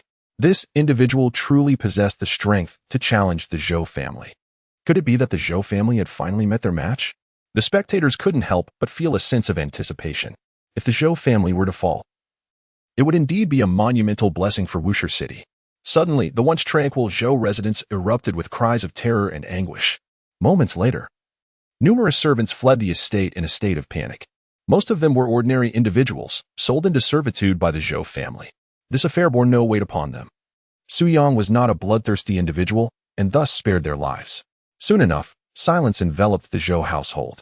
A bloodied figure emerged from the estate, causing onlookers outside to instinctively bow their heads, fearful of inciting the wrath of this harbinger of death.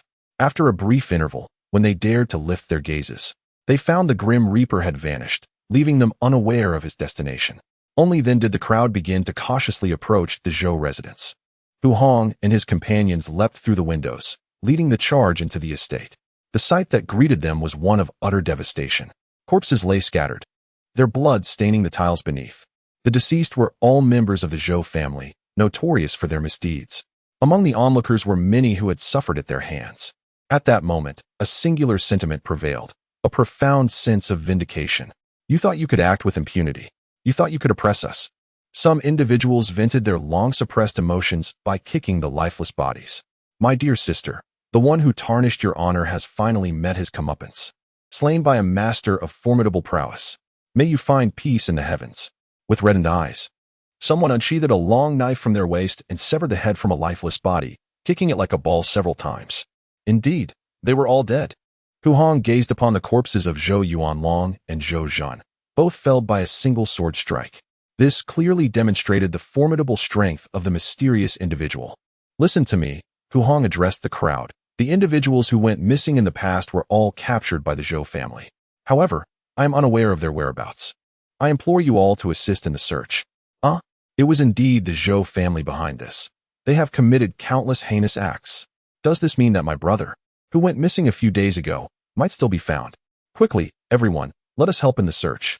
Ultimately, they discovered a hidden mechanism in the backyard, leading them into a dungeon beneath the artificial mountain, where they rescued those imprisoned within. Although the condition of the rescued individuals was concerning, the mere fact that they were found was a relief. They silently expressed their immense gratitude towards the enigmatic master.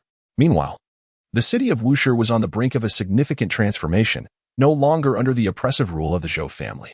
Chapter 43. The Spiritual Stone Formation and Strength Enhancement upon departing from Wusher City. the Avatar managed to glean over 3,000 spiritual stones from the Zhou family.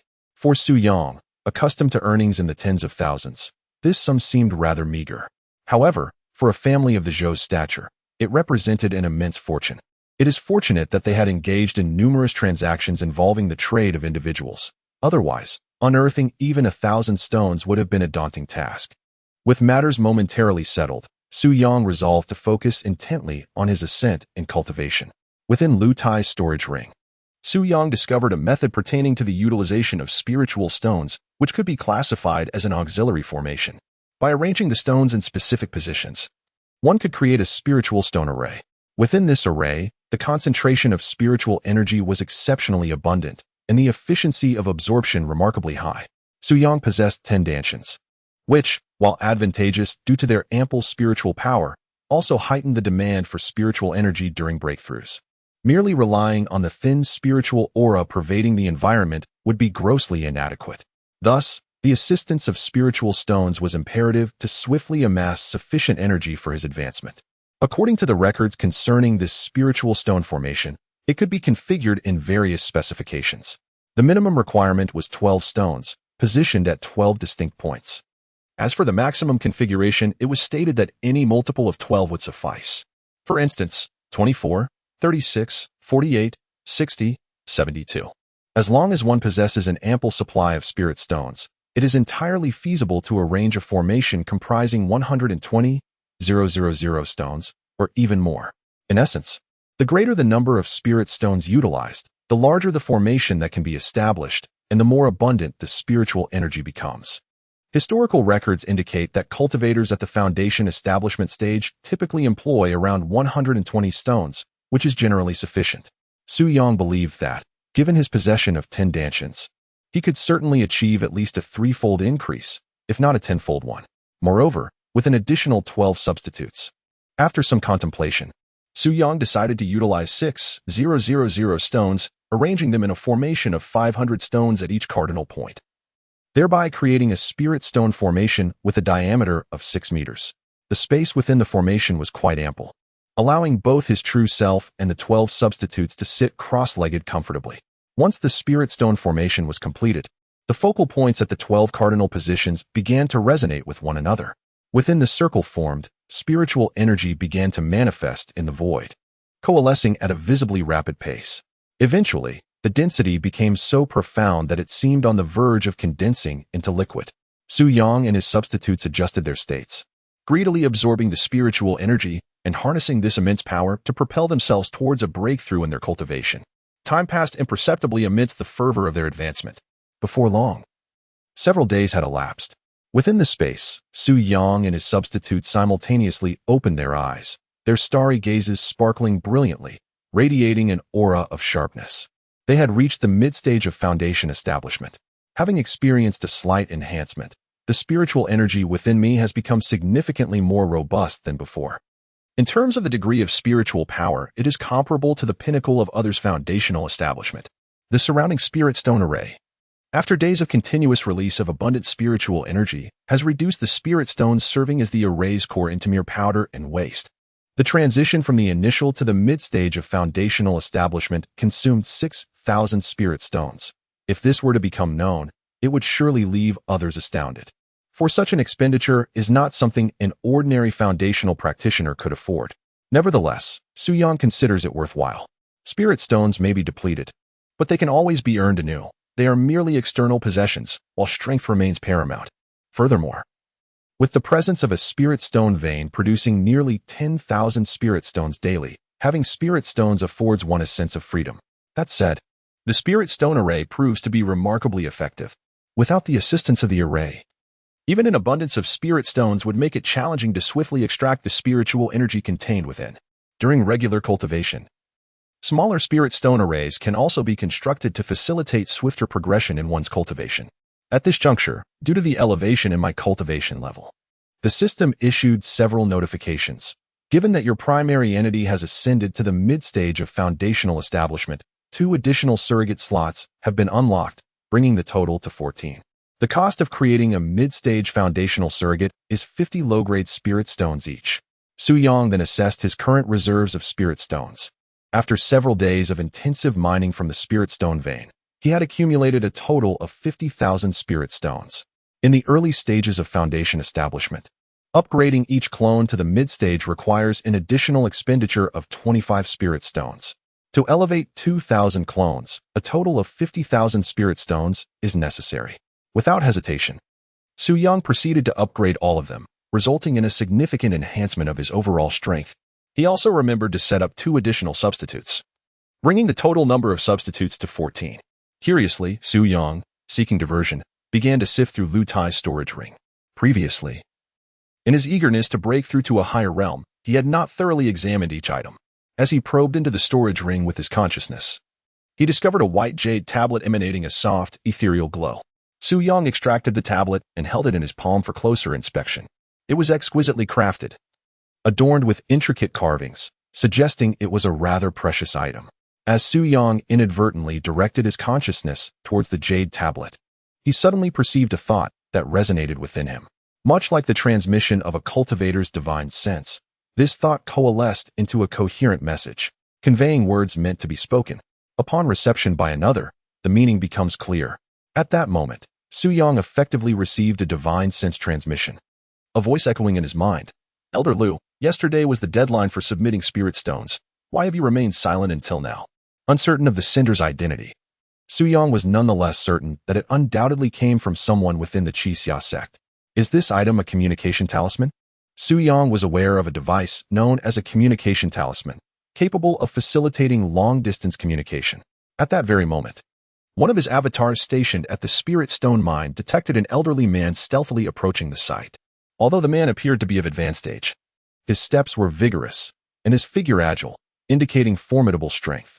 He approached the mine from a flanking position, utilizing the cover of massive stones and towering trees, seemingly intent on remaining undetected. "Master, I have reached the vicinity of the mine, and all is currently normal. Await further updates from me," he conveyed through the communication talisman. Before continuing his advance toward the mine, why were there no guards? Despite his confusion, having been dispatched by the master to ascertain the situation, he felt compelled to investigate thoroughly before reporting back. Given the eerie silence, he resolved to infiltrate the mine, believing he could unearth more valuable information. Perhaps it was his confidence in his own abilities, or maybe he had yet to grasp the gravity of the situation. Regardless, he made this decision without much deliberation. He suppressed his aura, moving stealthily, pressing his form against the rocky cliff, gradually slipping into the mine's entrance. However, in the next instant, an alarm blared in his mind. Danger! Without a moment's hesitation regarding exposure, he summoned all his spiritual energy, retreating with great speed. Yet it was already too late. Ahead of him, a serpentine formation of gleaming swords surged forth, their resonant cries echoing as they roared toward him with lethal intent. No, he executed his sword techniques to the utmost, attempting to fend off the barrage of flying swords. Yet, while he could deflect one or two, he was ultimately overwhelmed by the relentless assault of 100 blades. Another seasoned elder of the Red Cloud sect was swiftly annihilated by a single strike from Su Yang's avatar. Even in the moment of his demise, he remained oblivious to the identity of his assailant. Chapter 44: The Sorcerer Elder and the Corpse Puppet within the expansive conference hall of the Qixia sect. An oppressive silence enveloped the atmosphere, rendering it nearly suffocating. At the head of the table sat the sect leader, Ma Yanwu, his twitching eyelids betraying his struggle to contain his fury. Below him, a dozen elders were seated, 3 of whom, like Lu Tai, were seasoned elders at the late foundation stage. The remaining 10 were ordinary elders, possessing strength at the mid-foundation stage. This assembly constituted the entirety of the Qixia sect's upper echelon. Such a gathering was rare unless significant matters arose. The absence of Elder Lu Tai had initially raised alarms, prompting the dispatch of Elder Wu to investigate. However, as time passed without any contact, the situation appeared increasingly dire. "Feel free to express your thoughts on this matter," Ma Yanwu declared, suppressing his anger as he surveyed the room. The loss of 2 seasoned elders had dealt a substantial blow to the overall strength of the Qixia sect. What was particularly disconcerting was the complete lack of information regarding their adversaries, a rarity that had not befallen the sect in quite some time. "I believe that the scoundrels from Duan Shirshan are the prime suspects," one elder suggested, his voice steady. "They have long harbored animosity towards us and have been seeking an opportunity to strike. It is conceivable that they discovered the existence of the mine and subsequently dispatched skilled individuals to seize it, ambushing Elder Wu in the process. After listening, Ma Yinwu remained noncommittal. Although Duan Shirshan's faction was indeed a sworn enemy of the Qixia sect, there were several others who bore a grudge against it as well. By this logic, the remaining adversaries were equally suspect. However, there was not a shred of substantial evidence to support such claims. The sect leader, in order to ascertain the identity of the enemy, would still need to investigate from the direction of the mine. Only by capturing the foe there could clarity be achieved. Our previous oversight of the enemy had cost us dearly. This time we shall dispatch a greater number of skilled experts, confident that we can subdue them. Another elder, surnamed Gao, articulated his thoughts. I share the same sentiment. Yet if we send too many people, the commotion will be unavoidable. With numerous eyes and ears present, we run the risk of drawing the attention of those with ulterior motives. Every faction, to varying degrees, has infiltrators placed by rival powers, and this is an inevitability. The mine is an immensely vital source of revenue for the Qixia sect, although it may currently seem to be under enemy control. As long as we can reclaim it afterward and annihilate all adversaries, we can continue to conceal its existence. Should news of the mine leak, it would undoubtedly attract the envy of many factions, particularly those sworn enemies who would undoubtedly stir trouble. If possible, Ma Yinwu wished to keep the mine's information as discreet as possible. Sect leader, what if we enlist the help of Elder Wu? Elder Gao's suggestion rendered the atmosphere momentarily still. Ma Yinwu narrowed his eyes into slits, fixating intently on Elder Gao. After a brief moment, he took a deep breath and slowly nodded. The fact that Ma Yinwu agreed so swiftly was largely due to the realization that the enemy must possess formidable strength. Having managed to eliminate 2 seasoned elders in quick succession, it is often not merely the number of individuals that matters, but rather the caliber of those dispatched. Indeed, it is essential to send forth more capable experts to ensure a decisive advantage. Although this may entail certain sacrifices, the pursuit of the spirit stone vein renders such sacrifices worthwhile. Then follow me. I entrust this matter to you. Ma Yinwu declared before rising and departing from the council hall, with Elder Gao closely trailing him. Upon exiting the hall, the two made their way deeper into the encampment, with their ultimate destination being the restricted area of the Qixia sect. Typically, no one is permitted to enter this area without Ma Yinwu's express permission. Here stood a castle-like structure, surrounded by numerous plants that, for reasons unknown, had long since withered and turned yellow. The entire vicinity was enveloped in an unsettling silence, devoid of tranquility, and instead imbued with a chilling atmosphere. Each visit to this place induced an inexplicable discomfort. Outside the ancient fortress, Ma Yinwu rapped on the stone door. Enter, came a voice from within, aged and hoarse, reminiscent of rusted gears creaking. Ma Yinwu pushed the door open, with Elder Gao closely following. A gust of cold wind swept out, accompanied by an unpleasant odor. Inside, the light was dim, barely revealing the outline of a figure engaged in some unknown activity. Until recently, one could not discern the details. The elder, clad in a black robe, stood with his back to Ma Yinwu and his companion, meticulously binding a bundle with strips of cloth, resembling a mummy. Elder Wu, I wish to borrow 2 corpses for the purpose of confronting formidable foes, Ma Yinwu stated directly. Tangda, the elder interjected, naming an individual outright.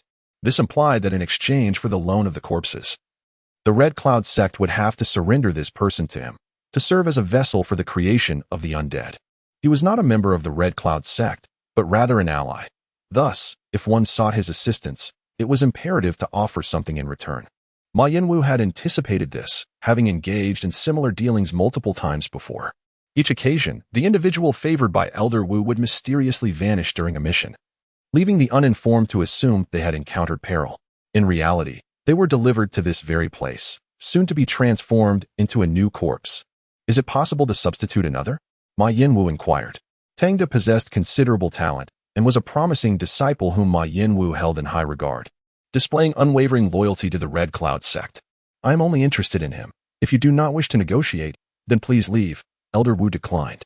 Very well. Grant me a few days to make arrangements, Ma Yinwu responded after a moment of contemplation.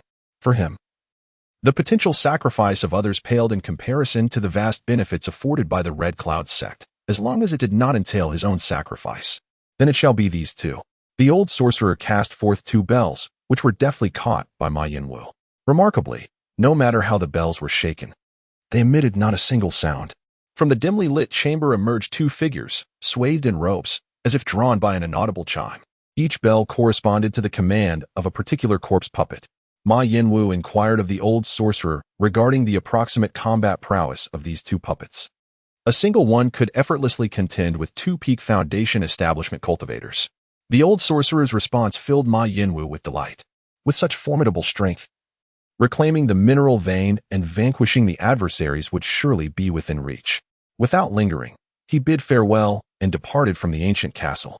He arranged for a carriage to discreetly transport Elder Gao and the two corpse puppets out of the Red Cloud sect stronghold, hastening towards the Spirit Stone mine. Meanwhile, at the Spirit Stone mine, Su Yang observed Elder Wu's corpse through the perspective of his avatar. This individual was comparable in strength to the previously encountered Lu Tai. However, Su Yang was no longer the same as before. His strength had ascended to the mid-foundation establishment stage, and with the recent deployment of his avatar, equipped with a second-tier spiritual artifact and an elite team, eliminating this foe would be swifter and more effortless than the prior defeat of Lu Tai. Su Yang was acutely aware that the Red Cloud sect would not relent easily. Yet, they remained oblivious to his true capabilities, rendering their approach akin to delivering provisions and equipment. This strategy effectively served to gradually weaken the power of the Red Cloud sect. Suddenly, Su Yang conceived an amusing idea to create several avatars at the Qi refinement stage, each designed to resemble the outer guards from before. Once the personnel from the Qi Xia sect arrive, they should recognize some of these figures as their own members. Upon witnessing everything appearing normal here, they are likely to be quite perplexed. After executing this plan, Su Yang also dispatched one of his avatars to the Qi Xia sect stronghold. Although he had previously conducted some investigations into the Qi Xia sect, his limited strength at that time had yielded scan information. This time, he intended to delve deeper into the affairs of the Qi Xia sect. If possible, he would eliminate the higher-ups directly to prevent them from continuously sending agents to disrupt his plans. Interestingly, the avatar sent to investigate the Qi Xia sect was newly crafted by Su Yang, designed to bear an uncanny resemblance to the deceased Elder Wu. Chapter 45, Confess Honestly. Or suffer the consequences. That afternoon, Elder Gao, accompanied by two corpse puppets, arrived near the mine. However, he did not approach too closely, instead concealing himself within a thicket of trees several miles away. Despite Su Yang's avatar having reached the foundation establishment stage and possessing keen eyesight, the dense forest obscured their presence, preventing immediate detection. Nevertheless, unless they remained idle, they would inevitably have to approach the mine, at which point they would be swiftly spotted by the avatar on watch. Elder Gao concealed himself behind a large tree, peering through the gaps in the underbrush towards the distant mine. Why does everything seem quite normal? He observed several guards stationed outside, all members of the Qixia sect, whom he recognized. Just as he prepared to reveal himself and inquire about their situation, he suddenly halted. Something is amiss. There was undoubtedly a problem. If everything were normal, Elders Lu and Wu would never have lost contact sequentially. These individuals might have been disguised by someone adept in the art of impersonation or could have been bribed. Having already betrayed the Qixia sect, Elder Gao couldn't discern the reason at the moment, but the current circumstances indicated that something significant had transpired at the mine. He could not reveal himself easily, lest he fell into the enemy's trap. Elder Gao shifted his gaze to the left and right at the two corpse puppets, tightly wrapped in robes. Take out two bells and shake them silently. The two corpses immediately stiffened into an upright position, awaiting the elder's command. Go, take the left path. You will proceed down the right. Strive to make as little noise as possible and capture those individuals over there first. If you encounter any enemies obstructing your way, follow my instructions. By simply shaking the two bells and issuing commands simultaneously, I can control these two corpses remotely. Of course, there is a limit to the distance, otherwise there would be no need for me to be present in person.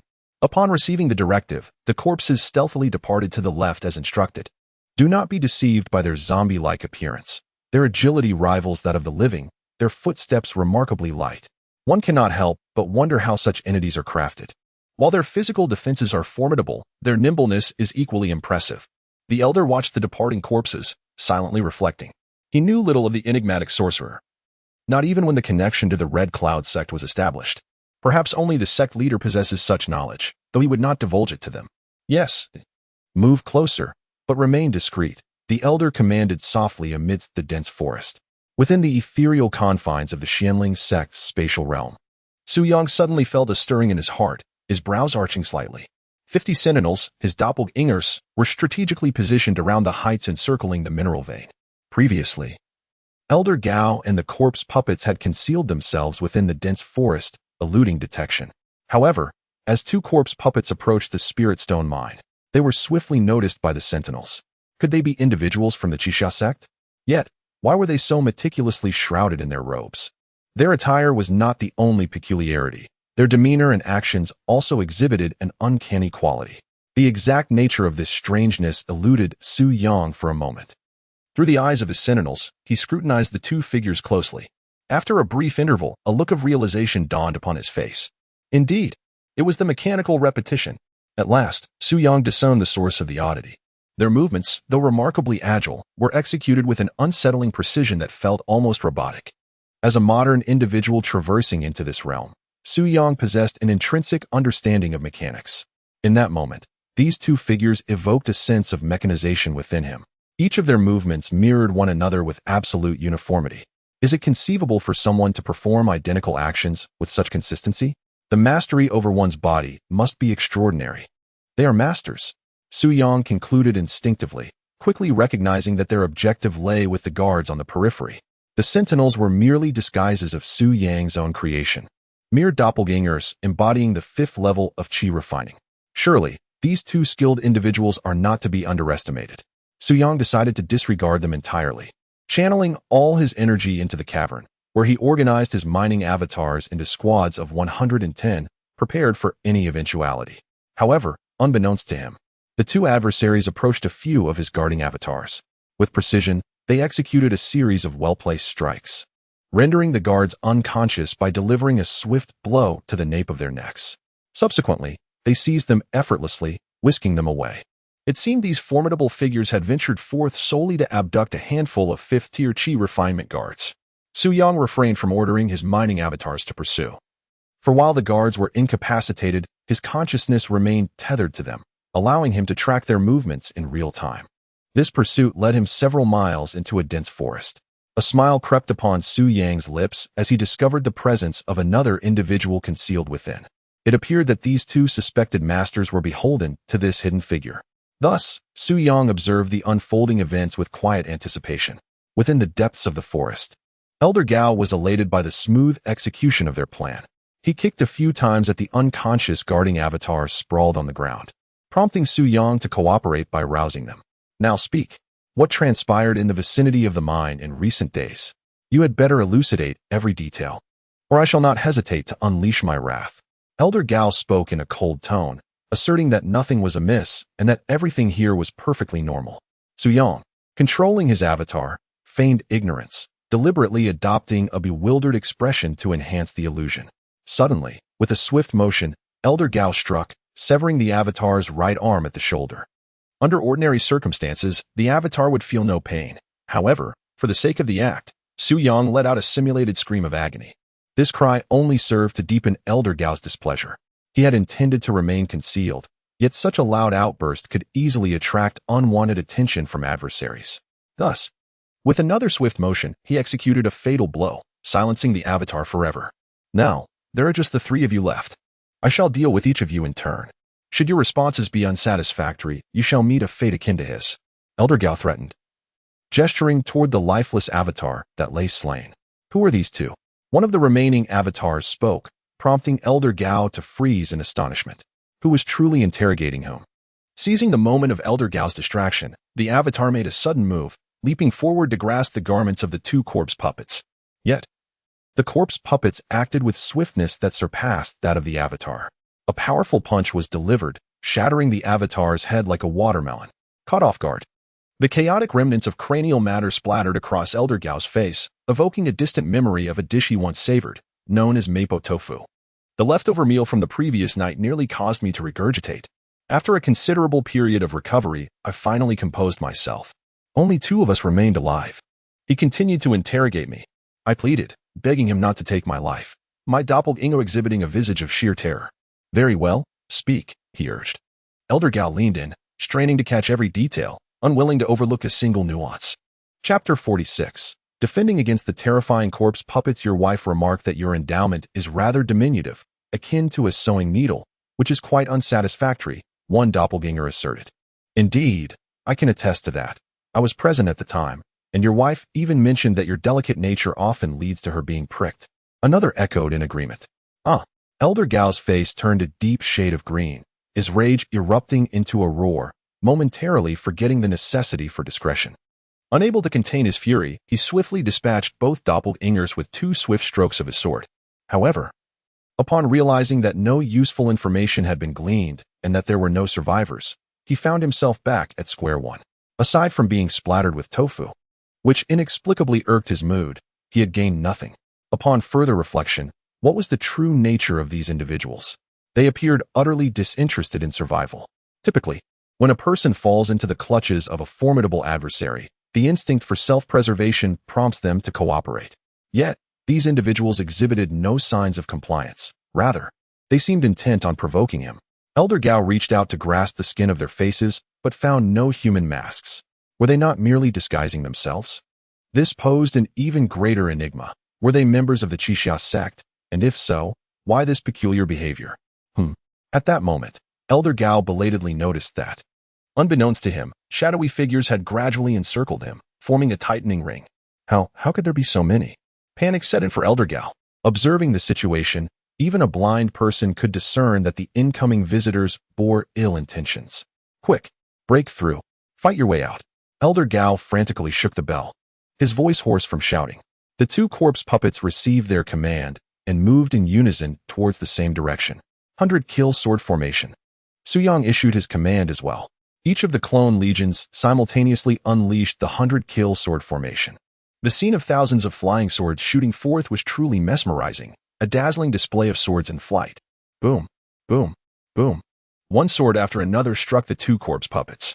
Their garments disintegrated first, revealing withered skin akin to dried black leather beneath. To Su Yang's astonishment, some of the first-grade flying swords shattered upon impact against the puppets, while the bodies of the corpse puppets remained unscathed, devoid of any marks. What on earth are these beings? Their physical forms are astonishingly resilient, surpassing even first-grade spirit artifacts. The black skin, so robust that it could shatter flying swords, appeared decidedly unnatural. Intrigued, Su Yang felt a surge of curiosity. Over the past days, he had been training his avatars to enhance their physical prowess, achieving the initial stage of muscle transformation, which had significantly bolstered their physical strength. However, in comparison to these 2 entities before him, they fell considerably short. If there were a way to augment the physical fortitude of his clones to such an extent, the combat capability of his clone legions would undoubtedly ascend to a new pinnacle. In the realm of remote combat, the flying swords reign supreme, while in close quarters, the physical body proves invincible. Su Yang has altered his strategic approach, primarily deploying 2 elite teams equipped with second-tier spiritual swords to encircle the 2 corpse puppets. Meanwhile, a regular team armed with first-tier spiritual swords focuses on containment. Concurrently, a portion of their attention is directed towards Elder Gao. Confronting Elder Gao becomes significantly easier, however. He is not killed. Instead, seizing an opportune moment, Su Yang employs a flying sword to sever the right hand that clutches the bell. Before the bell even touches the ground, it is summoned by a clone, enveloped in spiritual energy, and retrieved into hand. Cease combat, commands Su Yang through this clone, shaking the bell in an attempt to issue orders. To his surprise, it proves effective. The 2 corpse puppets, once fervently attacking, abruptly halt their movements. This revelation comes from observing that Elder Gao had been shaking the bell to relay commands. At this moment, Elder Gao finds himself restrained by several clones. Recognizing the dire situation, he refrains from futile resistance, his face a portrait of despair and resignation as he is subdued. Su Yang directs one of his clones to approach the 2 corpse puppets. Lifting the hood of the puppet, he tears away the cloth binding its head. A visage, darkened and desiccated, emerges into view. A gentle poke reveals an astonishing hardness, reminiscent of a crystal. At first glance, this entity bears an uncanny resemblance to a mummified corpse. They are referred to as corpses, yet they possess the ability to comprehend commands and exhibit agile movements. To claim they are alive seems implausible. What, then, are they? Su Yang turned to Elder Gao, and in a brief moment, the roles of interrogator and interrogated had reversed. Elder Gao felt a deep sense of despair. Who could have anticipated such formidable foes, especially when they were so numerous? Had he remained hidden and commanded from the shadows, leveraging the formidable physical defenses of the corpses, he might have orchestrated several waves of assaults to inflict significant casualties upon the enemy. However, to his dismay, the supposedly concealed location was swiftly uncovered by the adversaries, who executed a thorough encirclement and captured them unawares. They're the corpses. Once, they were living beings, transformed through unknown means into their current state. Each corpse is equipped with a bell. The bearer of the bell has the authority to issue commands to the corpses. Elder Gao recognized that he had no choice but to comply and divulge the truth. Are they, in their current state, considered dead? Su Yang inquired. Elder Gao shook his head. I am uncertain. My understanding of the corpses is rather limited. Where do the corpses originate? Su Yang pressed on. Elder Gao hesitated. Should he divulge the information directly? Given the current strength of this faction, could there be even more powerful individuals lurking in the shadows? If he revealed what he knew, would they not immediately descend upon the residents of the Qixia sect? It is not that he possesses an unwavering loyalty to the Qixia sect. If revealing information could guarantee his survival, he would undoubtedly do so without hesitation. After all, one must prioritize their own well-being in the face of mortal peril. The crux of the matter, however, is that even divulging information does not ensure one's life will be spared. Do you wish to remain silent? Su Yang's gaze turned frosty. Elder Gao swallowed hard, realizing that if he chose not to speak, death would likely be far from a merciful release. I will speak. The corpses are the handiwork of the old shaman. I do not know his identity or background, but perhaps our sect leader possesses greater insight. Elder Gao promptly betrayed the sect leader of Qixia. Yet, this was to be expected within a power-hungry and unscrupulous faction. Individuals inevitably morph into reflections of their surroundings over time. Su Yang continued to inquire, and with each revelation, he grew increasingly disheartened by the darkness enveloping the Qixia sect. First, they enslaved individuals as minors, and now they were embroiled in a corpse manufacturing scandal. Astonishingly, more than half of those transformed into corpses were disciples from within their own ranks. The treachery runs so deep that even one's own kin are not spared. However, upon absorbing this information, Su Yang felt a twinge of disappointment. Initially, he had hoped to uncover a method to enhance his physical strength. Yet, it now appeared that the only option might involve converting his own doppelganger into a corpse. Such a notion is rather grotesque. One wonders if there exists a means solely to augment corporeal strength without incurring unintended repercussions. Su Yang pondered for a moment before inquiring of Elder Gao. Where does this Elder Wu reside? Chapter 47. The deadly formation enshrouding the Qixia Gate. Within the confines of the Qixia Gate, Elder Wu stood resolutely. I am uncertain of your intentions, but I strongly advise against your futile efforts. For outsiders cannot breach the sanctity of our Qixia Gate stronghold, he cautioned, his countenance betraying no hint of deceit. Is that so? Replied the doppelganger controlled by Su Yang, a peculiar smile adorning its visage. At that moment, within the Qixia Gate's stronghold, the doppelganger, masquerading as Elder Wu, strode confidently into the premises. The disciples within greeted him with utmost respect, bowing deeply. Although Su Yang was merely in the mid-foundation stage while Elder Wu had attained the late foundation stage, the disparity in their realms was inconsequential to the disciples. These Qi refinement disciples seldom encountered the higher echelons, and the elders typically refrained from deliberately exerting their aura in front of them.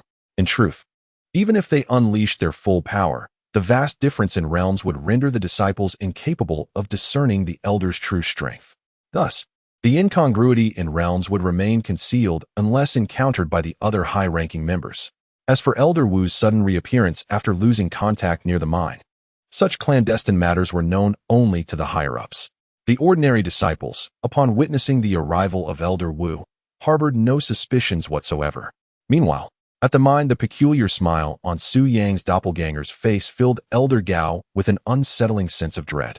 He had not anticipated that the Qixia sect had established such an elaborate array to identify outsiders. At that moment, as Su Yang's consciousness descended upon the avatar of Elder Wu, he distinctly sensed an invisible force sweeping over him upon entering the Qixia sect stronghold. If his conjecture was correct, it was likely a form of restrictive formation. The focus of this scrutiny was the identity token of Elder Wu that he bore. This token was obtained after vanquishing the true Elder Wu. Naturally, to impersonate him, one must possess the token. Furthermore, the invisible force also scanned his facial features. Having successfully passed both scans, he was deemed an ally, and thus the restrictive formation did not activate. Fortunately, only these two types of scans were conducted. Had there been deeper inquiries, such as those probing one's aura, it would have certainly exposed the ruse. Nonetheless, for a faction of the Qixia sect's caliber to possess such an intricate formation was commendable, and one could not hold excessively high expectations. I have warned you, yet you remain skeptical. Your people attempted to forcefully breach it, and were surely ensnared by the Great Array, Elder Gao asserted confidently. Simultaneously, he relished the thought of witnessing this adversarial group suffer a setback, as it would serve to temper their arrogant demeanor. As an elder, he was well aware that the formidable array enveloping the Qixia sect was a trap designed to ensnare and eliminate intruders. Once within the array's domain, survival was a mere hope for those below the Xiandan realm. Regarding the enemies here, why they are aware of the situation at the Qixia sect, Elder Gao assumed it was due to their communication talismans. Upon recalling the communication talismans, he could not help but glance at his right arm, severed at the elbow. The storage ring on the severed limb had already been confiscated by the enemy. Otherwise, it would have contained a communication talisman, allowing for discreet correspondence with the Qixia sect. Did they really believe such a formation could hinder us? The question remains, where is Elder Wu? Su Yang remarked with a cold smirk.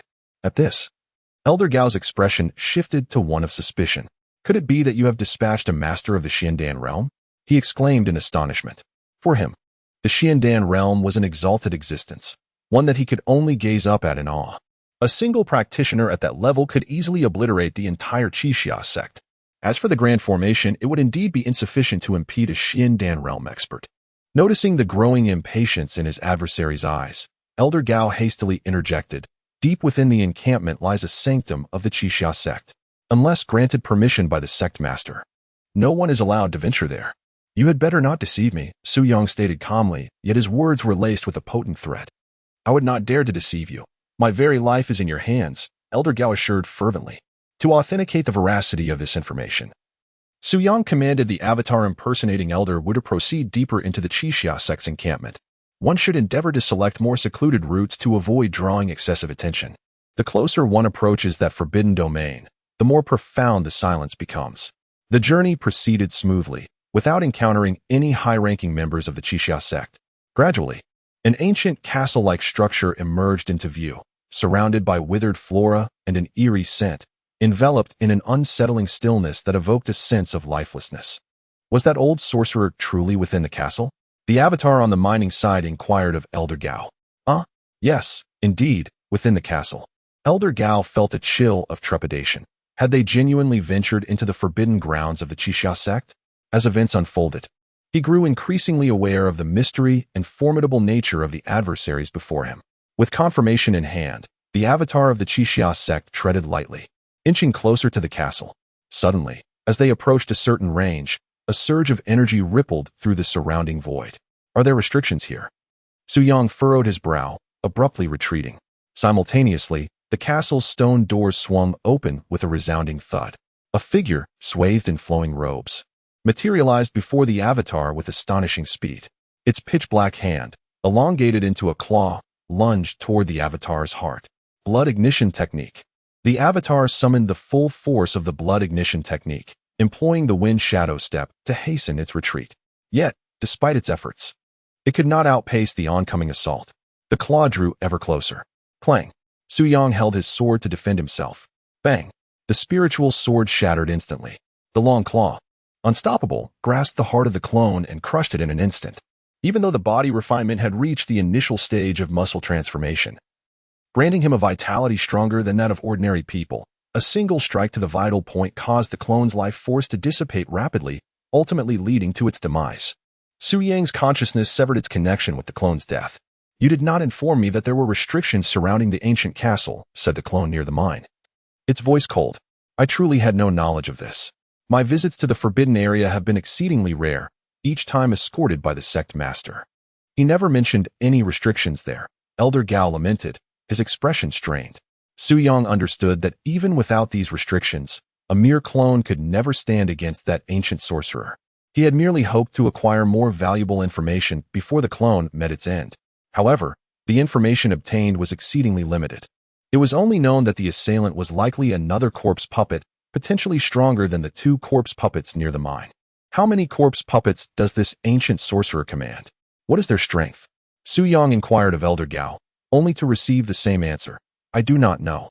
If it weren't for the thought of keeping him for potential future use, Su Yang would have long since dispatched him with a single strike. Next, Su Yang began to command the clone. With every 110 clones forming a unit, a total of 15 units were mobilized. They proceeded towards the direction of the Red Twilight Gate with utmost discretion. Chapter 48. A Grand Advance. Layer by layer, had it not been for the issues surrounding the vein of ore, Su Yang might have chosen to bide his time, strengthening his capabilities before confronting the Qixia sect and the enigmatic Elder Wu. However, the knowledge of this mineral resource was privy only to himself and the upper echelons of the Qixia sect. Su Yang was certainly not one to speak recklessly. He feared that should the Qixia sect sense the deployment of 2 corpse puppets and yet remain silent in their inquiries, they might conclude that reclaiming the vein was futile. In despair, they could resort to the notion of destroying what they could not possess by leaking information about the mine. This would inevitably attract the covetous eyes of numerous factions, effectively turning the situation into a deadly game of manipulation, should an excessively powerful force be drawn in. One that even Su Yang could not contend with, the mine would be irretrievably lost. Currently, there remained but one course of action, to ensure that those aware of the mine's existence remained forever silent, thus safeguarding it from prying eyes. Simultaneously, he sought to unearth the secrets of Elder Wu. If one avatar could not prevail, what of 10, 100, or even 1,000? Thus, time was of the essence, prompting Su Yang's immediate mobilization of his avatars. At the Qixia sect, before the ancient castle of the Forbidden Grounds, Sect Master Ma Yinwu and several elders stood, their expressions rife with confusion as they beheld the heartless avatar lying on the ground. Moments ago, the prohibitions of the Forbidden Grounds had been triggered, and Ma Yinwu had been the first to receive the news. Yet, by the time he and the elders arrived, the scene had returned to an eerie calm. Initially, he believed a thief had intruded, but upon discerning the visage of the corpse on the ground, he was instantly engulfed in confusion. How could Elder Wu, who had long been out of contact, suddenly appear here? And why had he stealthily ventured into the forbidden area? He is not your Elder Wu. From within the ancient castle, a voice, aged and hoarse, resonated. Elder Wu, could you elaborate? Inquired Ma Yinwu. His cultivation is merely at the mid-stage of foundation establishment, yet I possess an acute sensitivity to various auras, and his aura is indeed peculiar, Elder Wu elucidated. Upon hearing this, Ma Yinwu felt a mixture of clarity and bewilderment. He had just conducted a meticulous examination of the corpse. Every characteristic of the cadaver mirrored that of Elder Wu, including the birthmark on his posterior. Do not be perplexed. The world is vast and replete with wonders. Many phenomena are beyond your comprehension. Even with my experience, I frequently encounter situations that baffle me, Elder Wu continued. This body is remarkable. I shall take it. As Elder Wu's words faded, the corpse on the ground astonishingly began to rise, slowly advancing step by step toward the ancient castle. Ma Yinwu maintained a semblance of composure, whereas the elders behind him were horrified. The sight of a deceased individual moving autonomously was extraordinarily eerie, affirming Elder Wu's earlier statement. The world is vast and full of wonders. It is truly a match made in heaven. The situation before them is nothing short of an extraordinarily enigmatic stratagem, is it not? Ma Yinwu and his companions departed from this place, making their way to the council hall to deliberate on the myriad possibilities surrounding this matter. Ultimately, they unanimously concluded that the impersonator of Elder Wu, or rather the force behind this incident, must certainly be connected to the adversaries near the mineral veins. Recently, the only faction entangled with others has been this group of foes, whose origins remain shrouded in mystery. Could it be that even Elder Gao, accompanied by 2 corpse puppets, was unable to subdue this band of enemies? Ma Yinwu furrowed his brow, sensing an ominous portent. If they could not overcome the adversaries under such circumstances, unless they sought the full assistance of Elder Wu, it would be virtually impossible to contend with them. However, enlisting Elder Wu's help would undoubtedly come at a steep price. Ma Yinwu was reluctant to engage in a significant transaction with Elder Wu unless absolutely necessary. Moreover, Elder Wu's enigmatic nature and formidable methods instilled in him an inexplicable unease. As the discussion reached this juncture, they found themselves at an impasse. Relying solely on their own strength, with Ma Yinwu at the pinnacle of foundation establishment, they would undoubtedly fall short against their foes. What then should they do? Should they simply relinquish the spirit stone mines? Such a notion was utterly unacceptable. Master, I possess a brilliant scheme. Though it requires certain sacrifices, I wonder if you would consent, proposed an elder surnamed Li from the side. Elderly, a seasoned member of the Qixia sect, was typically reticent. However, whenever he chose to speak, his insights were often invaluable. Do not hesitate to share, exclaimed Ma Yinwu, eagerly straining to listen. Given the slim prospects of reclaiming the mine, it might be more prudent to deliberately disseminate information regarding it. For instance, allowing our adversaries to become aware of it. Of course, we must ensure they remain oblivious to our intentions. They would undoubtedly be elated, believing they had uncovered a significant secret, and promptly dispatch agents to seize the mine. As Elder Li elaborated on this strategy, Ma Yinwu's eyes sparkled with excitement. Indeed, we must carefully consider which factions to inform. Ideally, we should position them in a state of equilibrium, where they are evenly matched. Let them engage in a fierce struggle, resulting in mutual destruction. Subsequently, we might find ourselves in a position to reap the rewards, reclaiming the spiritual stone mine. Ma Yinwu, fueled by the discussion, exuberantly expanded upon the plan. The more he contemplated it, the more he believed it to be an astute maneuver, capable of countering our rivals while simultaneously eliminating our most persistent foes. The Qixia sect could simply observe the ensuing conflict from a distance. The only risk involved would be the potential failure of the plan, resulting in the loss of the mine. Yet, without taking such a risk, the cost of reclaiming the mine would be exorbitant. Thus, it seemed wiser to embrace the gamble. If successful, the rewards would be immense. Certainly, let us proceed with this endeavor. However, we must further deliberate on the specifics, such as the most effective means to discreetly disseminate the information without raising suspicion of intentionality. Unbeknownst to them, as they engage in this discussion, a considerable assembly of stealthy adversaries is rapidly approaching. Before they can arrive at a satisfactory conclusion, Su Yang's avatars have already infiltrated the dense woods several miles ahead of the Qixia Gate. Shadows abound, exuding an air of grim determination, instilling such dread that the creatures of the forest remain silent, trembling in the shadows. As the personnel gather, the avatars prepare for action. The formations are meticulously arranged into 1,500 killsword formations. 2 elite squads lead the charge, while the remaining 13 ordinary squads follow closely behind, all aligned in perfect order. Commence. Over 1,000 figures advance with a thunderous, synchronized march, pressing forward in a formidable wave. The avatars, sharing a singular consciousness, require no rehearsals to achieve such uniformity in movement. They resemble a legion of well-trained soldiers, emanating an immense sense of pressure. Those with weaker psychological fortitude may find their legs weaken and their breaths become labored under the weight of the formation's imposing presence. Thud, thud. The rhythmic sound of their heavy footsteps reverberates as they march towards the Qixia Gate. Do you hear that? What is that sound? What could it possibly be? Moreover, why do I sense the ground trembling? Everyone, look over there. People. So many people. My heavens. Who are they? Could it be that they are here to assault our Crimson Cloud sect? In the distance, a throng of silhouettes appeared, causing the members of the Crimson Cloud sect to be engulfed in an instant panic. Chapter 49. Insufficient Quality. Compensated by quantity, the resonant hum enveloping the entire Qixia Gate intensified, as if it sensed the approach of formidable adversaries, prompting its activation. A transparent shield now cloaked the entire premises of the Qixia Gate. It's just the formation. There's no need for concern. Our gate's protective array is immensely powerful. They shall never breach it. The disciples of Qixia Gate, initially engulfed in panic, gradually regained their composure. Su Yang commanded his avatar to halt and sent one forth to probe the situation. Upon reaching a certain range, an unexpected surge of energy enveloped him, and an unseen force was exerted upon the avatar. It felt akin to sinking into a quagmire, rendering its movement sluggish. Around it, energies coiled and coalesced into several blade-like assaults, swiftly hurtling towards the avatar, attempting to defend with his sword.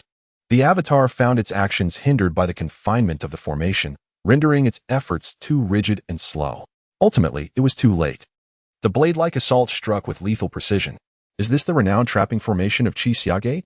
Su Yang had anticipated that the term trapping implied a manipulation of the senses, leading to a disorientation of direction. Such an effect would be inconsequential to him, as he had previously proven in the Misty Forest.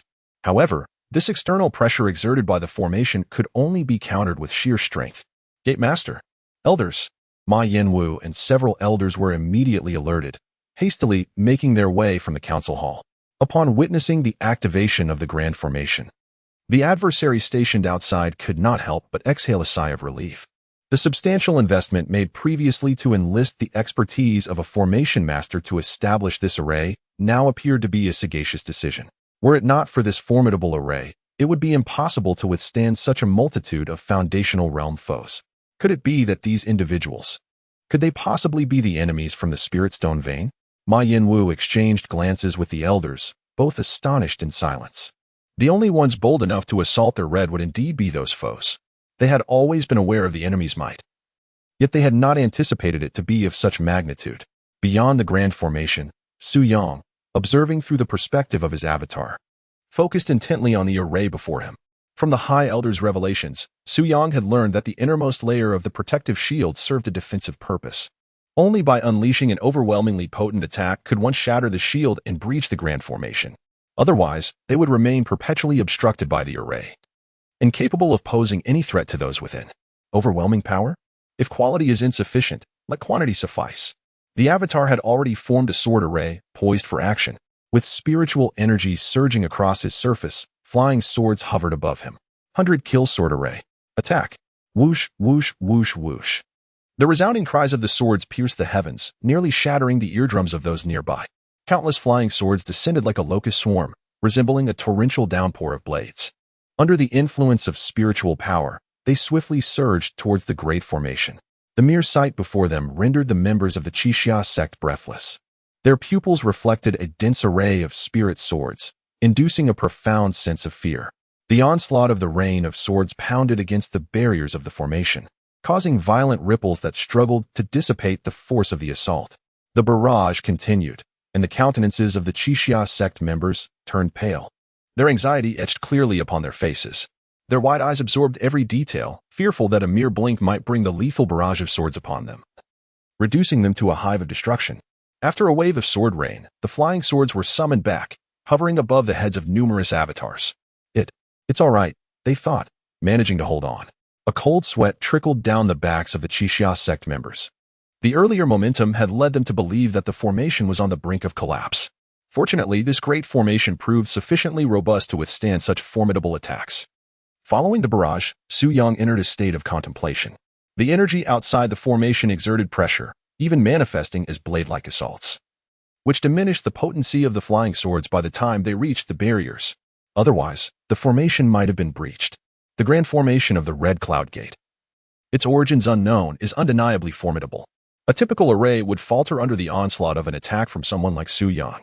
Thus, I shall amplify the might of my assault to see if you can endure it. Blood Ignition Technique. Numerous avatars simultaneously invoked the Blood Ignition Technique, their auras surging dramatically, advancing a tier in cultivation to the late Foundation establishment stage. They then unleashed the 100-kill sword array once more. This time, the resonance of the swords was sharper and louder, the momentum significantly intensified. What transpired next?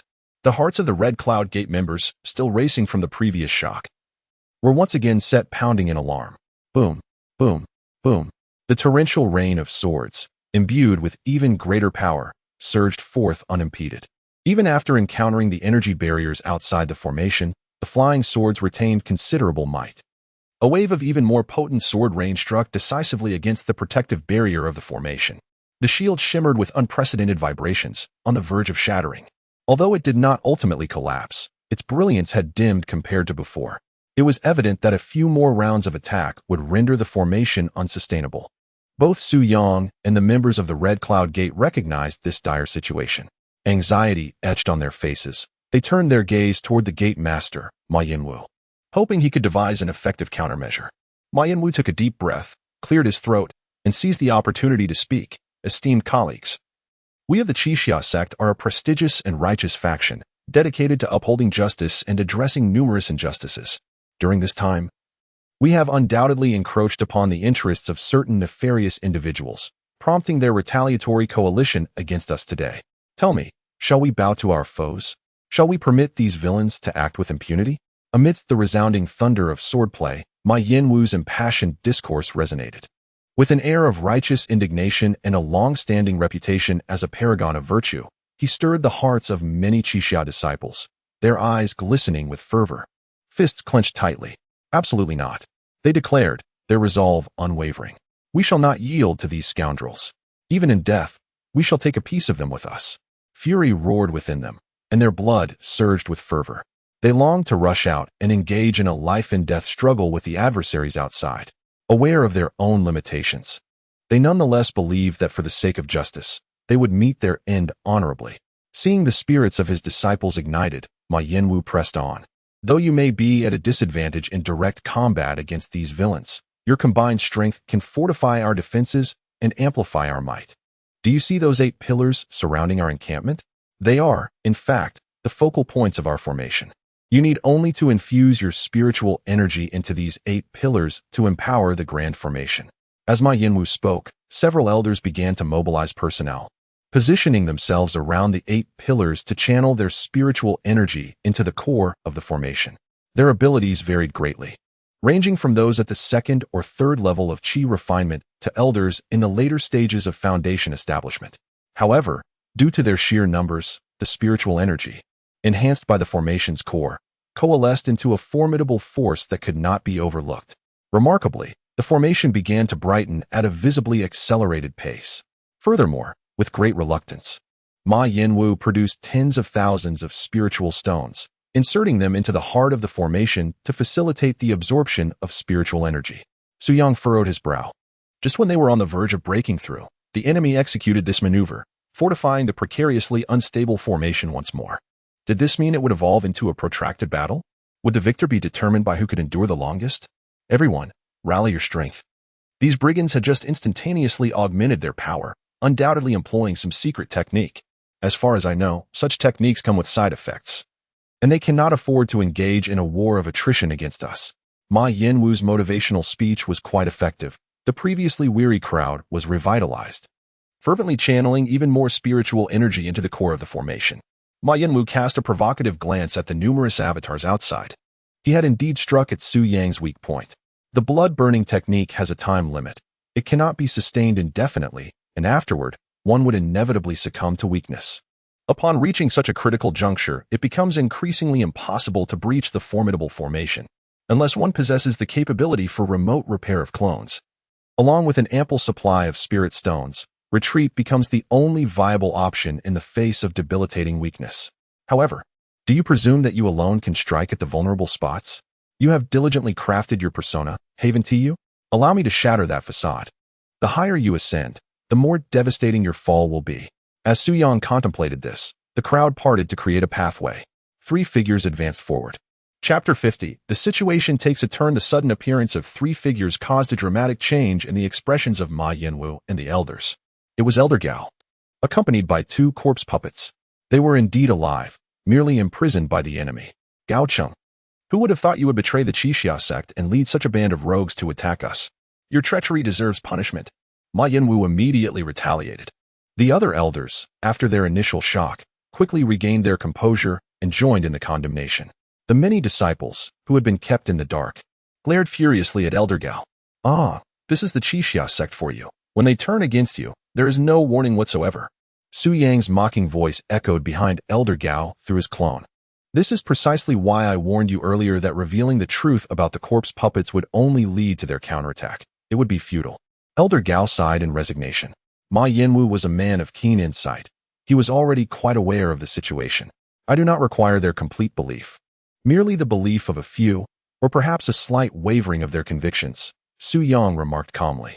I refuse to believe that after so many years of unscrupulous deeds, Ma Yinwu has left no trace for the discerning eyes of the Qixia sect. Once even the slightest hint is revealed, it will serve as a point of leverage, ultimately leading to a cascade of revelations. If we cannot breach them from the outside, we shall instigate discord from within, causing them to collapse from the inside out. To the members of the Qixia sect, I, Gao Cheng, have not betrayed the sect. On the contrary, it was Ma Yinwu who betrayed us. Behold, Elder Gao unveiled the robes of the 2 corpses on either side, revealing a withered, blackened visage. The mummified corpses startled the disciples of the Qixia sect, but soon, an inexplicable sense of familiarity washed over some.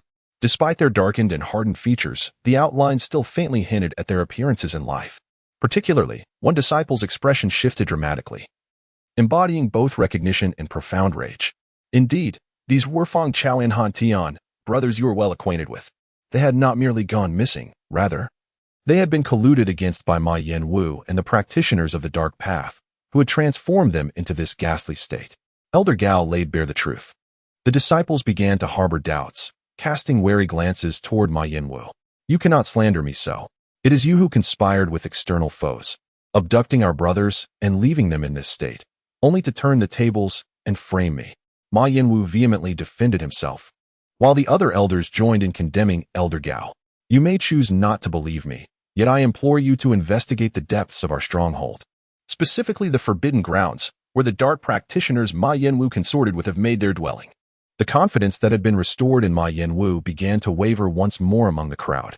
Do not be deceived. This is merely a ploy to draw us away. Once you all venture into the Forbidden Grounds, the formation will swiftly succumb to breach without your spiritual energy infusion.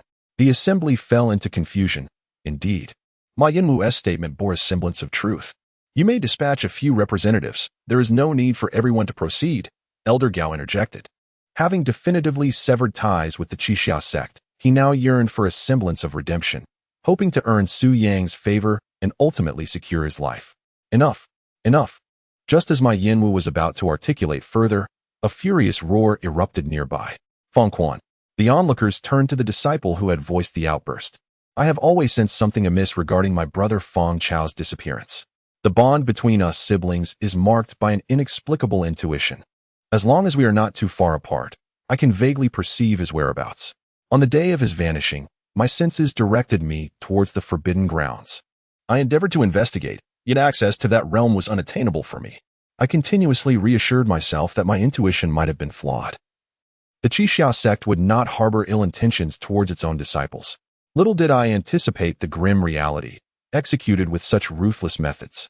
With Fong Quan's words, a tempest surged within the hearts of the disciples. While they could dismiss the enemy's claims, they found it impossible to disregard the words of a victim's kin, particularly when considering that if they assisted Ma Yanwu in defending the Qixia Gate, the next individual to be turned into a mere puppet might very well be themselves.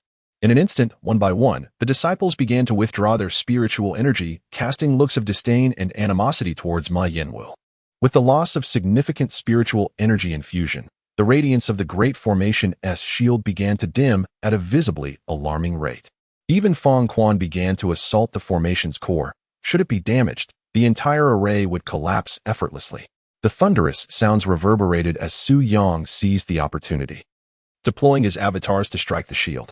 It appeared imminent that the shield would be breached. The situation rapidly turned unfavorable for the Qixia Gate, spiraling into chaos. Ma Yanwu, in a state of desperation, had his visage contorted with rage. In a flash, he appeared beside Fong Quan, with a single palm strike. Fong Quan was caught off guard and met his demise instantly. Channel all your spiritual energy into the formation, or you shall meet the same fate as Fong Quan, Ma Yanwu declared, shedding any pretense. Their immediate priority was to withstand this trial. After all, with the truth laid bare, his own escape was inevitable. Ma Yanwu cast a glance towards the forbidden direction, hoping that the situation would compel the Elder Wu to intervene and eliminate their adversaries. He surmised that Elder Wu's collaboration was a ruse to maintain a veil of secrecy. Yet, with the matter fully exposed, could Elder Wu remain composed? Even in death. We shall not aid a despicable person like you, whose heart is as vile as that of a beast. Many disciples, filled with indignation, exclaimed that they would attack the array's core just as Fong Quan had done. Is that so? As soon as the words left his lips, Ma Yanwu's figure flickered, accompanied by several anguished screams. Once again, a number of individuals fell victim to his swift strikes. Who else desires to meet their demise?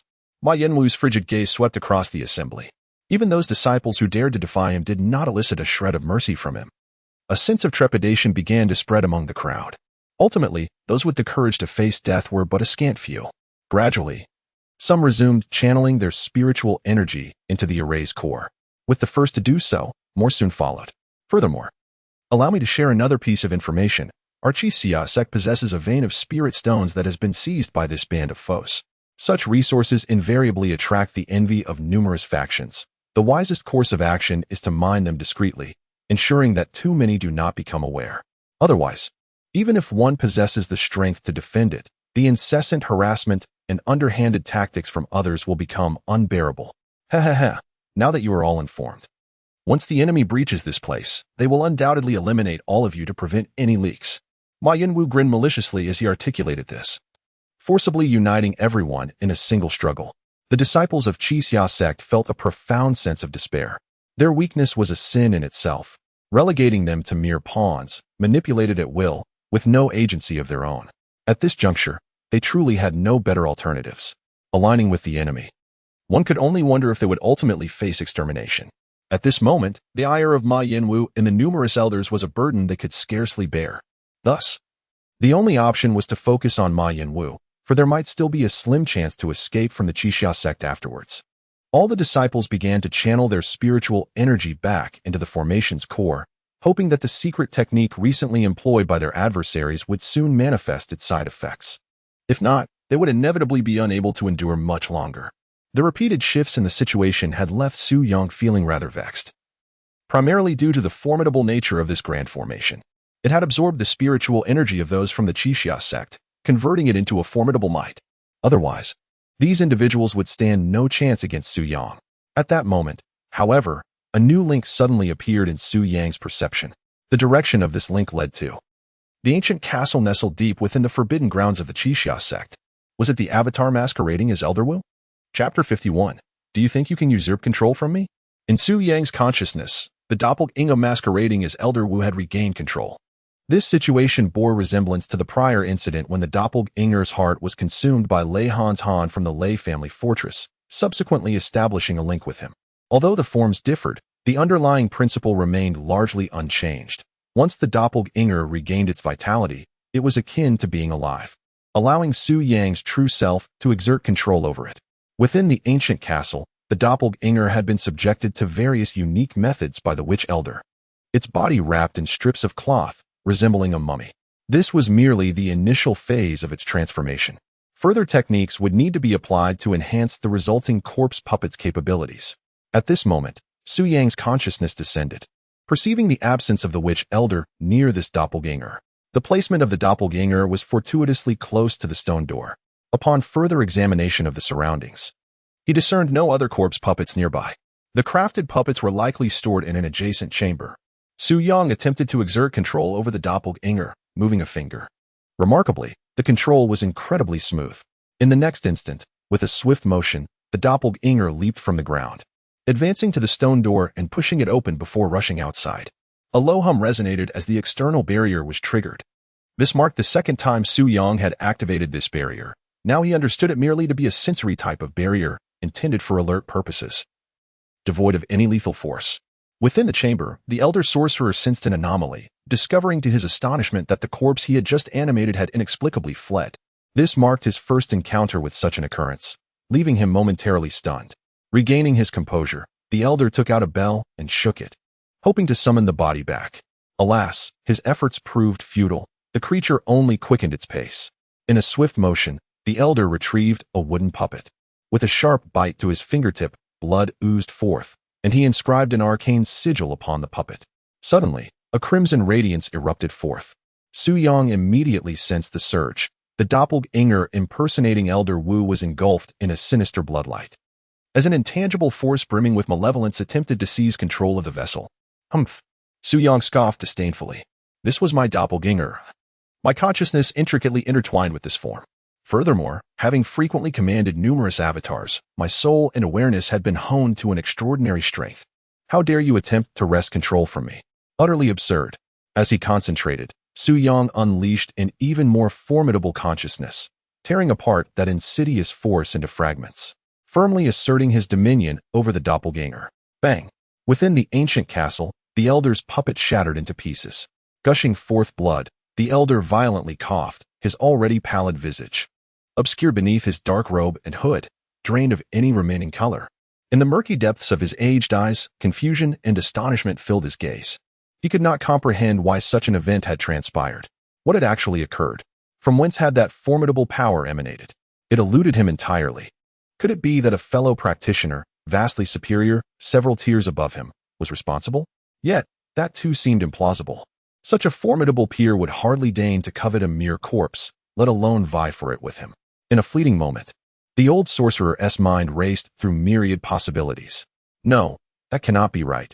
Someone must have employed some insidious means to deliberately disrupt my plans. If I cannot control the situation, then I shall seize it directly. With that thought, several bells appeared in the old sorcerer's hand, shaking silently. Within the confines of the ancient castle, 5 corpse puppets received their commands and surged forth, pursuing the doppelganger. These puppets possessed considerable strength, even outpacing the doppelganger slightly. However, due to the previous delays, the doppelganger had already ventured far ahead. The corpse puppets were unable to close the distance in such a short time. This body, after undergoing refinement, feels somewhat empowered, Su Yang mused to himself. Before long, a pillar-shaped focal point of the formation came into view of the doppelganger. Su Yang hastened his pace, directing the doppelganger towards it. The members of the Qixia sect, encircled around the formation's eye, were startled by the appearance of this doppelganger. As they approached from the forbidden direction, they were instantly reminded of the corpse puppets mentioned earlier by Elder Gao. Although they were already aware of the situation, witnessing it firsthand was still a tremendous shock. It was difficult to fathom that such occurrences could transpire within their own Qixia sect. They could only wonder which missing disciple's body was now shrouded in bandages. Everyone, do not panic. Let us set aside our prejudices and face this challenge together, shouted Ma Yanwu, his face alight with joy. Mistakenly believing that Elder Wu had sent the corpse puppets to assist them. With Elder Wu's willingness to intervene, their chances of success increased significantly, perhaps even leading to the annihilation of this enemy force. As Ma Yanwu spoke, the individuals near the array's core noticed the avatar attempting to approach and willingly made way for it to draw closer. Ma Yanwu eagerly anticipated whether the corpse puppet sent by Elder Wu possessed any remarkable techniques to enhance the array's power. Boom. A punch. Boom. Another punch. They observed the massive fists of the corpse puppet, striking relentlessly against the core of the array. Su Yang realized that the avatar, transformed into a corpse puppet, had its blood completely drained, rendering it incapable of employing the blood ignition technique. Furthermore, its spiritual energy had vanished entirely. This meant that as a corpse puppet, it could only rely on its formidable physicality in battle, which explained the necessity for such a rudimentary and forceful approach. Fortunately, the body, once reconstituted, was remarkably resilient. Akin to crystal, the heart of the formation is precisely its Achilles heel, not some insurmountable obstacle. With the very first strike, fine cracks began to appear on the pillar. The second strike widened and elongated these fissures. Wait, this is an assault on the formation's core? Stop him. Quickly stop him. It was not until the second blow that Ma Yanwu finally comprehended the situation. This puppet was not here to assist them. It was clearly intent on dismantling the formation's eye. The third blow. Boom. It was all too late. The pillar that housed the formation's essence was shattered into fragments by the forceful impact of the fist. With a resounding crash, the protective barrier of the Grand Array instantly shattered. Outside the formation, the countless doppelgangers wore expressions of cold amusement. In that moment, the hearts of Ma Yanwu and the other disciples of the Qixia sect seemed to freeze. It's over. That thought resonated in their minds. Elder Wu, why have you chosen this path? Ma Yanwu cried out in desperation, his voice echoing throughout the Qixia sect. That was not my doing. There is another at play. And I too am bewildered by the circumstances. The voice of Elder Wu resonated directly within Ma Yanwu's mind. A sense of foreboding washed over him. Typically, one could perceive the source of a mental transmission from the outside, but this voice appeared abruptly and without warning in his consciousness. It was as if a consciousness of the ancient sorcerer resided within their minds. There was no need for speculation, having allowed matters to deteriorate to such an extent. Your presence was of no further value. The voice of the sorcerer resounded explosively within the minds of all the disciples of the Red Twilight sect. In the next moment, a malevolent force rapidly surged within them, threatening to wrest control from their bodies. Chapter 52. The final battle. Those of feeble strength quickly succumbed to obliteration. The stronger ones, like Ma Yanwu and the elders, were still desperately struggling against the sudden surge of malevolent force invading their minds. Wait, I can no longer control my body. The High Elder on Su Yang's side experienced a similar fate, his face etched with sheer terror. Those who serve the tiger shall inevitably face retribution. At this juncture, Su Yang began to grasp the situation. The shaman must have employed some preemptive tactic, stealthily implanting this sinister influence within their bodies without their awareness. When the time deemed necessary, he could awaken this malevolence, forcibly obliterating their consciousness and seizing control of their bodies. It is fortunate this was the case. Had he possessed the ability to instantaneously dominate anyone without such implantation, that power would indeed be insurmountable. The members already under control advanced like soulless husks, charging towards Su Yang with reckless abandon. Su Yang had, long before the collapse of the formation, dispatched his avatars to engage them. The flying swords danced before the legion of avatars, resembling a merciless meat grinder. The advancing zombies met their demise amidst the whirling blades. Erupting in a cloud of crimson mist, dismembered limbs scattering in the chaos. A portion of the flying swords was directed towards the High Elder. Still grappling with his internal struggle, he was caught off guard and swiftly dispatched. After all, he would not survive in the end. Out of acknowledgement for his earlier assistance, Su Yang granted him a swift release. The avatar of Su Yang advanced forward. In the distance, Ma Yinwu and several elders were gradually subdued, their consciousness extinguished and their bodies rendered uncontrollable. They became mere puppets under the dominion of the Witch Elder, charging towards the myriad avatars. The individuals from the Qixia sect could only endure for so long, relying entirely on the protective Grand Formation. Without the safeguard of this formation, whether under the Witch Elder's control or not, they were destined to be nothing more than cannon fodder, unable to stir the slightest wave.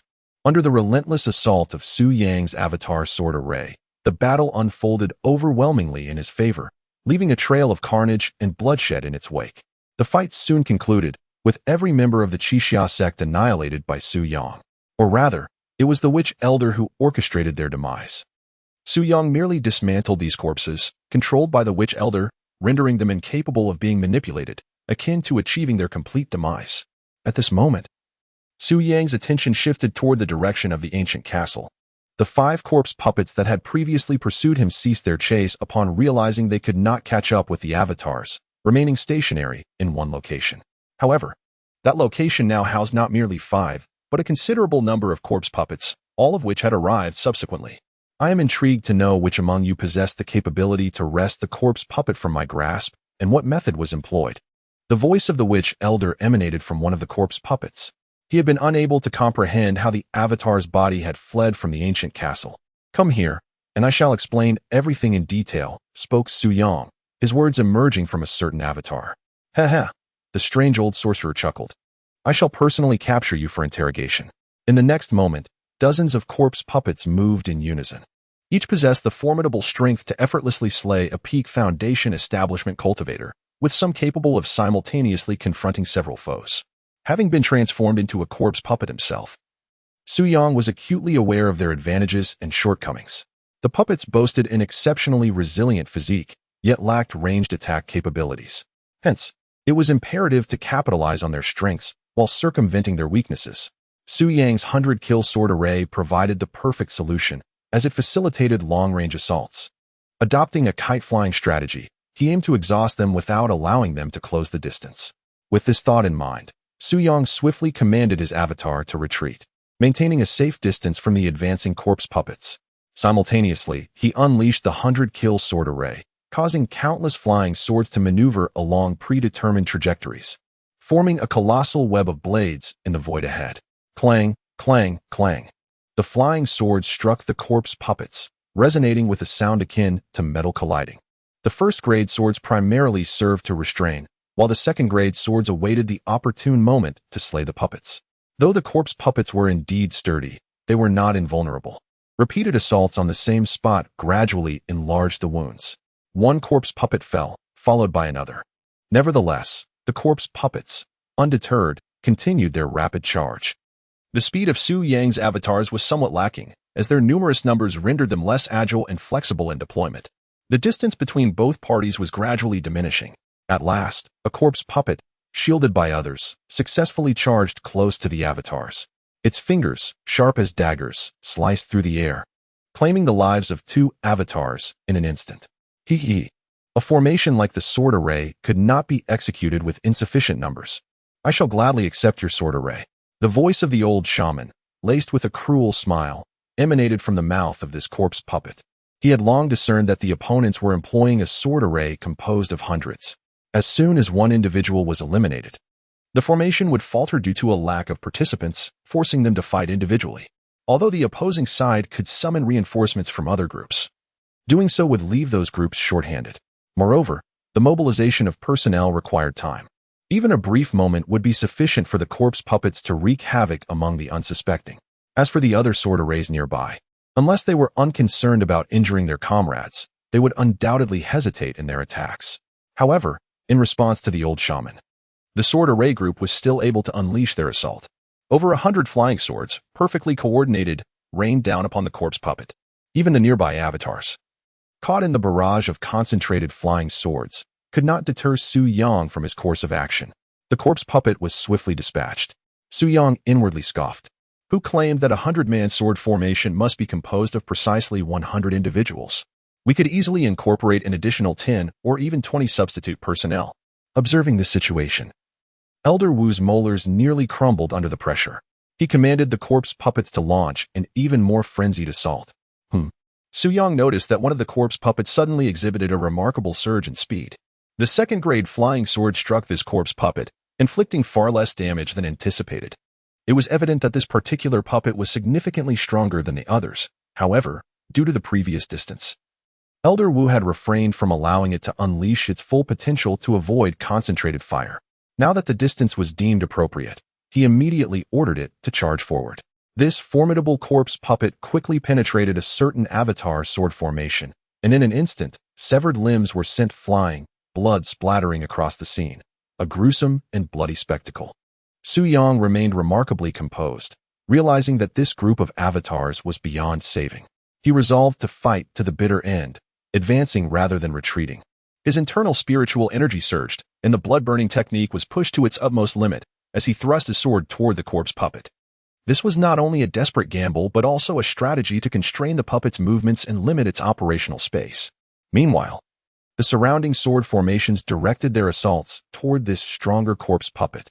A cacophony of thunderous strikes ensued, the relentless rain of swords attacking with full force, inadvertently harming the adjacent avatars as well.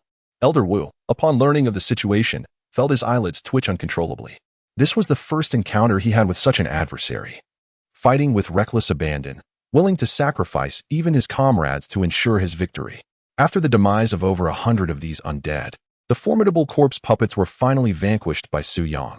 Eliminating the remaining foes was merely a matter of time. Fortunately, before the side effects of the blood-burning technique manifested, he successfully dealt with all the corpse puppets. On the other side, the old witch, sensing the dire turn of events and the futility of victory, prepared to flee the ancient castle. Su Yang had anticipated this move and had previously dispatched a sword formation of clones, who circled from the outer premises of the Qixia sect to intercept the witch at her retreat.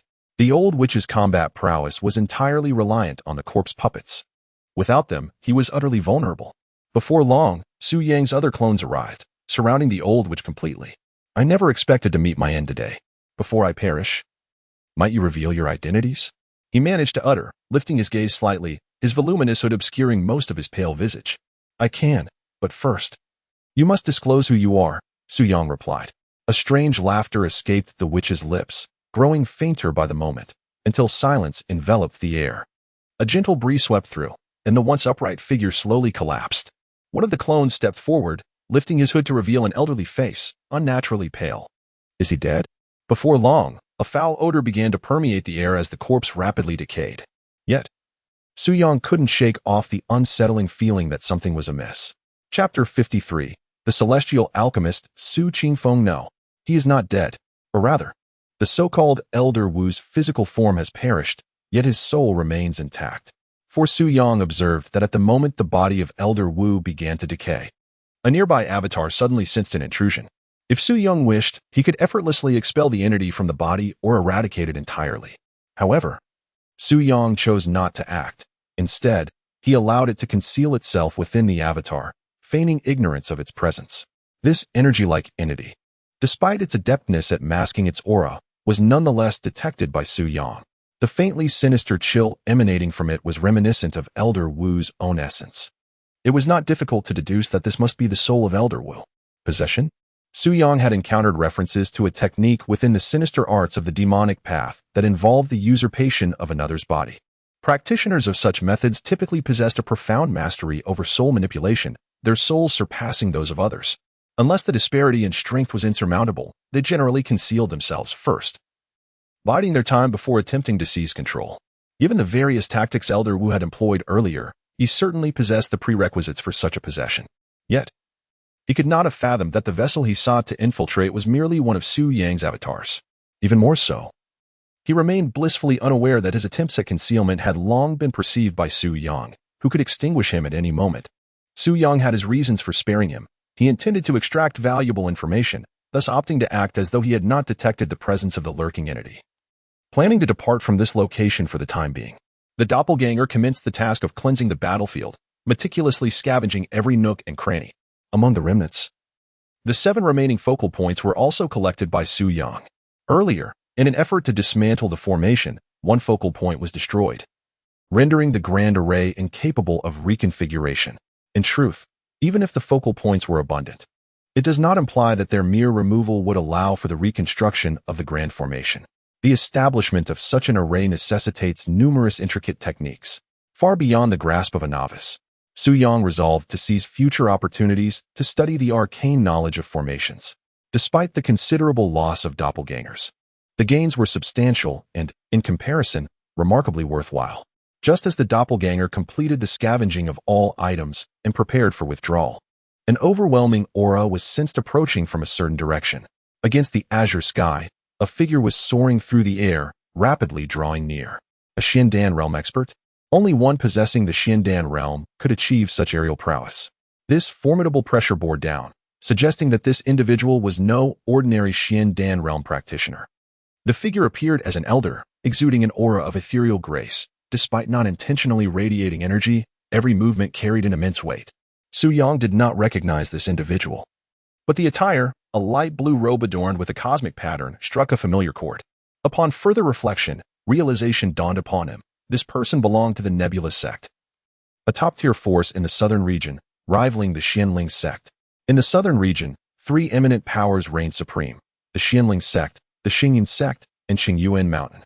Their illustrious reputations are so pronounced that even someone as detached from worldly affairs as Su Yang can recognize their sectarian garb. Indeed, he was not mistaken in his perception.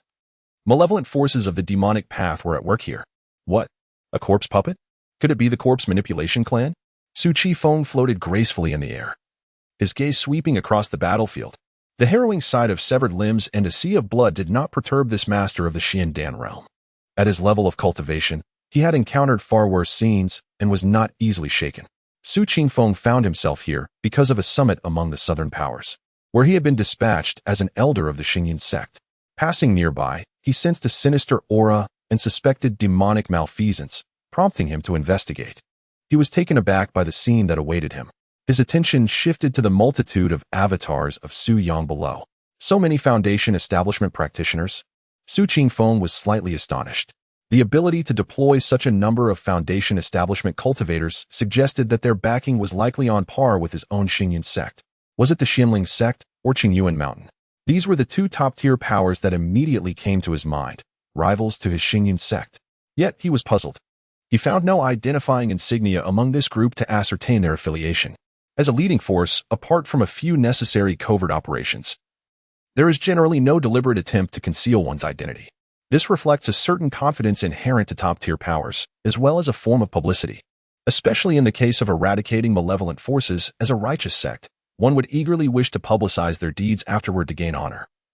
Why would they contemplate hiding their identity? Has the calamity of the malevolent path been quelled by all of you?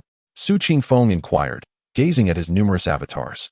Indeed, Su Yang replied succinctly, not lowering his stance simply due to the strength of his counterpart. And from which faction do you hail?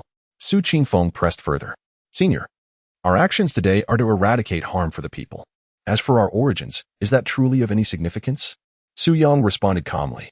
In truth, Su Yang was rather reluctant to engage with these powerful factions.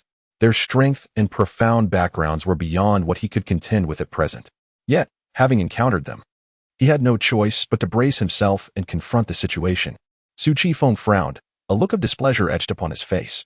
Given his status and power, ordinary foundation-building cultivators typically quaked in his presence. Although the opposing number was substantial, when strength is overwhelmingly dominant, mere numbers tend to lose their significance. Su Qifeng acknowledged that the other party's attitude was not entirely unfavorable, Yet the lack of the answers he sought left him somewhat dissatisfied. Esteemed guests, I am Su Qingfeng, an elder of the Xingyun sect. I have introduced myself. Surely you would not deny me this courtesy? The Xingyun sect, being one of the three major powers in the south, has a duty to investigate any force of unknown origin. To speak candidly, competition exists among the various factions. When confronted with an enigmatic force, it is imperative to discern whether they are friend or foe in order to determine the appropriate response. Su Yang, feeling increasingly exasperated by the inquiries, recognized the formidable strength of the individual before him. Confrontation was not an option, and a firm stance could prove detrimental.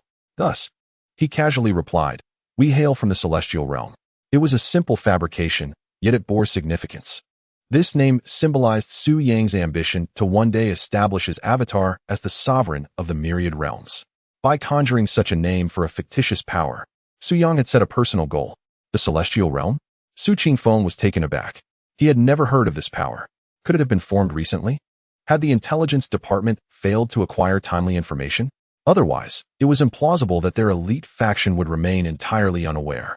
Furthermore, what did the term realm signify? Was it merely a suffix to a name, or did it indicate that their stronghold resided within a fragmented world? Su Qingfeng understood that the vast universe was scattered with numerous entrances to such fragmented worlds. By entering through these portals, one can access a fragmented realm. Take, for instance, the discussions among the three major powers today. The matters deliberated upon are intrinsically linked to a certain fragmented world, commonly referred to as the secret realm. Chapter 54. The untouchable celestial realms. Pray tell, where do your celestial realms reside? Su Qingfeng pressed for more detailed information, seeking to gain an advantage. Elder Su, I advise you to know your limits. We adhere to our own principles. And the fact that we have engaged in this discourse is already a courtesy extended to your Xingyun sect.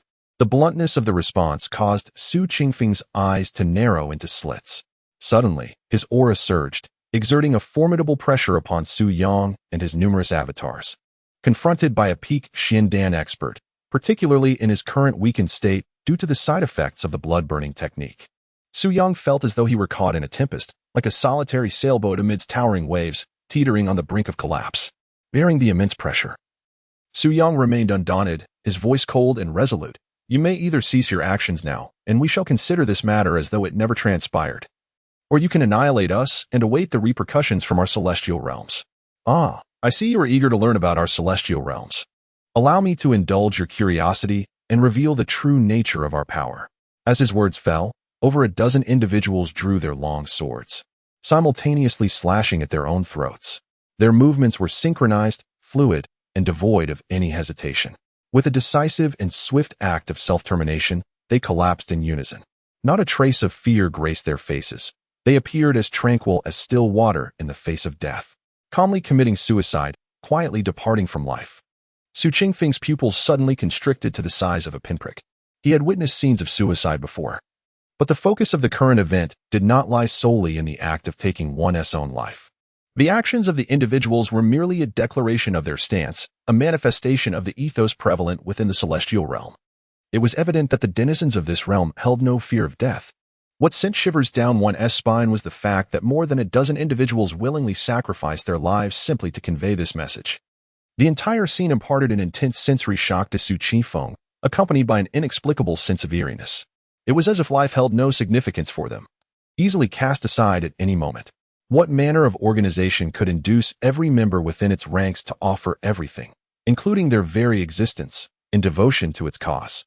Having lived a considerable number of years, Su Qingfeng had never encountered, nor even heard of, such a phenomenon. This was indeed his first experience of it. Su Qingfeng could not help but ponder. If they could be so ruthless to themselves, how would they treat their enemies? At this moment, he indeed held the upper hand. However, the celestial realm undoubtedly harbored even more formidable experts. Additionally, he had to consider the other members of the Xingyun sect. Not everyone possessed his strength. Should enmity arise with the celestial realm, retaliation would surely befall many disciples. For the first time, Su Qingfeng felt that the esteemed Xingyun sect was unable to stand firm in the presence of others. Even a hint of retreat began to manifest. He may not fear a typical adversary, yet the thought of an opponent who was reckless as a madman instilled a certain dread within him. Such an enemy, once provoked, would undoubtedly unleash a relentless cycle of vengeful reprisals. Su Yang's actions were undeniably effective, delivering a profound emotional jolt to Su Qifeng and etching the name Heavenly Realm deeply into his memory. Su Qifeng promptly concealed his aura, descending from the skies to stand alongside his numerous avatars. He humbly extended his apologies, acknowledging the previous offense and expressing a desire for potential amicable cooperation between their respective factions. This marked the first occasion he found himself apologizing to a cultivator at the Foundation establishment stage. In truth, opportunities to converse with such individuals had been rare in the past. However, the enigmatic forces represented by those before him compelled him to bow his head in deference. After offering his apologies, Su Qingfeng departed. Once Su Yang confirmed Su Qingfeng's distance, he summoned his avatars back. Nevertheless, the avatar harboring the soul of the witch elder was directed to a secluded cave, while the remaining avatars, having traversed within 100 miles of the Xianling sect, fell within the range of his control and were drawn into the system space. He began by tallying their numbers. Ultimately, it was determined that this battle resulted in the loss of 135 avatars, with an additional 100 sustaining varying degrees of injury. All participating avatars have succumbed to a state of weakness, necessitating repair. However, there is no urgency. First, let us tally the spoils of war. The low-grade spirit stones amount to approximately 420,000. Previously, a considerable number of spirit stones were expended by Ma Yanwu for the construction of the Grand Formation. Otherwise, Su Yang would have acquired even more. In addition, there are numerous jars and bottles, amounting to several hundred, most of which contain various medicinal pills. All will be examined in due course, and those that are deemed unnecessary can be sold for spirit stones. Furthermore, any first-grade spiritual artifacts that are of no use can also be disposed of. Within the storage ring of the old sorcerer, there are many peculiar items, such as an unknown bone or a collection of unidentifiable powders. Out of caution, Su Yang refrained from recklessly handling them.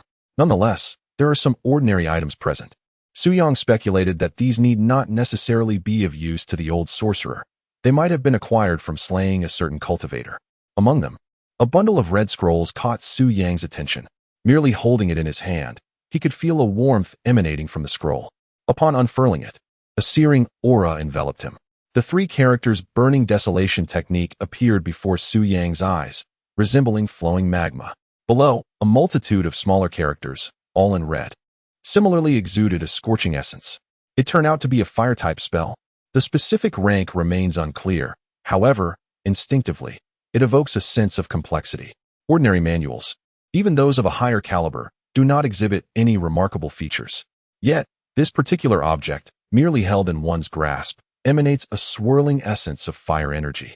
Its rank must be considerable. Nevertheless, with advantages come disadvantages. While a higher rank signifies formidable power, the difficulty of cultivation escalates substantially. Fortunately, Su Yang possesses a multitude of doppelgangers to assist in his training. As long as the cultivation is not entirely unfeasible, he is confident in his ability to overcome the challenges. Su Yang proceeded to examine the Burning Wasteland technique, forming a judgment that it likely pertains to a type of spell, which implies the potential for ranged attacks. With numerous clones at his disposal, if the offensive capabilities are sufficient, he could eliminate foes without sustaining injury, provided the adversaries are not overwhelmingly powerful. It is said that the cultivation of attribute-based techniques requires the absorption of corresponding elemental energies. Otherwise, one cannot even begin the journey. Su Yang pondered. The Burning Wasteland technique is a fire-based spell, necessitating the absorption of fire energy. Such energy is not difficult to obtain. In fact, it is ubiquitous, as even ordinary flames are imbued with fire energy. However, the challenge lies in acquiring high-quality fire energy. The more refined the energy, the greater the assistance it provides to the cultivation of the respective elemental technique, thereby enhancing its potency. Henceforth, it is imperative to diligently explore relevant knowledge to procure high-quality fire energy. Chapter 55. Tri-Party Conference at the Lava Secret Realm in an elegant and exquisite bamboo courtyard. Three peak experts of the Xiandan realm were seated around a table crafted from spiritual bamboo, forming a triangular configuration for their face-to-face discussion. They were Elder Su Qingfeng of the Xingyun sect, Elder Lu Song of the Xianling sect, and Elder Zui Yun of the Qingyuan mountain, representing the three foremost powers of the southern region. Typically, they seldom convene in such a manner unless significant events unfold. The current gathering was prompted by the recent intensification of fire element energy within the Hongfeng Ridge, suggesting the imminent opening of the fabled lava secret realm. Historical records indicate that the activation of this secret realm does not adhere to a fixed schedule. Intervals may span from several decades to several centuries or even millennia. The entrance to the lava secret realm is notoriously unstable, allowing only those at the peak of the foundation establishment stage to enter. Should an expert of the Xiandan realm attempt to breach this threshold, it would provoke a temporary collapse of the spatial passage, resulting in the individual's obliteration alongside the rupture.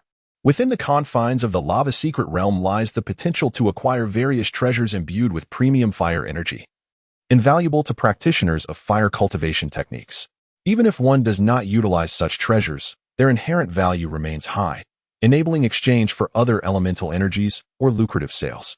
However, despite these enticing prospects, a tri-party conference remains unwarranted, as competitive tensions inherently exist among the three factions, particularly upon entering the secret realm.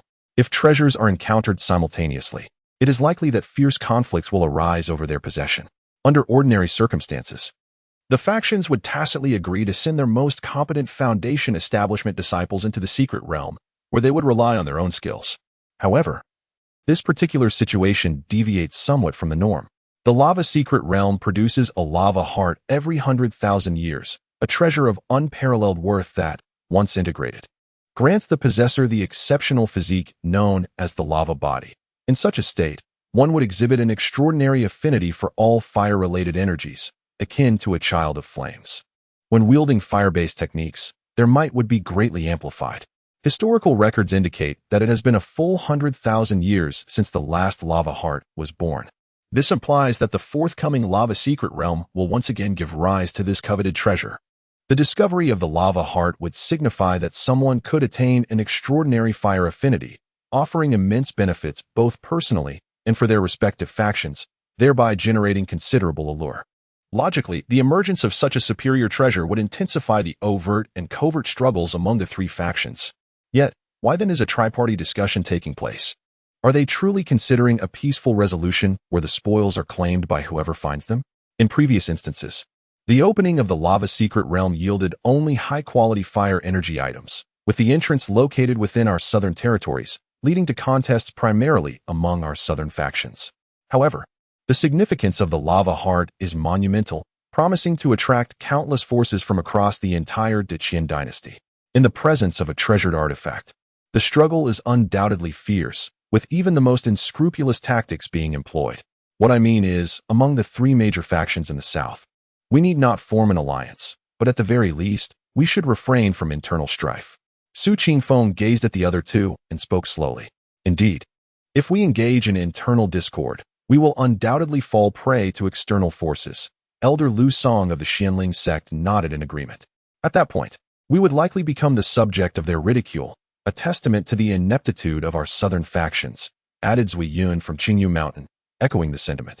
In fact, before the three parties sent representatives, there was already a mutual understanding of this sentiment, which facilitated smooth discussions. The formal dialogue was merely a formality. Once established, they delved into some finer details, such as the approximate opening time of the secret realm. Based on the intensity of the fire energy fluctuations from Hongfeng Ridge, they estimated that the secret realm would open in about a month's time, allowing for at least a month to prepare. By the way, there is something I wish to inquire of you. Su Qingfeng suddenly interjected. The other two regarded him with silent anticipation.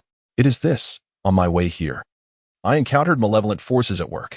However, that is not the crux of the matter. The key point is that by the time I arrived, this calamity had already been quelled by a certain external force. As Su Qingfeng spoke, he brought his fingers together and gestured into the void ahead. A profound surge of spiritual energy emanated from his fingertips, coalescing in the air before him to form a mirror of spiritual power. Inside, a scene was vividly recreated, presenting the very sights that Su Qingfeng had once beheld, akin to a film being projected for Lu Song and Zui Yun to witness. This was a technique of the Xiandan realm, capable of mirroring observed scenes through spiritual power, allowing outsiders to observe them. The two watched intently until the moment when a dozen individuals simultaneously took their own lives, which caused their expressions to shift dramatically. They proclaimed themselves to be people from the heavenly realm, a faction I had not heard of before. I inquired if they were familiar with it. Both shook their heads, indicating they too had no knowledge of this organization. Their peculiar manner of operation struck me as rather eerie. Had I encountered them before, it would surely have left a lasting impression. However, it did remind me of a certain type of individual. Zuyun paused at this thought. What kind of individual? Death warriors. The death warriors they were familiar with indeed resembled this description closely. They exhibited little in the way of emotion, possessing only unwavering loyalty and obedience. Yet, cultivating death warriors is no simple task. It requires instilling certain beliefs from infancy, gradually reinforcing them until they reach adulthood, at which point they may be deemed competent warriors. However, to have so many death warriors, which organization could simultaneously nurture such a multitude? Speaking of which, it suddenly brought to mind an event from a short while ago. At that time, within the Xianling sect, there was a disciple named Xiaoning Xue. While on a mission, she encountered an enigmatic force, whose demeanor exhibited a complete disregard for death. Lu Song, an elder of the Xianling sect, recounted the information he had gathered. He spoke of the incident when Su Yang obliterated the Lei family fortress. On that night, Xiaoning Xue, also on a mission, found herself at the Lei family fortress. Witnessing the scene where clones annihilated the fortress, sacrificing lives to besiege Lei Han's Han. Upon her return, she shared this account with her master, Mo Zealand. The following day, Mo Zealand discussed the matter with the sect leader, Zhang Yuan. The higher-ups of the Xianling sect were largely informed of this event. Ultimately, they could not procure any substantial information to identify this force, and Zhang Yuan decided to adopt a wait-and-see approach, allowing the matter to fade into obscurity. There may indeed be a connection between the two. Could they be of the same faction? I believe we should maintain a cautious stance towards this celestial force, striving to avoid provoking them, as we know little about their nature. Particularly with the upcoming expedition to the Lava Secret Realm, it is possible they may also be involved. So we must exercise utmost vigilance. The trilateral discussions continued. Meanwhile, Su Yang, amidst their dialogue, was murmuring a name. The Lava Secret Realm? Chapter 56. Halt. This action appears odd. Su Yang held a notebook, which he had discovered within the storage ring of Ma Yanwu. The handwriting was hasty and seemed to belong to Ma Yanwu himself, yet Su Yang was able to decipher it. The notes contained information, the origin of which was unknown, regarding the imminent emergence of a passage to the Lava Secret Realm within the territory of Hongfeng Ridge. It also provided a general overview of the nature of the secret realm, detailing what could potentially be acquired therein. Remarkably, it mentioned that every 100,000 years, the heart of lava would be born, along with the invaluable properties of this heart. Both high-quality fire energy artifacts and the treasured heart of lava held immense allure for Su Yang. However, he was uncertain about the source of the information recorded by Ma Yanwu and whether it was genuine. Clearly, Ma Yanwu had documented these details because he believed in their authenticity, likely preparing to venture into the Lava Secret Realm.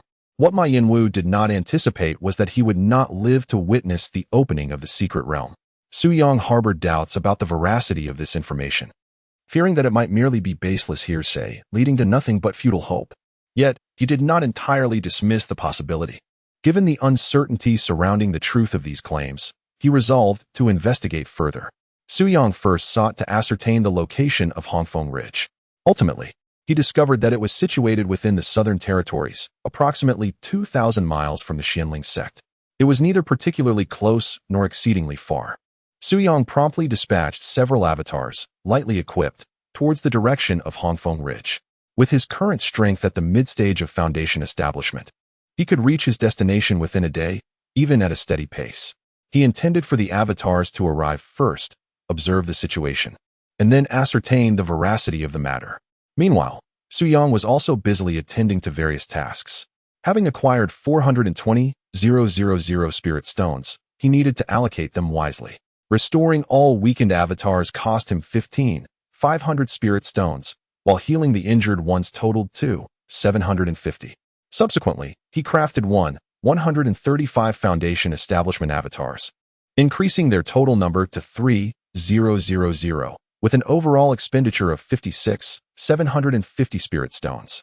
In total, he spent 75,000 spirit stones. It was also time to upgrade his weapons. Each time, the inadequacy of his weaponry resulted in premature failure, preventing the avatars from demonstrating their true potential, leading to a rather frustrating experience in combat. However, a second-tier spirit weapon costs 100 spirit stones each. To equip all avatars, he would require an additional 2,780 pieces. amounting to a staggering 278,000 spirit stones. Should he manage to forge them himself, the costs would be significantly reduced, yet his skills in weapon crafting were still lacking. Throughout this period, Su Yang had been taking the time to monitor the movements of various factions.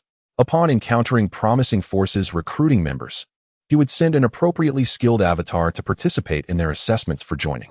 As of now, over 50 factions have been infiltrated by Su Yang's avatars. Among them is a prestigious sect renowned for artifact refinement, known as the Qishuan sect, esteemed for its mastery in crafting artifacts. It stands as the foremost sect in the southern region and ranks among the elite within the entire Deqian dynasty. Within a span of just over 10 days, Su Yang has gleaned considerable knowledge about artifact refinement through the perspective of his avatars, albeit primarily foundational concepts. Given the brevity of time, this particular avatar, being merely a novice disciple within the Qishuan sect, has been unable to access advanced knowledge. It is evidently impossible for Su Yang to independently forge a second-grade spiritual artifact at this moment. However, he remains undeterred, with sufficient time. He is confident that he will eventually acquire the ability to create them himself. Contemplating this, he glanced at the remaining 30,000 spirit stones. Purchasing spiritual artifacts directly would suffice.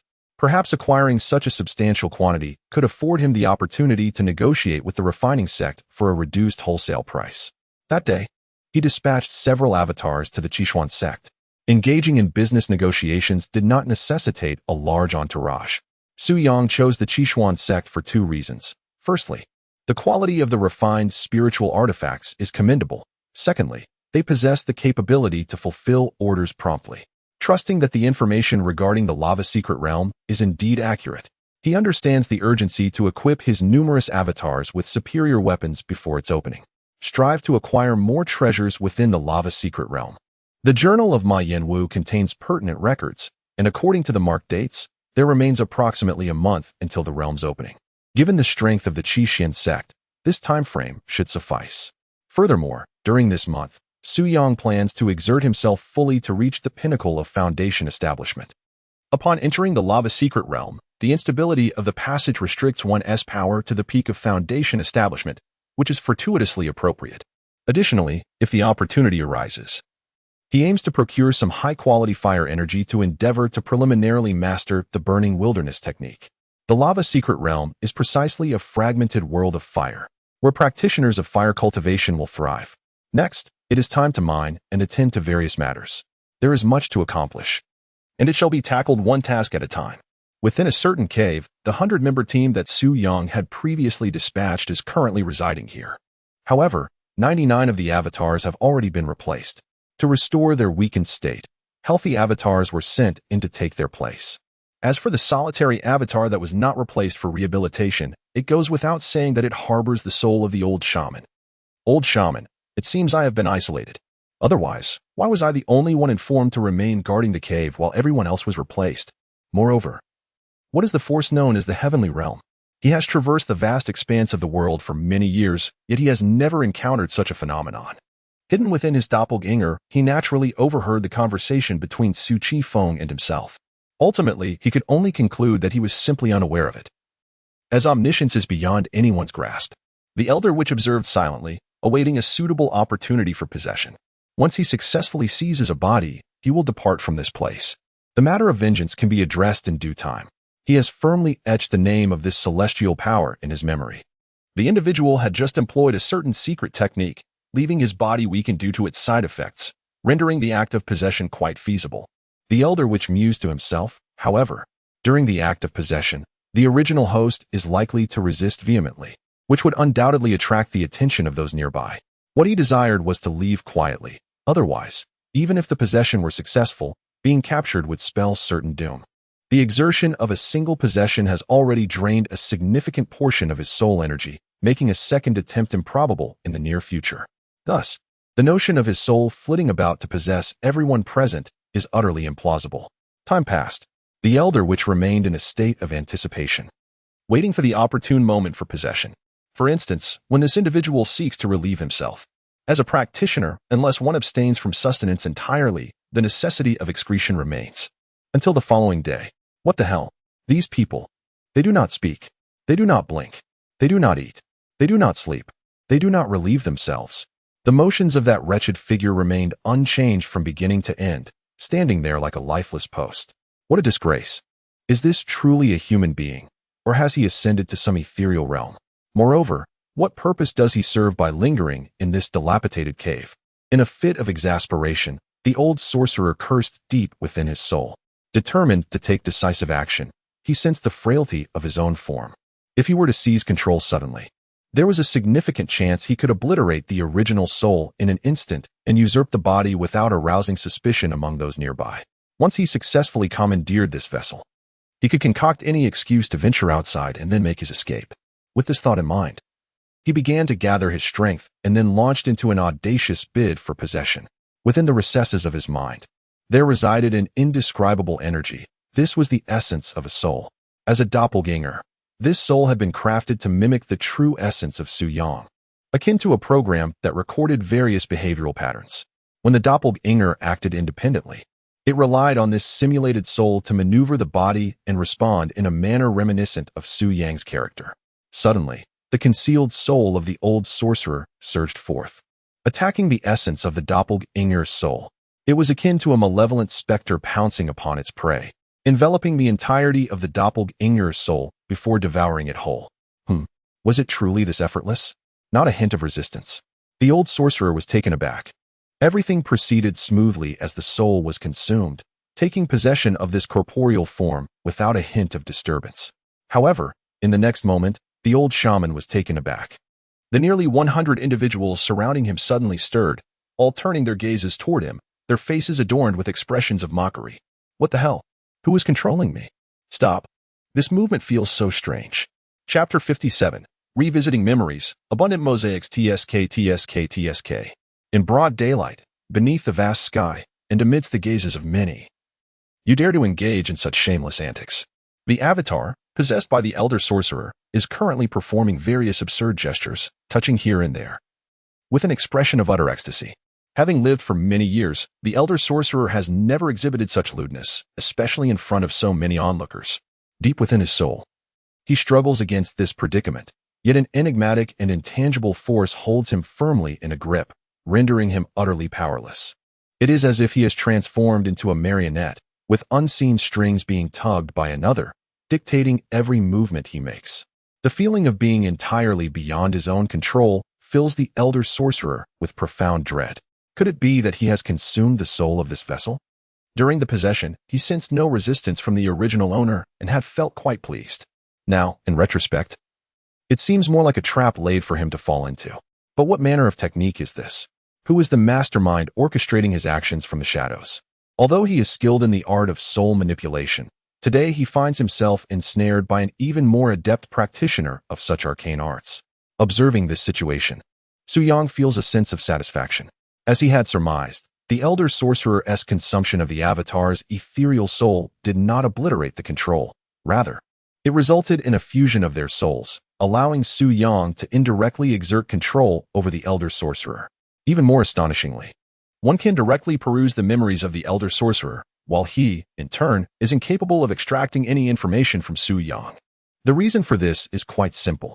The soul of a doppelganger cannot store memories, which is also one of the reasons why it cannot cultivate. The doppelganger's soul can be likened to a processor, solely responsible for the processing of behavioral patterns. The elder sorcerer devoured the doppelganger's soul, gaining nothing in return. Instead, he implanted a processor into his own soul, with Su Yang as its controller. Stop. It hurts, the elder sorcerer wailed, feeling a profound, tearing pain emanating from the depths of his soul as Su Yang delved into his memories. Each instance of exploration felt as though countless needles were piercing his essence. Finding him too noisy, Su Yang silenced him, bringing an immediate stillness. However, the sight of his reddened face, twitching muscles, and bloodshot eyes was rather terrifying. Su Yang chose to disregard him and continued to leisurely sift through the memories. Within these recollections, there were many pixelated scenes, cough not of an obscene nature, but crimson in hue. They depicted numerous gruesome spectacles. Were these scenes to be rendered into video form, they would undoubtedly be covered in a mosaic blur.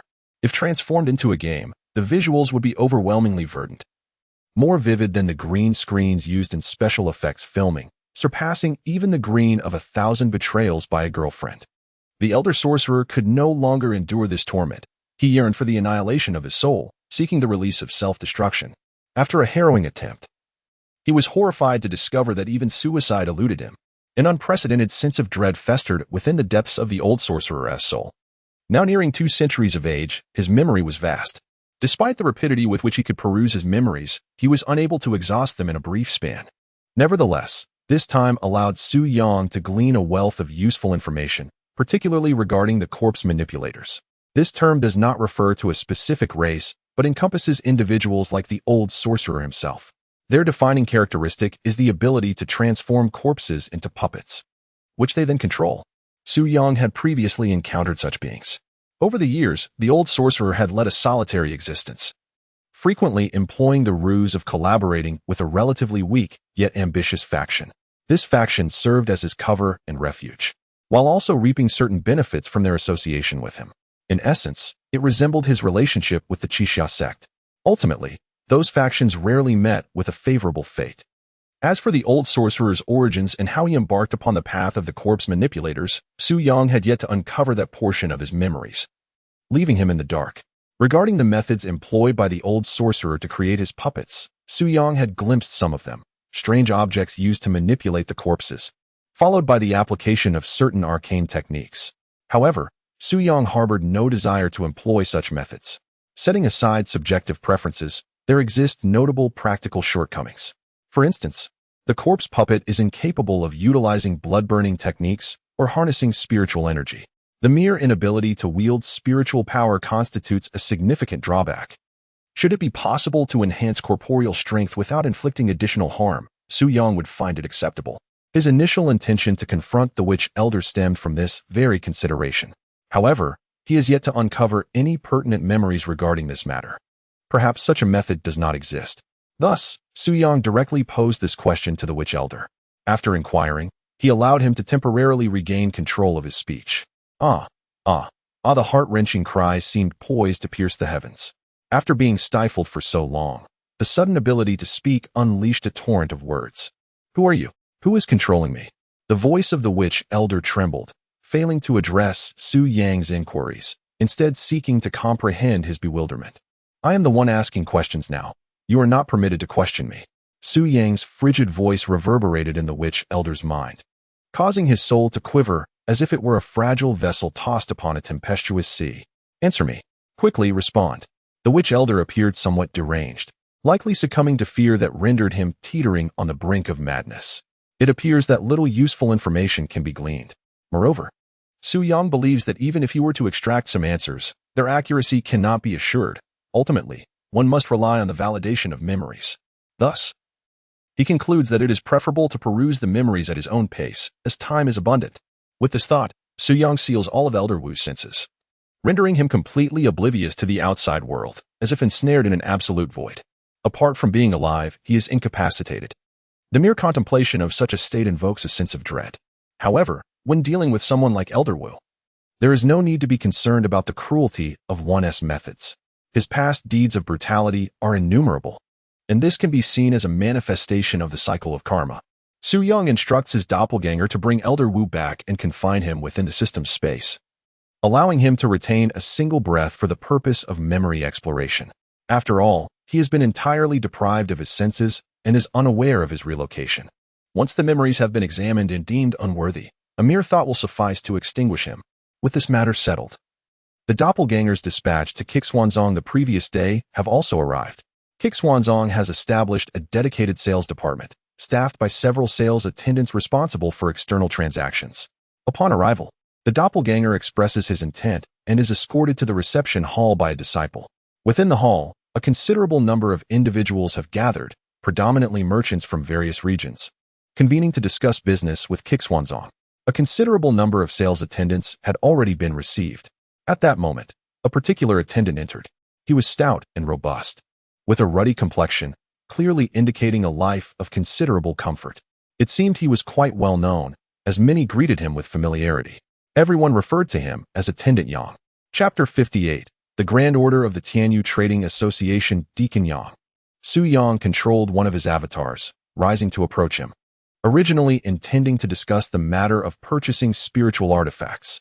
However, whether due to not hearing him or being eager to meet someone else, Yang's footsteps did not falter as he continued onward. He soon arrived before a man sporting a prominent mustache, his small eyes brimming with brilliance. "What brings you here? Masterly? Are you perhaps here to discuss another business opportunity?" Deacon Yang laughed heartily, his demeanor exceedingly warm.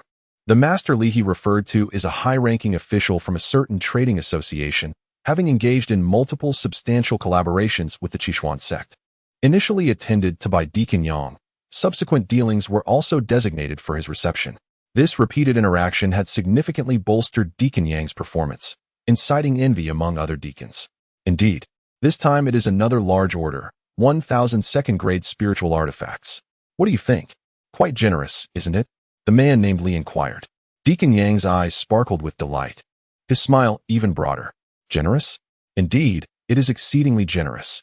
For deacons of their rank, securing an order of such magnitude is remarkably rare." Other sales deacons nearby watched with envy, for they too were embroiled in a competition for performance. At the end of the month, rankings would be established based on sales figures, with those at the forefront reaping greater commissions, while those lagging behind would receive meager rewards. This scene was fortuitously witnessed by another young steward who had just entered. He had recently been promoted from a salesperson within the enterprises under the auspices of Kixuanzong. However, due to the lack of respectable clientele, his performance had been dismal. Should this continue, he would face the grim prospect of failing the 1-month assessment period and being demoted back to a mere salesperson. Although only a few days remained in the month and hope seemed fleeting, he had not yet surrendered. He was determined to seize any opportunity that might arise. At that moment, he noticed several individuals seated in a corner. "May I assist you?" the young steward inquired amiably, addressing Su Yang and his several avatars. "Who are you?" Su Yang asked. "My name is Chu Mu, and I am a sales steward of Kixuanzong," he replied. Had he not introduced himself, Su Yang would have been unable to discern his position, for he appeared quite youthful, notably younger than his fellow stewards. With this in mind, Su Yang spoke candidly. "I would like to negotiate a business deal with Kixuanzong. If I were to purchase 800 second-grade spirit swords in a single transaction, what discount could you offer?" The extent of the discounts provided by Kixuanzong was governed by stipulations not subject to the discretion of individual stewards. Thus, it mattered little who he spoke with. The only distinction lay in their demeanor, whether amiable or otherwise. Negotiating a business deal? That sounds splendid. If successfully negotiated, it would signify a significant step forward in achieving the performance assessment. This was the initial sentiment of Chu Mu. However, only moments later did he ponder Su Yang's earlier statement, his expression shifting dramatically. "What? Did you say 2,800 pieces?" Chu Mu exclaimed in astonishment, convinced he must have misheard. Su Yang furrowed his brow, questioning the necessity of such an exaggerated reaction. "Is it unfeasible? If it is, the Tianyu Trading Association will simply seek another partner," Su Yang articulated through his avatar. The so-called Tianyu Trading Association was a name Su Yang had spontaneously devised. Any future transactions would be conducted under this association's banner. Strictly speaking, it was not a deceitful fabrication. For Su Yang harbored intentions of establishing a trading association of his own. Should it gain prominence, the business could flourish, yielding substantial profits far more effortlessly than relying on his avatar to engage in combat for resources. "Certainly. Absolutely. I am merely overwhelmed with joy and astonishment," Chu Mu replied repeatedly, his face radiating delight. "Securing this deal would not only meet the assessment criteria but also propel our performance to the forefront. The retail price for our second-grade spirit tools at Qishuan Sect is 120, with the lowest wholesale price set at 100 inferior spirit stones. For a substantial order such as yours, the calculated price would be 85 per piece. The spiritual artifacts crafted by the Qishuan Sect, even when rated similarly, exhibit superior workmanship compared to those available in the market. Consequently, they command a higher price, an additional 20 spirit stones, a fact that Su Yang was well aware of.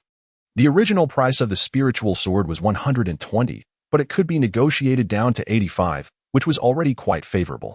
Calculating further, multiplying 2,800 by 85 results in a total of 238,000 spirit stones, which Su Yang found acceptable.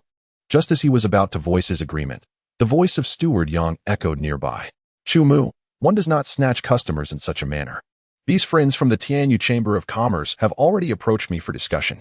You must not overtly poach my clients, as it would undermine the principles of our Qixin sect. After speaking, Steward Yang turned to Su Yang's avatar with a congenial smile. Expressing his apologies, I was previously delayed by some pressing matters regarding our esteemed friends from the Tianyu Chamber of Commerce, and I sincerely ask for your understanding. However, I have now resolved those urgent issues, and we should engage in a proper discussion. Steward Yang regretted his earlier oversight. He had initially disregarded Su Yang's avatar due to the appearance of the individuals, who did not seem to be significant patrons. In contrast, the gentleman he had previously received, Mr. Li, was resplendently dressed, clearly indicative of wealth and status. Under ordinary circumstances, he would not have judged solely by appearances, as he would have extended his hospitality regardless. However, with a substantial patron awaiting his attention, he naturally wished to avoid any unnecessary delays. Who would have thought that these seemingly unassuming and travel-worn individuals would open their mouths to reveal such a grand business deal? In comparison, the order placed by Master Li suddenly appears rather lackluster. Thus, he concocted some rhetoric, preparing to seize the opportunity for himself. Is it truly so? Chumu was taken aback. If that were the case, and if it was indeed Elder Li who had made the initial approach, according to the customs of the Qixin sect, it would certainly be improper to intervene. Of course it is true, Elder Yang asserted. These gentlemen were indeed seeking me just now. I initially sought you, yet you disregarded my overtures. I presumed you simply did not hear me. Ah. It appears you were merely uninterested in entertaining my request. Very well, Elder Yang, is it? Kindly refrain from further discourse. Otherwise, it will only serve to highlight your inability to accept defeat, rendering you akin to a jester. Su Yang's remarks left Elder Yang's complexion fluctuating between shades of blue and purple. His mouth agape, yet unable to articulate a response. He could not afford to express anger towards a customer, as it was against the established norms of the Qixin sect, unless he wished to forfeit his standing within the organization. Ultimately, he was left to simmer in frustration as he departed. Su Yang then proceeded to finalize certain details with Chu Mu, such as the required deposit and the anticipated delivery timeline. The deposit was set at 10% of the total order amount, with Su Yang promising delivery within 2 days, while the Qixin sect guaranteed delivery within a fortnight. Chapter 59, The Grand Opening of the Shop. An unusual event in Maple Ridge today marks the official inauguration of a shop under the auspices of the Tianyu Chamber of Commerce, with a vibrant promotional event taking place. In Guangli City, a store adorned with a banner announcing its opening has officially commenced operations. Previously, this establishment was owned by the Chun Chamber of Commerce, which, for various reasons, has transferred the shop to the Tianyu Chamber of Commerce. Such occurrences are commonplace in the realm of business, when management falters and sustainability becomes unattainable. Selling the enterprise is entirely reasonable. The residents of Guangli City exhibit little interest in the identity of the shop's proprietor. Their primary concern lies in the genuine affordability of the merchandise within. Approaching the shop with a casual curiosity, they discover that the items available bear little difference from those offered by the previous owner. It seems that the inventory has been bundled and sold as a whole. However, the prices are indeed considerably lower, instantly igniting a fervor of purchasing desire among the patrons. Among them is a man clad in black, who enters the store, glances around nonchalantly, yet ultimately refrains from making any purchases before exiting. His presence does not attract attention, as one is not obliged to buy upon entering a shop. After departing, the man strolls several streets away, turning into an alleyway that leads him to a secluded residence. Inside, he respectfully reports to a slightly portly middle-aged man. Chief, he states, the Qin Chamber of Commerce has transferred the shop, along with its goods, to the Tianyu Chamber of Commerce. They just opened today and are currently conducting promotional activities. Within the establishment, there are several salesmen, all at the mid-stage of foundational cultivation. As for whether there are any formidable experts presiding within, I am currently unaware. The man in black divulged the information he possessed in detail. He then added with a fierce expression, "Shall I bring a few brothers to test their depths?" The mildly plump middle-aged man, deep in contemplation, halted his motion of revolving 2 well-worn walnuts in his hand. He lifted his gaze towards the man in black. "Hold your horses. If there is a significant background involved, we might find ourselves in dire straits." He continued, "For now, focus on investigating the origins of the Tianyu Chamber of Commerce, and we shall devise our strategy thereafter." "Understood," replied the man in black, complying with the directive. After his departure, the mildly plump middle-aged man let out a cold chuckle and muttered to himself, "Umph. Business in Guangli City is far from easy. One must ponder why the Qin Chamber of Commerce succumbed. He resumed the rotation of the walnuts in his hand. Indeed, the Qin Chamber of Commerce faced insurmountable challenges due to a broken capital chain, pressure from competitors, and various other factors that rendered it unviable. The chamber operated 10 shops across 10 major cities, with Guangli City being merely one of them. The locations were quite favorable, situated in bustling areas with high foot traffic daily. Su Yang aspired to establish a chamber of commerce, deciding to commence with the opening of a shop. He possesses a considerable amount of miscellaneous goods that could be sold in the store. The previously replaced exquisite spirit sword can also be sold to recuperate funds. Retailing it, even at a discounted price due to its non-new condition, is preferable to selling it in bulk and facing a substantial loss. While searching for suitable shops, I inadvertently learned of the Chun clan's business transfer. After thorough discussions and negotiations, I ultimately acquired 10 shops from the Chun clan for the sum of 20,000 spirit stones, along with the existing inventory within those establishments. These items, while not particularly high-end, were a worthwhile addition, with the majority of the expenditure allocated to purchasing the shops themselves. I had previously researched the market, and in such a bustling area, a single shop typically costs over 2,000 spirit stones. Therefore, the items in the stores can be considered a complimentary bonus. The Chun clan was forthright, cautioning me that competition in these locales is fierce, with some rivals resorting to unscrupulous tactics, one of the factors that led to their own business failures. However, I remained unfazed by these warnings.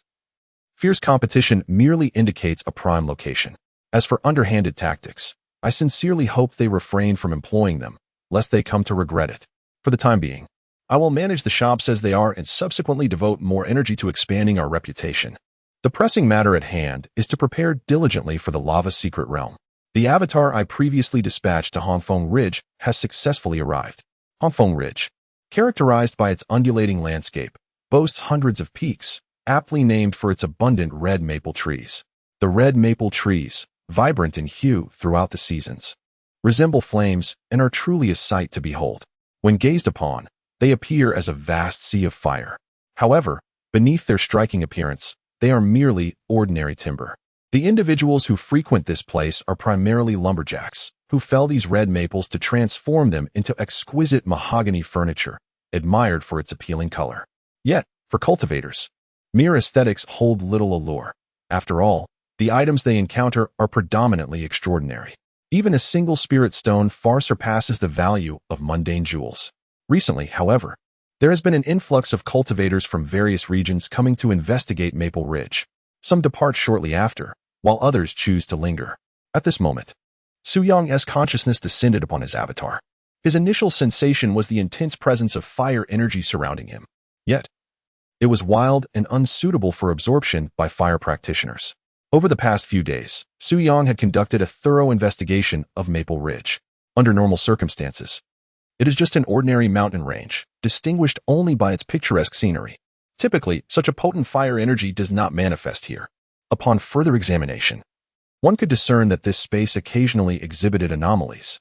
Just then, in the void ahead, a visible ripple emerged, undulating like waves in that particular area.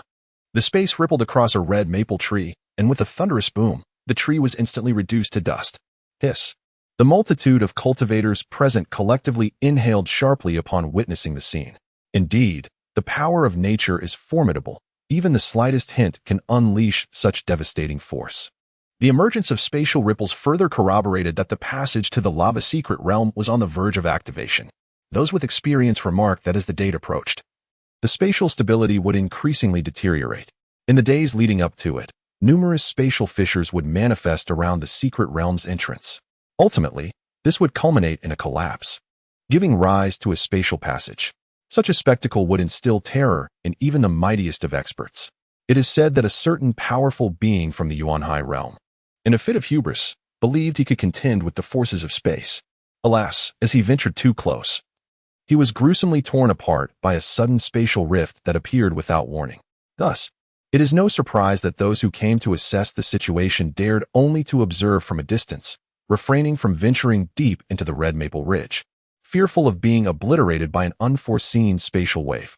With the authenticity of the Lava Secret Realm confirmed, Su Yang began to attend to subsequent matters. Within the confines of the system's space, Su Yang held in his hand a piece of jade. The surface of the jade was a serene aquamarine, and its appearance was rather pleasing. It had been unearthed amidst the various odds and ends after inheriting the Qin family's shop. Chapter 60, a month later. Heroes gather from an external perspective. It appeared to be a blue rainstone, imbued with subtle traces of water energy. However, due to its inferior quality and minimal concentration, it was not considered precious. It could serve as a decorative piece, providing a slight sense of coolness within a limited area. Yet, the crux of the matter was that this stone did not possess the typical cooling properties associated with ordinary blue rainstones. Aside from its aesthetically pleasing appearance, it failed to evoke any refreshing sensation. Thus, despite being displayed at the Qin family's shop for an extended period at a rather low price, no one showed interest in purchasing it. Curiosity piqued, Su Yang decided to investigate this peculiar stone. Initially, his efforts bore no fruit. However, after experiencing the fiery aura from the red maple ridge, he suddenly discerned a faint trace of fire energy emanating from the blue rainstone in his possession. Could it be that? Su Yang murmured, a decision forming in his mind. With a glint of determination in his eyes, he raised his sword and struck at the blue rainstone. Bang! With a sharp crack, the blue fragments exploded, revealing a glimmer of red that captured Su Yang's attention. There lay a fist-sized crystal, radiant in its fiery hue. The intense aura of fire energy surged forth, enveloping him in its warmth. Just as I suspected. Su Yang's eyes sparkled with excitement, a smile gracing his lips. Within the blue rainstone lies a fire cloud crystal. It is precisely this encapsulation of the fire cloud crystal that nullifies the minuscule water energy within the blue rainstone. As for the peculiar nature of this combination, Su Yang remains in the dark. In the vast tapestry of existence, myriad coincidences abound, and without first-hand observation, it is exceedingly difficult to elucidate. With the fire cloud crystal now in hand, which contains a commendable amount of fire energy, it serves as an ideal conduit for absorbing and cultivating the burning wilderness technique. Su Yang orchestrates several avatars to harness the energy of the fire cloud crystal, diligently practicing the technique, while the remaining avatars strive to elevate their cultivation levels. Time is of the essence, and when necessary, one must not hesitate to utilize spirit stones. The spirit stone array alone consumes over 10,000 stones. Within the array, the spiritual energy is as dense as a gentle drizzle, allowing the avatars to cultivate and voraciously absorb this energy. The passage of time during cultivation is often swift, with days slipping by. On the 13th day, Su Yang successfully transcends to the later stages of foundation establishment. Coincidentally, on that very day, the spirit swords purchased from the Qixin sect are ready for collection. Su Yang dispatches an avatar, armed with spirit stones, to complete the transaction with the Qixin sect. The process unfolds smoothly, devoid of any incidents. Consequently, all 3,000 avatars are now equipped with second-grade spirit swords. Following another 15 days, Su Yang at last achieves a breakthrough to the pinnacle of foundation establishment, bringing the total number of his avatars to 18. In terms of spirit stone reserves, previously, after eradicating the Qixia sect, I acquired 420,000 spirit stones. Subsequently, various expenses arose, including repairs and the crafting of avatars, the purchase of spiritual artifacts, the acquisition of a shop, and the establishment of a spirit stone formation, totaling an expenditure of 345,000 stones. This leaves a remainder of 75,000 stones. Over the past month, the mining operations have been in full swing, yielding an income of 300,000 spirit stones. The pace of extraction would undoubtedly evoke envy in Ma Yanwu, had he still been alive, to the point of anguish. Additionally, resources gathered by some avatars outside have contributed over 20,000 stones to the total. As for the shop, it is still in its nascent stage, and I have not devoted much effort there, resulting in negligible income, which I shall not account for now. My total savings stand at precisely 400,000 stones. Following my advancement to the late foundation establishment stage, I invested 75,000 stones to enhance 3,000 avatars. This time, as I progress from the late foundation establishment stage to the peak, I shall again expend 75,000 stones. Currently, I possess 250,000 stones. To create avatars at the peak of foundation establishment, each requires 100 stones. Therefore, I shall invest another 200,000 spirit stones to produce 2,000 5,000 avatars. This will bring the total number of avatars at the peak of Foundation establishment to 5,000. The newly created 2,000 avatars will initially utilize the first-grade spirit swords that were previously replaced. With a larger group embarking on this expedition into the secret realm, the opportunities to acquire resources will be greater. Thus, the temporary use of lesser weapons is acceptable. I shall reserve the remaining 50,000 spirit stones for urgent needs. As I now cultivate the burning wilderness technique, I have begun to harness a portion of fire energy, and I believe I shall soon master the fundamentals, Su Yang mused. He commanded all his avatars to devote themselves fully to the practice of the burning wilderness technique. A day later, Su Yang channeled the technique. Feeling the surge of spiritual energy within him transform into a searing force that coursed through his being, reminiscent of flowing fire. He concentrated this energy in his palm, where a blazing inferno erupted. With a forward thrust, it morphed into a roaring fire dragon, leaving a trail of flames in its wake, searing heat emanating from its path. The ground was scorched to char, creating a deep, dark trench. Furthermore, when combined with the 100-kill sword array, the flying swords ignited into fiery blades, wielding immense power. Even at this nascent stage, such prowess was evident. As he progressed to higher levels of mastery, he would undoubtedly possess the ability to incinerate the very cosmos. Su Yang eagerly anticipated the spectacle of countless avatars unleashing their might simultaneously. Once sufficiently strong and numerous, it was said that even the heavens might be pierced by their flames. In the span of nearly a month, news of the Red Maple Ridge had spread throughout the Qin dynasty. Whether they were solitary cultivators or members of esteemed factions, those with confidence and ambition flocked to the Red Maple Ridge. At this moment, the surrounding areas were teeming with cultivators, all vigilantly observing the happenings at the ridge. With such a diverse gathering of practitioners, conflicts were inevitable. In recent days, the number of cultivators who have perished due to conflicts has become incalculable. The major powers are relatively better off, their numbers are vast, and they unite under the protection of formidable elders, as long as they refrain from provoking others. It is understood that others will not intrude upon them either. The three supreme forces of the southern region, Xianling Sect, Xingyan Sect, and Qingyuan Mountain, having established themselves as the local powers of this secret realm, arrived early a few days ago.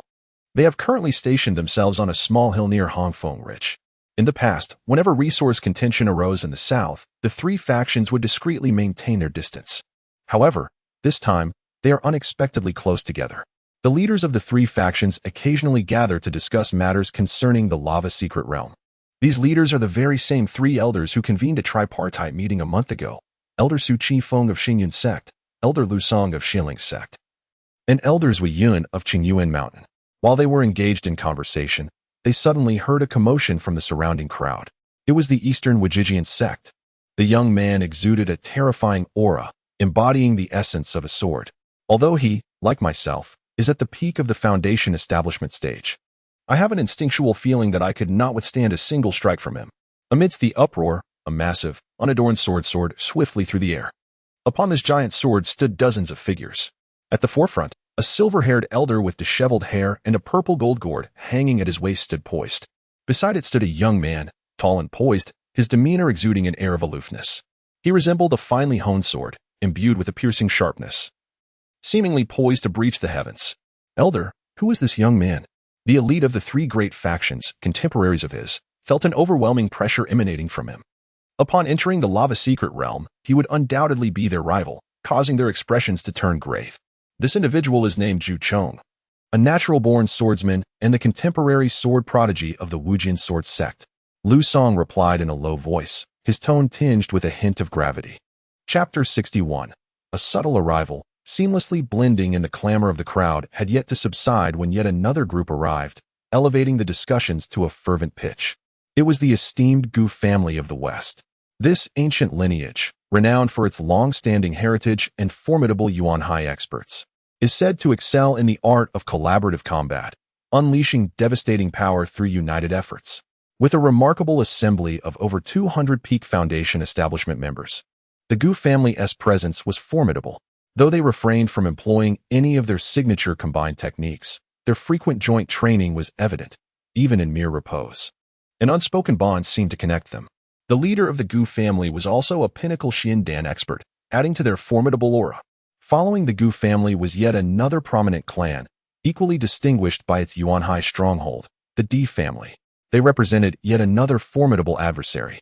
The D clan members possess an innate affinity for fire energy, enabling them to unleash greater combat prowess in areas rich with such energy. The Lava Secret Realm was, therefore, an exquisite venue for them. As the crowd buzzed with speculation, over 100 D family members clad in vibrant crimson attire made their entrance. The confidence etched upon their faces revealed their unwavering belief in their capabilities for this expedition into the Lava Secret Realm, which they regarded as their home turf. A sudden roar, reminiscent of thunder, echoed from the heights above. The crowd tilted their heads skyward, witnessing an awe-inspiring sight. A griffin, its entire form engulfed in flames, soared towards them from the distant horizon. Trailing behind the magnificent creature were 3 smaller flying beasts, also griffins, yet younger and offspring of the larger fire griffin. These fire griffins, belonging to the fire element, possessed a trace of divine beast lineage, rendering them significantly more formidable than ordinary beasts. The largest among them reached the pinnacle of the Demon King realm, while the others were at the peak of the Demon General tier. Could it be the Beastmaster sect? As the griffins descended, it felt as though a rain of celestial fire was upon them, with waves of scorching heat washing over. Upon the back of the blazing griffin stood a number of figures. Indeed, they were individuals from the Beastmaster sect. The Beastmaster sect, known for their mastery in the art of beast taming, communicated with creatures and gradually trained them to become loyal combat companions. Unlike other factions led by a solitary profound Dan practitioner, the Beastmaster sect was uniquely guided by a Demon King. A creature imbued with a trace of divine bloodline was no match for an ordinary profound Dan cultivator. Besides these renowned powers, numerous small to medium-sized factions, as well as individual rogue cultivators, were scattered throughout the vicinity, drawing considerable attention upon their arrival. Especially those forces that operate discreetly or whose movements remain concealed have arrived silently. For instance, the Bloodblade Court, the foremost assassin organization of the Great Qin dynasty, boasts an impressive record of successfully eliminating formidable figures. They have dispatched numerous members for this occasion. Yet, as assassins, their ingrained nature compels them to remain inconspicuous, ensuring they go unrecognized. Additionally, there exists a group clad in gray garments and adorned with wide-brimmed hats. Furthermore, a mysterious force, currently coveted by the 3 major powers in the south, has also infiltrated this vast gathering in batches. Elders, you previously cautioned us to be vigilant against a mysterious force from the celestial realms during this expedition to the Lava Secret Realm, even ranking them as our primary concern. However, as various factions within the dynasty have already gathered in substantial numbers, and with the passage to the Lava Secret Realm set to emerge, why do we not see this particular force? Among the 3 major powers of the south, Yi Baichen from the Xianling sect voiced his inquiry. He is a prodigious talent from the younger generation of the Xianling sect, having demonstrated remarkable aptitude for cultivation from an early age, growing amidst a chorus of accolades. He harbors a certain pride typical of geniuses. Even the likes of Zhu Chong from the Wujian Sword sect find it challenging to earn his respect. After all, Zhu Chong is a natural swordsmith and the contemporary sword master of the Wujian Sword sect. But what distinguishes those from the celestial realms to warrant such heightened vigilance? Initially, he had hoped that upon their arrival, he might discern the reasons with his own eyes. Despite waiting for an extended period, the individual in question had yet to arrive, prompting a sense of urgency within him. There is still time. Perhaps he has not yet come, Lu Song remarked. After speaking, he cast a glance at Su Qingfeng, who immediately grasped his intent. Without hesitation, Su Qingfeng summoned his spiritual energy, directing a flicker of power from his fingertips to materialize a mirror of spiritual energy in the void before them. The image reflected the moment when Su Qifeng encountered Su Yang's avatar. Are these the individuals from the heavenly realms? Yi Baichen and the other talented disciples observed, feeling that aside from their sheer numbers, there was nothing particularly remarkable about them. Was their wariness merely due to their numerical superiority? Indeed, a multitude could pose a challenge. However, whether such a large contingent would venture into the secret realm remained uncertain. After all, the secret realm was fraught with peril. Sending too many individuals at once could lead to catastrophic losses should unforeseen circumstances arise, which would be a significant blow to their factions. For instance, each of their 3 major factions had only dispatched approximately 200 individuals. As they watched in silence, their attention was drawn to a scene in which a dozen individuals simultaneously took their own lives. The once arrogant geniuses felt a chill creep into their necks, instinctively drawing back. their eyelids twitching uncontrollably. Well, having witnessed this, what are your thoughts? Do you still believe we should regard this group with caution? Lu Song inquired with a smile, turning his gaze toward Yi Baichen. Madman. After a change in expression, Yi Baichen heavily uttered these two words. They had silently vowed to keep a safe distance from these madmen. As time progressed, an influx of cultivators arrived, some solitary, others in groups. The atmosphere within the confines of the Red Maple Ridge had become exceedingly unstable, creating a surreal distortion in the landscape. At intervals, a colossal spatial rift would tear open, obliterating everything in its path before drawing it into the void. One mountain peak was cleaved in twain by a massive fissure, a sight of unparalleled grandeur. This tumultuous state persisted until the following day. Suddenly, with a thunderous roar, the area within Red Maple Ridge that harbored the most rifts collapsed, revealing a luminous entrance to an alternate dimension. As the portal formed, the surrounding space began to stabilize. After a morning of waiting, it finally reached a state of complete equilibrium, with no further spatial tremors. In an unexpected turn, an individual dashed towards the portal, akin to the first domino in a chain reaction, prompting all present cultivators to rush towards the entrance in haste. Chapter 62. A Unified Advance. A grand sweep one by one, the cultivators leaped towards the entrance of the passage. In an instant, they were drawn into its depths, their forms vanishing without a trace. Those associated with various factions grasped each other's hands, entering the passage in unison. To do otherwise would result in their random dispersal throughout the lava secret realm upon entry. By holding hands, they ensured that they would remain together once inside. On this occasion, Su Yang deployed 500 clones. 500 of these remained at the mining site, primarily to safeguard the area, preventing any inadvertent discoveries that might expose their hideout or leak information about the mine. Thousands of clones had already positioned themselves, subtly blending into the crowd. The sheer number of individuals entering the secret realm was vast, thus their presence went unnoticed. The three major factions in the southern region had been vigilant, yet ultimately failed to detect any signs of individuals from the celestial realm. This was largely due to Su Yang's deliberate low profile, as he refrained from parading his thousands of clones in a conspicuous manner. However, if he were to have all his clones grasp hands while entering the secret realm, it would reveal that they originated from the same faction. In a competitive atmosphere, if one side were to gain too much prominence, they would inevitably become a target, prompting others to unite against them. Su Yang was not inclined to squander excessive energy or lose too many clones over such matters. Yet, failing to adopt this strategy would lead to the dispersion of his clones across various locations. Indeed, my circumstances are rather unique. My avatars share the same consciousness, which may constitute a form of connection. Su Yang pondered, deciding to allow the two avatars to enter separately. After a brief moment, a smile appeared at the corners of Su Yang's mouth. As expected, it can be done, he commanded, and one by one, the avatars began to step into the portal. Traversing through the spatial passage felt quite peculiar. His entire body gradually became translucent, revealing the inner organs until he was entirely clear. Following a brilliant flash of light, the surrounding scenery transformed entirely. What met his eyes was a vivid expanse of red. The ferocious energy of fire enveloped every inch of space around him, and the waves of heat surged forth relentlessly. At this moment, an ordinary person would find themselves drenched in sweat, their garments thoroughly soaked. Only by mobilizing the spiritual energy within could one form a protective barrier around the body, rendering the experience somewhat more bearable. However, Su Yang, perhaps due to his cultivation of the fire-based technique, the burning wilderness art, found the environment not overly distressing. Although the surrounding energy was tumultuous and not conducive to cultivation, its fiery essence evoked a sense of familiarity within him. All 4,500 of Su Yang's avatars successfully arrived, transported to a singular location. They stood upon a flat expanse composed of crimson rocks, with a lava lake before them, a seething liquid akin to magma, perpetually bubbling and occasionally erupting with sudden splashes. With a sudden intensity, bubbles began to rise vigorously along the shores of the lava lake. Moments later, the surface of the lake bulged higher and higher. Bang! A figure leapt from the depths of the lake, landing on the shore. Its body was ablaze with a fiery red hue, resembling a stone figure flowing with molten lava. Could this be the lava beast? Su Yang had conducted prior research, sending a doppelganger to the Xianling sect's collection peak to seek information regarding the lava secret realm. Within the texts, it was noted that a creature known as the lava beast resided in the lava lake, known for its aggressive nature if detected. This particular lava beast stood approximately 3 meters tall.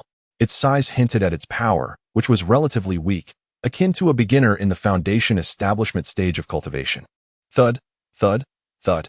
Despite its low intelligence, the lava beast charged towards a crowd of thousands, undeterred by the fact that each individual was stronger than it.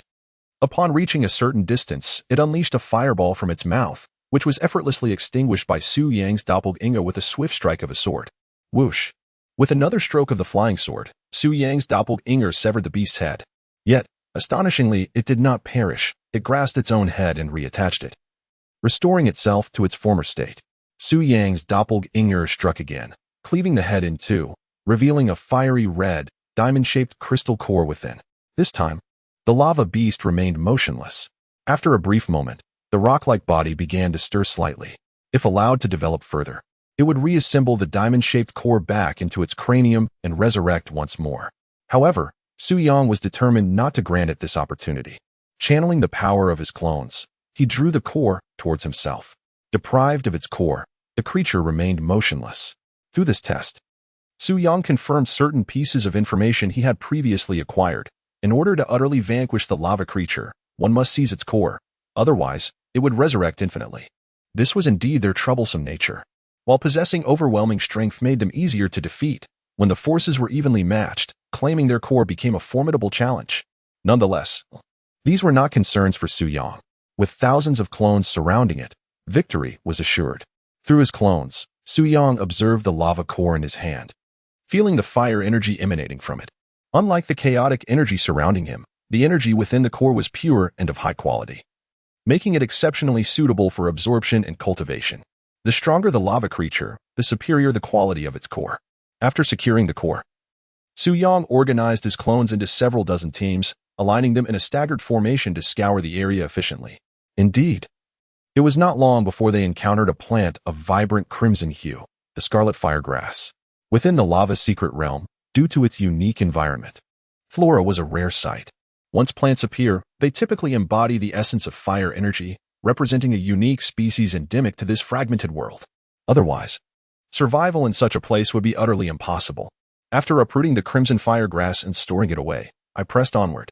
The closer I approached the lava lake, the more vigorous the bubbles emerging from the molten rock became.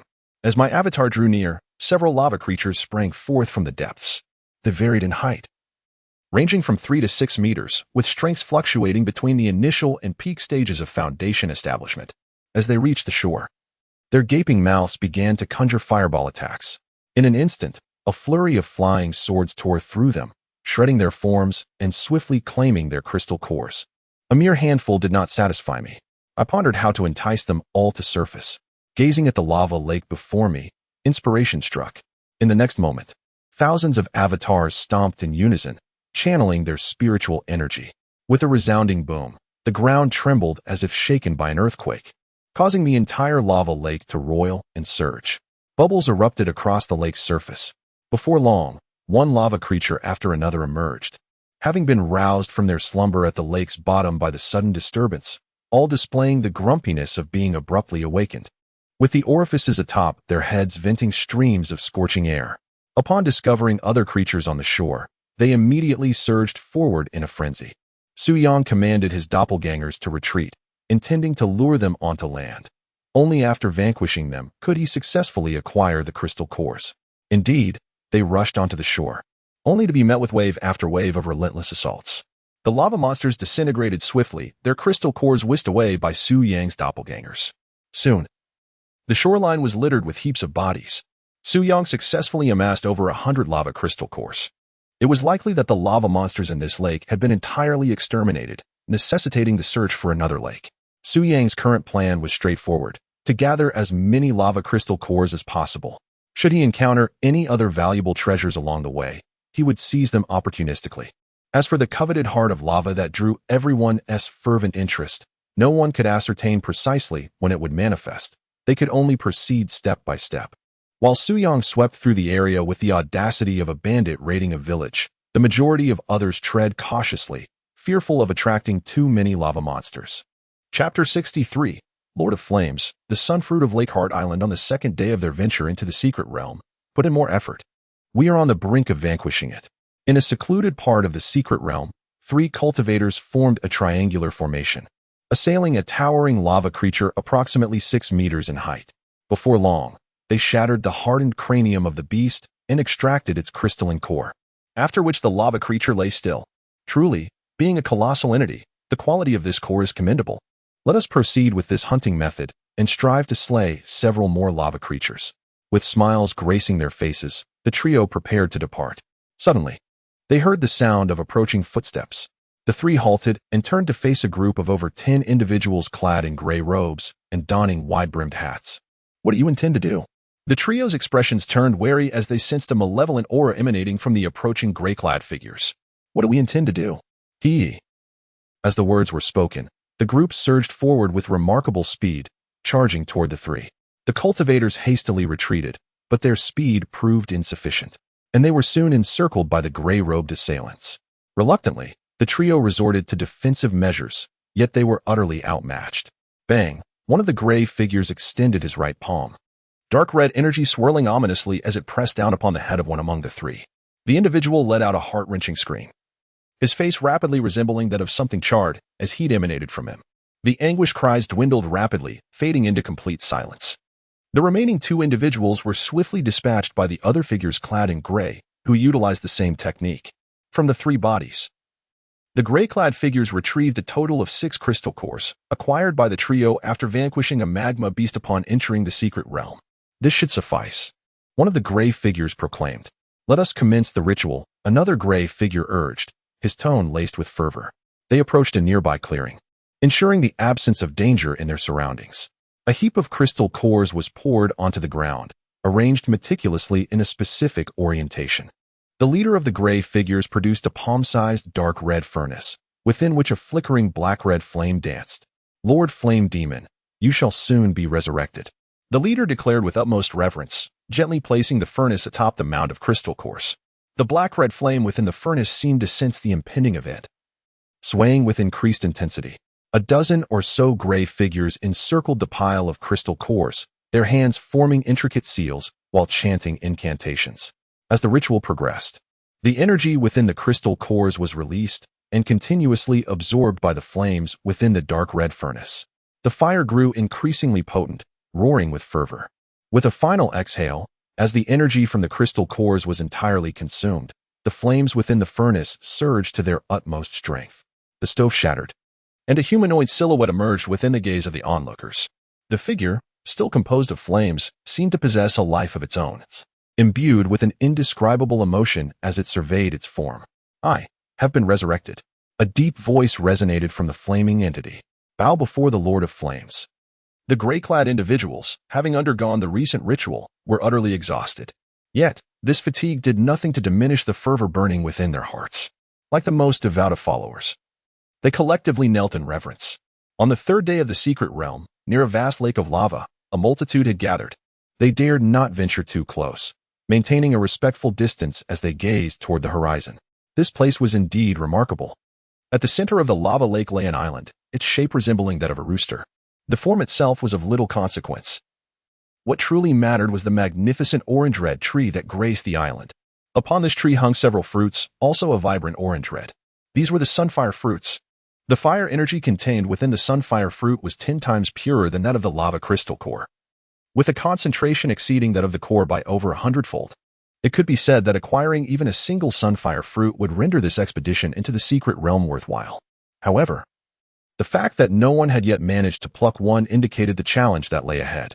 In truth, since yesterday, individuals had begun to discover the presence of the sunfire fruits in this location. Until today, the crowd has grown increasingly dense, yet no one has successfully plucked the fruit. At this moment, the sound of approaching footsteps becomes audible, heralding the arrival of a group of cultivators clad in fiery red garments. It's the D family.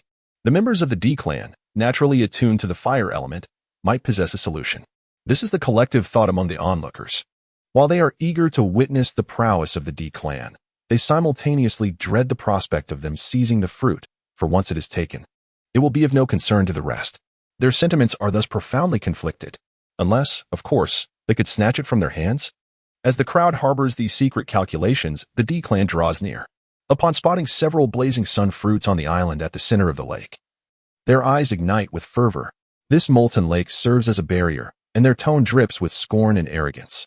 Since entering the realm of lava, their innate affinity for fire has allowed them to thrive effortlessly, leading to a slight sense of superiority. "Let us swim across and broaden their horizons," one of them declares. The spectators watch as the D clan members channel their inner spiritual energy, enveloping their bodies before leaping directly into the molten lake. The magma's energy is wildly volatile. Even with spiritual energy shielding them, a foundational-level cultivator cannot withstand such ferocity. Several individuals have already attempted this feat since yesterday, only to meet their demise beneath the lake's surface. However, it was soon apparent that the D family, unlike others, had not succumbed to the violent energies of the lava lake that shattered their spiritual shields, leading to their demise in the molten depths. The D family had swum a considerable distance and were currently in good condition. Indeed, they were formidable. True to their lineage, the D family possessed an innate affinity for fire, enabling them to withstand the tumultuous energies of the lava lake, much like the lava creatures themselves. Just as the thought of the lava creatures crossed their minds, a sudden disturbance rippled through the lake, swiftly advancing towards the swimming members of the D family. Indeed, the threats of the lava lake extended beyond mere magma. The presence of lava creatures loomed ominously. "Be cautious, lava creatures," the leader of the D family urged, prompting everyone to cease their swimming and prepare to confront the surrounding lava creatures. They had previously tested their mettle against these creatures in the lake and had gained valuable experience. Wait, why was there such a commotion? This lava lake was unlike any other. The sheer number of lava creatures was overwhelming. "Retreat. Everyone, quickly swim back." The entire lava lake erupted into a violent boil. And judging by the commotion, it felt as though there were thousands of lava creatures. The faces of the D family turned pale with fright as they hastily swam back. On the shore, the onlookers wore expressions of morbid curiosity. They had previously acknowledged that the lava lake harbored a significant number of lava creatures, likely due to the presence of the scorching sun fruit, but they had not anticipated the sheer magnitude of the threat. We must express our gratitude to the D family, whose intervention has illuminated a significant truth. The D family was relentlessly pursued by the lava creatures, and several individuals, hindered by their sluggish swimming, were swiftly overtaken. Before long, they could no longer resist and were pulled down to the lake's depths, after which they fell silent. Fortunately, they had not strayed too far from the shore. After suffering a loss of 1/5 of their number, the remaining individuals managed to successfully ascend to the bank. The behavior of these lava creatures differs somewhat from those found in other regions. Rather than pursuing the survivors onto the shore, they submerged once more into the lake, vanishing as if everything that had transpired was merely a figment of imagination. "Oh, what is that sound?"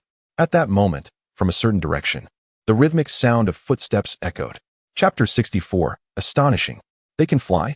A multitude of figures swarmed the area, an astonishing sight. Upon closer inspection, one could estimate the presence of several thousand individuals. Which faction could possibly have dispatched such a formidable number? Prior to entering the secret realm, everyone had been vigilant about the movements of other forces. For once inside, they would inevitably become rivals, necessitating a thorough understanding of one another. Reflecting on the situation, it appeared that no faction had explicitly sent thousands of participants. If they had, it would have been glaringly apparent, capturing the attention of all and swiftly disseminated. Hence, the possibility of having inadvertently overlooked them could be dismissed. The specifics remained shrouded in uncertainty. They speculated that perhaps there had been a deliberate concealment of their activities, or that multiple factions had formed alliances upon entry. Could it be that they were the denizens of the celestial realm? Near the lake, a faction murmured among themselves, one of whom was a man clad in white, Yi Baichun, a member of the Xianling sect. They had only just arrived and were contemplating an appropriate strategy to procure the nearby radiant sun fruit. Before a plan could be formulated, they beheld the numerous avatars of Su Yang arriving in unison, their movements synchronized and orderly. The members of the Xianling sect immediately thought of the enigmatic force of the celestial realm. I too believe it must be them. It is truly unexpected that such a powerful faction would directly send thousands of peak foundation establishment cultivators. The members of the Xianling sect were utterly bewildered. The combined number of disciples who had reached the peak of foundation establishment among the three major forces in the southern region was far less than this. What sort of formidable power was this? A profound perplexity settled in their hearts. If this power existed within the southern territories, could their three forces still be considered as such? With individuals from the celestial realm arriving, it seemed they had no hope of contending for the sun fruit. Let us depart and distance ourselves from this place to avoid attracting trouble. The members of the Xianling sect decisively withdrew from the lava lake. However, driven by curiosity, they did not leave immediately. Instead, they positioned themselves on a distant rocky mountain, gazing from afar. They wished to gain a deeper understanding of the celestial realm's individuals and observe the methods they would employ to procure the sun fruit from the island at the heart of the lake. The challenge before them was substantial. The lake was teeming with lava monsters that remained submerged. If only they could lure these creatures ashore, they could eliminate them and then devise a way to reach the island. Yet, all were Foundation establishment cultivators without the ability to fly. Although the celestial realm had a significant number of individuals, sheer numbers could not resolve these formidable challenges. The thoughts of the Xianling sect members echoed those of others present. Initially, upon witnessing the multitude of newcomers, anxiety gripped their hearts. The sun fruit was in imminent danger of being snatched away. However, they soon pondered. What good was having so many people? The lava creatures of this lake, dedicated to guarding the sun fruit, will never abandon the molten lake. Unless one possesses the strength to battle them in the depths of the lake or the ability to soar through the skies, obtaining the sun fruit will be a futile endeavor. With this realization, the onlookers settled into a sense of calm, adopting the mindset of spectators. Su Yang's thousands of avatars, having noticed the gathering of people from afar, speculated that there must be treasures to behold and approached to investigate. Upon arrival, they indeed discovered the coveted sun fruit on the island at the heart of the lake. This lava lake is quite expansive, with a distance of several hundred meters from the shore to the island, on solid ground. Such a distance would be traversed in the blink of an eye by foundational cultivators. Yet, separated by the molten lake, those several hundred meters seemed insurmountable, akin to an impassable chasm, hindering all from crossing. How could one navigate this obstacle? Gazing at the distant island through the perspective of his avatars, Su Yang fell into deep contemplation. Could he leap across? The distance was too great. Foundational cultivators lacked the requisite leaping prowess. If only he had reached the Xindan realm, he could simply fly over. Wait, the thought struck him. He could indeed soar across. In the next moment, the onlookers beheld an astonishing sight. Among Su Yang's thousands of avatars, over 100 ascended into the air, heading directly toward the island. By the heavens, they can fly? They exclaimed in disbelief. Were they not merely foundational cultivators? How could they possess the ability to take flight? Could it be that some extraordinary treasure has been employed, granting temporary flight capabilities? Su Yang's actions ignited a fervent uproar among the spectators. All eyes widened in disbelief, their expressions a tapestry of astonishment. Such an anomalous phenomenon led the crowd to ponder the possibility of a unique magical artifact being utilized. Could it be that individuals from the celestial realm possessed the ability to soar even at the Foundation establishment stage? How could this be? I have never encountered such an instance before. The observers from the Xianling sect, positioned at a distance atop the rocky mountain, were equally taken aback, their faces etched with incredulity. No. Could it be that they are employing spiritual energy to manipulate flight? The discerning members of the Xianling sect found themselves in a mix of amusement and exasperation. Their conjecture was spot on. The truth was, in fact, quite unadorned. It was a matter of using spiritual energy to control a flying sword, akin to guiding a clone. The methodology remains consistent, merely substituting the flying sword with the clone. Given the current prowess of Su Yang's clone, controlling its weight through spiritual energy was effortlessly achievable, provided the clone did not resist. Naturally, Su Yang's clone would not oppose him, resulting in the earlier spectacle of numerous clones taking flight simultaneously. Many believed that it was the Foundation establishment stage that allowed for flight, when in reality, it was the other clones, positioned along the shore, gathering spiritual energy to elevate them. How could I have overlooked such a brilliant solution previously? It was not only the members of the Xianling sect who discerned the truth. Others also began to see through the illusion. Hasten, lift me with your spiritual energy. Some individuals hastily began to imitate, calling upon their companions for assistance. However, a considerable number of them lacked the habit of utilizing spiritual energy to manipulate objects. They cannot be compared to Su Yang, who, after rigorous training in the 100 killing sword formation and numerous practical battles, has mastered the art of wielding a flying sword with unparalleled finesse. Now, with the sword replaced by a flying companion, he navigates effortlessly. Can you wield spiritual energy? In such a precarious state, how can I feel secure? What if we fall into the lake midway? It is clearly your incessant fidgeting that renders me unable to maintain control. Many factions, after attempting this, discovered the difficulty of managing the situation. Those being lifted express resentment towards those on the ground who cannot utilize spiritual energy. Meanwhile, those on the ground argue that the others are uncooperative. The clamor of disputes persists. Of course, there are also those skilled in this practice. With a little familiarity, they can coordinate effectively. Yet, this raises a matter of trust. The individual being lifted must possess sufficient faith in you. What if something goes awry and one falls into the lava lake? Additionally, those remaining on the shore utilizing spiritual energy must worry about whether you will adhere to the previously agreed-upon distribution once you successfully retrieve the sun fruit. Fortunately, most belong to the same faction, and matters of trust can be settled with just a few words. Quickly, exert more effort, lest those individuals reach the heart of the lake first and seize the sun fruit from us. They are numerous, and we must unite to confront them. Otherwise, we shall be unable to contend with their might. These individuals, while it may be tolerable to observe in silence, have displayed an utter lack of discernment.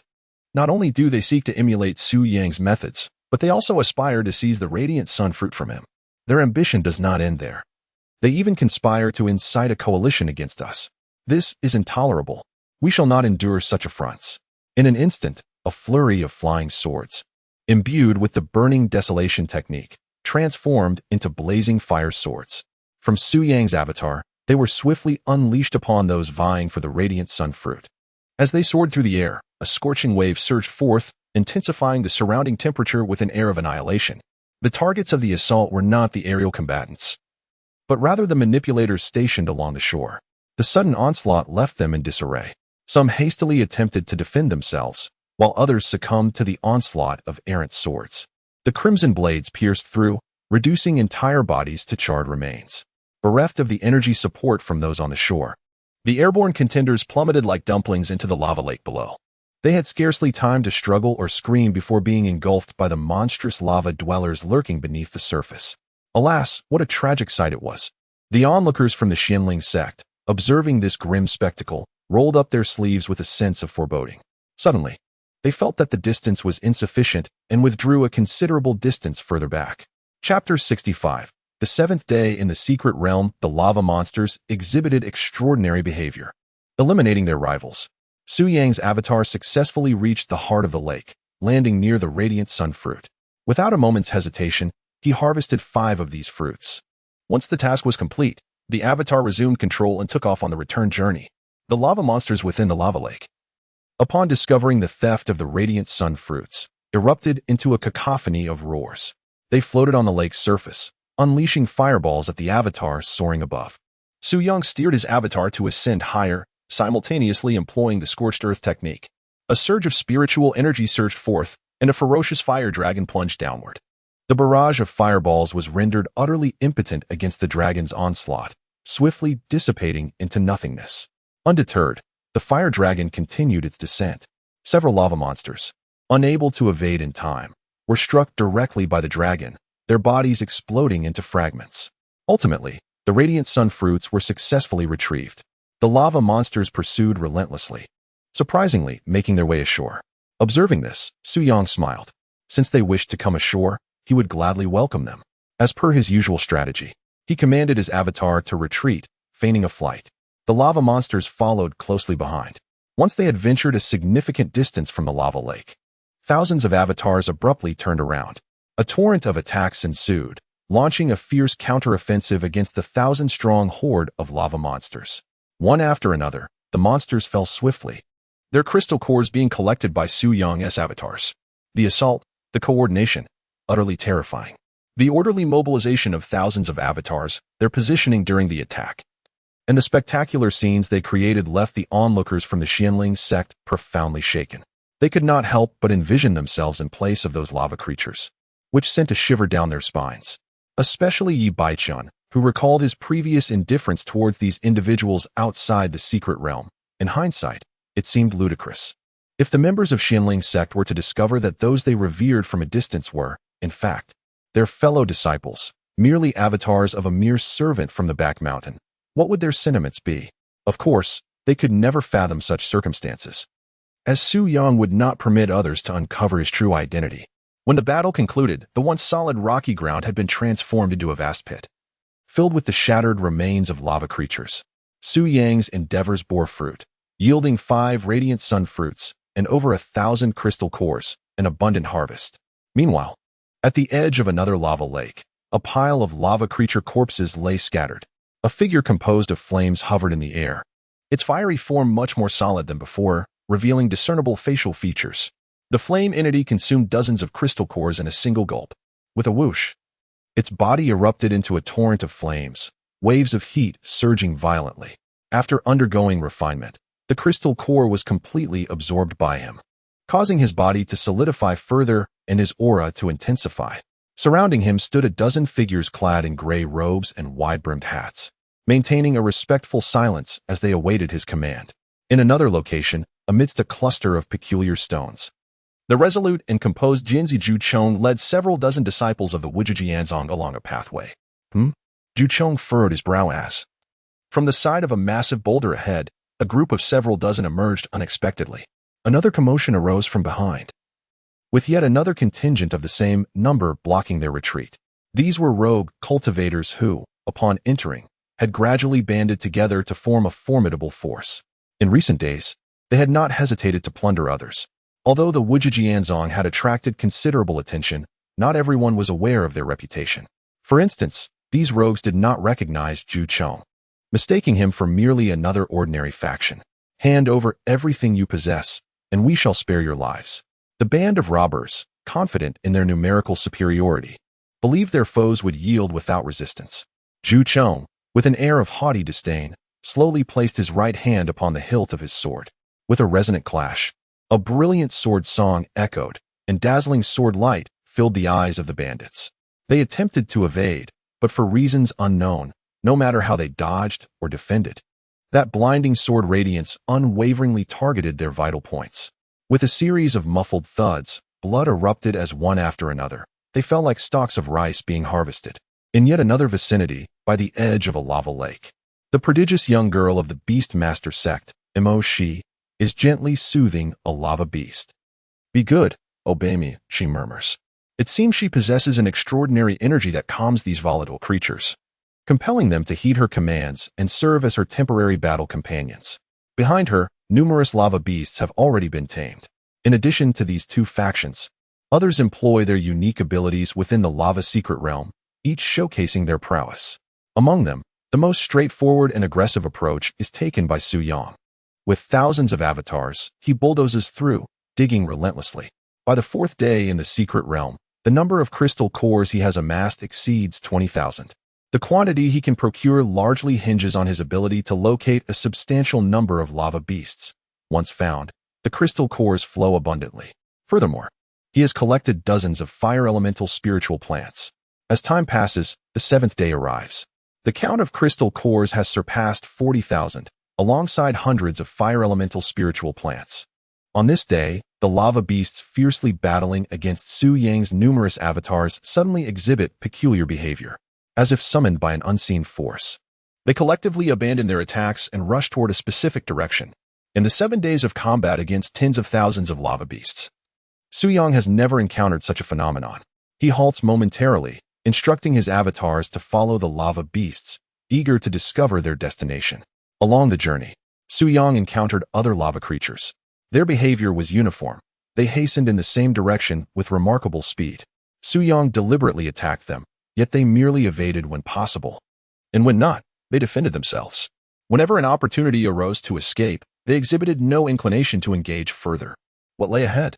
What captivated them so that, in the face of aggression, their thoughts turned not towards retaliation but rather to a swift departure to continue on their path? Su Yang's curiosity was piqued. This phenomenon was not unique to Su Yang. It was observed elsewhere as well. Whether in combat with humans or lurking beneath the lava lake, all lava creatures emerged, advancing toward the same destination. Many seized the chance to strike while they were defenseless, while others pursued them, eager to discover where they would ultimately arrive. At the heart of the lava realm, there existed a vast lava lake, significantly larger than the others. The first wave of lava creatures leaped into the lake, followed by the second, then the third. As time passed, an increasing number of lava creatures rushed from all directions, without the slightest hesitation, all plunging into the molten lake. It resembled a frying dough ball, with the golden-red magma boiling violently. No one could fathom what transpired beneath the surface of the golden-red lava lake at that moment. Gradually, the cultivators who followed the lava creature began to appear in the vicinity. Chapter 66. Is it possible that I cannot control you? Sword Master Ju Chong of the Wujia Sword Sect has arrived in the vicinity. Behind him stands a senior, equally matched in cultivation, yet exuding an air of utmost respect. The lava monsters converging from various places to plunge into the lake may indeed be connected to the heart of lava. The manifestations of the heart of lava are ever diverse, and as it only emerges once every 100,000 years, detailed reference materials are scarce. However, it is said that the appearance of the heart of lava is always preceded by omens, and given the current anomalies, this is highly plausible. Ju Chong stands tall and proud, his gaze sharp as a blade, fixed upon the expansive lake ahead. Thump, thump, thump, another group of lava monsters arrives, accompanied by individuals from the Beastmaster sect. Be good, don't run. The talented young woman, Mo, she from the Beastmaster sect emanates a wondrous aura of affinity. Her gentle words aimed at halting the advance of the lava monsters before her. These dozens of lava creatures have been tamed by her sect over the past few days. They had previously shown compliance, displaying no hesitation even when tasked to confront their kin. Yet now, having exhibited peculiar behavior, the creatures she had trained have become rebellious. Completely disregarding her commands, she watches helplessly as they leap into the vast lava lake ahead, following the lead of their fellow monsters. This extraordinary situation has persisted throughout the day. No one can ascertain how many lava creatures have plunged into that molten lake. Surrounding them, a throng of cultivators has gathered, creating a scene reminiscent of a vast ocean of humanity. Su Yang's numerous avatars have also arrived in the vicinity, yet they have drawn little attention. The crowd instinctively assumes that multiple factions have converged in this place. At present, the focus of everyone's concern remains on the lake and the peculiar behavior of the myriad lava creatures. Is there a direct connection to the coveted heart of lava that occupies their thoughts? As time passes, gradually, the influx of lava creatures ceases. The lake begins to calm, no longer boiling violently. Yet, an ominous feeling lingers among the onlookers. Gazing into the lake evokes an overwhelming sense of pressure, as if a formidable monster lies in wait beneath its surface. Some, disquieted by this eerie stillness, stand at the lakeshore and launch attacks upon the water's surface. Previously, such actions had yielded no significant results. However, this time proved different. A single stone stirred a tempest. The entire molten lake appeared to churn violently. Towering waves of magma surged towards the shore with ferocity. No. The first to suffer the consequences was the individual who rashly struck the lake's surface, instantly engulfed by the colossal wave. The remaining cultivators' eyes widened in terror, their expressions straining against the impending doom as they frantically retreated. Those swift enough to distance themselves managed to escape unscathed. As for those who were near and moved slowly, they were utterly consumed by the colossal waves of magma, leaving no trace behind. Conversely, some who stood at a higher elevation remained unaffected. For instance, Su Yang had long harbored a habit of seeking elevated positions. Standing high, one could see far and possess a superior vantage point, thus maintaining control over the entire scenario and not missing any subtle movements. This occasion was no different. Upon the arrival of his avatars, he had stationed them near a rocky hill. The waves of magma did not disturb Su Yang's numerous avatars. After the tumultuous waves crashed, the center of the lake suddenly surged upward as if a colossal being were rising. A towering figure, exceeding 100 meters in height, loomed like a mountain. The thundering sound reverberated as magma cascaded from the being, reminiscent of celestial fire descending, producing a deafening roar that echoed through the heavens. Once the magma had fully poured away, the form of this giant became visible to all. Its appearance bore resemblance to that of a lava creature, adorned with streaks of golden red lines, akin to tongues of flame. These lines ultimately converged at the location of its heart, which was marked by a luminescent object shaped like a heart with angular facets. This could be interpreted as a grander version of a lava creature. Could it be that the numerous lava creatures that had previously plunged into this lake had ultimately fused to form such a super lava creature? However, regardless of how this super lava creature had come into existence, the spectators had already lost interest in the details. At the moment they beheld the heart of the super lava creature, They all held their breath in astonishment. That shape is the heart of lava.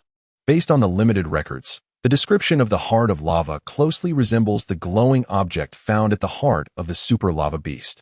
An idea instantly sparked among the crowd: defeat the super lava beast and obtain the heart of lava. But how to vanquish it? This creature appears formidable, and the multitude surrounding it hails from various factions. Even if one were to slay it, the throng would undoubtedly rush in to seize the spoils, leaving one with nothing but a futile endeavor. However, they soon found themselves relieved of such dilemmas. The super lava beast lunged ashore with tremendous strides. Bang! Its colossal paw struck down, scattering the crowd like frightened birds. Some managed to evade, while others were crushed into mere pulp. The ground was instantly transformed into a vast crater. Smoke and dust billowed, leaving chaos in its wake. While you ponder whether to engage, the creature is already contemplating whether to target you. So powerful. But do not panic.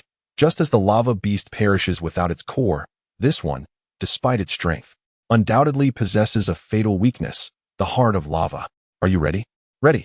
200 members of the Gu family formed 4 groups, executing a combined formation of 50. Within the formation, fierce winds surged, manifesting crescent-shaped blades of wind. Attack! The dense blades of wind, akin to a multitude of sharp daggers, surged toward the heart of the colossal lava beast with lethal intent. The techniques that had consistently proven effective in the mystic realm faltered before this formidable creature. With a mere sweep of its massive hand, the lava beast effortlessly obliterated the wind blades, continuing its relentless assault upon the gathered members of the ancient clan below. A cacophony of screams erupted as blood splattered in all directions. Suddenly, a series of beastly roars echoed from the skies above.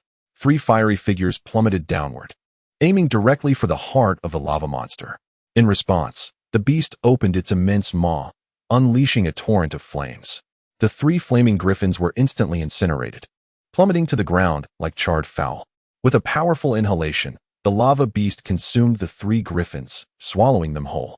The expressions of the Beastmaster sect members turned to one of utmost despair.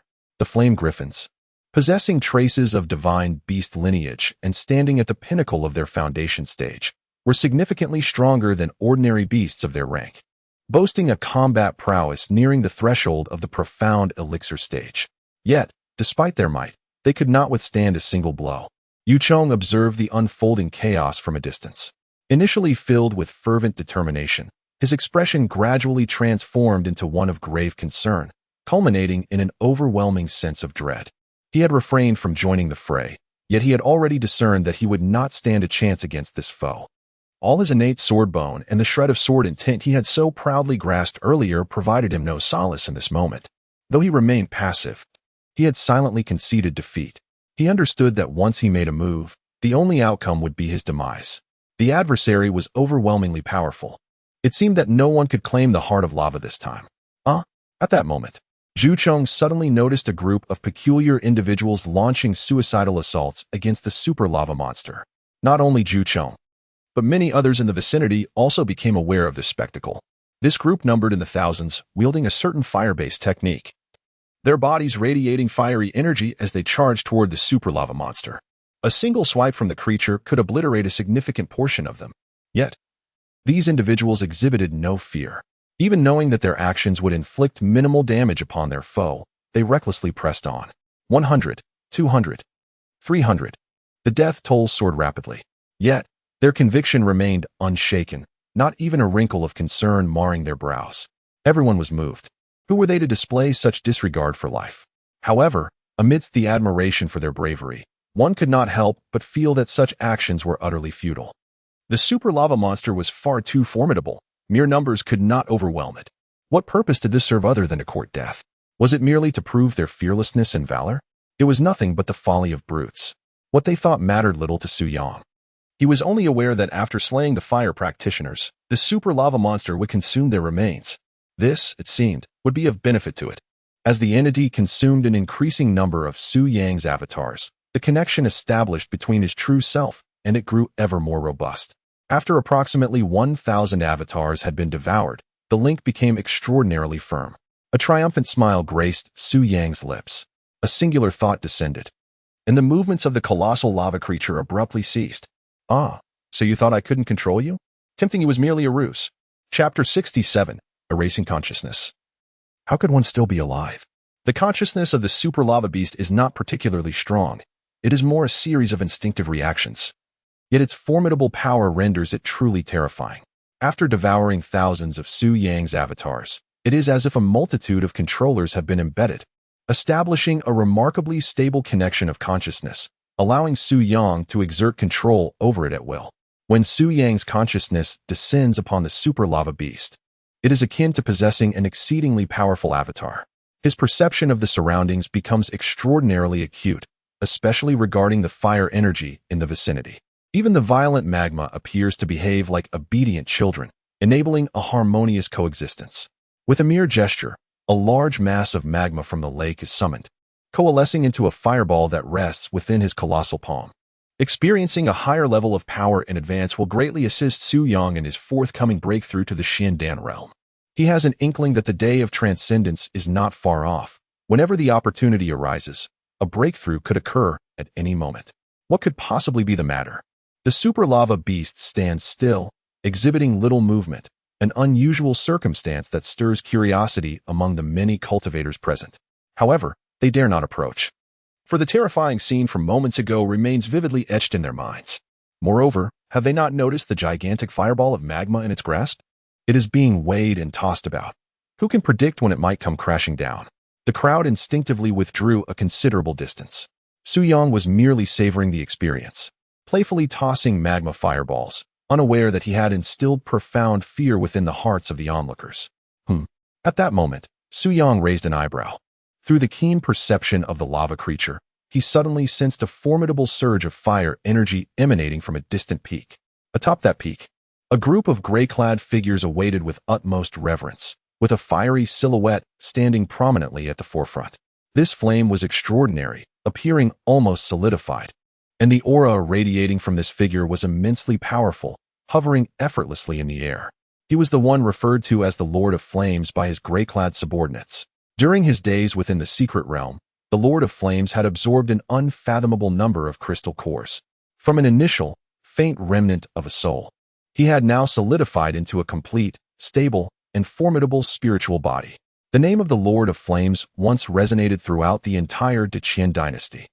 He was a practitioner of fire manipulation, originally a member of the righteous sect, who later succumbed to the path of darkness, committing atrocities that resulted in the slaughter of countless innocents in his pursuit of demonic power.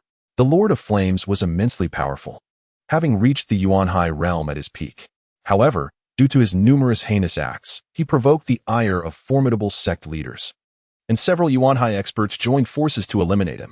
Yet, no one anticipated that he would escape with a fragment of his soul due to a certain life-preserving demonic technique. It wasn't until the lava secret realm was opened that this remnant of a soul was brought in by his subordinates, harnessing the energy of the crystal core, alongside the exceptional environment therein, allows the lingering soul of the flame demon to rapidly grow in strength.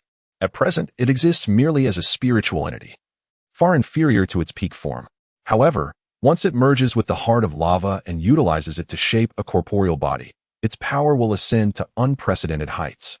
The primary objective of entering the lava secret realm has thus been achieved. Furthermore, the practitioners within this secret realm encompass nearly all the distinguished successors of the great Qin dynasty. Eliminating these individuals would serve as a profound retaliation against the righteous forces. Yet, this is merely the beginning. He intends to plunge the entire great Qin dynasty into a shroud of fear. However, as the magnificent blueprint was just being constructed, the colossal lava monster suddenly ceased its movements. He did not expect those practitioners to vanquish such a formidable creature. Rather, he merely wished to witness a gruesome spectacle of slaughter, a prelude to the impending conflict.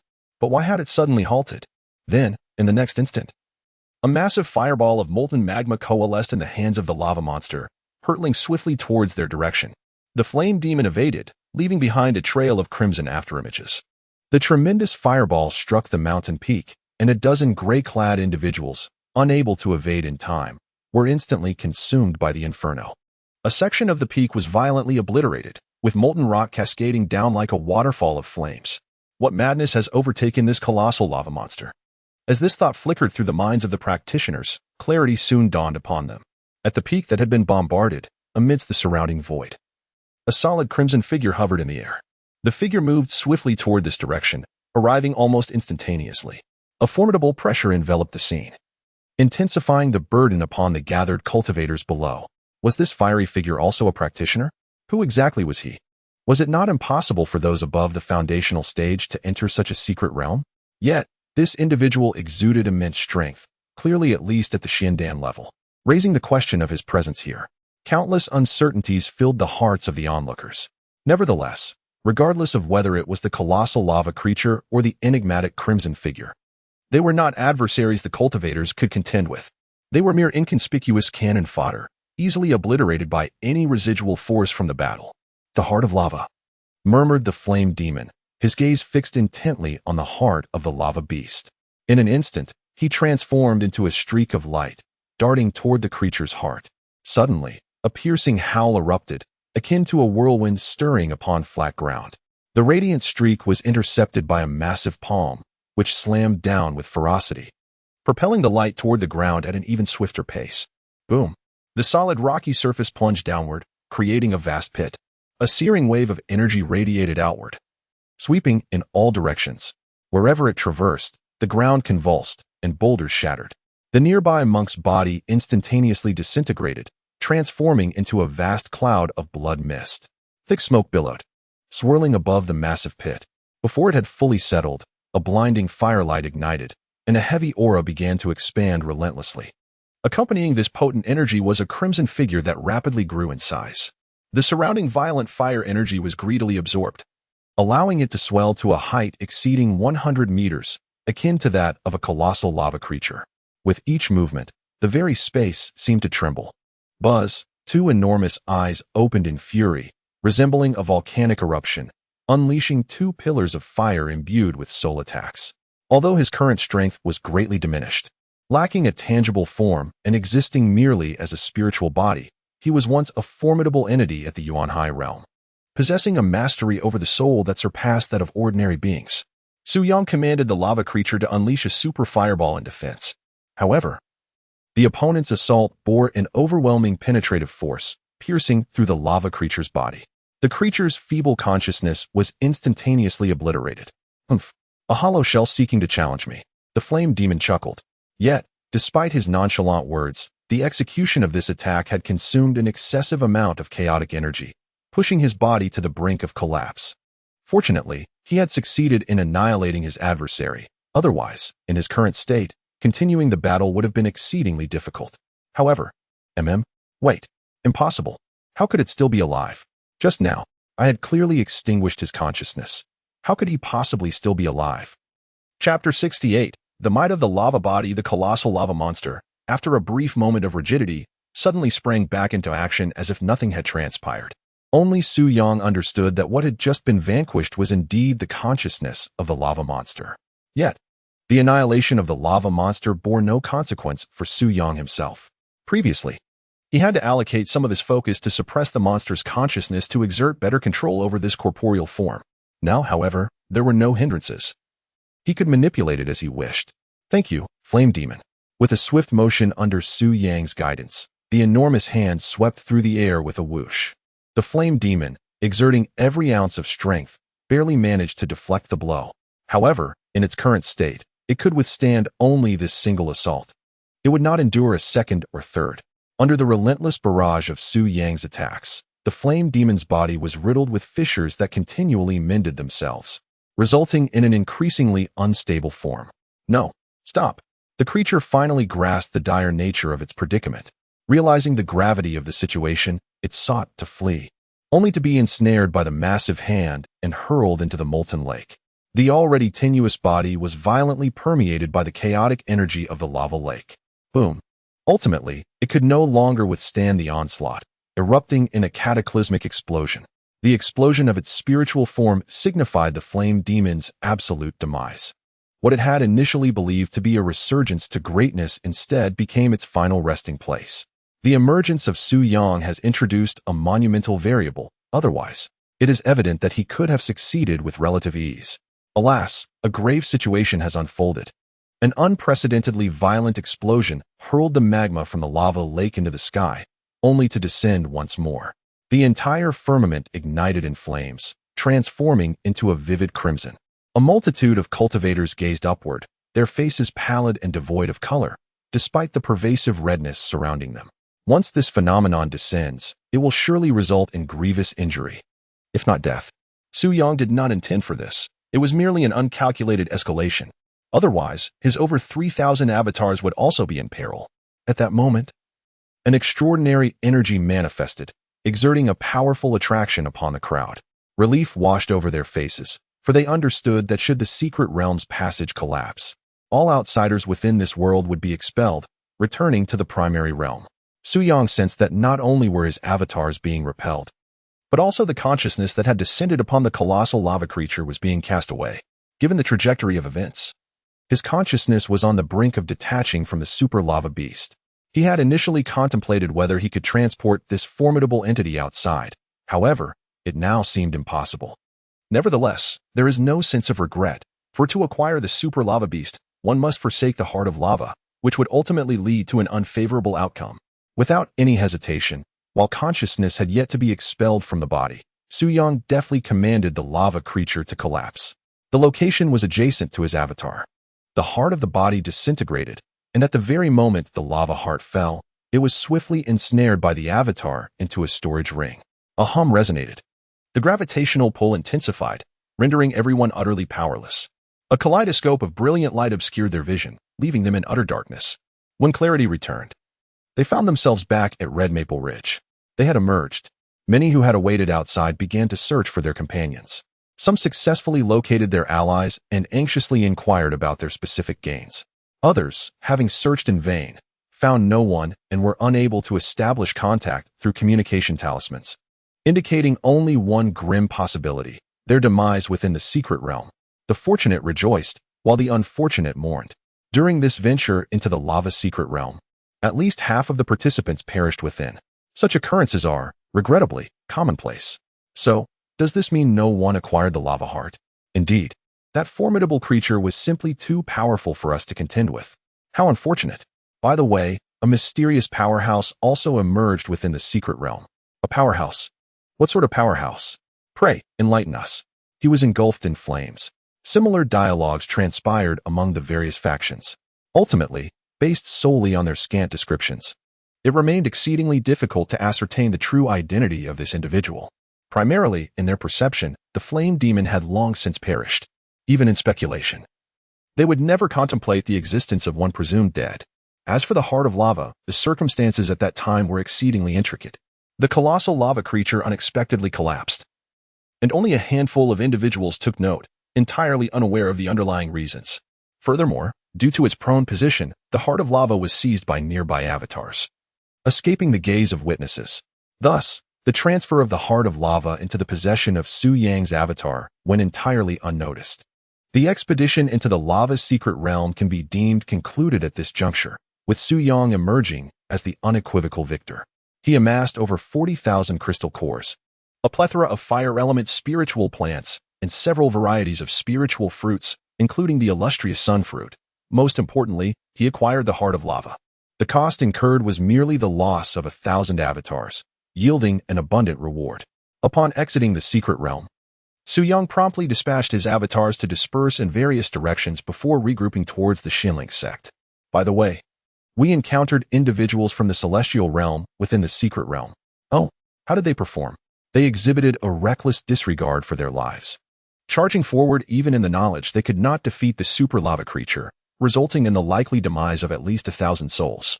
Indeed, it was not until the emergence of a mysterious powerhouse that the attention of the lava creature was diverted, leading to a confrontation between the two. Had it not been for this intervention, the several thousand individuals from the celestial realm would likely have perished within. Truly, they displayed an astonishing lack of regard for their own lives. Upon grasping the situation, the representatives of the three major forces in the south began to discuss the myriad realms of existence. This discourse took on a rather mystical tone. They did not endorse such a suicidal approach, yet they could not help but acknowledge the terrifying nature of such mad individuals. Their eyes roamed the vicinity, seeking the numerous avatars of Su Yang, but to no avail.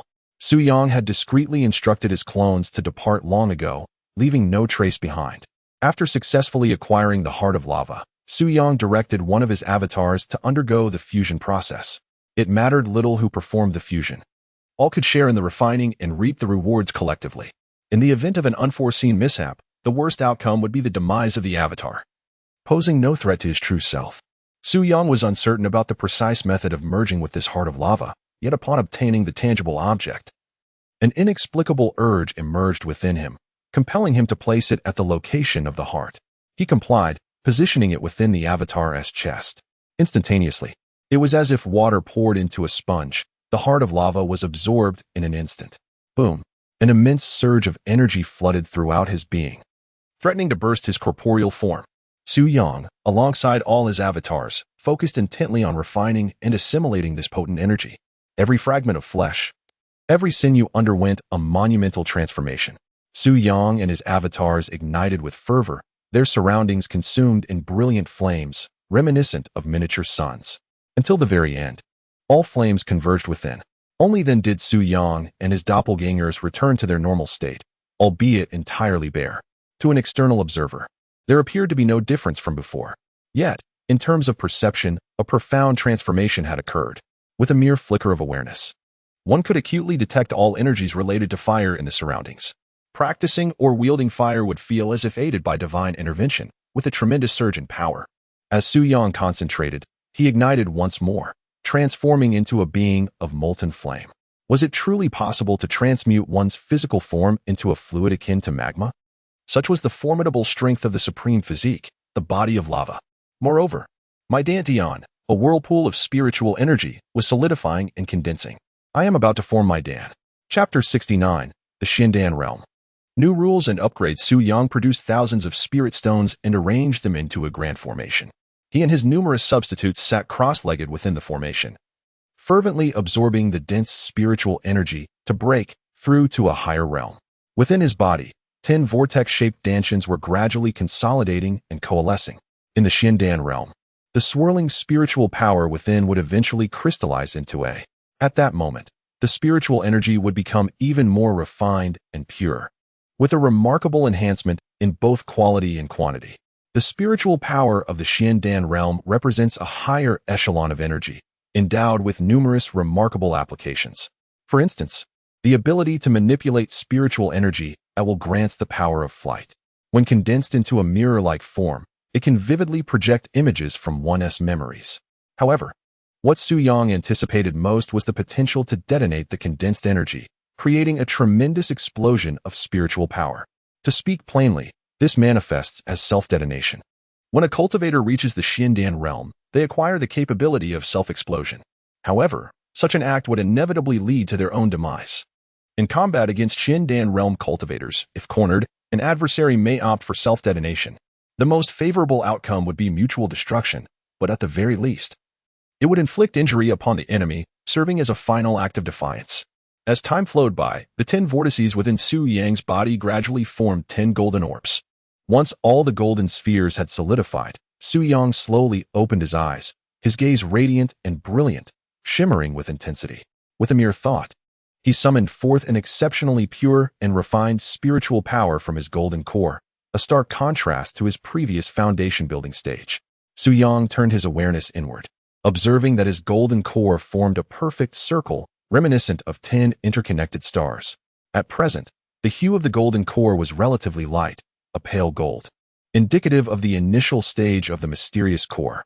As he progressed through the intermediate, advanced, and peak stages, the color of the golden core would gradually deepen. With a breath, Su Yang activated his lava body, causing his golden core to suddenly resemble a blazing fireball. His entire being transformed into a molten entity, radiating even greater heat than before.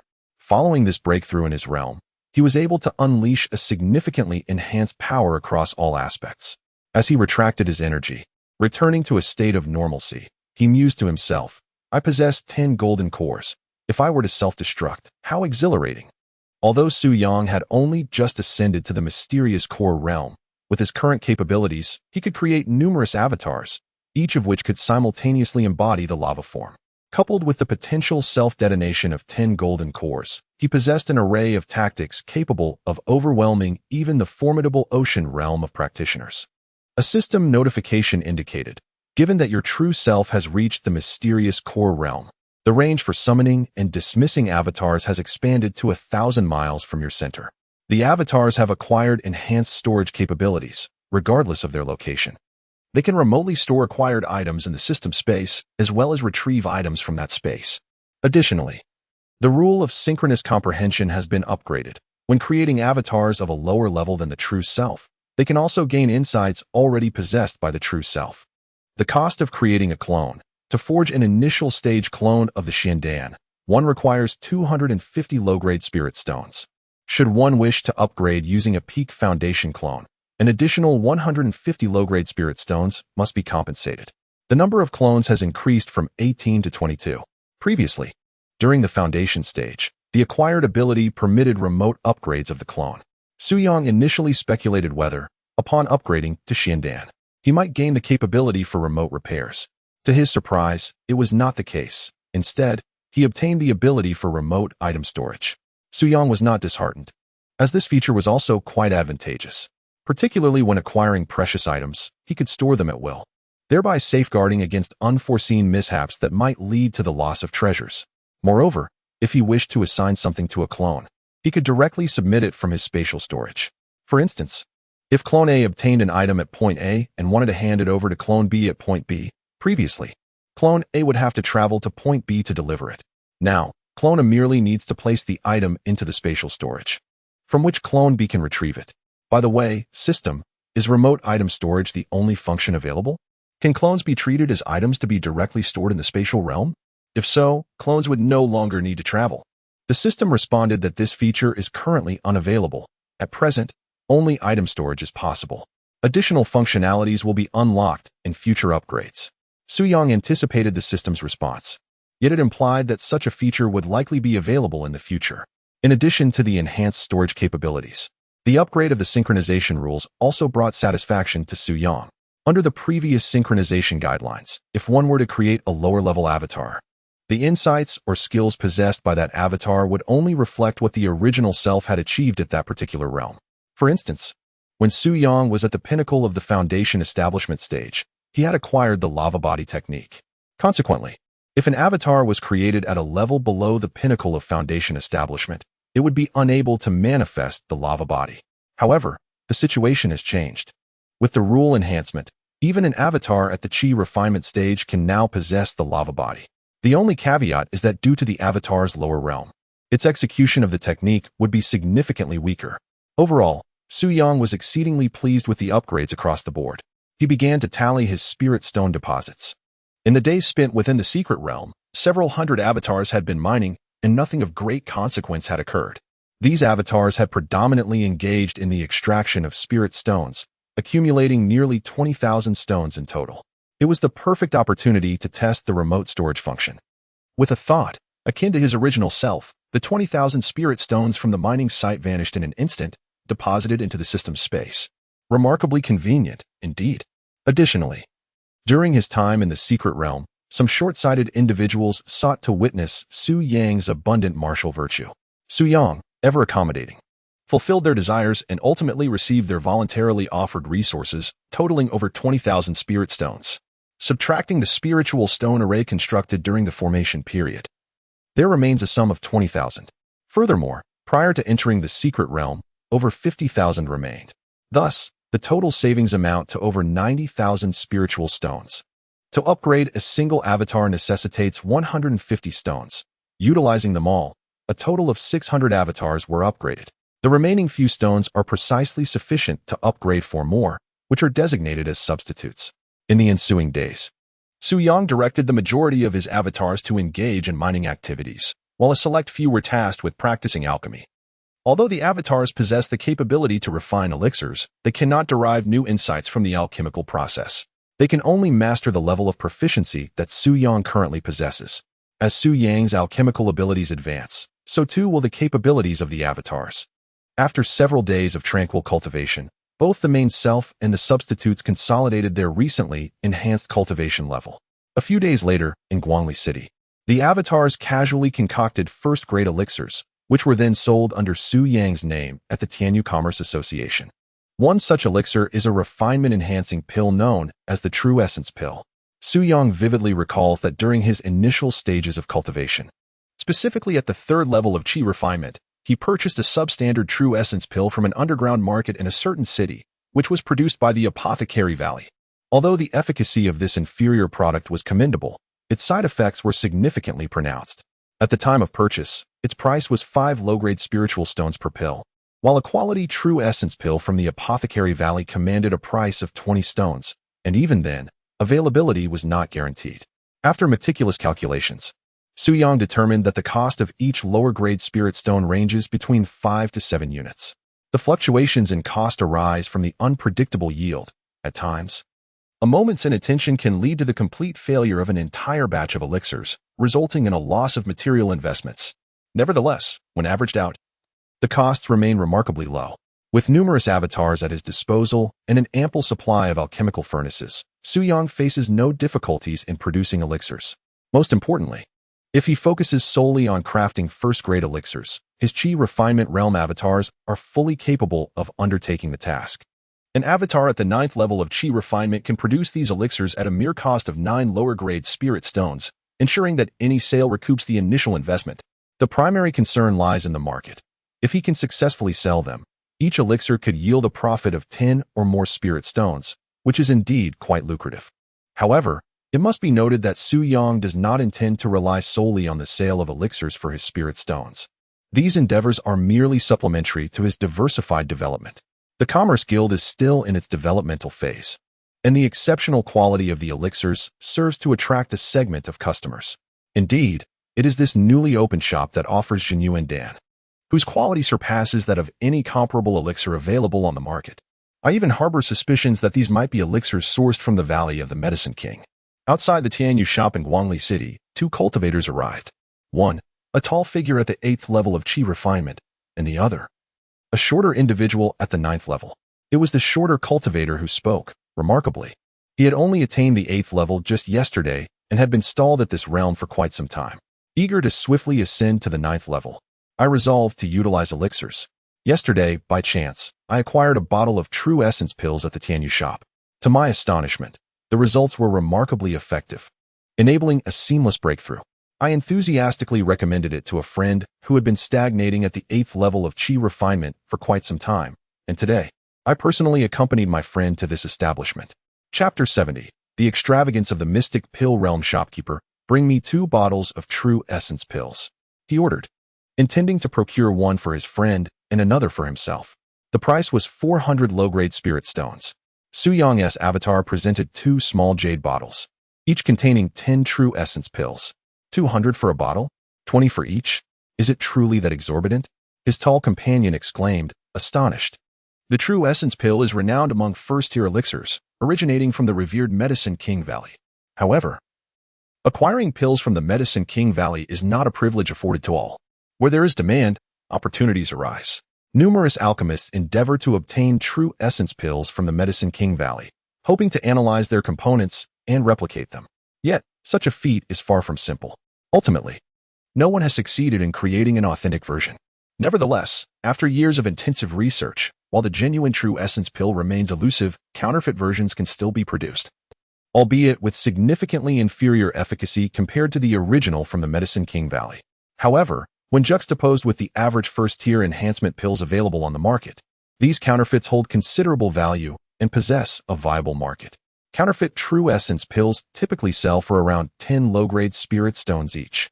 But what justifies the steep price at this establishment? Patience, the shorter cultivator replied, opening one of the jade bottles. Instantly, a rich aroma of medicinal fragrance wafted forth. The emerald green pills appeared appealing, undeniably superior to other counterfeit True Essence pills. Do you still doubt my words? I have consumed them all. Upon the urging of the diminutive monk, the taller monk reluctantly produced 200 spirit stones to purchase this vial of True Essence pills. For him, 200 spirit stones constituted a substantial sum. However, if it could facilitate a breakthrough in his cultivation, it would be worth every penny. Just as the two were departing, several others arrived, similarly drawn by recommendations from friends. 5 vials, totaling 1,000 low-grade spirit stones. Yet, when a product sells well, it inevitably attracts the envy of certain individuals. Just as they were about to hand over the spirit stones, an abrupt voice interrupted from outside. What a despicable establishment. Tianyu Trading House. They have deceived us with poison pills disguised as true essence pills, leading to my brother's untimely demise. The voice, imbued with spiritual power, resonated loudly, echoing through several streets. What? Did you hear that? Someone is accusing Tianyu Trading House of selling poisonous pills. Let us go and see. Upon hearing the commotion, the people in the nearby streets began to converge towards the shop. The two individuals who had just purchased the pills also caught wind of the outcry. The shorter monk, who had consumed the pills the previous day, exhibited a look of confusion, as he felt no ill effects. However, the taller monk's expression shifted. Let us return and investigate. If this is indeed true, I shall demand a refund. Thus, they turned back, standing outside the shop and observing. By this time, a crowd had gathered outside, pointing and murmuring about the corpse positioned prominently at the shop's entrance, the clamor of voices growing increasingly tumultuous. The corpse displayed signs of darkening and decay, indeed indicating death by poisoning. The Tianyu shop is truly unscrupulous. I have long maintained that establishments affiliated with obscure small trading associations often lack quality assurance. Following such an incident, this trading association may find it difficult to sustain its operations. Among the crowd, there are certainly those who stir the pot. However, there are also more rational individuals who recognize that a single poisoned corpse does not conclusively prove anything. It cannot be established that the poisoning was a result of consuming the elixirs sold here. Those who had intended to purchase elixirs have temporarily set them aside, adopting a watchful stance. Su Yang, through several avatars within the shop, quietly observes the unfolding situation, harboring only one thought. The god of wealth has come to offer warmth. For individuals have arrived outside, having brought the corpse with them. Each of these four possesses peak foundational strength, clearly having come prepared. Yet they have underestimated Su Yang, unaware that he can sometimes eschew martial ethics. The two avatars tasked with overseeing the shop have already been elevated to the early stages of the profound pill realm by Su Yang. Once a cultivator reaches this realm, their spiritual energy becomes restrained. Unless intentionally released or faced with someone significantly stronger, they can conceal their true strength. The four troublemakers remain oblivious to the fact that the seemingly insignificant shopkeepers they confront are, in truth, cultivators of the profound pill realm. Behold, this is the elixir procured from the Tianyu shop.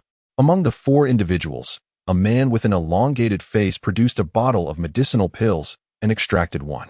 Remarkably, both the bottle and the pill bore an uncanny resemblance to the true essence pills sold by Su Yang. Indeed, he had come prepared. The long-faced man crushed the pill, taking a minuscule amount of powder to administer to a creature he had brought along, a small wolf of the demon soldier rank. The wolf began to thrash violently, soon foaming at the mouth, and quickly succumbed to lifelessness. Was it truly a poison?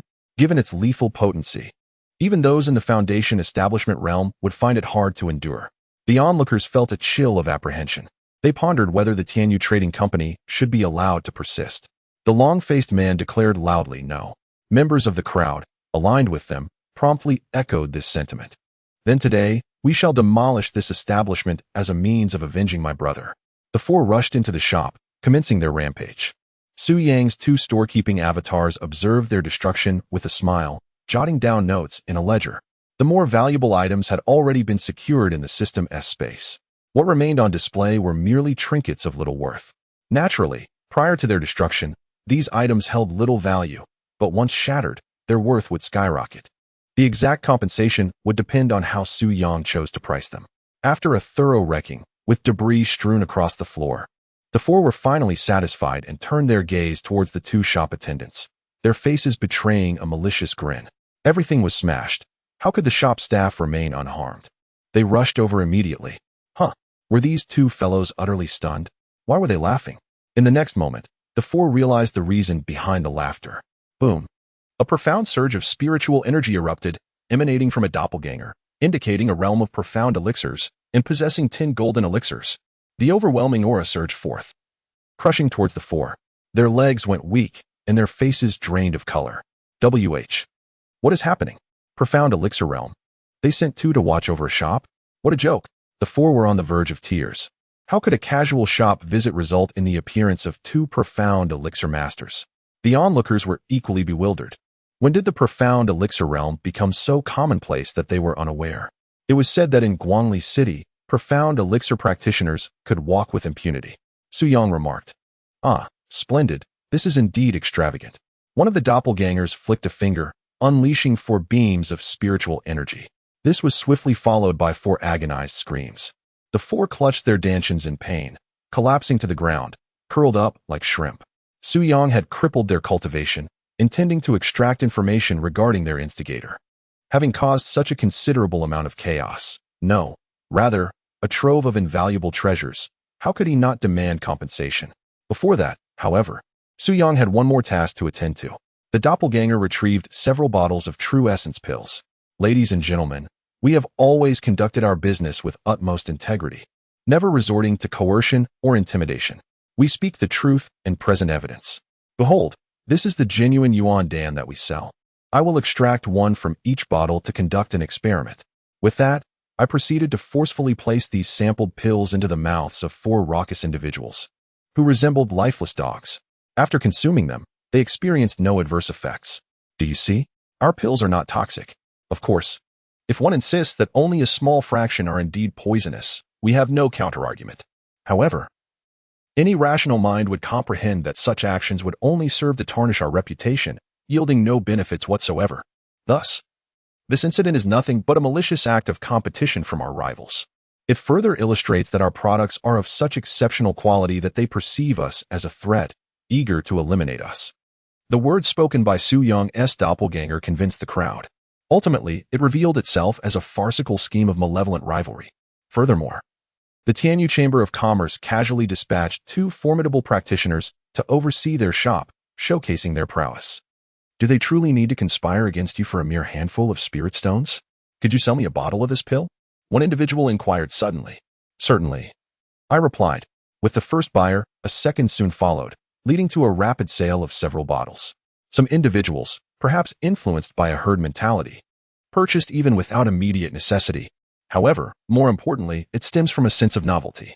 Why do I say novelty? Because as you traverse the entirety of Guangli City, you may not have the fortune of encountering a master of the profound pill realm. Yet here, there are 2 such masters. The thought of 2 masters serving as shop attendants, selling goods to you, is indeed intriguing, particularly for those practitioners in the qi refinement stage. The majority have never had the opportunity to meet someone from the profound pill realm. Later, they can boast to their friends, I once conducted business with a master of the profound pill. I believe that after this event, through their word-of-mouth promotion, the shop's business will flourish.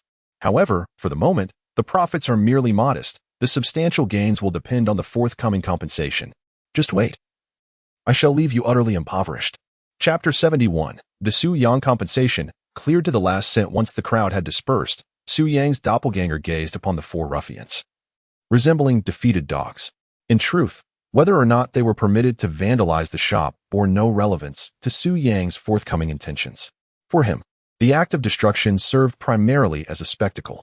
After all, the items at stake were of negligible worth. An incident would invariably generate gossip, and once the word spread, his notoriety would burgeon. With fame comes fortune. Speak, who instigated your ruckus? Su Yang inquired. Yet, the 4 remained largely unresponsive. Refusing to speak, Su Yang commanded his doppelganger to deliver a swift kick, eliciting a chorus of pained wails from the culprits. He contemplated the methods of coercion he might apply next, but the individuals before him evidently lacked the fortitude he had anticipated. We are members of the Eternal Spring Commerce Association, sent by our president to deliberately provoke trouble. The individual outside, who was poisoned, was merely a random qi refining cultivator we selected. We poisoned him and intended to frame you for it, one of them confessed. Su Yang had heard of the Eternal Spring Commerce Association, a notable entity in Guangli City. Elucidate all information regarding the Eternal Spring Commerce Association, detailing its assets and operations. He commanded. The 4, trembling with fear, complied and began to divulge the details. The Eternal Spring Commerce Association possessed numerous enterprises under its name.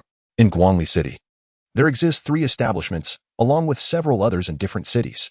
They have not only disclosed all properties under the auspices of the Yongquan Chamber of Commerce, but have also revealed the residence of its president. Upon acquiring this information, Su Yang chose to retain a few individuals, as the authenticity of the information remained uncertain, necessitating an on-site verification. Su Yang commenced his actions, dispatching avatars, all of whom were at the Xindan realm, with each establishment assigned one. 2 of the cities fell within the operational range, allowing for direct deployment of the avatars. However, they were merely stationed nearby, refraining from immediate action. The plan was to create a multifaceted approach shortly. The remaining avatars hovered in the air, transforming into streaks of light as they swiftly soared toward their destinations. In total, 13 cities were encompassed, comprising 22 establishments. Once all avatars were in position, the Su Yang method of reclamation was promptly initiated. In East Street of Guangli City, there lies a shop under the Yongquan Chamber of Commerce. Business today has been rather lackluster. Even the once popular first-grade elixirs have seen a decline in sales in recent days. This trend is unsustainable. It is rumored that a store under the Tianyu Chamber of Commerce is offering an exceptionally high-quality Jinyuan Dan, prompting many loyal customers to shift their purchases there. The president has indicated that arrangements have been made, hoping for swift results. Ideally, the insufferable Tianyu Chamber of Commerce would collapse and close its doors post-haste. The manager of the shop, Ding He, contemplated this predicament. The business was struggling, the performance was lackluster, and consequently, the commissions were meager. This weighed heavily on his mind. Fortunately, he had witnessed the tactics of the association president on numerous occasions, having previously undermined several competitors. He remained confident. Perhaps tomorrow he would hear that the Tianyu Chamber of Commerce had succumbed to some misfortune and closed its doors. Suddenly, a customer entered the store. This individual did not overtly display anything remarkable, yet the unique aura of a person of great prowess was nonetheless perceived by the seasoned Ding He. Esteemed guest, may I inquire what you desire? We offer an array of items, including spiritual tools, mystical herbs, crystal ores, materials, and elixirs, all essential for cultivators, Ding He exclaimed. A broad smile gracing his face as he approached with eager hospitality. This visitor was none other than a doppelganger of Su Yang, a manifestation of his profound cultivation. The doppelganger surveyed the shelves, which were adorned with a splendid assortment of goods. What do you need? He inquired, playfully patting Ding He's shoulder. I desire all of it, he declared, extending his hand towards Ding He in a gesture of acquisition. All of it. Ding He was taken aback. Never had anyone purchased every item in the store in a single transaction, unless the shop is being packaged for transfer, but since the president has yet to speak, it is evidently not the case. Just as Ding He remains bewildered, the nearby merchandise, more precisely, the shelves that house them, vanish one by one with a swift motion. What is happening? Where have the items gone? The customers, who were diligently selecting goods, are equally perplexed. How could everything simply disappear after such careful consideration? Perhaps it is merely the result of their indecision, leading them to wonder if the proprietor has grown displeased with their prolonged selection process. After a moment of stunned silence, Ding He regains his composure. It is painfully obvious that someone has collected the items into a spatial storage device. Who, besides the new customer before him, could possibly be responsible? Ding He has no time to ponder the enormity of the spatial device capable of containing such an extensive haul. One thought dominates his mind. A robbery is underway. As the supervisor, if he fails to protect the merchandise, he knows the president will not let him off lightly. Stop right there. This is a shop under the auspices of the Yongquan Chamber of Commerce. Return the items to me. At the pinnacle of the foundation establishment stage, Ding He lunges toward the doppelganger. Several nearby security personnel, also at the foundation establishment level, rush from all directions toward the doppelganger. Your storage devices are impressive. Hand them over as well. With a sweeping motion of his hand, Su Yang's doppelganger unleashes an invisible wave of energy that sends the approaching individuals hurtling backward at an accelerated pace. The rings of storage worn on their fingers automatically slipped off, collected by Su Yang's avatar, and stored within the system's space. Swiftly, one shelf after another vanished, all absorbed into the depths of the system. Within mere breaths, the once bustling shop stood desolate, left only with bewildered customers, frozen in place. Struggling to comprehend the unfolding events, alongside the motionless Ding He and his companions, sprawled on the ground, their fates uncertain. This exemplifies the Su Yang-style compensation initiative, eschewing the tedious negotiations. Taking matters into his own hands. Considerate, isn't it? Quite so. He even sends individuals to collect personally, alleviating the burden of delivery to your doorstep, saving you the cost of shipping. The extent of compensation, however, hinges upon the quantity of your possessions. What transpired with Ding He is merely one instance among many. Concurrently, Similar occurrences unfolded across 21 other establishments scattered among the total of 13 cities. The headquarters of the Yongquan Chamber of Commerce is strategically located in Guangli City, their place of origin. Other cities were merely branches established as their business expanded. The Yongquan Chamber of Commerce relishes in suppressing competition within Guangli City, driven by their ambition to dominate the market there. In the heart of Guangli City lies a grand and opulent edifice, which can be broadly categorized into three distinct zones: the periphery, the inner sanctum, and the core. In the peripheral area, hundreds of qi refinement cultivators are stationed in various locations, patrolling and guarding. The inner region is home to over 100 foundation establishment cultivators. As for the core zone, it serves as the residence of the president of the Eternal Spring Chamber of Commerce, likely under the protection of mysterious alchemical guardians. For Guangli City, this level of defense can be considered exceedingly formidable. Of course, these guardians are not actually trained by the Eternal Spring Chamber of Commerce. Chapter 72. The Human Nuclear Bomb. Are you afraid? They lack the capability to cultivate such a force. However, it is wisely said that money can make even the devil dance. There exist certain organizations that, for a price, can provide various forms of assistance. Their nature is akin to that of a bodyguard service or an assassin organization, dispatching cultivators to offer protection and perform tasks. The Eternal Spring Chamber of Commerce allocates substantial resources each year to hire bodyguards.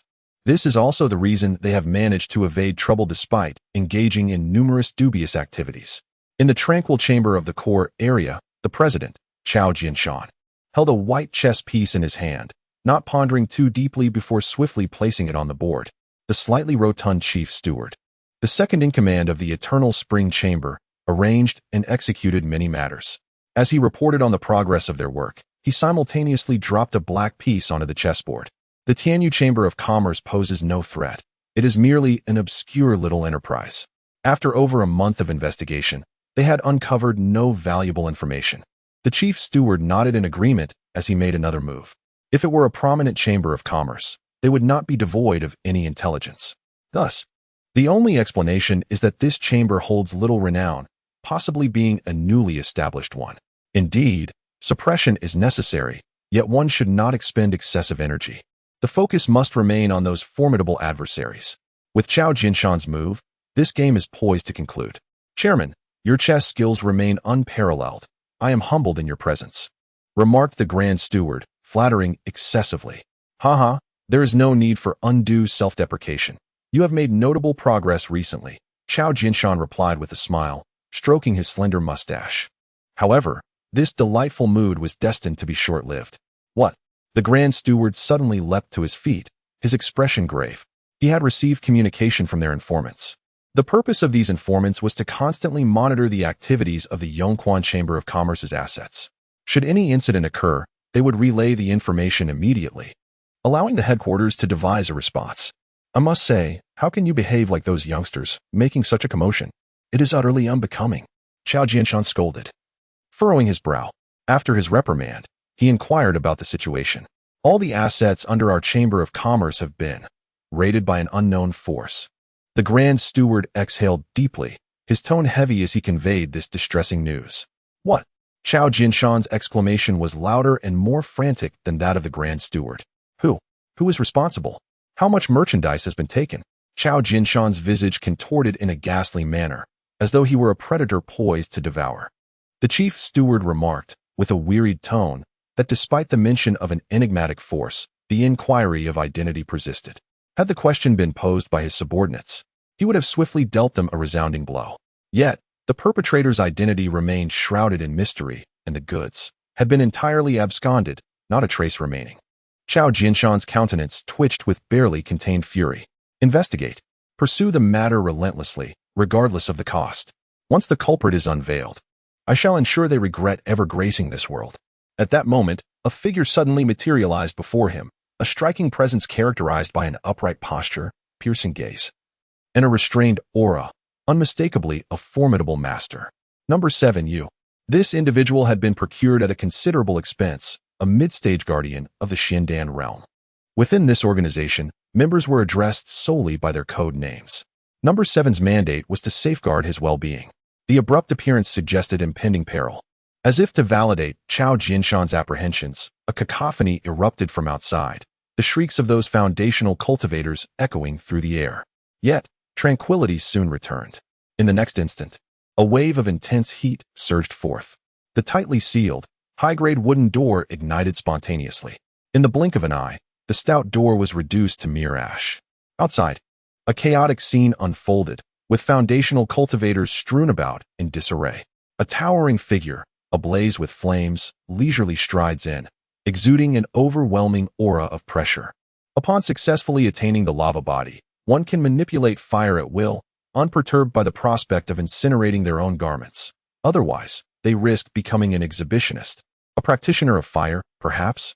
Judging by the aura, their cultivation level appears to be merely at the initial stage of the mysterious pill. Yet why? Why is their presence so formidable? Number 7 furrows his brow, perplexed by the individual before him. Number 7, what is their cultivation level?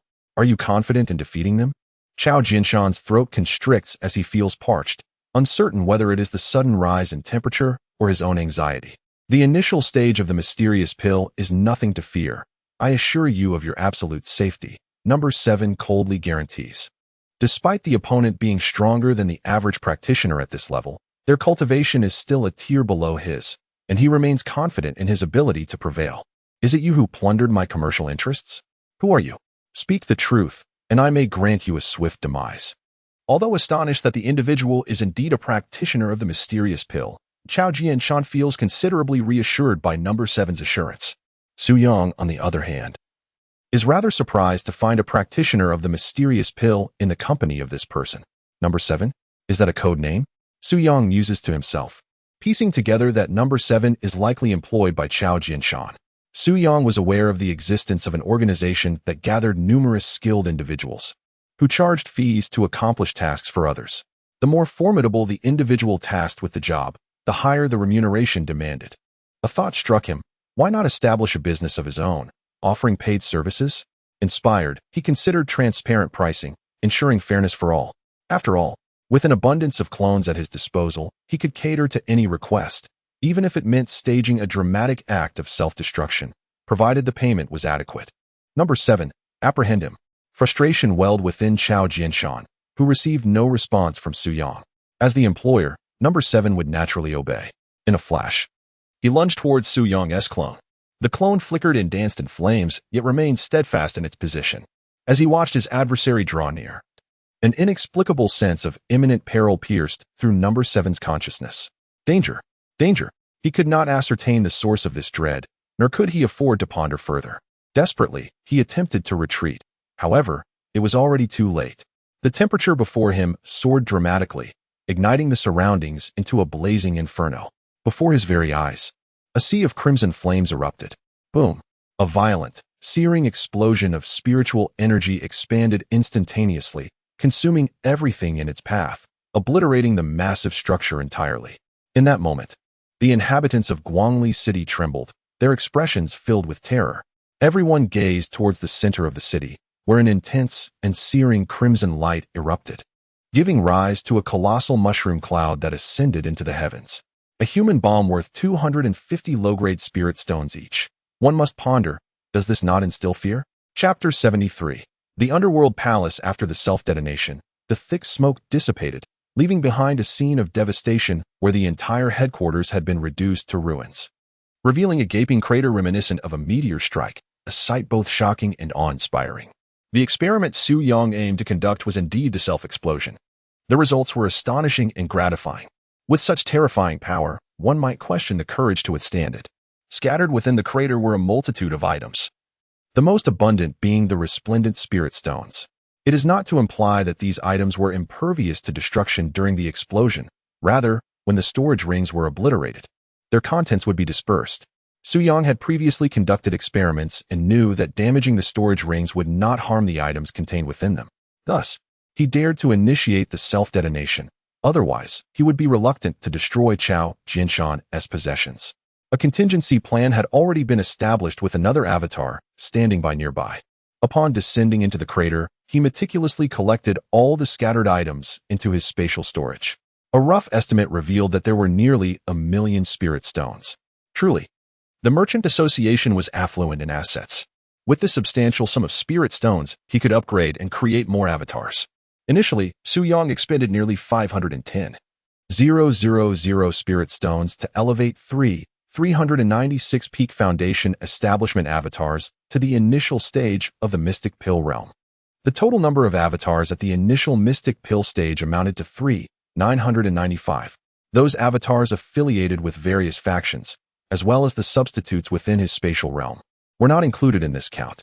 These nearly 4,000 Mystic Pill avatars represented the combat strength at Su Yang's disposal. With the spirit stones now at hand, he could create even more. Thus, Su Yang expended 250 spirit stones to create 2,005 Xiandan avatars, bringing the total number of avatars to 6,000. Having completed this endeavor, he found himself with a mere 1,000 spirit stones depleted. However, Su Yang still possessed assets, retaining approximately 200,000 spirit stones. This sum was acquired through the plundering of various industries, primarily managed by local supervisors responsible for the circulation of resources. Additionally, he had recently extracted some from the mines. He decided to reserve this 200,000 for emergencies, in case he needed spirit stones elsewhere. After all, should the demand arise for more avatars, he could conjure them instantaneously. Observing the vast pit before him, Su Yang suddenly perceived an opportunity to create an impression. He directed one of his avatars to levitate in midair, gazing down upon the massive chasm. With a resounding clang, his long sword was drawn. Subsequently, wielding his sword as a quill, he unleashed a sharp stream of sword energy that emanated from its tip. The long sword danced, and waves of sword energy sliced through the air, cleaving into the ruins below. Each arc of sword energy etched a deep scar into the ground, crafting letters stroke by stroke. Once the inscription was completed, Su Yang's avatar descended to a designated spot, awaiting silently. As time passed, individuals began to converge from all directions. The recent explosion had been so formidable that the entirety of Guangli City could distinctly perceive its tremors. Those with a bolder disposition approached to investigate the situation. Among them, a considerable portion consists of influential figures within Guangli City. As the dominant force in Guangli, any significant events occurring within the city will undoubtedly prompt immediate investigation. Should any threat arise to their interests, prompt countermeasures must be taken. For instance, the Beijing Chamber of Commerce, a fierce rival of the Yongquan Chamber of Commerce, quickly dispatched personnel to gather intelligence upon suspecting that something had transpired on the opposing side. President, joyous news, splendid news, exclaimed a man clad in athletic attire, the envoy from the Beijing Chamber of Commerce sent to investigate the situation. His excitement was palpable as he fervently relayed the good tidings through the communication device to their president. What joyous news! Speak swiftly, the president of Beijing Chamber urged. The headquarters of the Yongquan Chamber of Commerce has been reduced to ruins. President, you must come quickly. The scene is truly remarkable. The athletic man insisted eagerly. Very well. I shall make my way there immediately. The president of Beijing Chamber hastily gathered his team and set off. As he journeyed, he couldn't help but reflect on the recent intelligence he had received, indicating that all assets under the Yongquan Chamber of Commerce had been thoroughly plundered by unidentified experts. Just as this delightful news began to sink in, he was met with an even greater revelation. How extraordinary that their very stronghold has been laid to waste. What formidable figure have they provoked? He was well aware that Chao Jianshan had invested heavily, hiring a mid-level Xiandan practitioner as his bodyguard. Yet, how could he have failed to protect him? Amidst his wild thoughts, President Beijing had already arrived at the scene. It was a veritable sea of people, gathering various factions, including idle bystanders, family forces, and commercial organizations. All were engaged in fervent discussions about the massive pit, marveling at the devastating scene, while also expressing their unease about the perpetrator and potential threats to their safety. The Yongquan Chamber of Commerce had truly met its demise. President Beijing's round face beamed with delight, yet amidst his joy, a flicker of concern arose. Who could be responsible? If one could target the Yongquan Chamber of Commerce, might they also set their sights on his Beijing chamber? He could only hope that this incident was merely a retaliation against Yongquan for provoking someone. Suddenly, a voice erupted. I know who did it. Who? The crowd inquired in unison, their gazes snapping towards the source. It was the Yinwang Hall. The Yinwang Hall? What is that? The crowd had never heard of such a name. But how do you know? Do you possess some insider knowledge? It mattered little that they were unfamiliar with the Yinhuang Hall. Perhaps it was simply a name they had yet to encounter. The crowd did not linger over this question and quickly pressed on for further details. There it is. You may observe for yourselves, indeed, those sword marks. As the individual pointed in that direction, everyone turned to gaze. In the midst of the colossal pit, there lay numerous sword scars. Initially, they had noticed these marks but had given them little thought, assuming they were merely remnants of a battle. However, upon closer examination, viewing all the sword marks collectively, they suddenly discovered a new revelation. It was, in fact, a line of text: "The King of Hell marches forth," leaving no blade of grass behind. The Hall of the King of Hell. The characters flowed like dragons and phoenixes, chiseled with the precision of a knife or an axe, emanating an aura of formidable might. Merely gazing upon the sword marks, one could perceive the power behind each stroke. It became apparent that the wielder of the sword possessed extraordinary strength. Beneath this grand inscription, there were also smaller characters, which the crowd soon noticed and began to read aloud. On the day when you are humiliated by others and consumed by fury, when you find yourself powerless against your adversary, even when your family is slain and your beloved is subjugated beneath him, in those countless nights when you awaken from your dreams, the overwhelming guilt of helplessness weighs heavily upon you. You vow to train diligently, to live with dignity, and to protect your kin. Yet, you realize the arduousness of cultivation is akin to crossing a chasm. You feel isolated and lost, despairing and wandering. You weep in sorrow, feeling utterly powerless. You perceive that this life is devoid of meaning. No, you have another option, which is to pay a fee to summon a Yama guard from our realm, who will carry out any task you desire, undeterred by the perils of fire and brimstone. What are you hesitating for? Quickly reach out to this individual. As the message concluded, the crowd exchanged glances in bewilderment. Upon closer inspection of the final words, it became evident that a figure was indeed seated in a meditative posture. Could it be a representative of the Yama realm? Chapter 74. Is suicide an option? What nonsense! Had this individual been seated there from the very beginning? Or had I simply failed to observe closely? Nonetheless, such details are of little consequence. What truly concerns the assembly is whether this person hails from the Hall of Yama. Additionally, what are the fees and operational standards of this Hall of Yama? Can it indeed uphold the claims made in the recent advertisement, suggesting that they would not shy away from perilous endeavors? Organizations that employ cultivators often set their pricing based on the level of danger associated with the task at hand. Should the venture be deemed life-threatening, the cost would invariably escalate. I am a representative of the Hall of Yama. I trust that you have read these words and are filled with questions. Feel free to inquire. I shall respond with utmost transparency and thoroughness. Suyong, seated in a meditative posture amidst the ruins, levitated into the air, ascending to a height parallel with the onlookers gathered at the edge of the vast pit. The so-called Hall of Yama is merely the name I devised for my contracting enterprise. I aim to seize this opportunity to promote my services and garner some business. It is a Xian Dan realm cultivator. The crowd gasped in astonishment. Their initial impression offered a preliminary assessment of the Hall of Yama's capabilities. What are your fees? What is the highest level of cultivator one can employ? Once contracted, can one truly command them to perform any task? Are there beautiful female cultivators available? Can one truly do anything with them? At the Yonghuan Chamber of Commerce, what level of Yama guard did you dispatch? And what techniques did you employ to create such a terrifying scene? They clamored with numerous inquiries. Suyang selected some of the more representative questions to address. In our Yama Hall, we currently offer 3 tiers of Yama guards for hire: the Qi Refinement Stage, the Foundation Establishment Stage, and the Mystic Dance Stage. To employ a Qi Refinement Level 9 guard, one must pay 100 low-grade spirit stones. For a Peak Foundation Establishment guard, the price is 1,000 low-grade spirit stones. As for the Mystic Dance Stage, we currently have guards only at the initial stage, priced at 10,000 low-grade spirit stones. Each of our Yama guards is exceptionally skilled, and fighting above their level is not an issue. Regarding Yama guards of higher realms, we are not accepting hires for the time being, but will gradually open up opportunities in the future. Below the Mystic Dance Stage, you may also choose guards from other realms, with prices adjusted according to their respective strengths. Once you have paid the spirit stones, you may command the Yama guard you hired at will for a month. You can instruct them to undertake any task, even launching a suicidal attack, or even to take their own life directly. However, one crucial point to note is that if such actions are predetermined to be fatal, an additional payment of double the price is required. For Suyong, Creating a clone is remarkably inexpensive. As long as the returns exceed the manufacturing cost, it guarantees a profit. However, within reasonable limits, as long as others are amenable, Su Yang does not mind profiting a little more from them. Thus, a 1-month deadline and the rule of doubling the price in a situation of certain death were established. How affordable! Moreover, the notion that they could even opt for self-destruction? Could it be true? Unthinkable. The crowd began to murmur.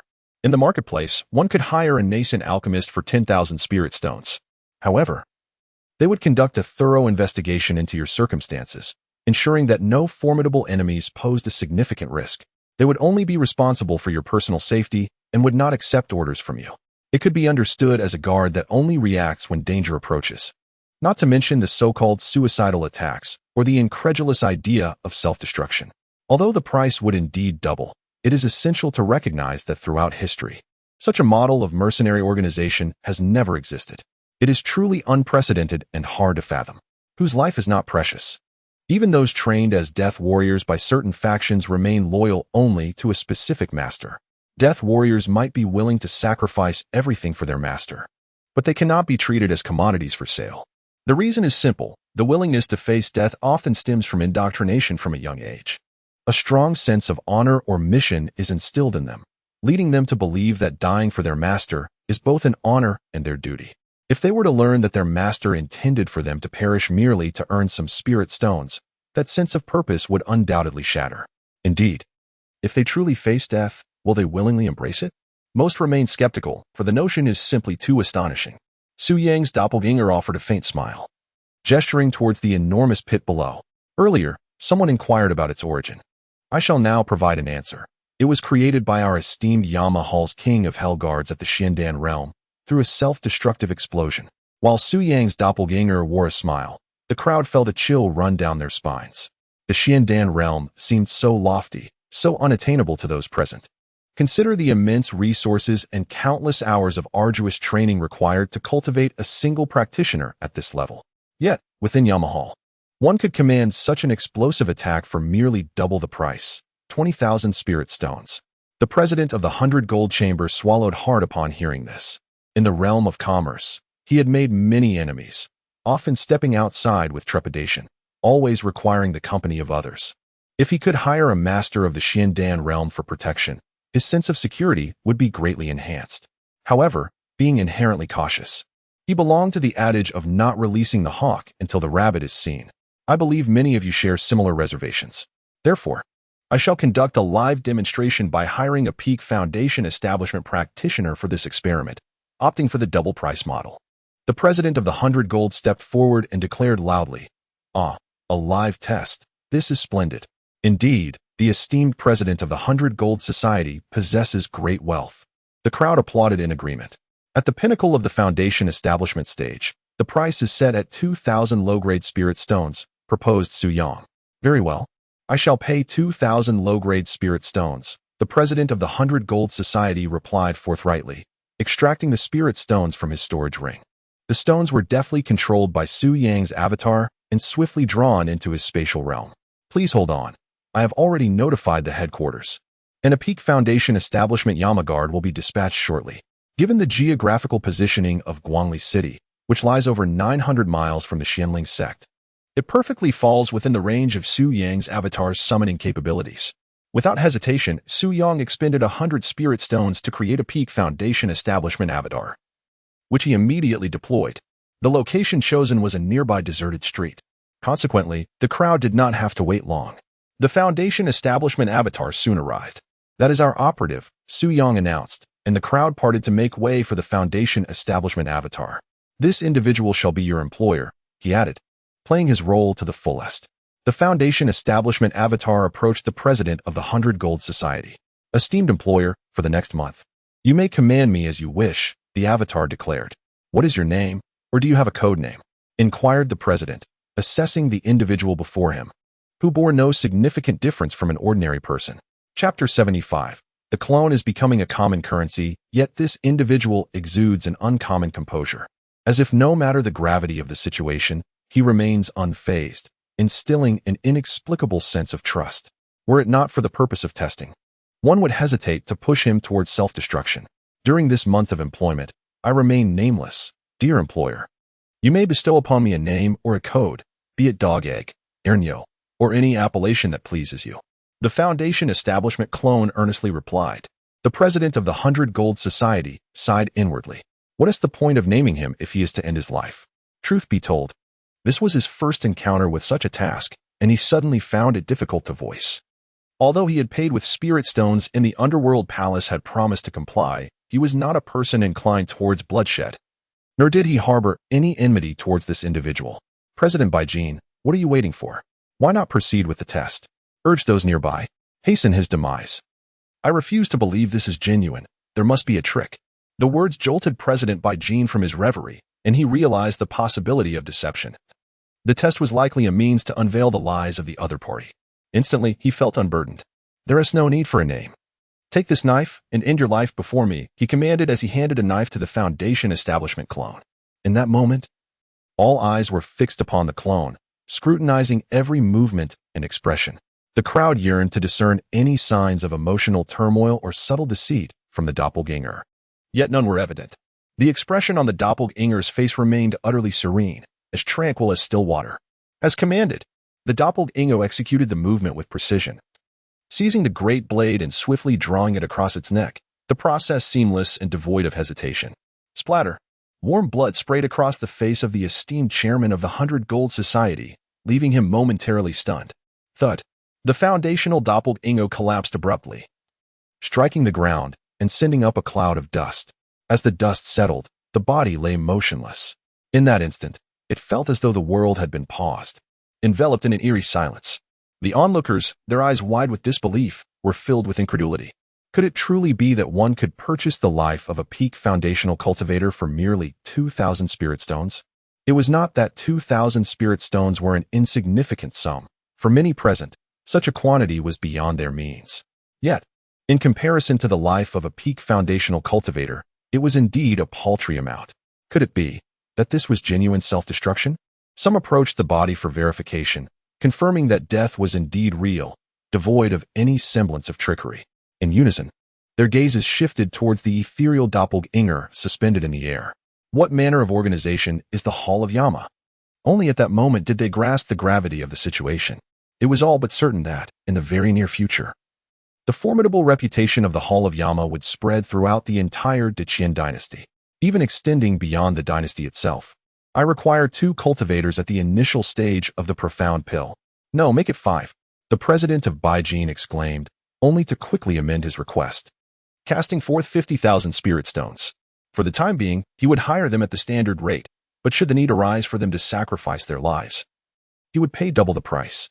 With such a display of wealth, the surrounding presidents and high-ranking members of various family factions eagerly followed suit, each tossing out tens of thousands of spirit stones to enlist the services of the profound pill cultivators.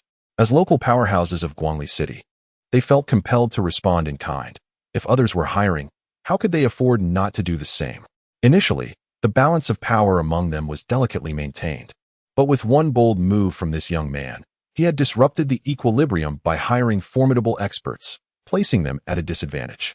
Thus, they too were compelled to recruit their own elite, striving to regain their footing. Ultimately, they all discovered that they had restored the balance, with no one gaining the upper hand. Unless, of course, one dared to recruit even more elite cultivators. Naturally, once one embarked on such a path, the others would follow suit. In a certain sense, was this not a form of internal competition? It had become quite frenzied. Beyond these major forces, there remained a multitude of smaller factions and individual cultivators. The more affluent among them opted to hire profound pill practitioners, while the less fortunate settled for foundation establishment or even chi refinement cultivators. In an instant, the tally swelled to over 1 million spirit stones. Elder, you have yet to answer my earlier question. At that moment, a rather unsightly, overweight young man with puffy eye bags and a pallid complexion from indulgence spoke up. What's the issue? Inquired the avatar of Xiandan. Does the Yama Palace have any beautiful female cultivators? The kind that one can indulge with, he. After uttering these words, the corpulent fellow couldn't help but chuckle in an inappropriate manner. Beautiful women? That's quite simple. Just utilize the third appearance mode and set it to resemble a certain enchanting lady you've encountered before. The appearance will be absolutely lifelike. Yet the crux lies in whether I can permit you to engage in such activities. After all, it is still my own avatar, capable of consciousness manifesting at any moment. If I happen to catch you in the act, it would be utterly revolting. If such actions were possible, I would have indulged myself long ago, wouldn't I? Wait a moment. Something seems amiss. Engaging with oneself? Never mind. Never mind. Such a self-indulgent behavior is rather peculiar. There are indeed women. But they are all formidable warriors, the kind capable of snapping you in half. Are you interested? Su-yang proposed. Perhaps not, the rotund man replied, his expression one of sheer shock, shaking his head vigorously like a rattle.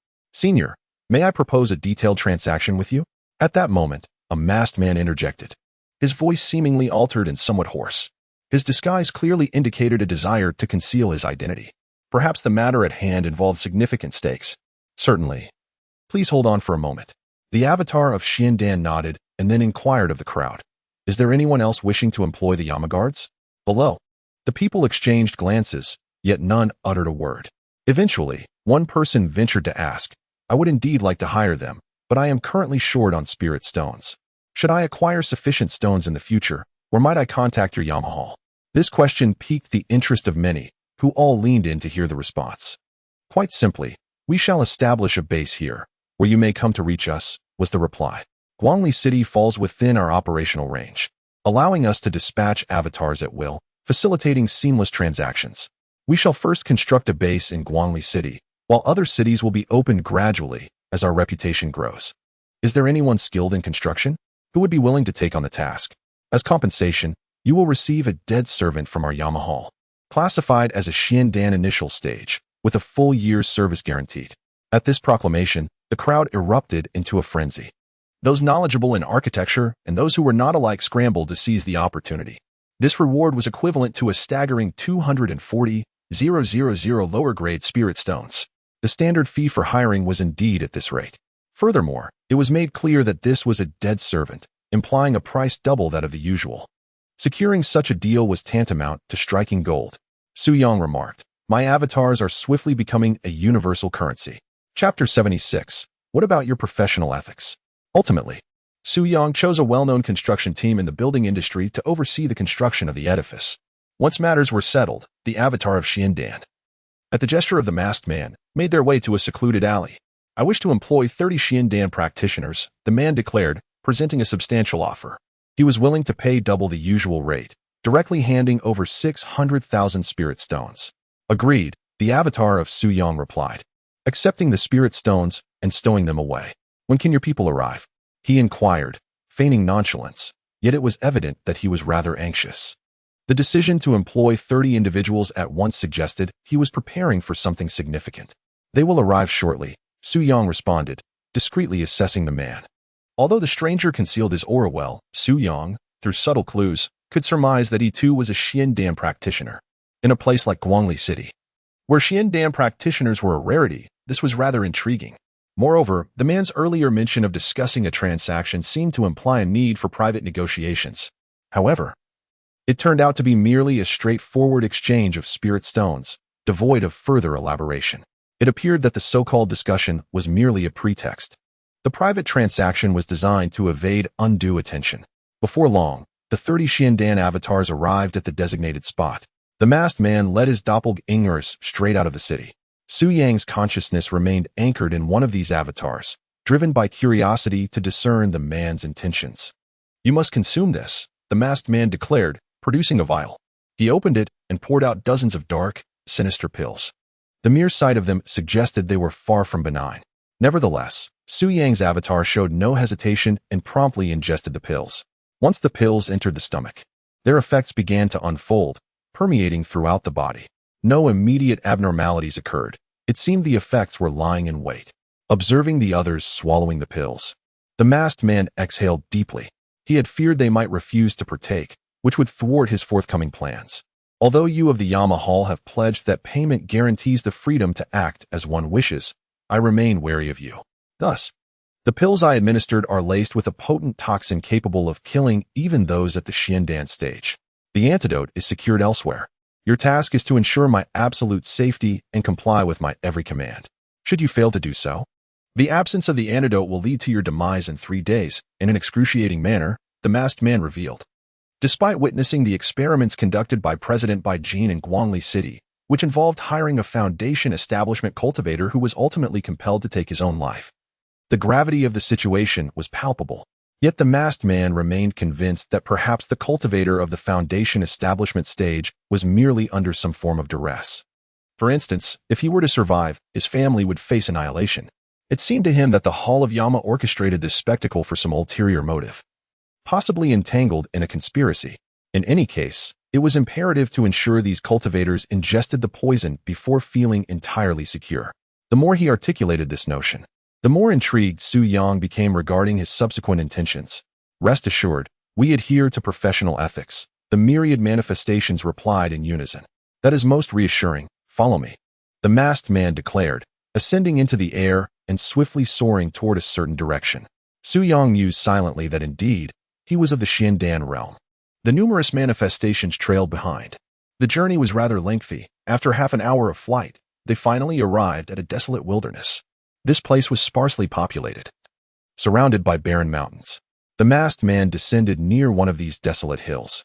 From a bird's-eye view, this hill appeared no different from the others in the vicinity, with scant vegetation and no sight of wildlife. Yet something felt amiss. The eerie silence here was unsettling, devoid of any sound. Normally, the wilderness would be alive with the chirps of birds and the rustle of creatures, but here there was none.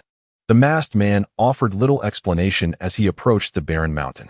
They were nearly upon it, yet he showed no sign of halting. Until, at last, they collided with it. A miraculous event transpired. He vanished without a trace, as though he had melded into the very mountain itself. Why are you standing there in a stupor? Hurry, come inside. Though the figure remains unseen, the voice of the masked man resonates from the direction of his recent disappearance. The multitude of avatars promptly adhere to this call, drawing closer to the mountainside. Upon contact, they encounter no resistance. Ahead lies an expanse seemingly devoid of obstruction, permitting further advancement. In an instant, the landscape transforms dramatically. Before them, 3 passages emerge, their destinations shrouded in mystery. A thick white mist envelopes the surroundings, obscuring distant visibility. Could it be a formation? Such an extraordinary stratagem indicates that this place is indeed ensconced within a formation. To the untrained eye, it appears merely as an ordinary desolate mountain, a mere visual illusion. Yet upon entry, one finds themselves ensconced within the confines of the formation. The spectacle before them raises questions of reality versus illusion, rendering discernment elusive. Su Yang, through careful scrutiny by his avatars, finds himself unable to distinguish the truth. The sophistication of this formation is evident. Its creator undoubtedly possesses profound mastery of the art. Surprised, are you? Indeed, we have entered a formation. Furthermore, this is but one of many such formations that lie ahead. I suspect this locale serves as the final resting place of a master of formations. In his final moments, he chose this site as his burial ground, meticulously laying down numerous formations and restrictions. These formations are imbued with lethal intent, yet they also harbor a glimmer of hope for survival. I pondered the notion that if the sole purpose were to safeguard the tomb from external disturbances, the deceased would not have imparted even a semblance of life. The very existence of this vitality suggests a deeper significance, perhaps a legacy left behind by the interred. The masked man spoke candidly. Having brought these individuals to this place, he was compelled to articulate the purpose of their presence, particularly since he had already administered poison to them, leaving him with little to fear. Upon acquiring the legacy, he harbored no intentions of providing them with an antidote. Only the dead could be entrusted to keep secrets unspoken. Among the 3 pathways ahead, only one led to survival, while the other 2 were mere avenues of demise. The masked man declared. Su Yang's doppelganger surveyed the 3 passages, perceiving them as indistinct, devoid of any distinguishing features. Perhaps sensing the doppelganger's intent, the masked man chuckled. There is no need for your scrutiny. Only those well-versed in the intricacies of formation can discern the differences. These restrictive formations serve as a test. Those who succeed are likely to be adept in the art of formations. In the eyes of the tomb's master, only such individuals are deemed worthy of inheriting the legacy left behind. The masked man, lacking knowledge of formations, contemplated leveraging the group to force their way through, hoping to seize an opportunity. Let us proceed. The left passage is the path to survival, the masked man asserted. He is well aware of these circumstances due to prior experiments conducted with several foundational cultivators who were brought here for testing, revealing that the left path leads to safety. Under his guidance, the group entered the passage, and indeed, nothing untoward occurred. The journey was smooth until they arrived at a canyon, where gusts of wind would soon manifest as razor-sharp blades. It was here that I found myself ensnared and unable to proceed. The foundational cultivators previously captured for experimentation possessed insufficient strength to withstand the onslaught of the wind blades, falling victim to their lethal grasp at the first encounter. Faced with the prospect of navigating this perilous obstacle alone, he lacked the confidence to press forward and was left with no choice but to retreat. "This implies that you are equally unaware of what lies ahead," the Avatar inquired. "What do you mean?" The masked man found the question peculiar, furrowing his brow. "It is nothing, merely a casual inquiry. I believe that understanding the situation would facilitate a more effective response," replied the Avatar. "Well, there is no alternative, therefore. I require you to shield me in the center, and by enduring, we shall ascertain what awaits us," the masked man stated. As he spoke, the winds began to swell, forming an array of wind blades. Those versed in formations and restrictions could discern the underlying patterns, foreseeing the trajectories of the wind blades, thus easing their passage. Without such knowledge, one could only adapt and rely on brute strength to withstand the assault. The wind blades surged forth relentlessly. At that moment, the masked man indeed found himself encircled by numerous avatars, providing him with an overwhelming sense of security. What he did not anticipate was that the individuals ahead of him had already readied themselves to withstand the impending onslaught of wind blades. Yet, just as the wind blades approached, their forms suddenly flickered. The masked man, concealed behind his doppelganger, was utterly taken aback by this unexpected maneuver. Nevertheless, as a cultivator of the Xiandan realm, his reflexes were swift, and he attempted to evade the attack. However, damn it, scatter. Don't crush me in this crowd. Chapter 77. The legacy of the array. The masked man found himself encircled by numerous clones, each one a manifestation of formidable power, leaving him utterly immobilized. All of them were at the profound elixir stage, and despite his frantic struggles, he could make no headway. There was no available space to maneuver, not even the slightest opportunity to ascend into the air. The proximity of the attacks rendered his reaction time a mere fleeting moment. Swoosh, swoosh, swoosh. Rendered completely motionless, he was struck by several blades of wind, precisely targeting his dantian. The immense force shattered his golden elixir. "What? Why are you doing this to me?" With his dantian destroyed and grievously injured, the masked man spoke in a voice barely above a whisper. Yet it echoed with intense fury. The words, "We adhere to professional ethics," lingered in his mind as if they were still resonating in the air. "My apologies.